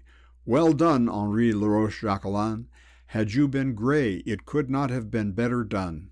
He has got the Blues, as it were, into a wine-press. Poor devils, not one can escape alive.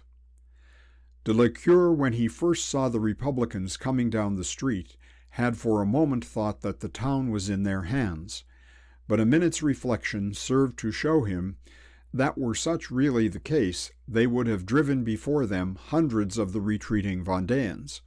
The peasants had never yet so utterly forgotten their courage as to throw down their weapons at the first sight of their enemy, and fly without making an effort for victory, and de Lescure was sure that such could not now have been the case. It immediately occurred to him that the passage of the gate must have been purposely left free to the devoted Blues, and that Henri and his men would fall upon them in the town, where their discipline and superior arms would be of but comparatively little use to them. He was right, for while the women were yet trembling, panic-struck at the first sight of their enemies, Henri and his party had entered the long street from the marketplace, and with a fierce yell of defiance, the Vendéan cavalry rushed upon the astonished Blues, meeting them almost beneath the very window from which de Lescure was looking. The three women crouched round the aged Marquis in the farthest corner of the room, comforted to find that he whom they so trusted still expected victory, but nearly fainting with fear and deafened with the sounds of the conflict. To de Lescure the sight was pleasure itself. As he could not be in the fight, the next thing was to see the combatants and cheer his friends. The foremost of the Republican soldiers soon gave way beneath the weight of the attack, though they fought sturdily and did their best to keep their ground. They could not, however, retreat far. Their own men, still advancing behind, blocked up the way, and after a while that which de Lescure had predicted took place. Another party of Vendéans had attacked them in the rear, and occupied the only gate through which they could leave the city. And now the slaughter in the street was dreadful, and the Blues, hemmed in on every side, fought desperately for their lives, like beasts at bay.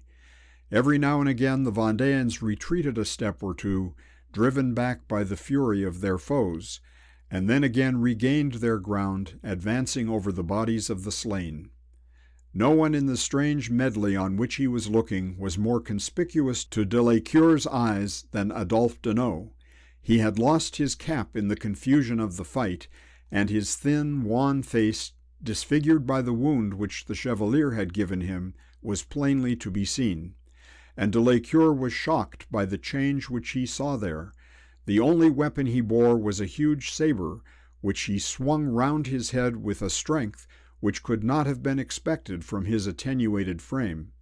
He was often the most forward, always among the first of the assailants, and frequently became surrounded by the Blues, who were prevented by the closeness of the crowd from using their arms.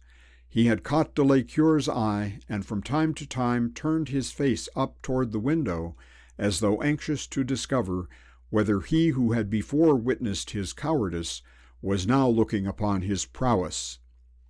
"By heavens, he fights well," said de Lescure to his wife, who was gradually creeping somewhat nearer to her husband, but still unable to face the horrors of that open window. "He is greatly changed. Look at him now. Well done, Adolphe, well done. There, he's down. Poor fellow, I fear he has struck his last blow. Gallant Henri, brave Henri, they're up again together. But Deneau's face is covered with blood. He still has his sword, however. Well done, Deneau, bravely done, Deneau. No man of those living or dead ever struck a better blow than that." These last words were distinctly heard by him to whom they were addressed, and as he again turned up his face, a ray of triumph illumined his sunken eyes. He did not, however, or he could not, speak, for the heat of the battle was carried back again towards the gate, and the tumultuous sea of fighting men was hurried away from the spot where they had been contending.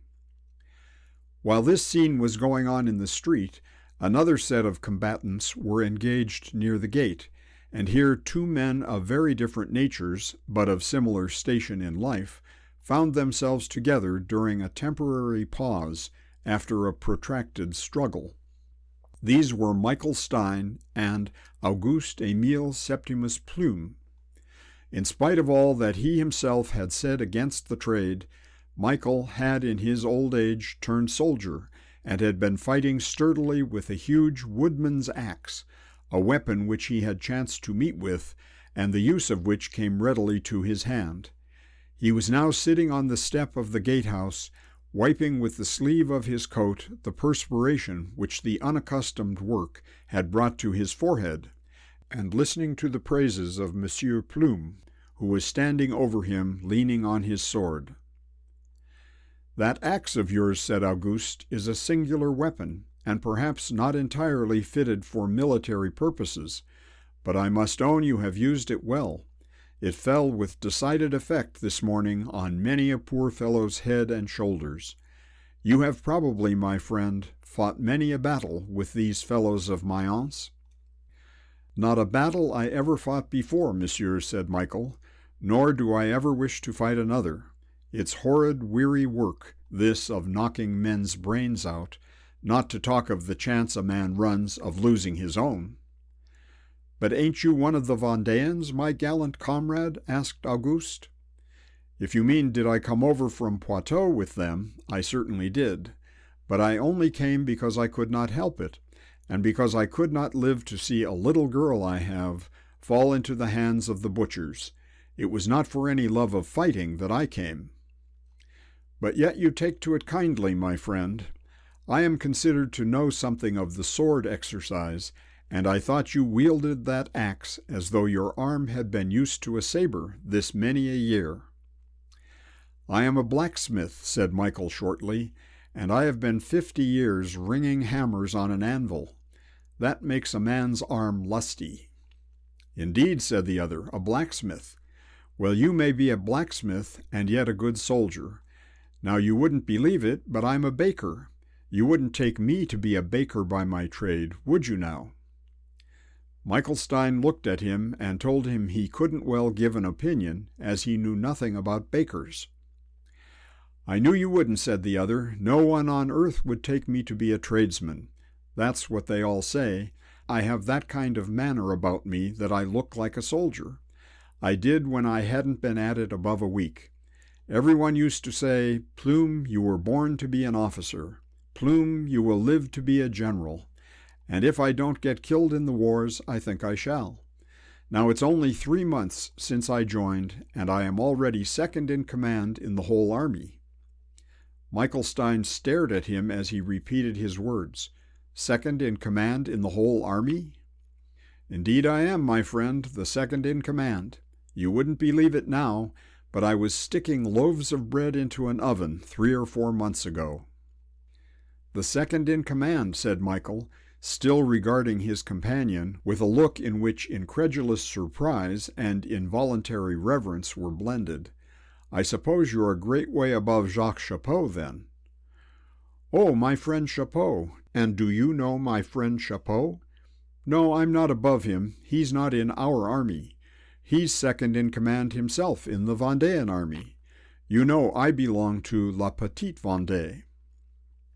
At this moment the very man of whom they were speaking, the redoubtable Chapot, came up with a large party of straggling Vendéans, out of breath with running. They were in full pursuit of the Blues, who were now said to be flying towards Antrim and Chateau Gontier. "Come, my friends," said Chapot, "no idling now. Come to Antrim, and we'll get plenty of arms, if we get nothing else. What, is it you, Captain Plume? I'm told you did as well as the best today.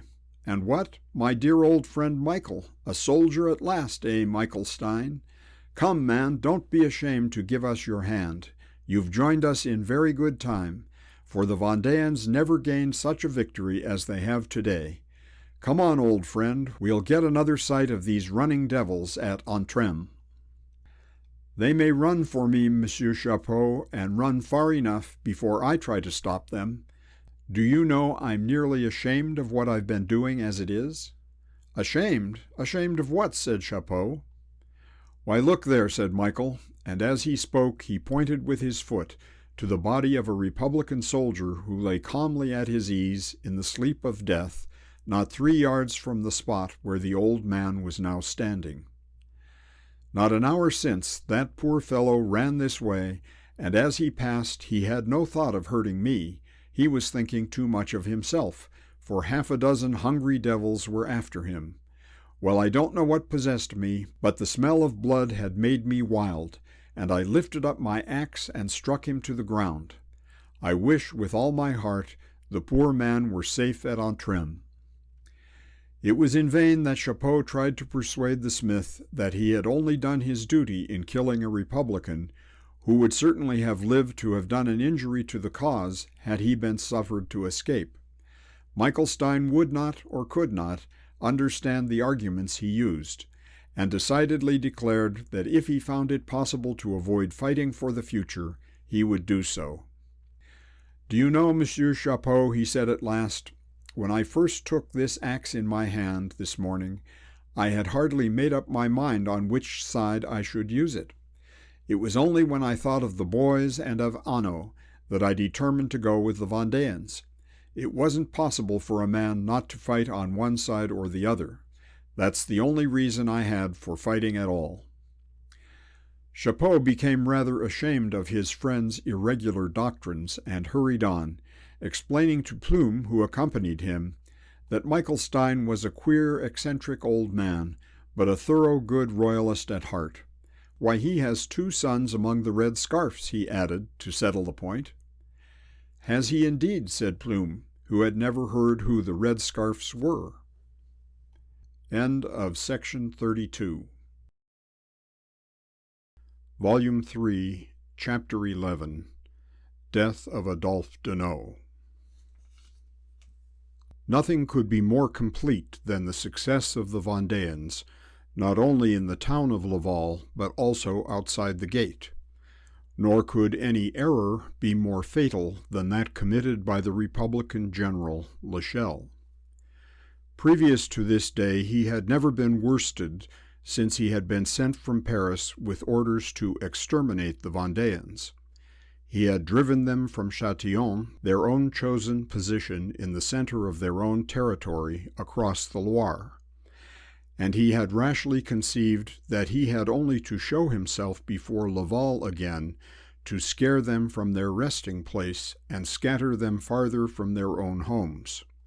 He had marched his army up to Laval early on the morning of the fight, and his best men, the redoubtable Mayence, indignant at the treatment which a few of their brethren had received from Deneau's followers on the previous day, marched boldly into the town, conceiving that they had only to show themselves to take possession of it.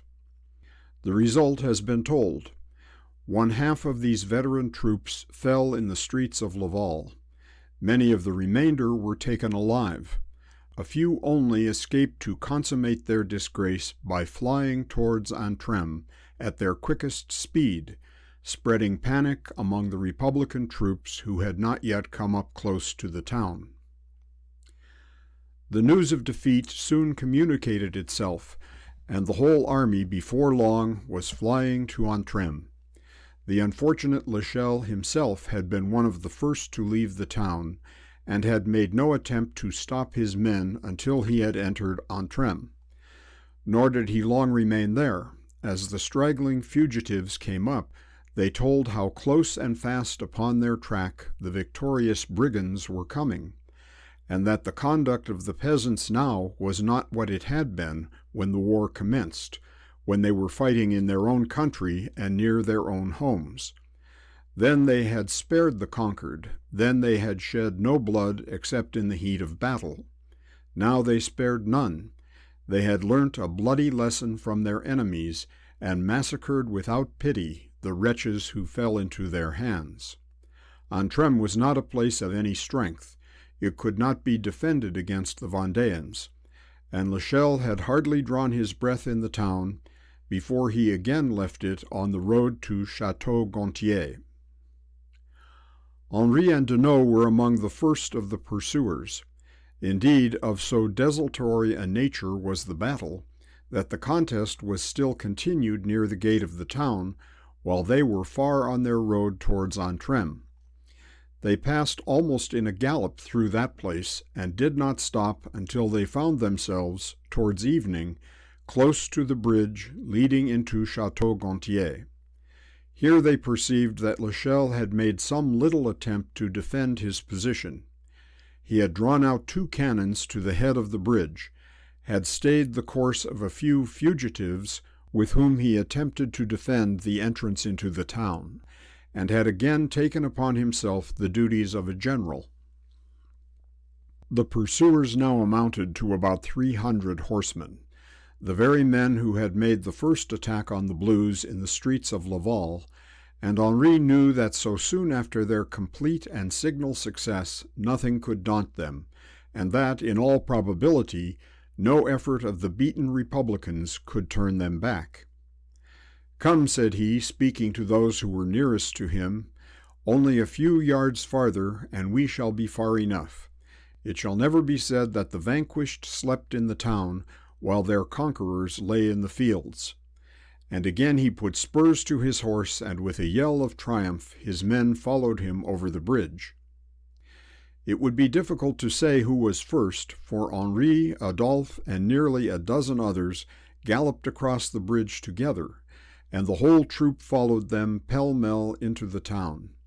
The two cannons were soon taken. The irresolute Blues, who with only half a heart had attempted to defend themselves, were driven from their positions, and Henri at once found himself master of the place.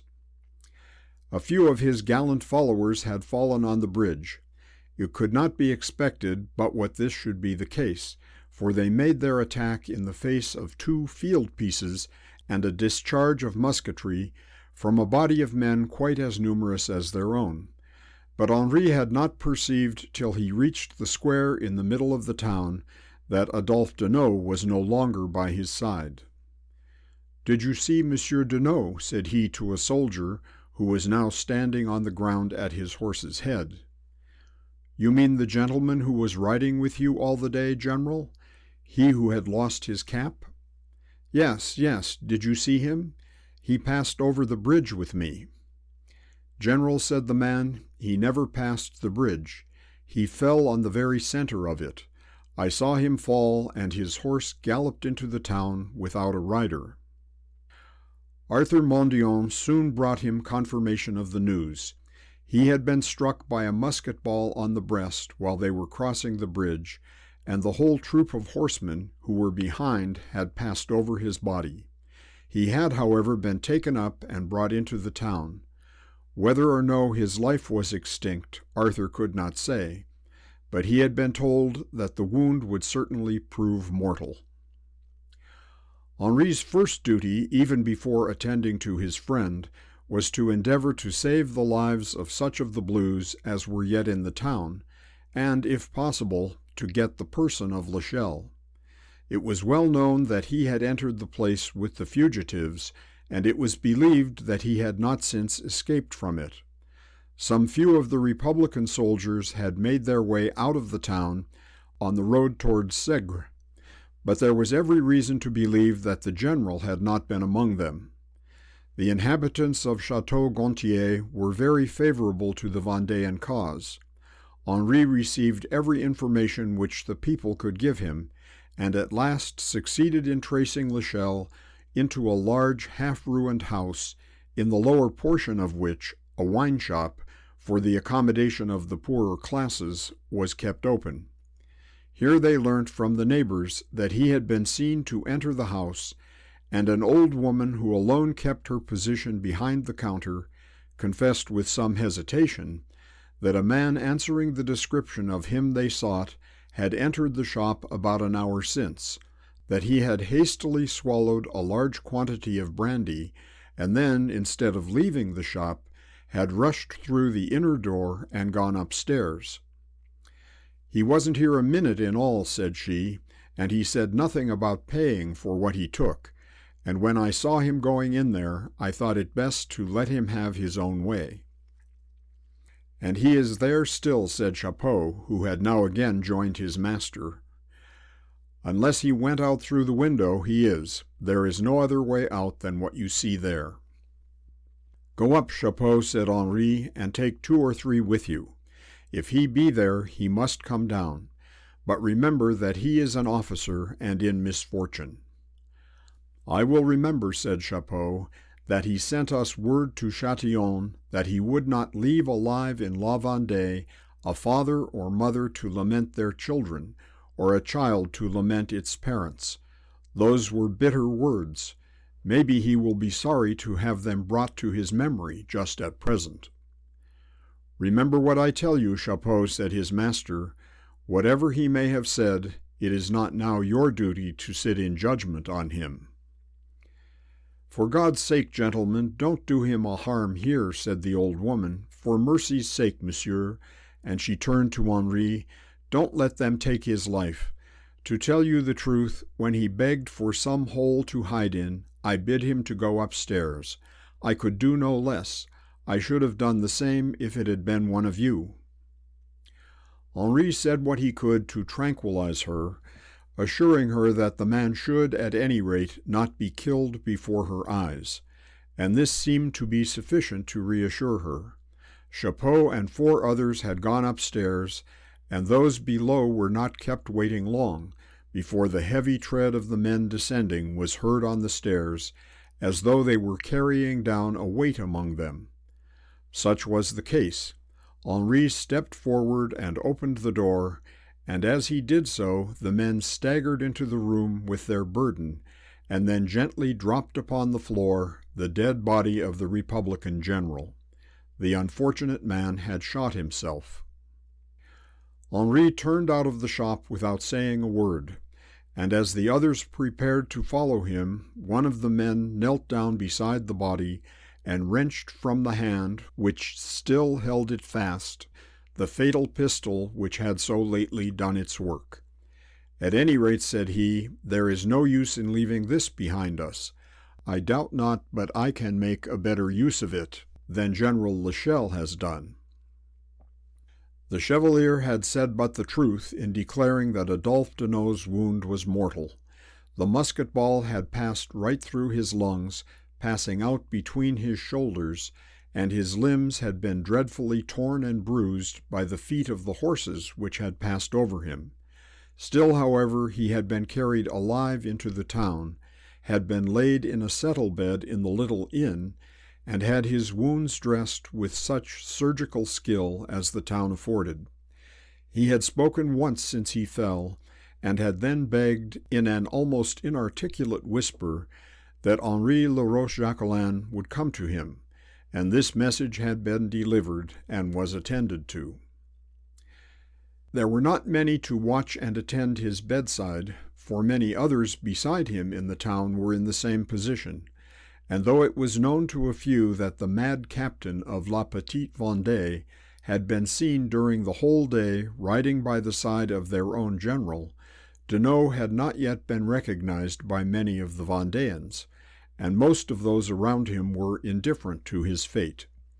When Henri reached the room in which he lay, no one was with him but the poor baker of Laval, who had entered the town with Chapeau, and having heard that his captain was mortally wounded, had not lost a moment in tendering him his services. The poor man was sitting on a low stool close by Deneau's head, and in his lap he held a wooden bowl of water, with which from time to time he moistened the mouth of the wounded man, dipping his hand into the water and letting the drops fall from his fingers onto his lips. "Hush, hush," he said as Henri entered the room. "For mercy's sake, don't shake him. The black blood gushes out of his mouth with every move he gets." The 2 men did not recognize each other, for they had only met for a moment, and that by the faint light of a rush candle. Plume, therefore, had no idea of giving up his place or his duty to a man whom he conceived was a stranger, and Henri was at a loss to conceive who could be the singular-looking creature that seemed to take so tender an interest in his friend. Henri advanced up to the bed on tiptoe and gazed into Deneau's face. He had been shocked before, but he now thought that never in his life had he seen so sad a sight. The color of his skin was no longer pale, but livid. His thin, dry lips were partially open, and his teeth, close set together, were distinctly visible. His eyes were at the moment closed, as though he were in a stupor, and his long black matted hair hung back over the folded cloak on which his head rested. His sallow, bony hands lay by his side, firmly clenched, as though he had been struggling, and his neck and breast, which had been opened for the inspection of the surgeon, was merely covered with a ragged, bloody towel. "Is he asleep?" asked Henri in a whisper, such as seems to come naturally to everyone when speaking by the bedside of those who are in great danger, but which is generally much more painfully audible to a sick man than the natural voice. Deneau opened his eyes and showed by the slight motion of his head that he had heard his friend's voice, but he was at the moment unable to speak. Plume made a signal to Henri to be quiet, and he therefore sat himself down at the other side of the bed to watch till Adolphe should gain strength to speak to him, or till the breath should have passed from his body. Plume, in the meantime, continued his occupation, causing a few drops of water to fall from time to time between those thin, shriveled lips, and in this way a long half-hour passed over them. At last Henri heard his name scarcely pronounced by the dying man, and the dull eyes opened, though it was evident that the film of death had nearly hidden all objects from their view. Still it was evident that he knew who it was that sat by his bedside, and he faintly returned the pressure of the hand which grasped his own. Henri stooped down his ear to catch the words which might fall from his lips, but for a while he made no farther attempt to speak. An inexpressible look of confused trouble passed across his face and forehead as he attempted to collect his disordered thoughts, and again he closed his eyes as though the struggle was useless. At last he again muttered something, and Henri caught the words de l'Écure and Bridge of Saumur. "Yes, yes, he shall," said Henri, trying to comfort him, but still not understanding what it was that weighed so heavily on his breast. He felt, however, that a promise of compliance would give him comfort. "He shall indeed. I will tell him, and I know he will." Again the eyes were closed, and the struggle to speak was discontinued. Plume gave over his task, for it was evident that no care of his could any longer be of avail, and he walked away from the bed, that he might not overhear the words which his captain strove to speak to his friend. But Henri remained, still holding Deneau's hand. Then a thought struck him which had not earlier occurred to him, and beckoning to Plume to come to him, he dismissed him in a whisper to endeavor to find a priest, without the loss of another moment, and bring him to the aid of the dying man. Though Deneau's sight and speech were almost gone, the sense of hearing was still left to him, and he understood what Henri said. He again moved his head in token of dissent, again pulled his friend towards him by the hand, and again muttered out a word, the last that he ever attempted to utter, that one word Henri heard as plainly as though it had been spoken with the full breath of a strong man. It was his sister's name. Adolphe Deneau survived this last effort of his troubled spirit but a few moments. The sepulchral rattle in his throat soon told the sad tale of his dissolution, and Plume, hurrying up to the bedhead, assisted Henri in composing the limbs of the dead man. For 3 months Deneau and Plume had consorted together. They had been a strange, fantastic pair of comrades, but yet not altogether ill-matched.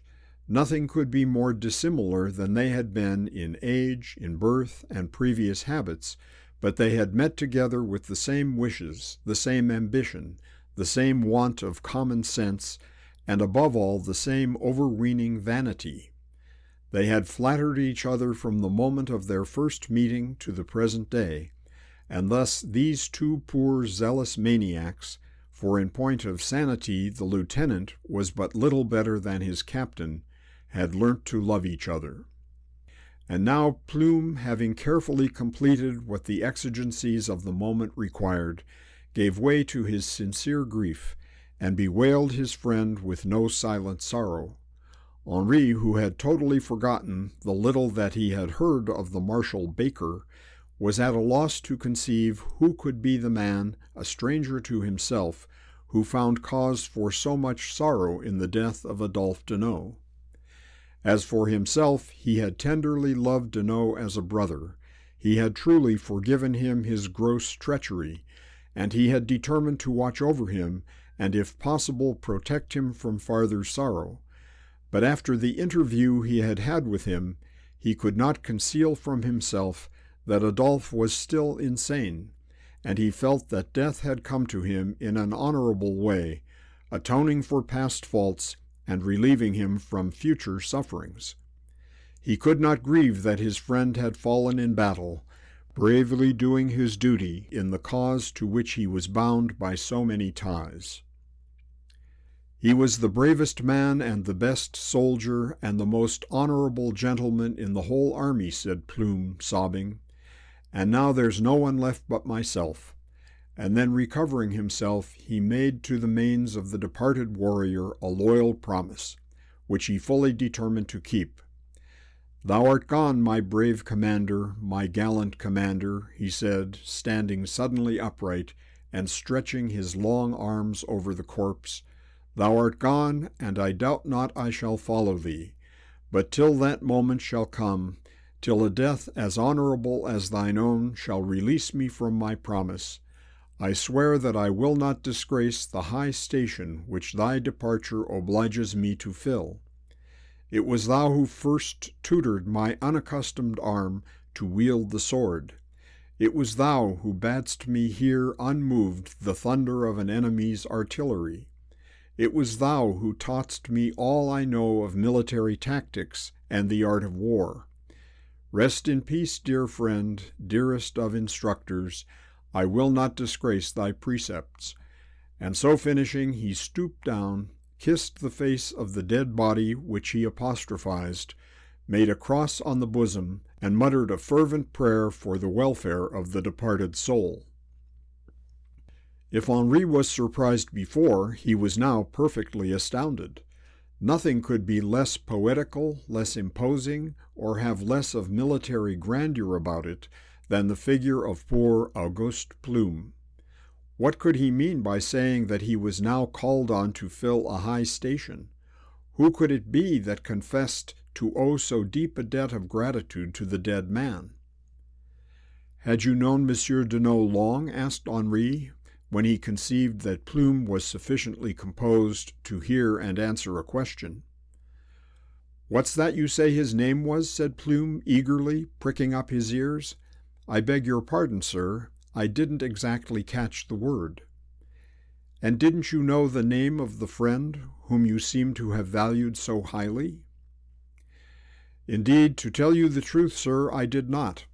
We two used to have a good deal of talk together. For hours and hours we've sat and talked over this war, and he has told me much of what he used to do in Poitou when he served with the Vendéans, but I could never get him to tell me his name. It was a question he didn't like to be asked, and yet I am sure he never did anything to disgrace it." "His name was Adolphe Deneau," said Henri. "Adolphe Deneau, Adolphe Deneau. Well, I am very glad I know at last. One doesn't like not to know the name of the dearest friend one ever had, especially after he's dead. But wasn't he Count Deneau or Baron Deneau or something of that sort?" "No, he had no title, but yet he was of noble blood." "I suppose then we must call him General Deneau, simple general. It sounds as well as Count or Marquis in these days. Was he a general when you knew him in La Vendée?" "I have known him all my life," replied Henri. "Indeed," said Plume, and then gazing at his companion from head to foot, he continued, "A'n't you the gentleman that came with Chapeau to see him last night? A'n't you the commander-in-chief of the Vendéans?" Henri gave him to understand that he was. "Then this meeting is very lucky," said Plume, "most exceedingly fortunate. I am now the commander-in-chief of La Petite Vendée.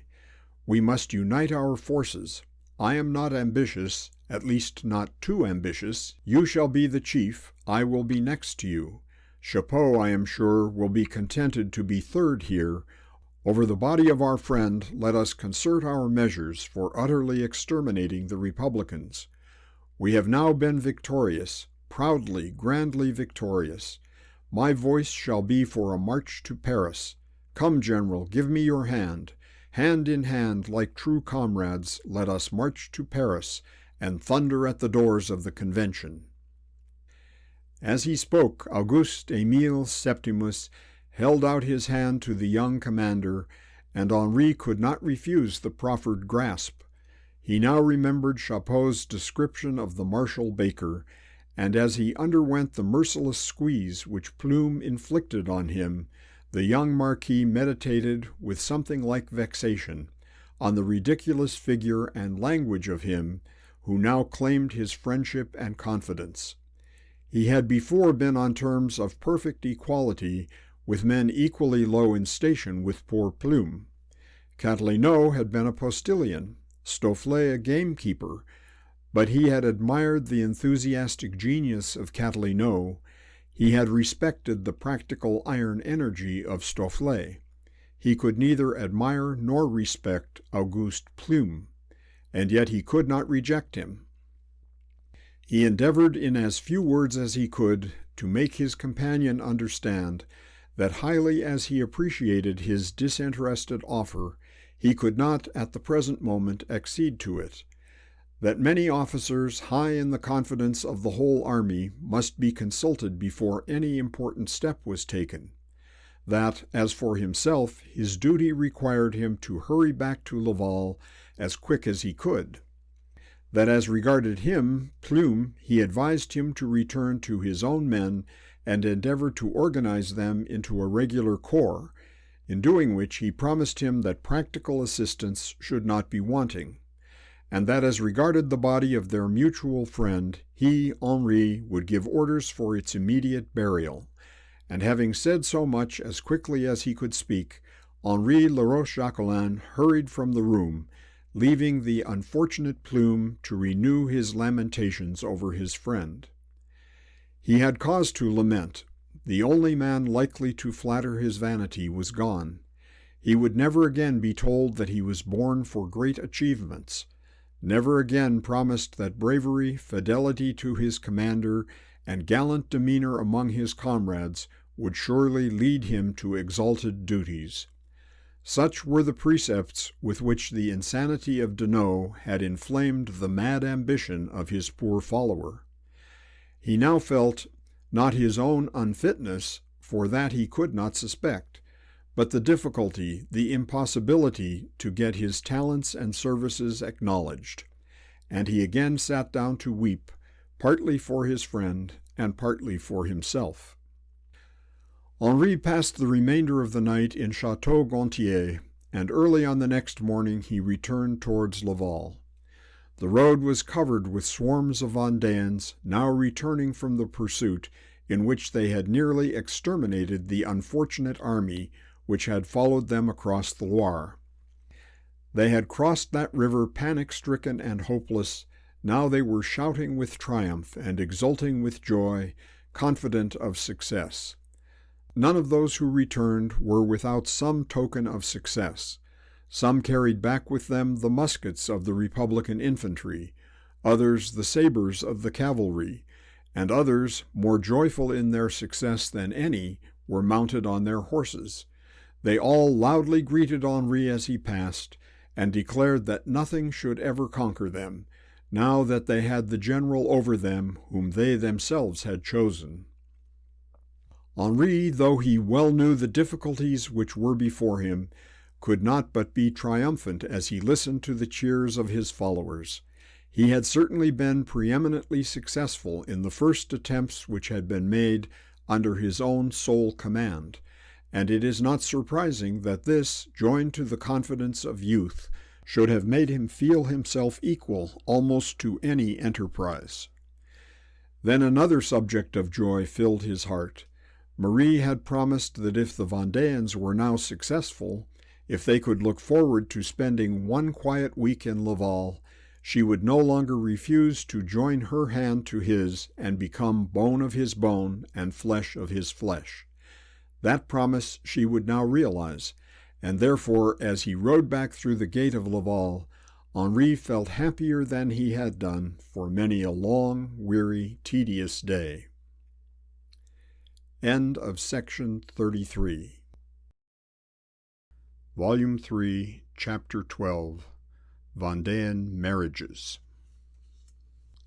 The young general's good news had preceded him, and when he entered the room where his friends were assembled, they were one and all ready to embrace and congratulate their successful soldier.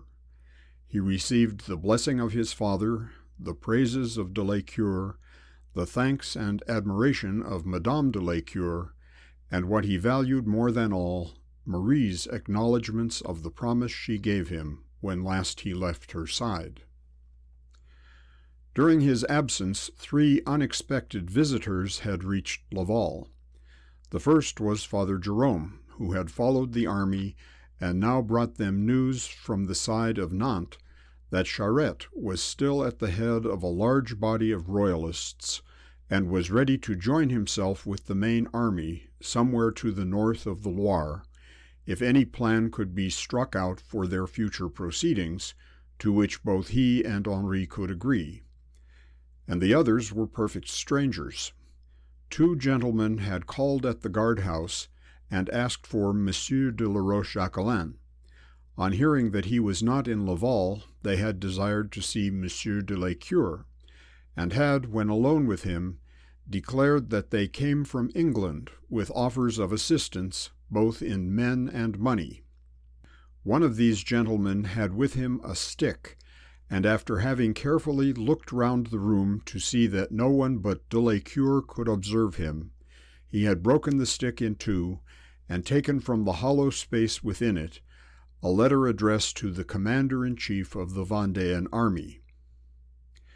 These 2 gentlemen were both Vendéans, but early in the contest they had passed over into England. They had now returned, habited like peasants, and in this disguise had come over on their dangerous mission, passing first into Jersey and thence to the coast of Normandy. They had walked the whole distance through the province of Brittany, passing themselves off in one place as good republicans and in another as true royalists. They had, however, through all their dangers, managed to keep the important stick, the promises contained in which could not have arrived at a moment when they would have been more welcome. Granville was the point at which it was decided that the English troops should land, and de Lescure was strongly of opinion that the Vendéan army, relieved of its intolerable load of women and children, should proceed thither to meet their allies, and this plan, though with some dissentient voices, was agreed to. They could not, however, start quite immediately, nor was it necessary for them to do so, and the few days of secure rest which so many of them anxiously desired was given to the army. At length Henri found leisure to tell them all the sad but still pleasing story of Deneau's conduct and fate, of the gallantry by which he had redeemed so many sins, and of the death by which he had set a seal to the forgiveness of them all. Each of them had already learnt that Adolphe was the mysterious leader, the mad captain of La Petite Vendée, and they listened with deep attention to the story which they now heard, of the way in which he had been living and of the manner of his death. "Poor fellow," said Henri, "I understand it all, except about the bridge of Saumur. From the time when I found him in his wretched chamber to the moment of his death, he was talking of that, and connecting your name, Charles, with everything he said. I do not at all know what was in his thoughts, but something connected with the bridge of Saumur was either a great trouble to him or a great triumph." And then de Lescure told him what had happened, how the poor fellow's heart had failed him at the moment when courage was so necessary, how he had feared to advance at the decisive moment and had shrunk back, appalled, conquered, and disgraced. Henri now understood why de Lescure had not allowed Deneau to be chosen at Saumur as one of the 12 leaders of the army, why he had subsequently so generally distrusted him, and expressed so little surprise of the conduct of which he had been guilty at Durbellière. His history, said de la Cure, gives us a singular insight into the intricacies of a man's character.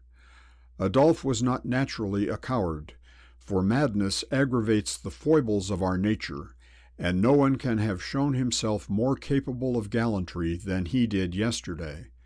But he wanted that sustained courage which is only given by principle and trust in God.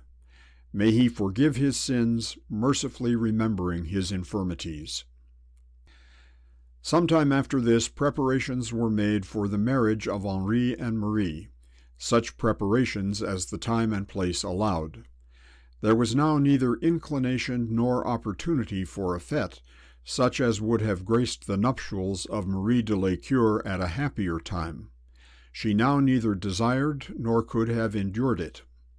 Father Jerome had promised to perform the ceremony. Agatha would be her bridesmaid, and her brother and her father-in-law, both on their sick couches, would be her wedding guests.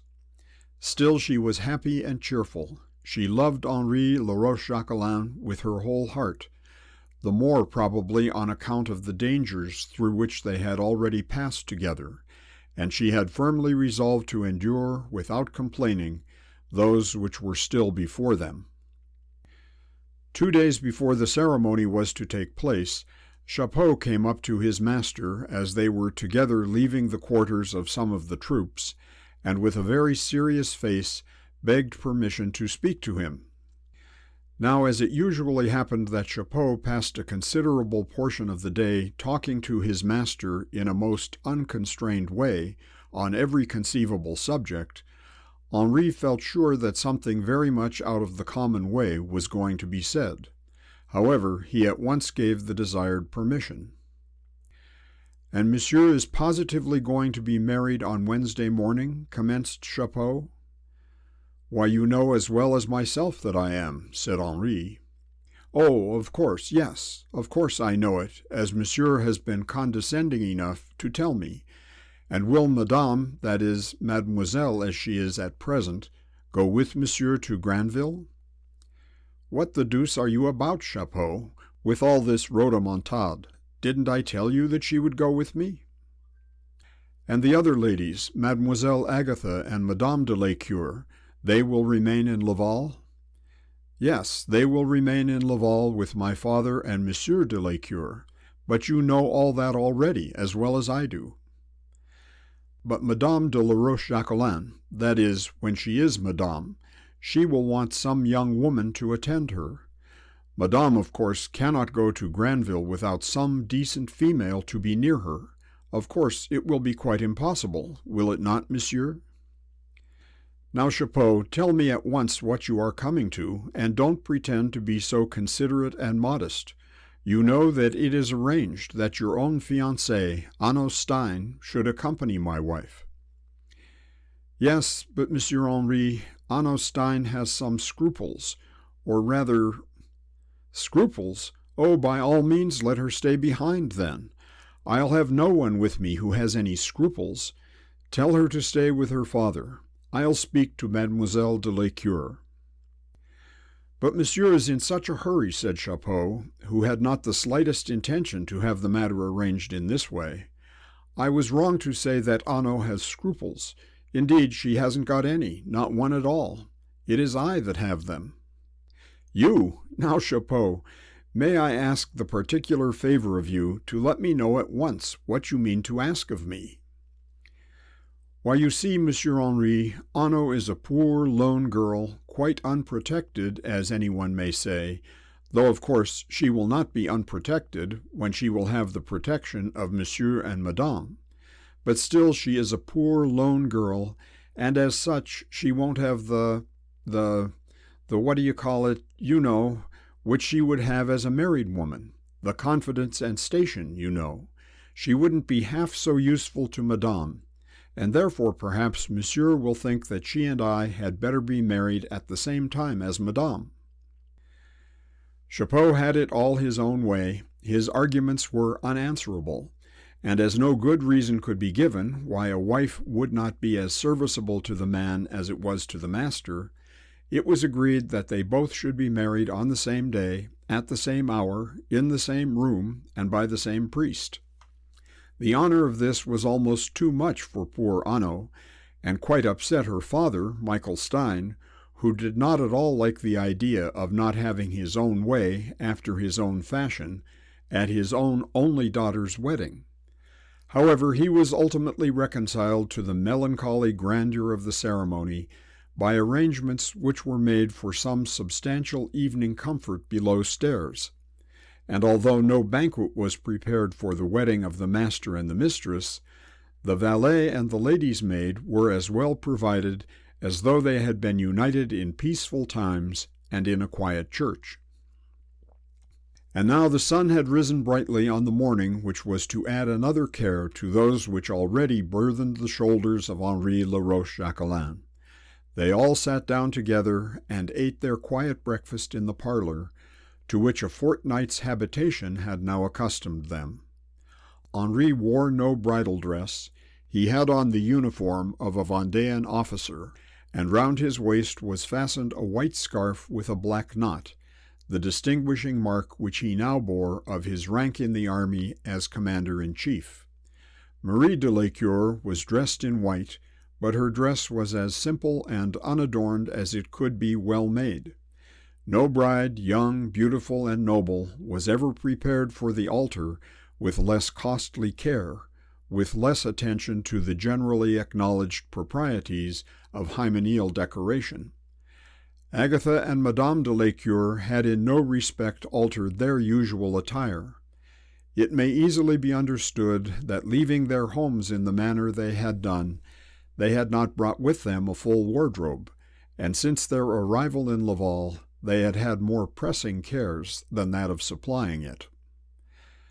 De Lécure was daily getting weaker, but still the weaker he got, the less he suffered, and the more capable he became of assuming his accustomed benevolent demeanor and anxious care for others. Both he and his wife knew that he was approaching the term of his mortal sufferings, but others, and among them Henri was the most sanguine, still hoped that he would recover, and there certainly was nothing in his cheery manner on the morning of the wedding to make anyone think that such hopes were misplaced. The old Marquis was more sad and melancholy than he had used to be among his beloved birds and cherry trees at Derbellière, and on this occasion he was probably the saddest of the party, for he was the one who would have rejoiced the most that the wedding of his son should be an occasion of joy to relatives, servants, tenants, and the numerous neighbors among whom he had always lived with so much mutual affection.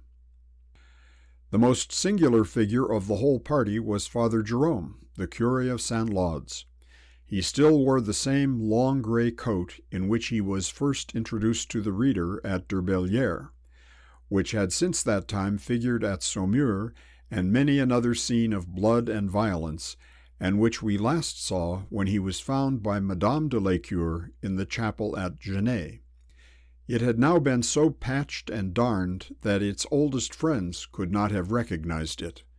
But Father Jerome still maintained that it was good enough for the ordinary run of his present daily duties, though he jocosely apologized to Marie for appearing on such an occasion in so mean a garment. As soon as the breakfast was over, the table on which it had been eaten was converted into a rude altar, and the ceremony was commenced.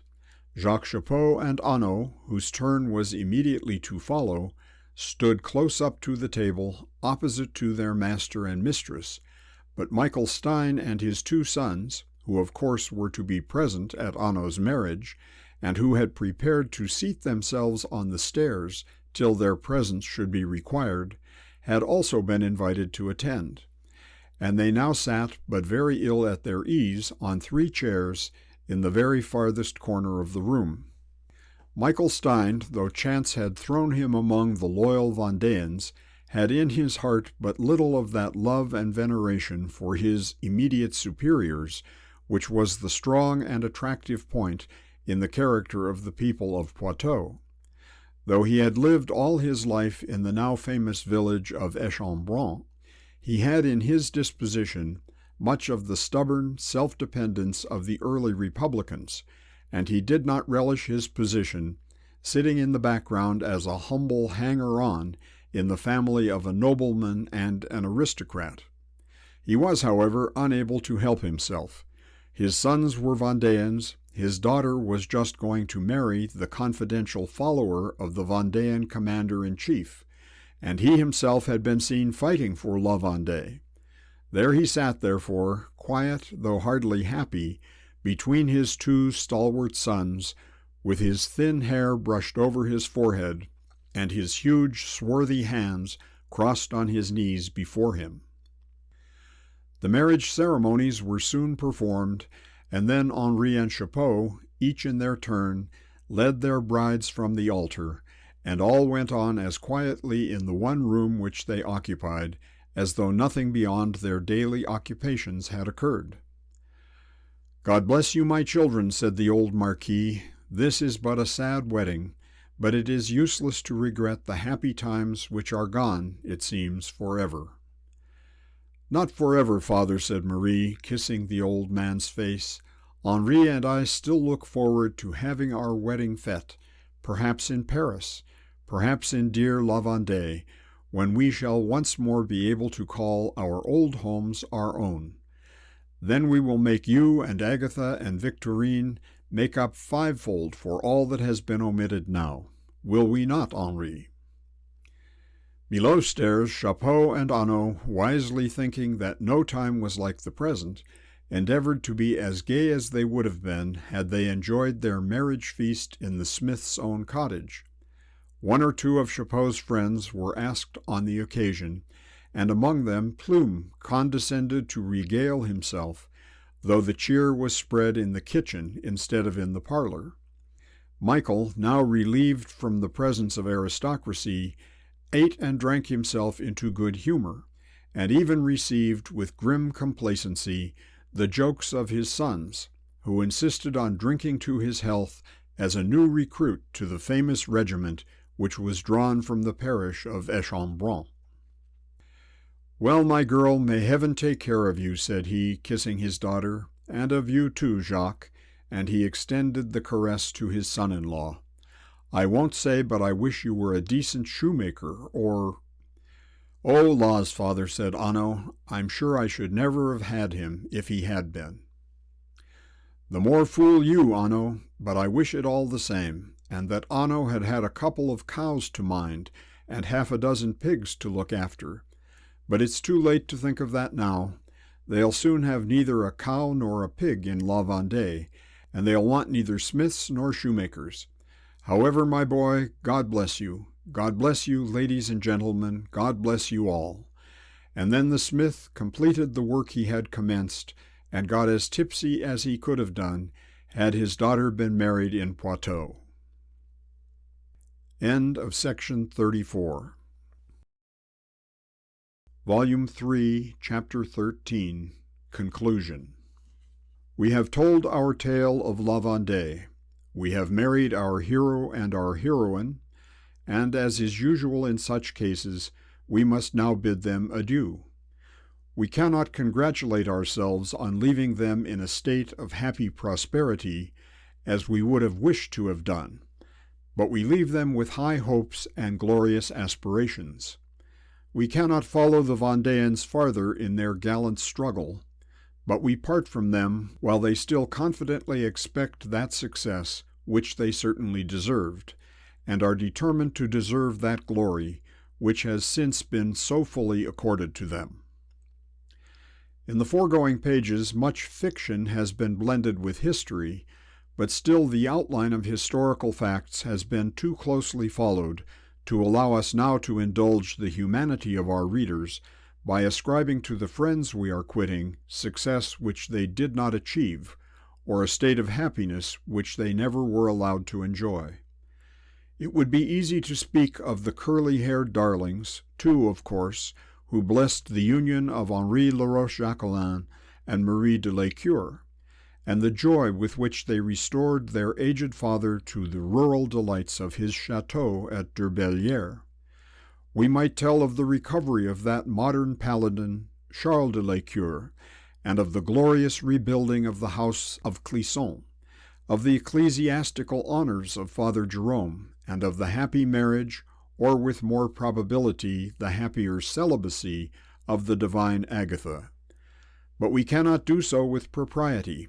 Facts, stern, untoward, cruel facts, stare us in the face, and would make even the novelist blush, were he in total disregard of well-thumbed history to attempt so very false a fiction. Still, it is necessary that something should be said of the subsequent adventures of those with whom we have for a while been so intimate, some short words spoken of the manner in which they adhered to the cause which was so dear to them. We cannot leave them in their temporary sojourn at Laval, as though a residence there was the goal of their wishes, the end of their struggle, the natural and appropriate term of their story. But as, unfortunately, their future career was not a happy one, we will beg the reader to advance with us at once over many years, and then, as he looks back upon La Vendée through the softening vista of time, the melancholy termination of its glorious history will be less painful. On the 7th of July, 1815, the united English and Prussian armies marched into Paris after the Battle of Waterloo and took military possession of the city. It was a remarkable but grievous day for Paris. The citizens generally stayed within their houses and left the streets to the armed multitude whom they could not regard as friends, and with whom they were no longer able to contend as enemies. In spite of the enthusiasm with which Napoleon was greeted in Paris on his return from Elba, there were very many royalists resident in the city, men who longed to welcome back to France the family of the Bourbons, and to live again beneath the shelter and shade of an ancient throne.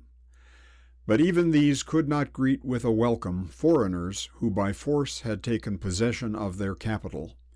It was a sad and gloomy day in Paris, for no man knew what would be the fate either of himself or of his country. Shops were closed and trade was silenced. The clanking of arms and the jingling of spurs was heard instead of the busy hum of busy men. On the evening of this day, a stout, fresh-colored, good-looking woman of about 40 years of age was sitting in a perruquier's shop at the corner of the Rue Saint-Honoré and the Rue Saint-Denis, waiting for the return of her husband, who had been called upon to exercise his skill on the person of some of the warriors with whom Paris was now crowded. The shutters of the little shop were up, as were those of all the houses in the street, and the place was therefore dark and triste, and the stout, good-looking woman within was melancholy and somewhat querulous. A daughter of about 20 years of age, the exact likeness of her mother, only 20 years less stout and 20 years more pretty, sat with her in the shop and patiently listened to her complaints. "Well, Anno," she said, "I wonder at your father. He had a little spirit once, but it has all left him now. Had he been said by me, he wouldn't have raised a bit of steel over an English chin for the best day's hire that ever a man was paid, unless, indeed, it was to cut the fellow's throat." "If he didn't, mother, another would, and what's the good of throwing away their money?" "No matter, it's a coward's work to go and shave one's country's enemies. Do you think he'd have shaved any of the Blues officers in La Vendée 20 years ago for all the money they could have offered him? He'd have done it with a sword if he had done it at all. Well, I suppose it's all right. I suppose he's only fit to use a razor now." "But you always say those were horrid days in La Vendée, that you had nothing to eat and no bed to sleep in, nor shoes to your feet, and that you and father couldn't get married for ever so long because of the wars." "So they were horrid days. I don't think anyone will live to see the like again. But still, one don't like to see a man who once had a little spirit, become Jackie to everyone who has a dirty chin to be scraped. Oh, Anno, if you'd seen the men there were in La Vendée in those days, if you'd seen the great Catilinot, you would have seen a man. After having read this conversation, no one will be surprised to hear that on the board over the shop window the following words in yellow letters were decently conspicuous: Jacques Chapeau, perruquier. Madame Chapeau was now disturbed in her unreasonable grumbling by a knock at the closed door, and on her opening it, an officer in undress uniform, about 50 years of age, politely greeted her and asked her if that was not the house of Monsieur Jacques Chapeau. From his language, the visitor might at first have been taken for a Frenchman. His dress, however, plainly told that he belonged to the English army. "Yes, monsieur, this is the humble shop of Chapeau, perruquier," said our old friend, the elder Anno, who, in spite of her feelings of hostility to the English, was somewhat mollified by the politeness and handsome figure of her visitor. She then informed him that Chapeau was not at home, that she expected him immediately, and that his assistant, who was in some respects almost as talented as his master, was below, and would wait upon monsieur immediately, and she rang a little bell which was quickly responded to by someone ascending from a lower region. The visitor informed Madame Chapeau that he had not called at present as a customer, but that he had taken the liberty to intrude himself upon her for the purpose of learning some facts of which, he was informed, her husband could speak with more accuracy than any other person in Paris. "It is respecting the battles of La Vendée," said he, "that I wish to speak to him. I believe that he saw more of them than any person now alive." Madame Chapeau was considering within herself whether there would be any imprudence in confessing to the English officer the important part her husband had played in La Vendée, when the officer's question was answered by another person, whose head and shoulders now dimly appeared upon the scene. These were the head and shoulders of Chapeau's assistant, who had been summoned from his own region by the sound of his mistress's bell. The stairs from this subterraneous recess did not open onto any passage, but ascended at once abruptly into the shop, so that the assistant, when called on, found himself able to answer, and to make even a personal appearance, as far as his head was concerned, without troubling himself to mount the 3 or 4 last stairs. From this spot he was in the habit of holding long conversations with his master and mistress, and now perceiving that neither the head nor chin of the strange gentleman were to be submitted to his skill, he arrested his steps and astonished the visitor by a voice which seemed to come out of the earth. "Indeed he did, monsieur, more than anyone now alive, more even than myself, and that is saying a great deal. Jacques Chapeau was an officer high in command through the whole Vendéan War, and I, even I, humble as I am now, I also was thought not unworthy to lead brave men into battle.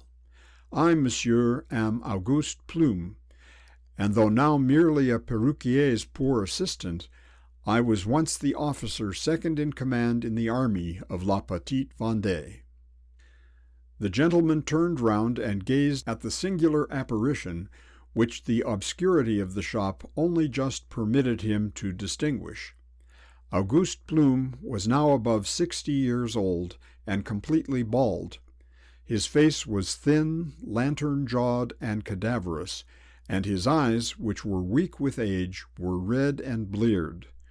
Still he had not that ghastly sick appearance which want both of food and rest had given him in the glorious days to which he alluded. After the struggle in La Vendée, he had lived for some time a wretched life, more like that of a beast than a man, hiding in woods, living on roots, and hunting with the appetite of a tiger after the blood of stray republicans. His wife and children had perished in Carriers Noyades in the Loire. He himself had existed through 2 years of continued suffering with a tenacity of life which almost reached to a miracle. He had joined the Chouans and had taken an active part in the fiercest of their fierce acts of vengeance. But he had lived through it all, and now in his old age he had plenty and comfort. Yet he looked back with a fond regret to the days of his imagined glory and power. He spoke with continual rapture of his own brave achievements, and regretted that he had not been allowed to continue a life the miseries of which it would be impossible to exaggerate. "Bah, Auguste," said his mistress, "the gentleman does not care to hear of your La Petite Vendée. It is of Monsieur Henri, that is, of the young Marquis de la Roche-Jacquelin, and of Madame and of Mademoiselle Agatha, and of Monsieur de Lécure, and of Charette, and the Prince de Talmont, that Monsieur will want to hear." The stranger was in the act of explaining that the hostess was right in her surmise, when the master of the house himself returned. In spite of what he had suffered, years had sat lightly on Chapeau, as they had done on his wife. He was now a fat, good-humored, middle-aged, comfortable man, who made the most in his trade of the éclat which attended him, as having been the faithful servant of the most popular among the Vendéan leaders. He never wearied his customers with long tales of his own gallantry. He even had the unusual tact to be able to sink himself in speaking, as he was often invited to do, of the Civil War. He was known to have been brave, faithful, and loyal, and he was accordingly very popular among the royalists of Paris, who generally preferred his scissors and razors to those of any other artist in the city. The officer who was now seated in the shop, his wife and daughter and his assistant, began at once to explain to him the service which he was required to perform, and Chapeau, bowing low to the compliments which the stranger paid to him, declared with his accustomed mixture of politeness and frank good nature that he would be happy to tell anything that he knew. The gentleman explained that in his early years he had known de Lécure intimately, that he had met La Roche-Jacquelin in Paris, and that he had made one of a party of Englishmen who had done their best to send arms, money, and men from his own country into La Vendée. Chapeau was too well bred to allude to the disappointment which they had all so keenly felt from the want of that very aid. He merely bowed again and said that he would tell Monsieur all he knew. And so he did. From the time when Henri La Roche-Jacquelin left Laval for Granville, nothing prospered with the Vendéans. The army, as it was agreed, had left that place for Granville, and their first misfortune had been the death of de Lécure. "He died in Laval?" asked the officer. "No," said Chapeau. "When the moment for starting came, he insisted on being carried with the army.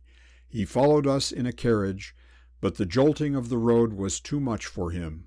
The journey killed him. He died at Fougères on the third day after we left Laval." "And Madame?" asked the stranger. "It is impossible for me now," said Chapeau, "to tell you all the dangers through which she passed, all the disguises which she had to use, and the strange adventures which, for a long time, threatened almost daily to throw her in the hands of those who would have been delighted to murder her. But of course you know that she escaped at last. I am told that she still lives in Poitou, and I think I heard that some years after Monsieur de Lécure's death, she married Monsieur Louis La Roche-Jacquelin. She did so, the younger brother of my own dear lord. He was a boy in England during our hot work in La Vendée." "Yes, and he served in an English regiment." "So I had heard, monsieur, but you know, don't you, that he also has now fallen?" "Indeed, no. For years and years I have heard nothing of the family." "It was only 2 months since. He fell last May at the head of the Vendéans, leading them against the troops which the Emperor sent down there. The Vendéans could not endure the thoughts of the Emperor's return from Elba. Monsieur Louis was the first to lift his sword, and Madame is, a second time, a widow. Poor lady, none have suffered as she has done." He then paused a while in his narrative, but as the stranger did not speak, he continued, "But of Monsieur Henri, of course, monsieur, you heard the fate of our dear general?" "I only know that he perished, as did so many hundred others who were also so true and brave." "I will tell you then," said Chapeau, "for I was by him when he died. He fell when he was shot, close at my feet. He never spoke one word or gave one groan, but his eyes, as they closed for the last time, looked up into the face of one who, at any rate, loved him very well." And Chapeau took a handkerchief from a little pocket in his wife's apron and applied it to his eyes. "Yes," he continued, "when the bullet struck him, I was as near to him as I am to her." And he put his hand to his wife's head.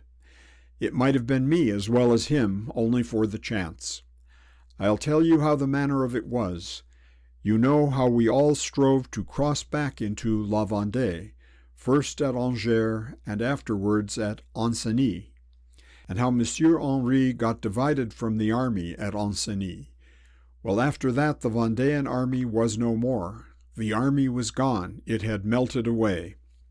The most of those who were still alive were left in Brittany, and they joined the Chouans. Here is my friend Auguste. He was one of them." "Indeed I was, monsieur, for a year and 8 months." "Never mind now, Auguste. You can tell the gentleman by and by. But as I was saying, Monsieur Henri was left all but alone on the southern bank of the river. There were perhaps 20 with him altogether, not more, and there were as many hundreds hunting those 20 from day to day." "And you were one of them, Chapeau?" "I was, monsieur. My wife here remained with her father in Laval. He was a crafty man, and he made the Blues believe he was a Republican. But bless you, he was as true a Royalist all the time as I was. Well, there we were, hunted like wolves from one forest to another, till about the middle of winter we fixed ourselves for a while in the wood of Vessin, about 3 leagues to the east of Cholet, a little to the south of the great road from Saumur. From this place Monsieur Henri harassed them most effectually. About 50 of the old Vendéans had joined him, and with these he stopped their provisions, interrupted their posts, and on one occasion succeeded in getting the dispatches from Paris to the Republican general. We were at this work for about 6 weeks, and he, as he always did, exposed himself to every possible danger. One morning we came upon 2 Republican grenadiers. There were Monsieur Henri, 2 others, and myself there, and we wanted immediately to fire upon them, but Monsieur Henri would not have it so. He said that he would save them, and rushed forward to bid them lay down their arms. As he did so, the foremost of them fired, and Monsieur Henri fell dead without a groan." "And the 2 men, did they escape?" "No, neither of them," said Chapeau, and for a moment a gleam of savage satisfaction flashed across his face. The man who fired the shot had not 1 minute spared him for his triumph. I had followed close upon my master, and I avenged him." "And where was his young wife all this time?" "She was with Madame de Lécure in Brittany, and so was Mademoiselle Agatha. They were living disguised almost as peasants at an old chateau called Dreneuf. After that they all escaped to Spain. They are both still alive, and now in Poitou. And I am told that though they have not chosen absolutely to seclude themselves, they both pass the same holy life as though they were within the walls of a convent." It was long before Chapeau discontinued his narrative, but it is unnecessary for us to follow farther in the sad details which he had to give of the loss of the brave Vendéan leaders. The Prince de Talmont, Charette, Stofflet, Marigny, all of them fell. And yet, said Chapeau, with a boast which evidently gave him intense satisfaction, La Vendée was never conquered. Neither the fear of the Convention, nor the arms of the Directory, nor the strength of the Consul, nor the flattery of the Emperor could conquer La Vendée, or put down the passionate longing for the return of the royal family, which has always burnt in the bosom of the people. Revolt has never been put down in La Vendée since Catiline commenced the war in Saint-Florent. The people would serve neither the Republic nor the Empire. The noblesse would not visit the court. Their sons have refused commissions in the army, and their daughters have disdained to accept the hands of any who had forgotten their allegiance to the throne. Through more than 20 years of suffering and bloodshed, La Vendée has been true to its color, and now it will receive its reward. Chapot himself, however, more fortunate, though not less faithful than his compatriots, had not been obliged to wait 20 years for his reward. He owned, with something like a feeling of disgrace, that he had been carrying on his business in Paris for the last 15 years, with considerable success and comfort to himself, and he frankly confessed that he had by practice inured himself to the disagreeable task of shaving, cutting, and curling beards and heads which were devoted to the empire. "But then, monsieur," said he, apologizing for his conduct, "there was a great difference, you know, between them and republicans." 35 years have now passed since Chapot was talking and the Vendéans triumphed in the restoration of Louis XVIII to the throne of his ancestors. That throne has been again overturned, and another dynasty having intervened, France is again a republic.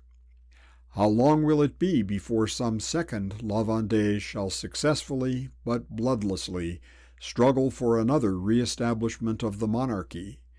Surely before the expiration of half a century since the return of Louis, France will congratulate herself on another restoration. End of section 35. End of La Vendée by Anthony Trollope.